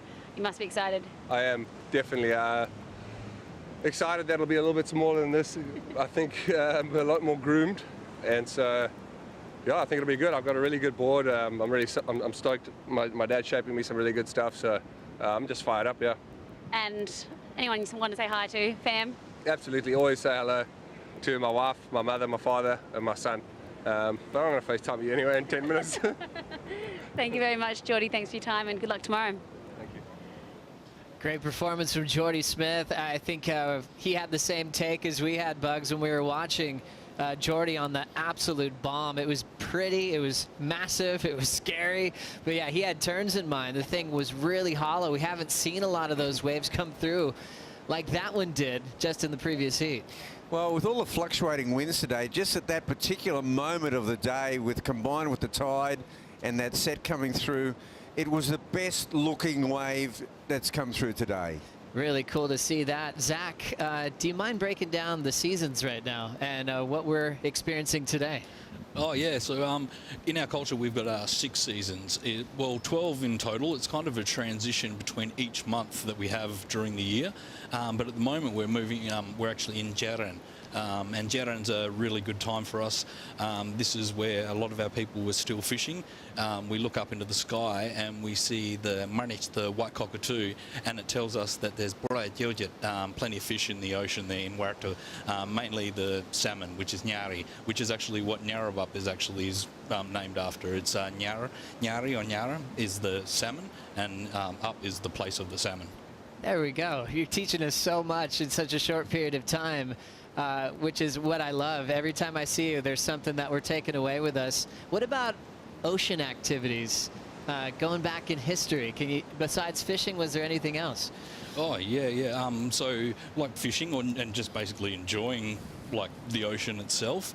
But yeah, just getting a lot of the resources out of it before Mokoro comes, which is Mokoro is the big rains and the storms and winter time. So this is basically the last time to really enjoy the ocean. Warta at the time now, before those big storms come.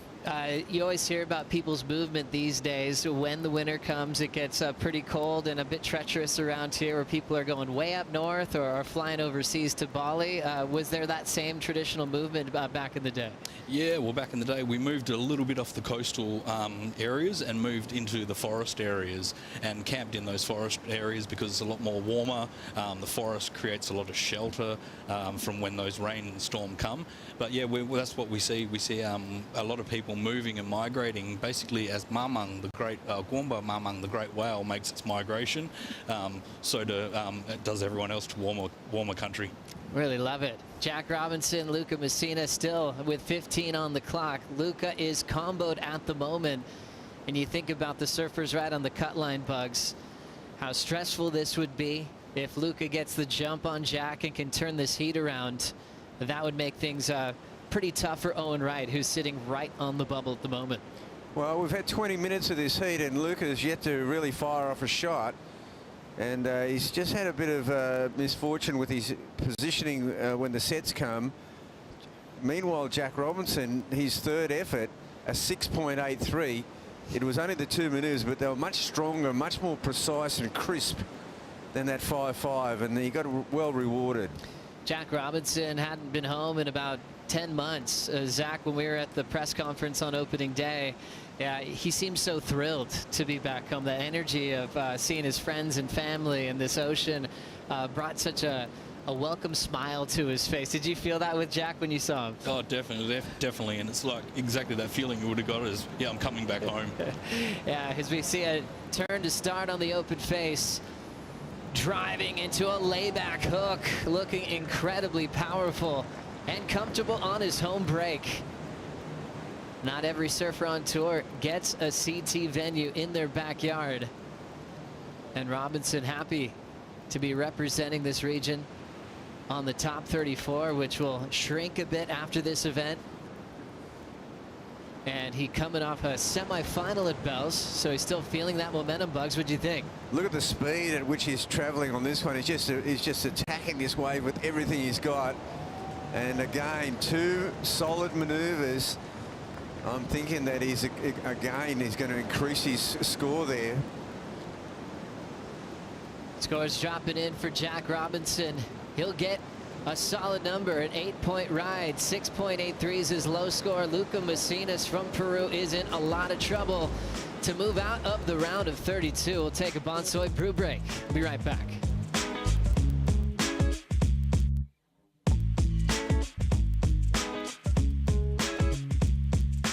WSL is working with Nature Conservation, Margaret River region, to heal this beautiful dune landscape.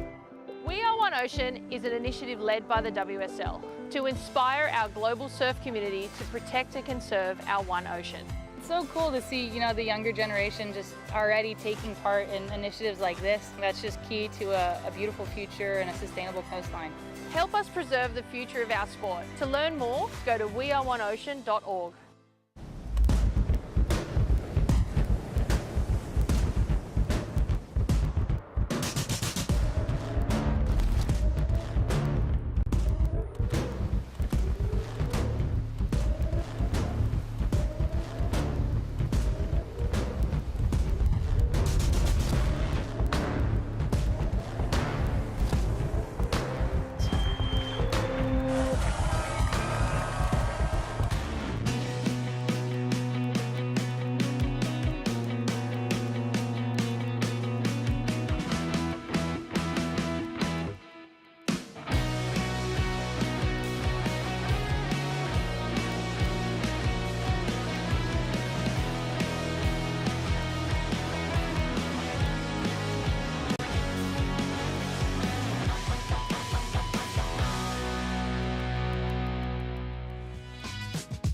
Thanks for being with us. You are watching the Margaret River Pro, and it's been special to watch one Jack's performance representing WA and this region, and catch up with Zach Webb, Wadandi, cultural custodian, and also, of course, the 78 world champ, Wayne Rabbit Bartholomew.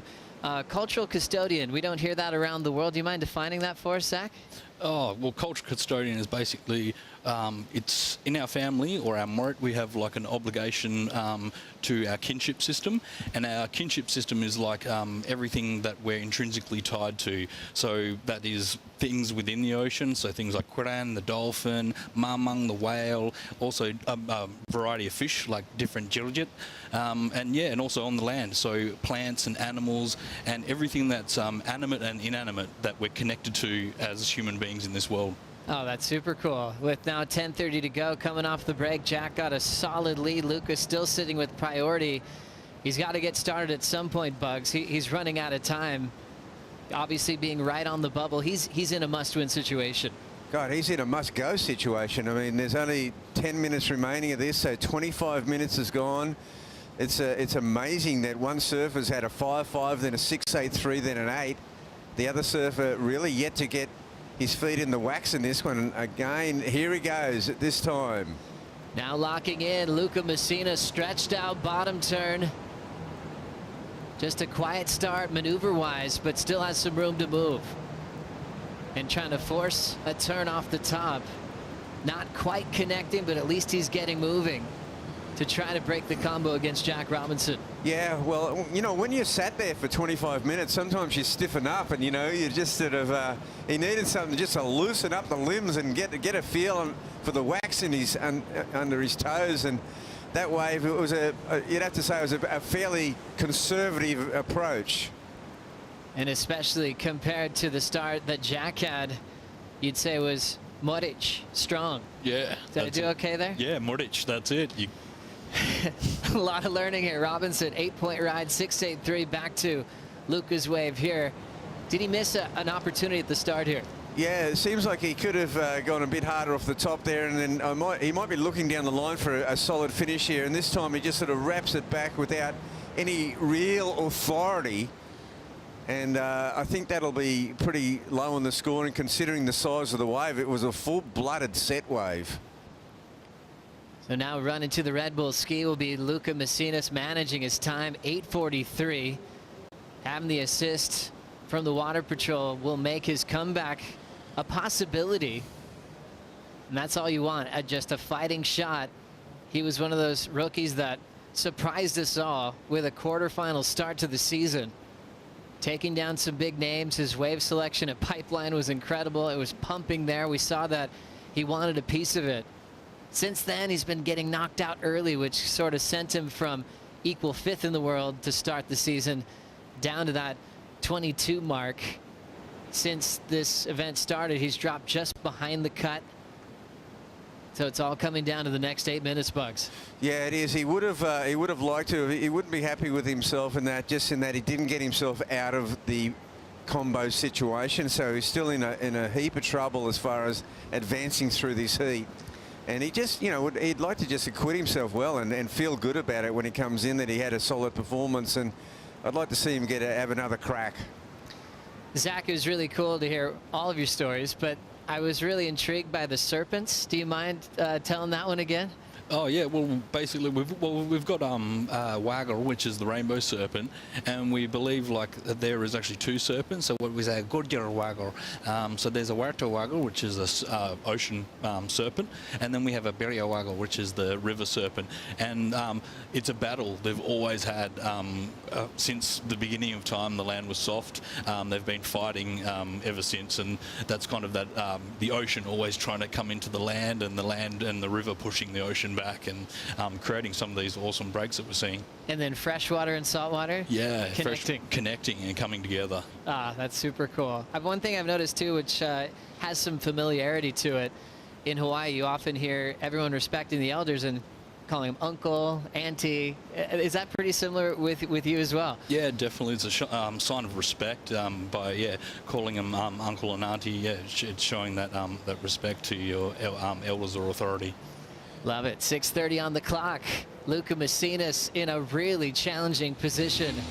14.83 combo going against him in this heat against the local boy. Jack Robinson putting on a clinic here at main break as we watch the Harvey Norman recap.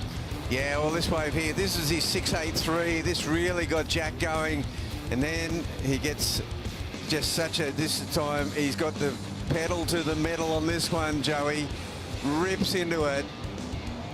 Lay back to finish, showing that Moric, that strength here on his home break. Stretched out bottom turn. I enjoyed that from Luca. It just didn't have much for him when he went off the top, Bucks. No, right there. He needed to do a bit more there to get out of the combo. He only got a 3.43, so the still time is just under 6 minutes. And Zach, last year we got to spend a bit of time with Uncle Lenny Collard, Professor Lenny Collard, who I've known for many decades. It was really good to catch up with him over at Wetchamup. Yeah.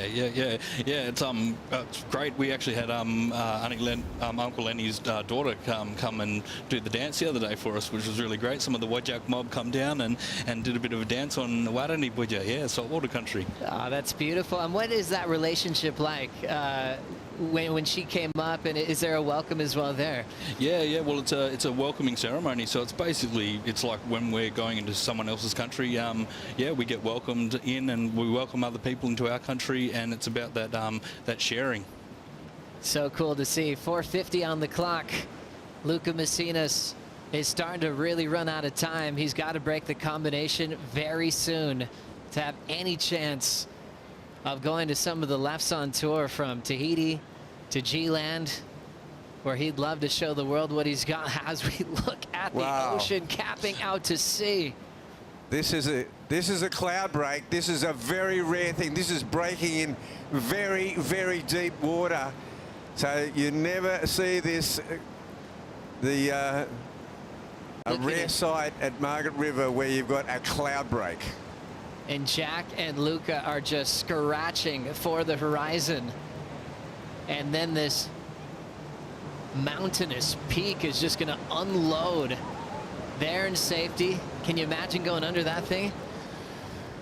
No, and this next one also too, it's pretty walled up, and the guys they've paddled out into the deeper water, but this one's got a good taper on it if they can get a handle onto it.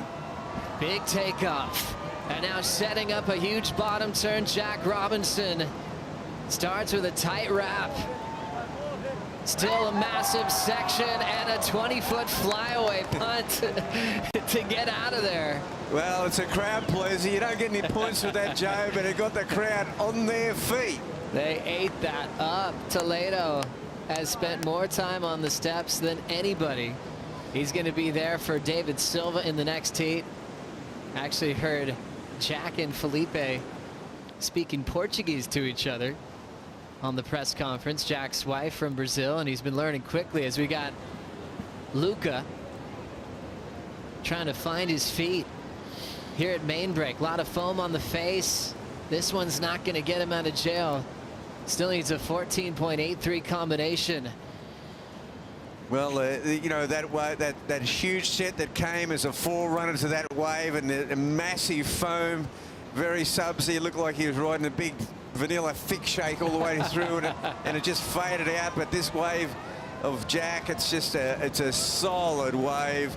It looked like it had a taper, and then whoosh, here comes that convergence there would have been the biggest of the day, Joe. And to hear a crowd celebrate like that, Zach, what would the word be for that? Oh, basically they're seeing how Muric it is. So yeah, they're going, it's a quabba, it's good. Oh, yeah, great. See how huge this was in the takeoff, and to light up the top of that wave was special. I mean, it's only a 3-range number, but I'll remember that takeoff all season. Yeah. There was such such a clean wave. It was a monster wave to start with, and it had this incredible two huge balls, foam balls coming together while Jack takes the exit. And we saw Felipe Toledo. Not only has he spent more time, he spent more time in the air than anyone else either. You love those reactions and the support from world #1, not just for himself, but for pro surfing on a monumental day here in the round of 32. 90 seconds for Luca Macinas, and he's still comboed. And now the decision will be for Luca what he will be doing after this event. He's just getting started, like Shannon was saying earlier. He had a very productive last season, qualifying for the tour, showing up in his Olympian in Tokyo, making it to the quarterfinals, and a brilliant start at Pipeline. He has so much surfing still to show the world, Bucks. He sure does, and you know, the folks back in Peru can be very proud of this young man. And of course, Peru being on the west coast of South America, a wave-rich environment. And Luca, look, he hasn't had the best heat here today, but he'll be back for sure, and he'll be challenging. Zach, in the beginning in the welcome to country, it was this really cool mention of walking softly on country and on the ocean. Yeah. It just feels good listening to that. It makes a bit of sense, but maybe you can go further to tell the people. Oh, well, that's what we say, like coming together on country. So that Gariara Yaranga Boya, so all coming together on country, and walking softly is just about that whole respect. So respecting the ocean, respecting the country, and then you get Muric waves like this here. So cool. And for people visiting this region, what would you love for them to experience culturally when they come to this part of the world? Oh, look, just love the place. Like have a look at Nyeri Buja, beautiful country here, and take the time to walk softly and listen to country while she speaks to you. Jack Robinson just closed this one out against Luca Macinas. 8-point ride and a 6.83, comboing the Peruvian, and we'll have those official results for what's happening on the mid-season cut in just a moment. On behalf of myself and Bugs, Zach, it's always a pleasure to see you, and thanks to you for such a warm welcome. We deeply feel it every time we see you here. Thanks for having me, and yeah, we'll see you next time on country. Thanks. All time. Thank you so much. We got another big heat coming up next. Baron Mamiya will take on David Silva right after this.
Baron Mamiya takes on David Silva here in the last heat of the round of 32 for a spot into the round of 16, which will be tomorrow and which will be finals day.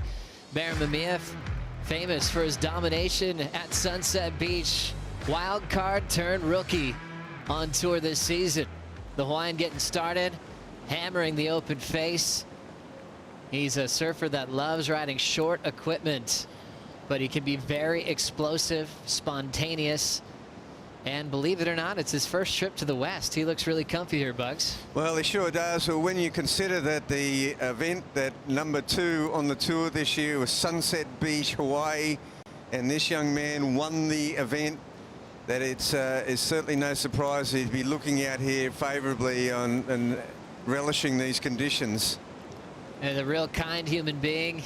Always fun running into Baron in any lineup around the world. What about this start, Bugs? Yeah, well, it's a sort of, for what it's been, a medium-sized wave. It does look like a short board, but he's handling it well, and he certainly he snaps under that lip there, and just a good opener. And able to ride out nice and clean. As you can see, a great view of the land there, wide open space. Such a beautiful part of the world, and such a vast coastline. It's the second largest state in the world. When you look at all the countries in the world and how big their states are, West Oz is the second largest. It's massive, which means there's a lot of waves up and down the coast. Baron Mamiya ranked number 4 in the world. David Silva number 28 in the world. So Silva under pressure to perform, but we saw that pressure disappear last season when he was trying to stay on tour at Mexico. Ended up making the final with Jack Robinson. Yeah, it was a great moment for David Silva, and you know, obviously it was just one of those things where, I mean, the winner of this will go against Jack Robinson, so they could meet up again mathematically. But they both surfers would have taken note that the last heat, Jack Robinson got away to a pretty quick early start.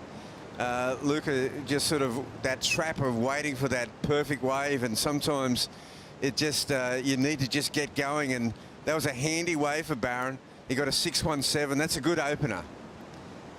Bugs, you were winning world titles, dominating the sport in your day. I mean, could you relate to anything of what David might be feeling now if he's thinking this might be my last heat on the championship tour? What kind of emotion would be flooding through an athlete going through a situation like this?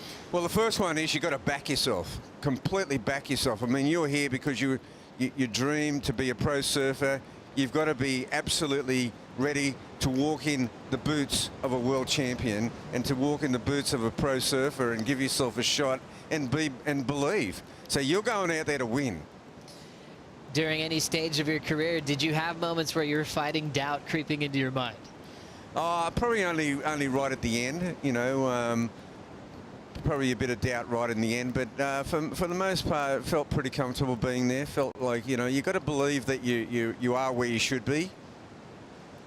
David Silva spent a lot of time on the qualifying series representing Brazil. We saw him explode to huge performances at Manly, doing double alley-oops on the same wave. He was so spring-loaded, but he applied that same approach to bigger sections.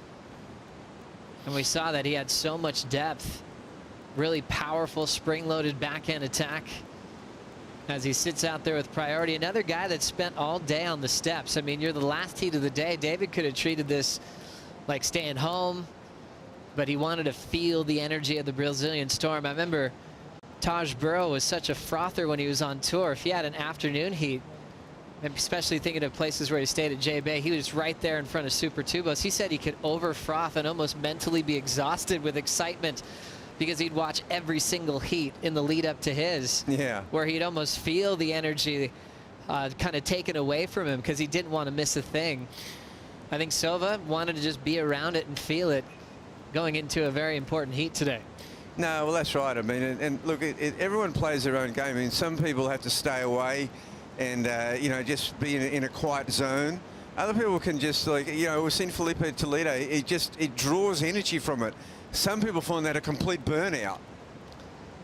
David Silva must get through this heat to have any sort of chance to make the midseason cut. Must-win situation. If he falls out now, we'd be seeing him maybe transition to the Challenger Series, but he still has a fighting shot. And Barron just with one wave, a 6.17. Well, I mean, I guess if there was any consolation for David, if he doesn't make it, you know, I mean, of course, there's still plenty of time, but Snapper rocks very much like Mexico, that sand bottom point break, and he made the final in Mexico. So Snapper, even though it's that right-hand point break, backhand surfing is, you know, we've had some big wins by backhand surfers out there. Oh, so many have done well there. Mick Lowe. Medina. Comes to mind. Gabriel Medina beating Parco in the final at the CT level. As we look at the ocean calming down after we saw one of the biggest sets of the day, the anticipation must be unreal for these guys in the water, knowing that there is white caps out the back on a reef that's rarely seen. That was a really rare thing to see. A cloud break happening at Margaret River, because you've got to remember, like, just outside of here is also a deep canyon. So, you know, and then beyond that is like it drops off the continental shelf very quickly. So, you know, we'd be measuring in meters how deep it is at the takeoff zone, and then we're measuring in fathoms how deep it is in the canyon, and then we're meeting in, like, seriously, kilometers how deep it is outside that continental shelf, which isn't far off the coast here. Because, you know, this southwest, it juts out into the ocean, the whole southwest. It's an unbelievable geographic setup. And then, so you know that the continental shelf is really close. And, you know, we've got these big swells coming out of the Indian Ocean, out of the roaring 40s and the screaming 60s. And they just rip into some wave magnitude of that canyon. You know, there's canyons in other places, like outside Ossegor, at Nazare, at Puerto Escondido. And we know all those waves are just super mega powerful wave magnets. It's just been a proving ground and a place for surfers to challenge themselves in the ocean, from Ian Cairns back in the day, becoming a big wave standout all around the world. Obviously, Taj Burrow, Yaden Nickel, Jay Davies. List goes on to the younger crew now that pushes themselves, from Cale Walsh, Jacob Wilcox. We could go on and on. Obviously on the women's side too, Melanie Redmond-Carr, Claire Bevilacqua were able to grow up surfing up and down this coastline and take on the world. And then we've got guys like Kirby Brown.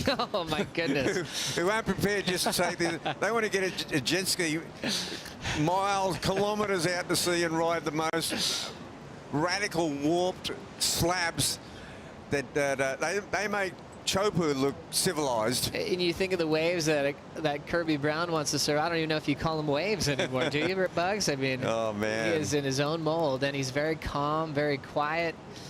Just lets his charging do the talking. Waiting for a second wave. Silva hanging on to priority. And with all that wind, Bugs, how challenging is it to get into these waves? Yeah, that wind is really ripped up. You can see by those plumes coming off the back. It looks like whales spouting. And it's a big deal out here today. Let's hear from the local hero. Jack Robinson is with Laura. Yes, guys, the crowd is going off. Jack, absolute crowd favorite. They absolutely loved your crowd-pleasing monster air throwaway on the back of that bomb set. But talk us through that heat. You guys had some huge waves. Yeah, it was really big out there. Yeah, I was amping before I paddled out though.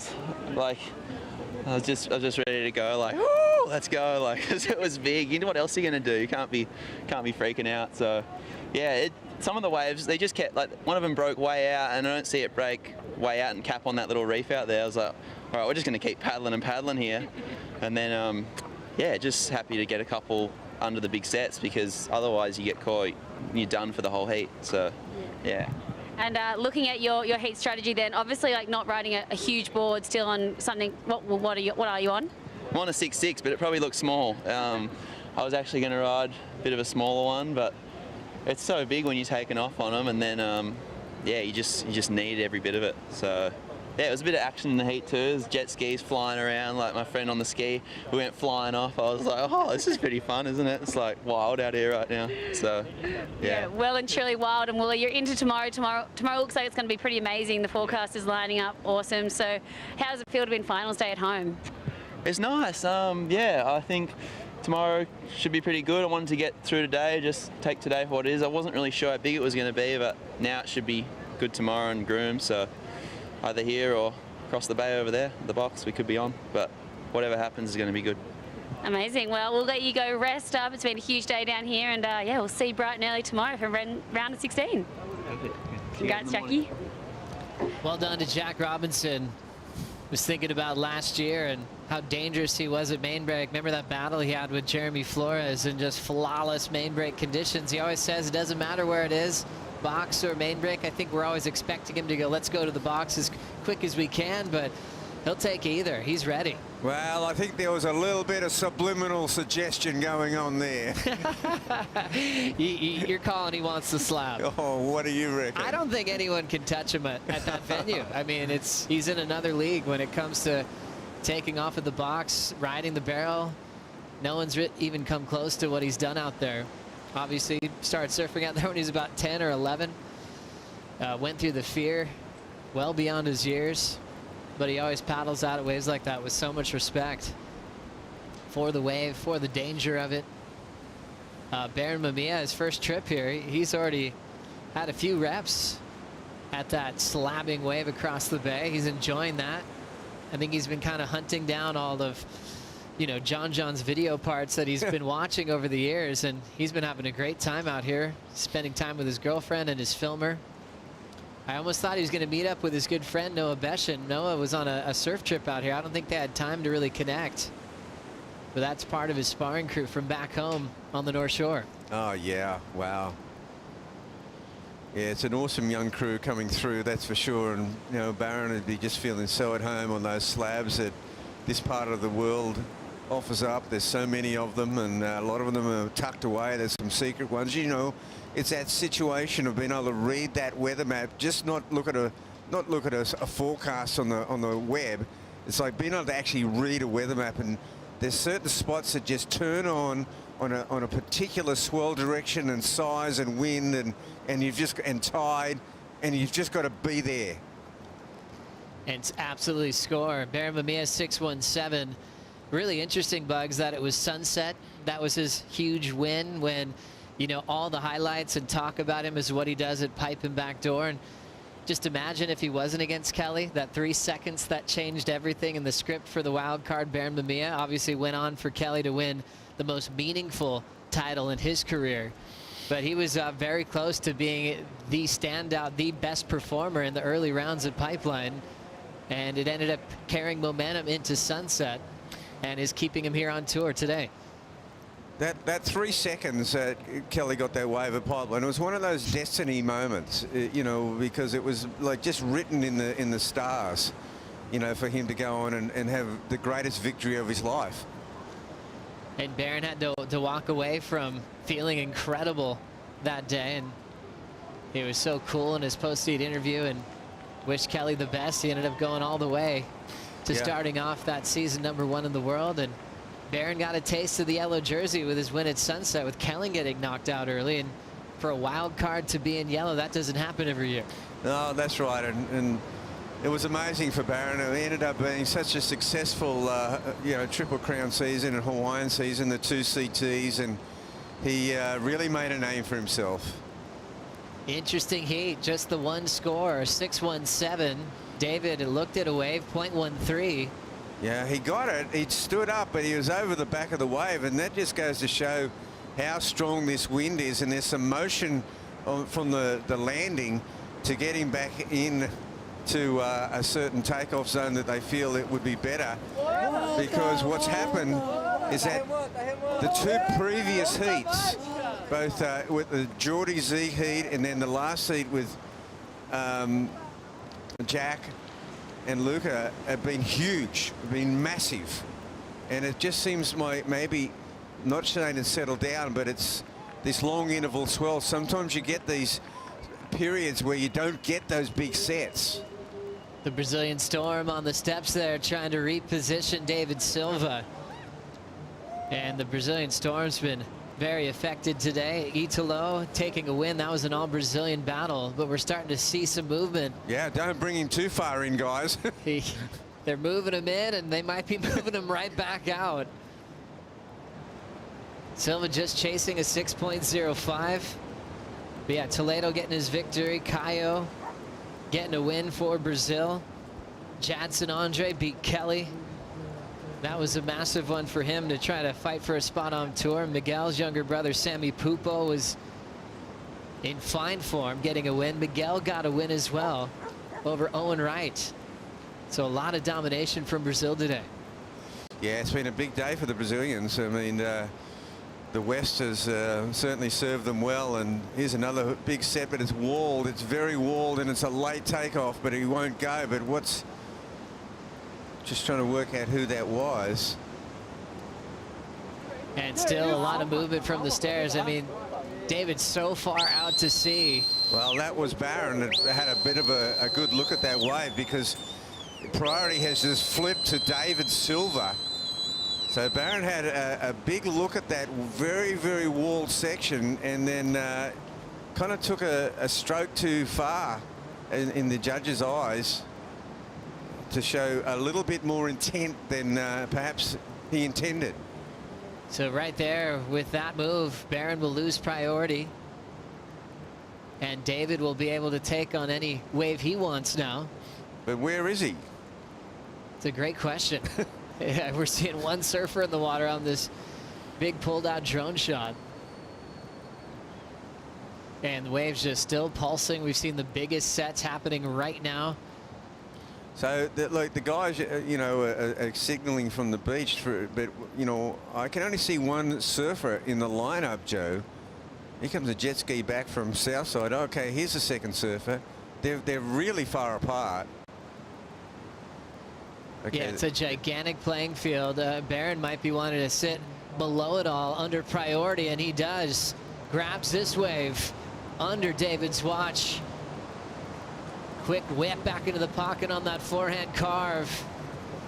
Drives into it again quickly. Cleaner open wall on the inside. He gets there early, and the convergence is fighting with him. And he'll lose that end section turn. But he'll have something to back up the 6.17. And I guess that's the risk involved, isn't it, Bugs, of moving to the inside. You might get cleaned up. If a set comes on the horizon, I think that was a worthy move for Barron to back up his 6.17 on the inside. Hey, it's a risk and reward situation, Joe. He was well on the inside, but he took his chances, and he took one of those medium waves. It was a backup wave. You got to remember, we've had 20 minutes of this heat. So again, David Silva, a little bit like Luca Macinas, just not getting going at all in this really important heat. And now he's paddling out. There's a big set coming through, so he's trying to position himself to get a bomb, and we can see those big lines just roaring in. So David Silva trying to find his place in this building lineup, sitting way out to sea. He started moving in. He's heading right back out. The next wave could be interesting. It looks like it's heading right to him. It's a solid wave. And is it going to be enough of a taper for him to get it? Looks like no. So sitting really far outside for that one. That'll roll through. 5.33 for last of Mamiya. Job done for Barron, just wanting to make it a combination of needs for Silva. Silva can't turn it in one wave now. Yeah, so coming onto the inside, he lost priority, then came onto the inside. And, you know, just having that experience from Sunset Beach of being able to move around quite a football-sized lineup between, you know, the West Peak, the Northwest Peak, the North inside section. It's good to have that knowledge and to move around. It's just also having been to the West for the first time, he's really kind of just doing it instinctively.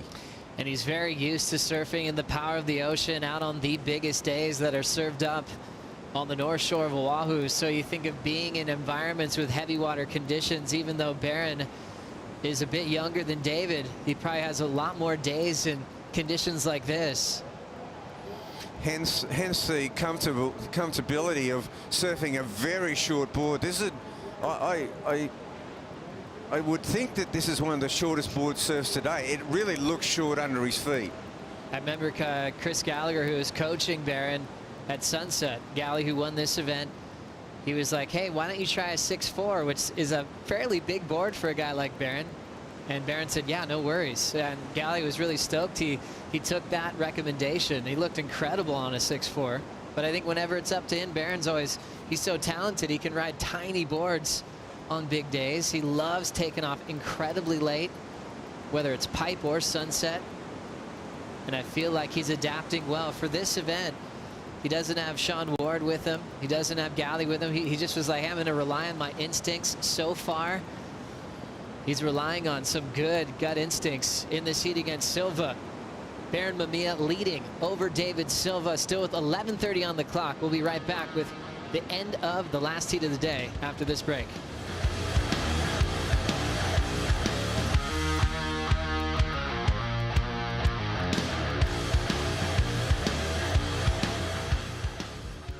I don't know, I guess I want to leave my mark like that. It's just maybe I inspire people to get out and be in the water and enjoy it, but not in any specific or particular way, more how they want to do it. Some of my favorite things to do outside of surf contests are hang out with my friends, golf, just come up with random goofy things that a lot of people might not think is fun, but we make it fun with the crew we have. Oh, Bruce's part. The WSL is working with Nature Conservation, Margaret River region, to heal this beautiful dune landscape. We Are One Ocean is an initiative led by the WSL to inspire our global surf community to protect and conserve our one ocean. It's so cool to see, the younger generation just already taking part in initiatives like this. That's just key to a beautiful future and a sustainable coastline. Help us preserve the future of our sport. To learn more, go to weareoneocean.org. What a support crew for David Silva. Felipe Toledo, world #1, who got through his heat today over Ryan Callanan, has spent more time on that steps than anyone. Joao Chianca, even after an emotional loss, is there to represent Brazil and send some energy to David Silva. The Pupo brothers. Caio Abelli's been up and down. It's a solid force, but still no activity out of Silva, just a .13. And ever since, he's just been waiting. And Barron Mamiya just been smart with his wave selection. 617, 533 when he moved to the inside. And he's getting picked up again because he just got another wave sitting much further in. Yeah, this time, you could see, I think when we went to break, you could see him paddling for something way inside. He only got a 5.1. It doesn't go on his score, but he's decided to keep busy. His opponent is sort of doing the in and out thing, but mostly out. Because there are some big bombing sets. The one thing about the further out you go, you have to be in absolute pinpoint accuracy on your takeoff zone. And I feel like it gets to a point, Bugs, with how much you want it. Your spot's on the line on tour. You need to make heats. Barron's getting numbers and getting some action on the inside. How long can he afford to wait? Is he waiting for the biggest wave of the day? Or should he just relieve himself from that and start getting the same size waves that Barron's been getting?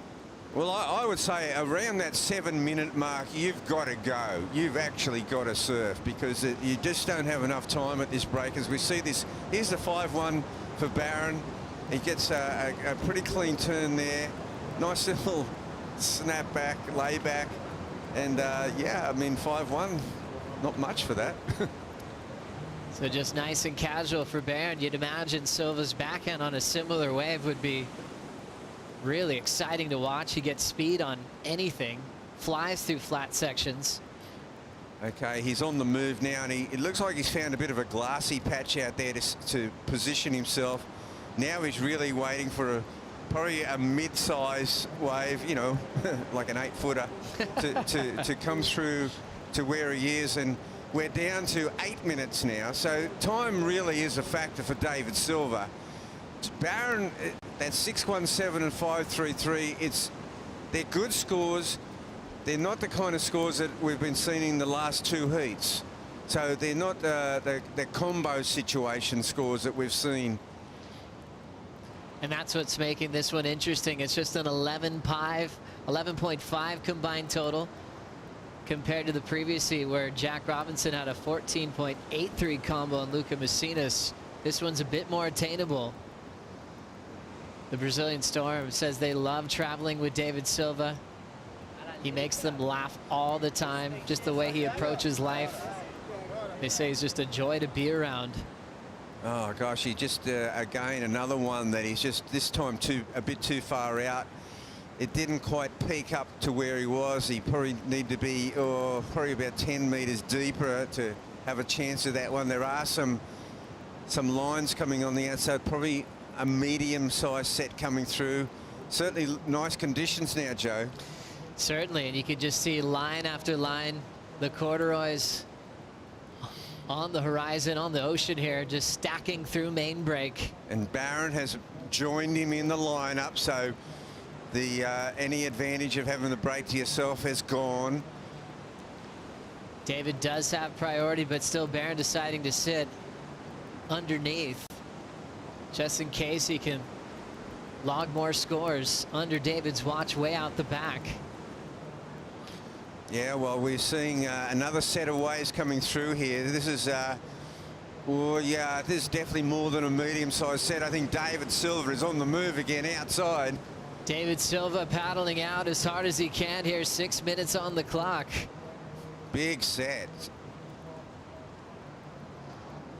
And we'll see if Baron Mamiya might swing on any of these waves that are moving past Silva. Oh, sorry, big walls though, Joe. Like, where's the A-frame? It's stretching out across the entire bay here. Again, another one here. I don't see a go on this one either. There's no window. Barron's having a duck dive it on the left. So Barron playing that risk of sitting well inside. He just took that first one on the head. Wow, he's in his comfort zone to be doing that. That's his favorite thing to do, to feel the power of the ocean. Well, now we're actually reaching at that critical point. We've got the 5-minute mark about to hit us. That's a critical point when you need 2 waves, Joe. And that is a challenge, especially with the inactive approach from Silva, 0.13, and now to turn around 2 waves quickly in the next 5 minutes. That's a huge task. He's the low seed. He needs to make this heat. It's like one of those football matches where you know the team you're barracking for needs to score twice, and you know that in between the scoring there's setups. There's a setup. You've got to get back to the lineup, get dropped off by the ski. As we see Barron just really, continuing on his merry way, surfing this heat out. A real foamy one here. He might get one more turn and it looks like it's going to fizzle out. So Baron Mamiya took the set on the head and was still in a better position to continue to surf. He'll try to better a 5.33 on that one, down to 4 minutes. And the sets just seem so walled, or the bigger sets seem so walled, and now we're down to 4 minutes. So David Silva, there will come a time where it'll be just about impossible to get 2 waves outside a miracle. So this wave here now, what's this one doing? Is he able to pick it up? No. No, very similar to the last heat, but even less surfing. Yeah, Silva's just been way out the back. The storm on the steps were trying to bring him in, and then the lines on the horizon kept pulling him further out to sea. We got that one wave where he actually took off and got blown off the back of the wave. So scores now drifting in for the 4th ride for Baron Mamiya. And that one will increase his total of 5.7. The combination increases on Silva. Yeah, well, what it really means now for David Silva is that he needs 2 6s. He needs a pair of 6s, of pocket 6s, to actually advance here. And with under 3 minutes to go, there comes a point of no return. And it feels like we're getting into that space, Bugs, And for Silva, maybe it wasn't, it was just identifying the inside as an option, and maybe he was just putting too much on a big set coming out the back where he never left that position. Barron adjusted. He went further inside. He was willing to take one on the head, and that just might be the clear difference in this heat. Well, in this particular heat, that has worked out really well because there hasn't been the big outside A-frame late takeoff bombs that we saw Geordie and Zeke and Jack getting. They just haven't been available, or David is sitting a little bit too wide. We can see one coming from deep inside here. He just seems to be out of position. The WSL post show is coming up next to break down a crazy day for pro surfing with Ronnie Blakey, Shannon Hughes, and Richie Lovett. The big focus will be on who survived the mid-season cut and who will be entering the Challenger Series. Things started off with the red jerseys or the high seeds dominating. That took a turn about halfway through the round. Go, David. 92nd, Silva. Is he too far out for this one?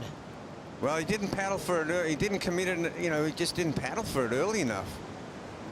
And he's actually, well, he hasn't lost priority, or else he lost it and regained it, because Barron's actually not in the priority position yet.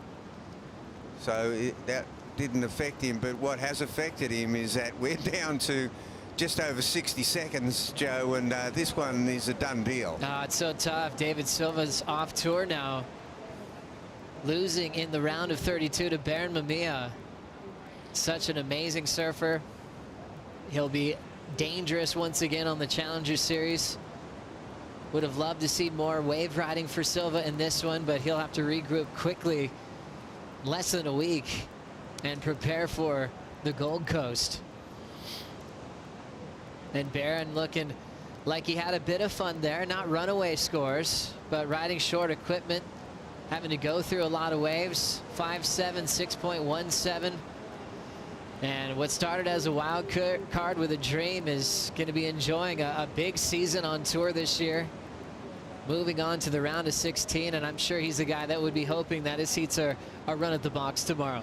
Oh gosh, there's another one that and you know, particularly when you consider, you know, it's Jack Robinson versus Barron. I mean, that's just an unbelievable heat. If it was at the box, it's going to be unbelievable at main break too. That will be amazing. Two young names that love squaring off in heavy water conditions. David Silva, unfortunately, knocked out with a .13, as he will be on the wrong side of the cut and heading to the Challenger Series. Barron Mamiya moving on to finals day here at the Margaret River Pro. Exciting times as we head to a pretty heavy-weighted post show. Ronnie Blakey, Richie Lovett, Shannon Hughes breaking down all the big drama of went down in the round of 32. We'll see you then.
Thanks for staying with us for the WSL Post Show. There is so much to talk about in what has been a huge emotional day with big performances as well, some inspired performances. Ronnie Blakey joined by Shannon Hughes and Richie Lovett. Are you all right, guys? Are we okay? No. No, I need therapy. it's a bit Yes. like that. Rich? Yeah, I need therapy. It's Yeah. been a huge day. It's just. We're booking in. I know. We've just been riding the roller coaster all day long.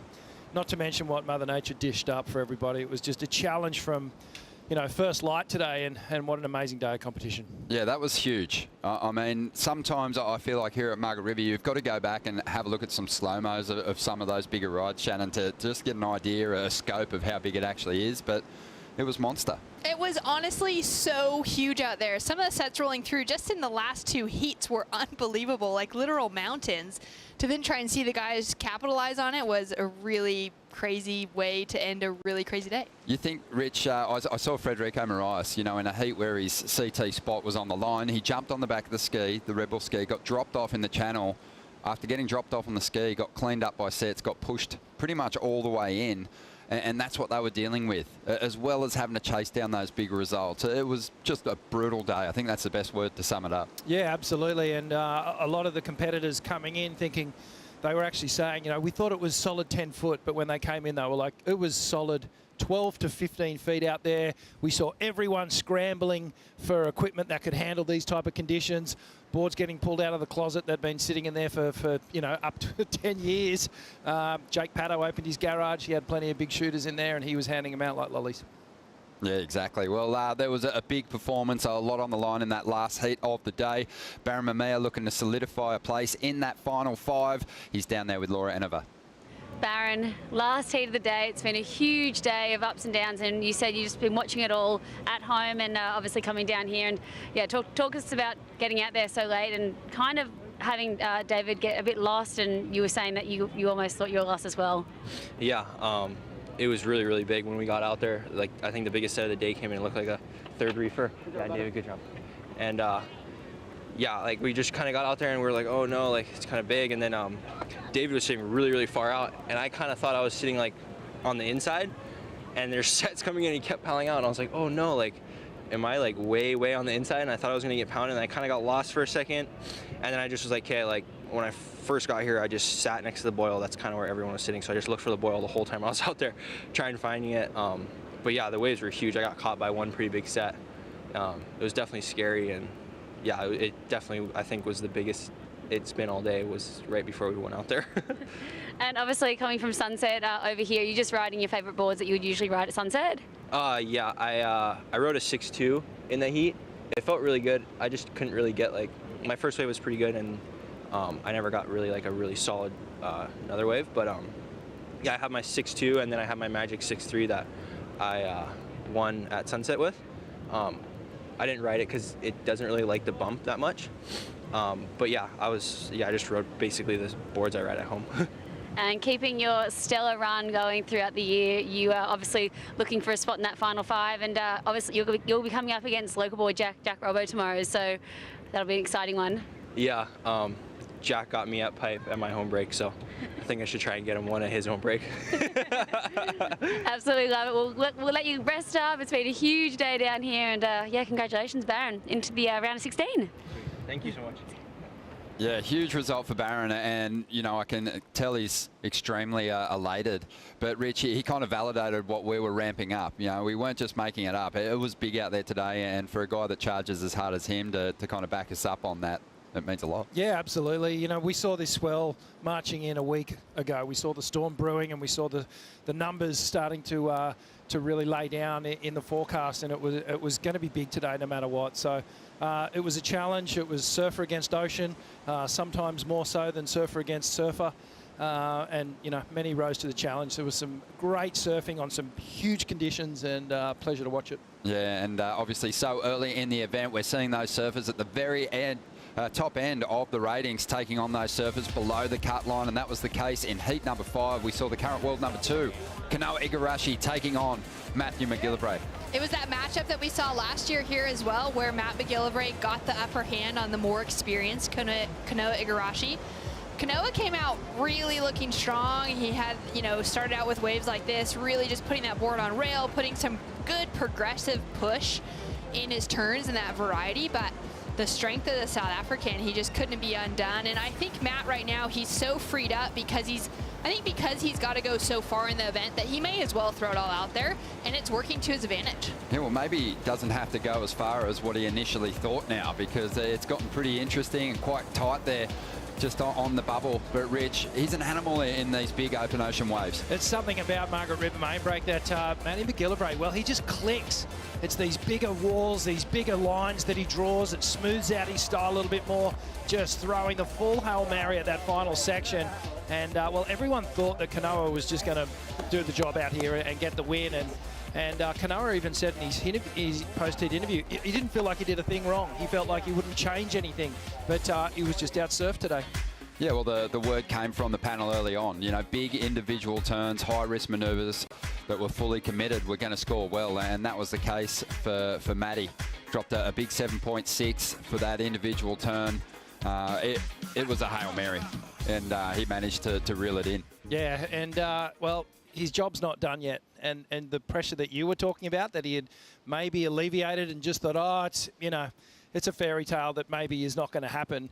Now it actually might happen. And the pressure has arrived. We'll see if that pressure builds overnight and what he can produce tomorrow. Yeah, it might just be one heat win for him to get above that cut line. So we'll be watching that exchange really closely. He's going to be taking on Sammy Pupo. But let's have a look at heat number 9, because Nat Young had an opportunity in this heat, Shannon, to shore up his place above the cut line. He didn't waste it.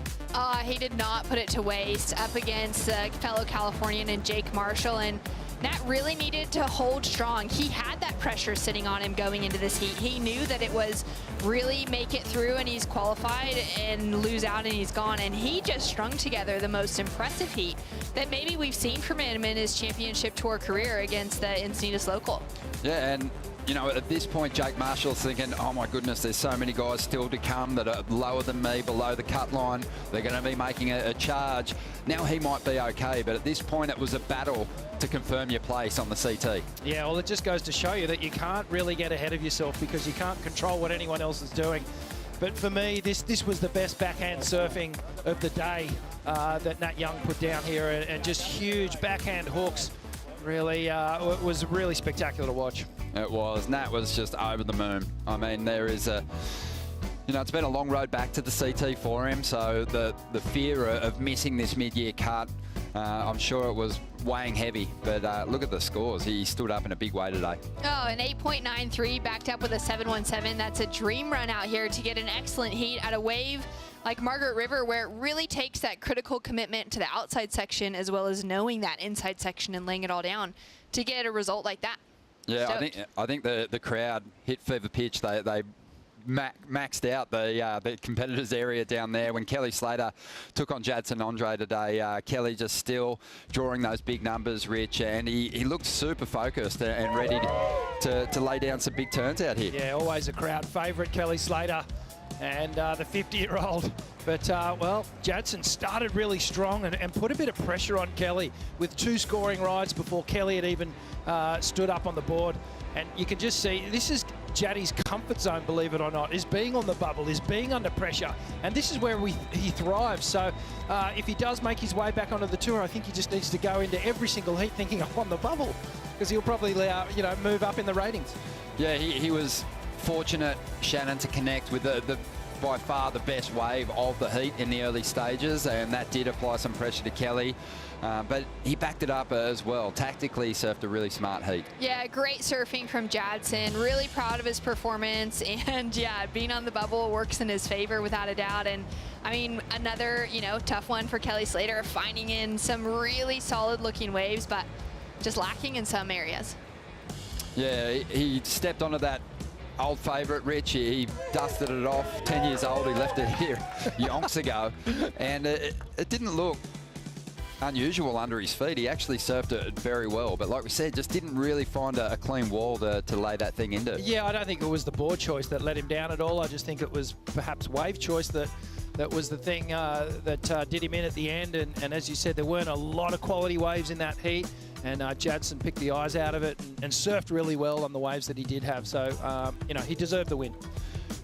A heat that did have some high-quality waves in it was the battle between Geordie Smith and Zeke Lau, and we're going to bring up the Boost Mobile wave of the day. The wave was really one of the stars of this little performance, but Geordie Smith laid down the best carve that we've seen in the contest so far. It was such a big, tall wall. Yeah, it was amazing, and one of the bigger waves. And Geordie had the option here. He could have, well, his whole performance in this heat was just on point, just throwing down these massive rail carves. This was actually his second scoring ride where he just really opened up. You can see Geordie surfing with a lot of confidence, but it was that big wave where he could have potentially got up and high and into the barrel, perhaps got one of the tube rides of the event, but chose down the line speed and just threw down one of the biggest rail laying carbs that we've seen for the whole event so far. Yeah, it's funny, the backup number was lower. The 9 got the score and the Boost Mobile wave of the day, but I actually like the 7-point ride better. I thought that's what we were going to see. So did I. But there is still so many highlights to break down, also some lowlights for some of the tour surfers. We're going to have a look at the cut and look who's locked in a spot and who's fallen off tour after the break.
Welcome back to the show. Plenty to talk about. There has been surfers that have stood up today and locked in their position above the cut line, and some that have fallen below. Plenty of emotion and just devastation on the face of our competitors today.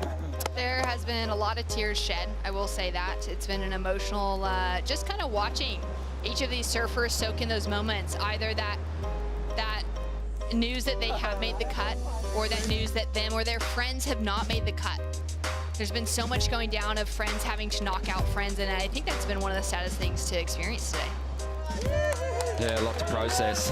There's some of that elation and big moments. A huge heat win for Jadson Andre, Ronnie Blakey with Shannon Hughes and Richie Lovett, and it's time to get into it. Let's break it down. Okay. Let's see who has made the cut. And this is huge for a lot of surfers that have been on the bubble in the past. They've done the job. They've got themselves into the back half of this year, which obviously means they've also certified their position on the championship tour for 2023. And here are those competitors. And we're really looking at the back end of this list because we knew those guys in the first couple of rows were pretty well safe. Yeah, well, do the math quickly. 7 names per column, 3 columns, 21 surfers. That leaves 1 spot.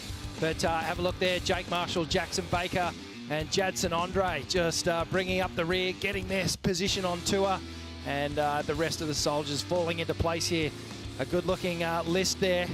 Still a bit of work to do, and I just can't. I'm sort of still trying to just take in the day and just how gnarly it's been. One of the most emotional days in surfing I've ever witnessed, for sure. Yeah, it's huge. Let's have a look who is under the cut.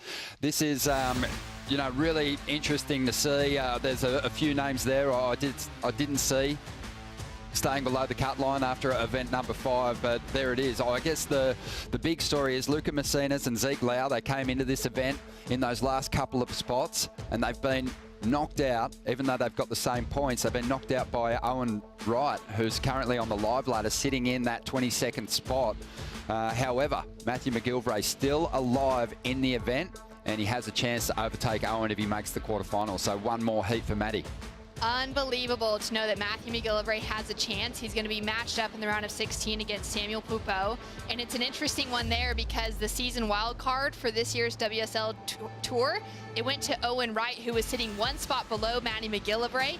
Owen Wright getting the call up from the WSL. Matt then getting the injury replacements, both of them with the opportunities. And now it's coming down to those two surfers to who's going to take that 22nd spot. Matt could take it away from Owen. So that's the only heat left to decide who is going to be above the cut line and who's going to fall off. It's going to be super intense to watch it.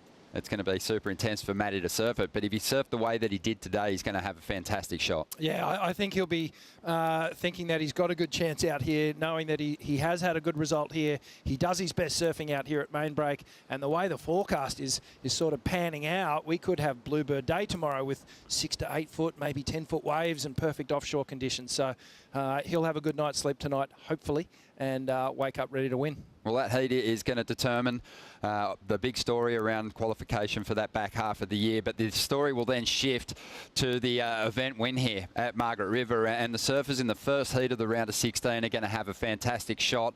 And these two have surfed a couple of finals here against one another already. And it's going to be fireworks. John Florence, he's the best we've ever seen here at Main Break. And Chloe Andino, he's not too far behind when you look at his results. Oh, I mean, to know that these two have finaled out here back in 2019, it was also their most recent head-to-head matchup, so it's interesting that they haven't matched up outside of Margaret River in quite a while. And I mean, you gotta believe the strength is all in John's court, but you never know. Kolohe can come out and surf the heat of a lifetime. So many comparisons that were drawn early in their careers too when they both came on the tour. And, you know, well, John's gone ahead and got the world titles and put in the big performances and got the wins. And perhaps Kolohe just underperforming through these years. So maybe it's his time to just be motivated by that and go all the way. USA's Olympic team just going all out against one another to try and claim a victory here at Margaret River. Another big heat that we're interested to watch is, of course, the heat with Felipe Toledo. He's kind of been pulling away from the pack, collecting big results on his road to that #1 position. He's got Nat Young. Yeah, I really like this heat for a number of reasons. Obviously because Philippe's got the yellow jersey on and he's the former winner. But again, I feel like Nat Young did the best backhand surfing on the rights today. So if he can bring that form into tomorrow, then he's really going to push Toledo. But you could tell that Philippe actually went, okay, if I can get through today, being the big, gnarly, stormy day, the conditions might really, really suit him tomorrow and be very similar to when he won last year. He wasn't at his best today, though, Felipe. He kind of looked hesitant. He avoided the end section a couple of times. We know it's in him. We know that he can give the big performance here if he has to, and he kind of survived the round of 32. Yeah, well, we know that Nat Young had a very different approach to Philippe than on those finishing sections, so it's going to be a very interesting matchup, and we could see Nat Young taking down world #1. Let's have a look at the women's semi-finals because unlike the men's, it was really the surfers below the cut line that really stood up and delivered in a big way, and a couple of them still have a shot at glory here and making the cut and getting into the back half of the year, and it's on the bottom side of the semi-final clashes. Bronte McCauley needs to win this contest. Isabella Nichols, you know, she's got a little bit to think about just when Gabriella gets through. She'll have to then win the event.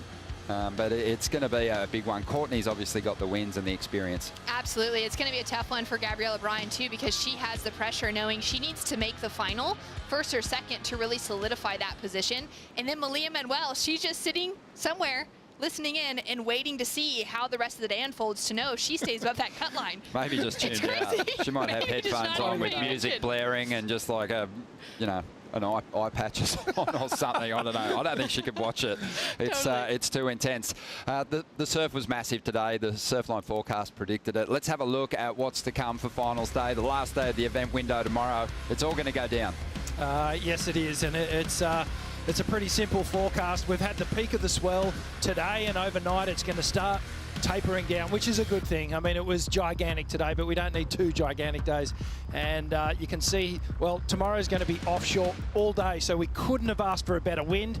And we're going to have waves up in the 10 to 12 foot mark early on, and then it's going to taper off through the day. But there is going to be just the most contestable waves tomorrow. This is exactly what the surfers picture in their mind when they come to main break, and we're going to deliver. It's going to be a good day. All right, let's check out the top 5 for the day. There were so many highlights, so many big moments, and we'll kick it off with number 5, Matthew McGilvray. Full commitment in a high-pressure situation. This was a big buzzer-beater moment.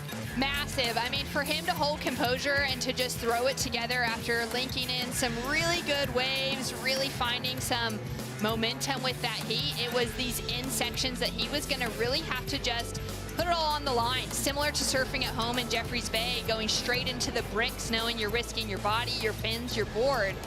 And for him to then just take off on airdrops like that and throw the board up into a lip that was, you know, double the size of him. Unbelievable. All his base jumping experience coming into play there and managed to land on his feet. It was a huge moment for him. You know, the conditions were quite slow there, so that was a last-ditch effort to really turn that heat. There wasn't a lot of opportunity for Kanoa in the final stages, but that has given Matty a shot now. With just he's one heat away from potentially getting himself above that cut line. Number 4, Samuel Pupo. This kid continues to impress, and he made a charge in the dying stages of his round 3 clash to make the round of 16. Yeah, we've just seen a couple of buzzer beaters today, and as you said, Ron, this guy just continues to impress. He's sort of shutting out the doubters and the critics by just laying down some really solid power surfing in these big open ocean waves. But this guy's also got the tricks. He's got the speed, the agility with which he surfs is sort of like Taj Burrow and Felipe Toledo. So he's starting to carve out a big future for himself on this tour. It's awesome, and he's going to be on tour with his big bro as well. Nat Young at number 3, that backhand attack, we've missed it so much, and it looks like it's well and truly ready to light up main breaker again on finals day. Oh, so dynamic. Love his commitment to just putting that board into the heavy sections of main break, and so impressed with that backhand attack. He'll be looking so good heading out against Felipe Toledo tomorrow. The big dogs will come in at number 2, Geordie Smith and Zeke Lau. On paper, it was a heat we could really look forward to, and it really delivered once these guys hit the lineup. Yeah, the Battle of the Titans, it didn't disappoint, but it was Geordie and that commitment to the rail and the power that got him home, picking some of the biggest and more rideable waves that we saw today. Zeke, he fought back with some really solid surfing, just stomping on the tail, getting the big moves done on the big sections. But Geordie, he just took it to town on this last wave here, attacking the lip at a critical moment. The judges just eating up the commitment and completing the wave 2. That was a defining factor of today, making that final section. Yeah, Zeke Lau heartbroken at the end of that one. Geordie Smith just looking like himself and really giving us his best today. But at number 1, it could be no other. Ethan Ewing's been in rare form this season, and he's brought that power, that finesse, and those beautiful rail turns here to main break. That rail game is just, it is really out of this world. And now to watch him start to link those heats together to find the strategy. He only took off on 2 waves in this heat. It was a 9 and a near 9 and an 8.93. That was incredibly good, excellent heat surfing, Richard. Yeah, he's getting into that habit, isn't he? Just only getting a couple of waves in the heat, but he's making every single one of them count. The thing that baffles me with this guy is just how much speed he gets in the transition between the turns. When his board's kind of flat, it's almost like he's a snowboarder or something, but just an amazing surfer. Got Jake Patterson, the local hero, in his corner there, and got the good vibes flowing. Yeah, I always felt that Ethan had the potential with his surfing to potentially sway the criteria back towards rail surfing. The variation that he has still has that explosive unpredictability in his surfing, but he's been dropping big numbers throughout the season, and he's starting to look like a CT event winner. It could happen for him tomorrow. Yeah, absolutely. I think he's starting to look like a top 5 surfer, and if he keeps surfing like that, he's going to well and truly be in that final 5 come September. It's going to be awesome. Shannon, final thoughts for the day. How do you think the women are feeling after watching everything unfold today, those semi-finalists? Yeah, I ran into Gabriella Bryan down here. They were checking out some of the action, really getting a feeling for what was going down in the ocean today as well, just studying things, knowing that there's still going to be some size, some power out there tomorrow, a little better conditions on offer, and I think they are going to be gunning for whatever there is available. It's going to be unreal. Well, don't tune in tomorrow for a call. Tune in for finals day. It's going to be kicking off at 7 a.m. local time. We'll leave you with today's highlights and check you out for a huge day of competition tomorrow. It's going to be awesome. See you then. As you can see, our competitors getting set on what is the second last day of the event window. Here goes John. John just lays on the hillside rail. Nobody does it better. Stylish swoop there. An absolute clinic here. If you hit this thing late, that foam is just going to swallow you up. Final section count. Drives up into it. Callum, he just loves the big stuff. This will be a tough blow for Morgan Siblick. Back to the Challenger Series. There is going to be a lot of drama today, that's for sure. You can run on for a long time, run on for a long time, run on for a long time. Connor has not made the cut. Sooner or later, gotta cut you down. He was just on his tippy toes making that drop. It's about being calm in the chaos. And he goes up for a huge hit.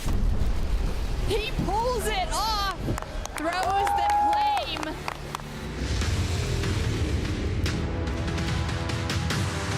Samuel Pupo with all the emotion releasing.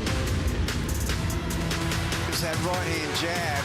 It's a TKO. Look at these board. It cavitates. We run the town, run the street then too. Best look if we come through.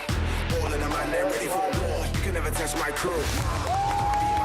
Rise to the top, we live in the dream. We can't be beaten, so focused. I smell victory, don't approach us.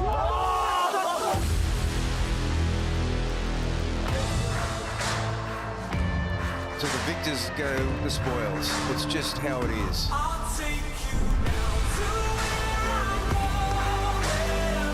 Look at the power on the backhand, just leaning right on the heels. Kind of like a tradesman style approach.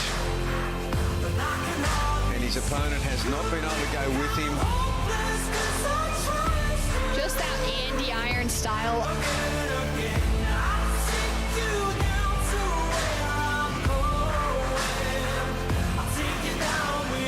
And he'll love the feel of that. Giant wave.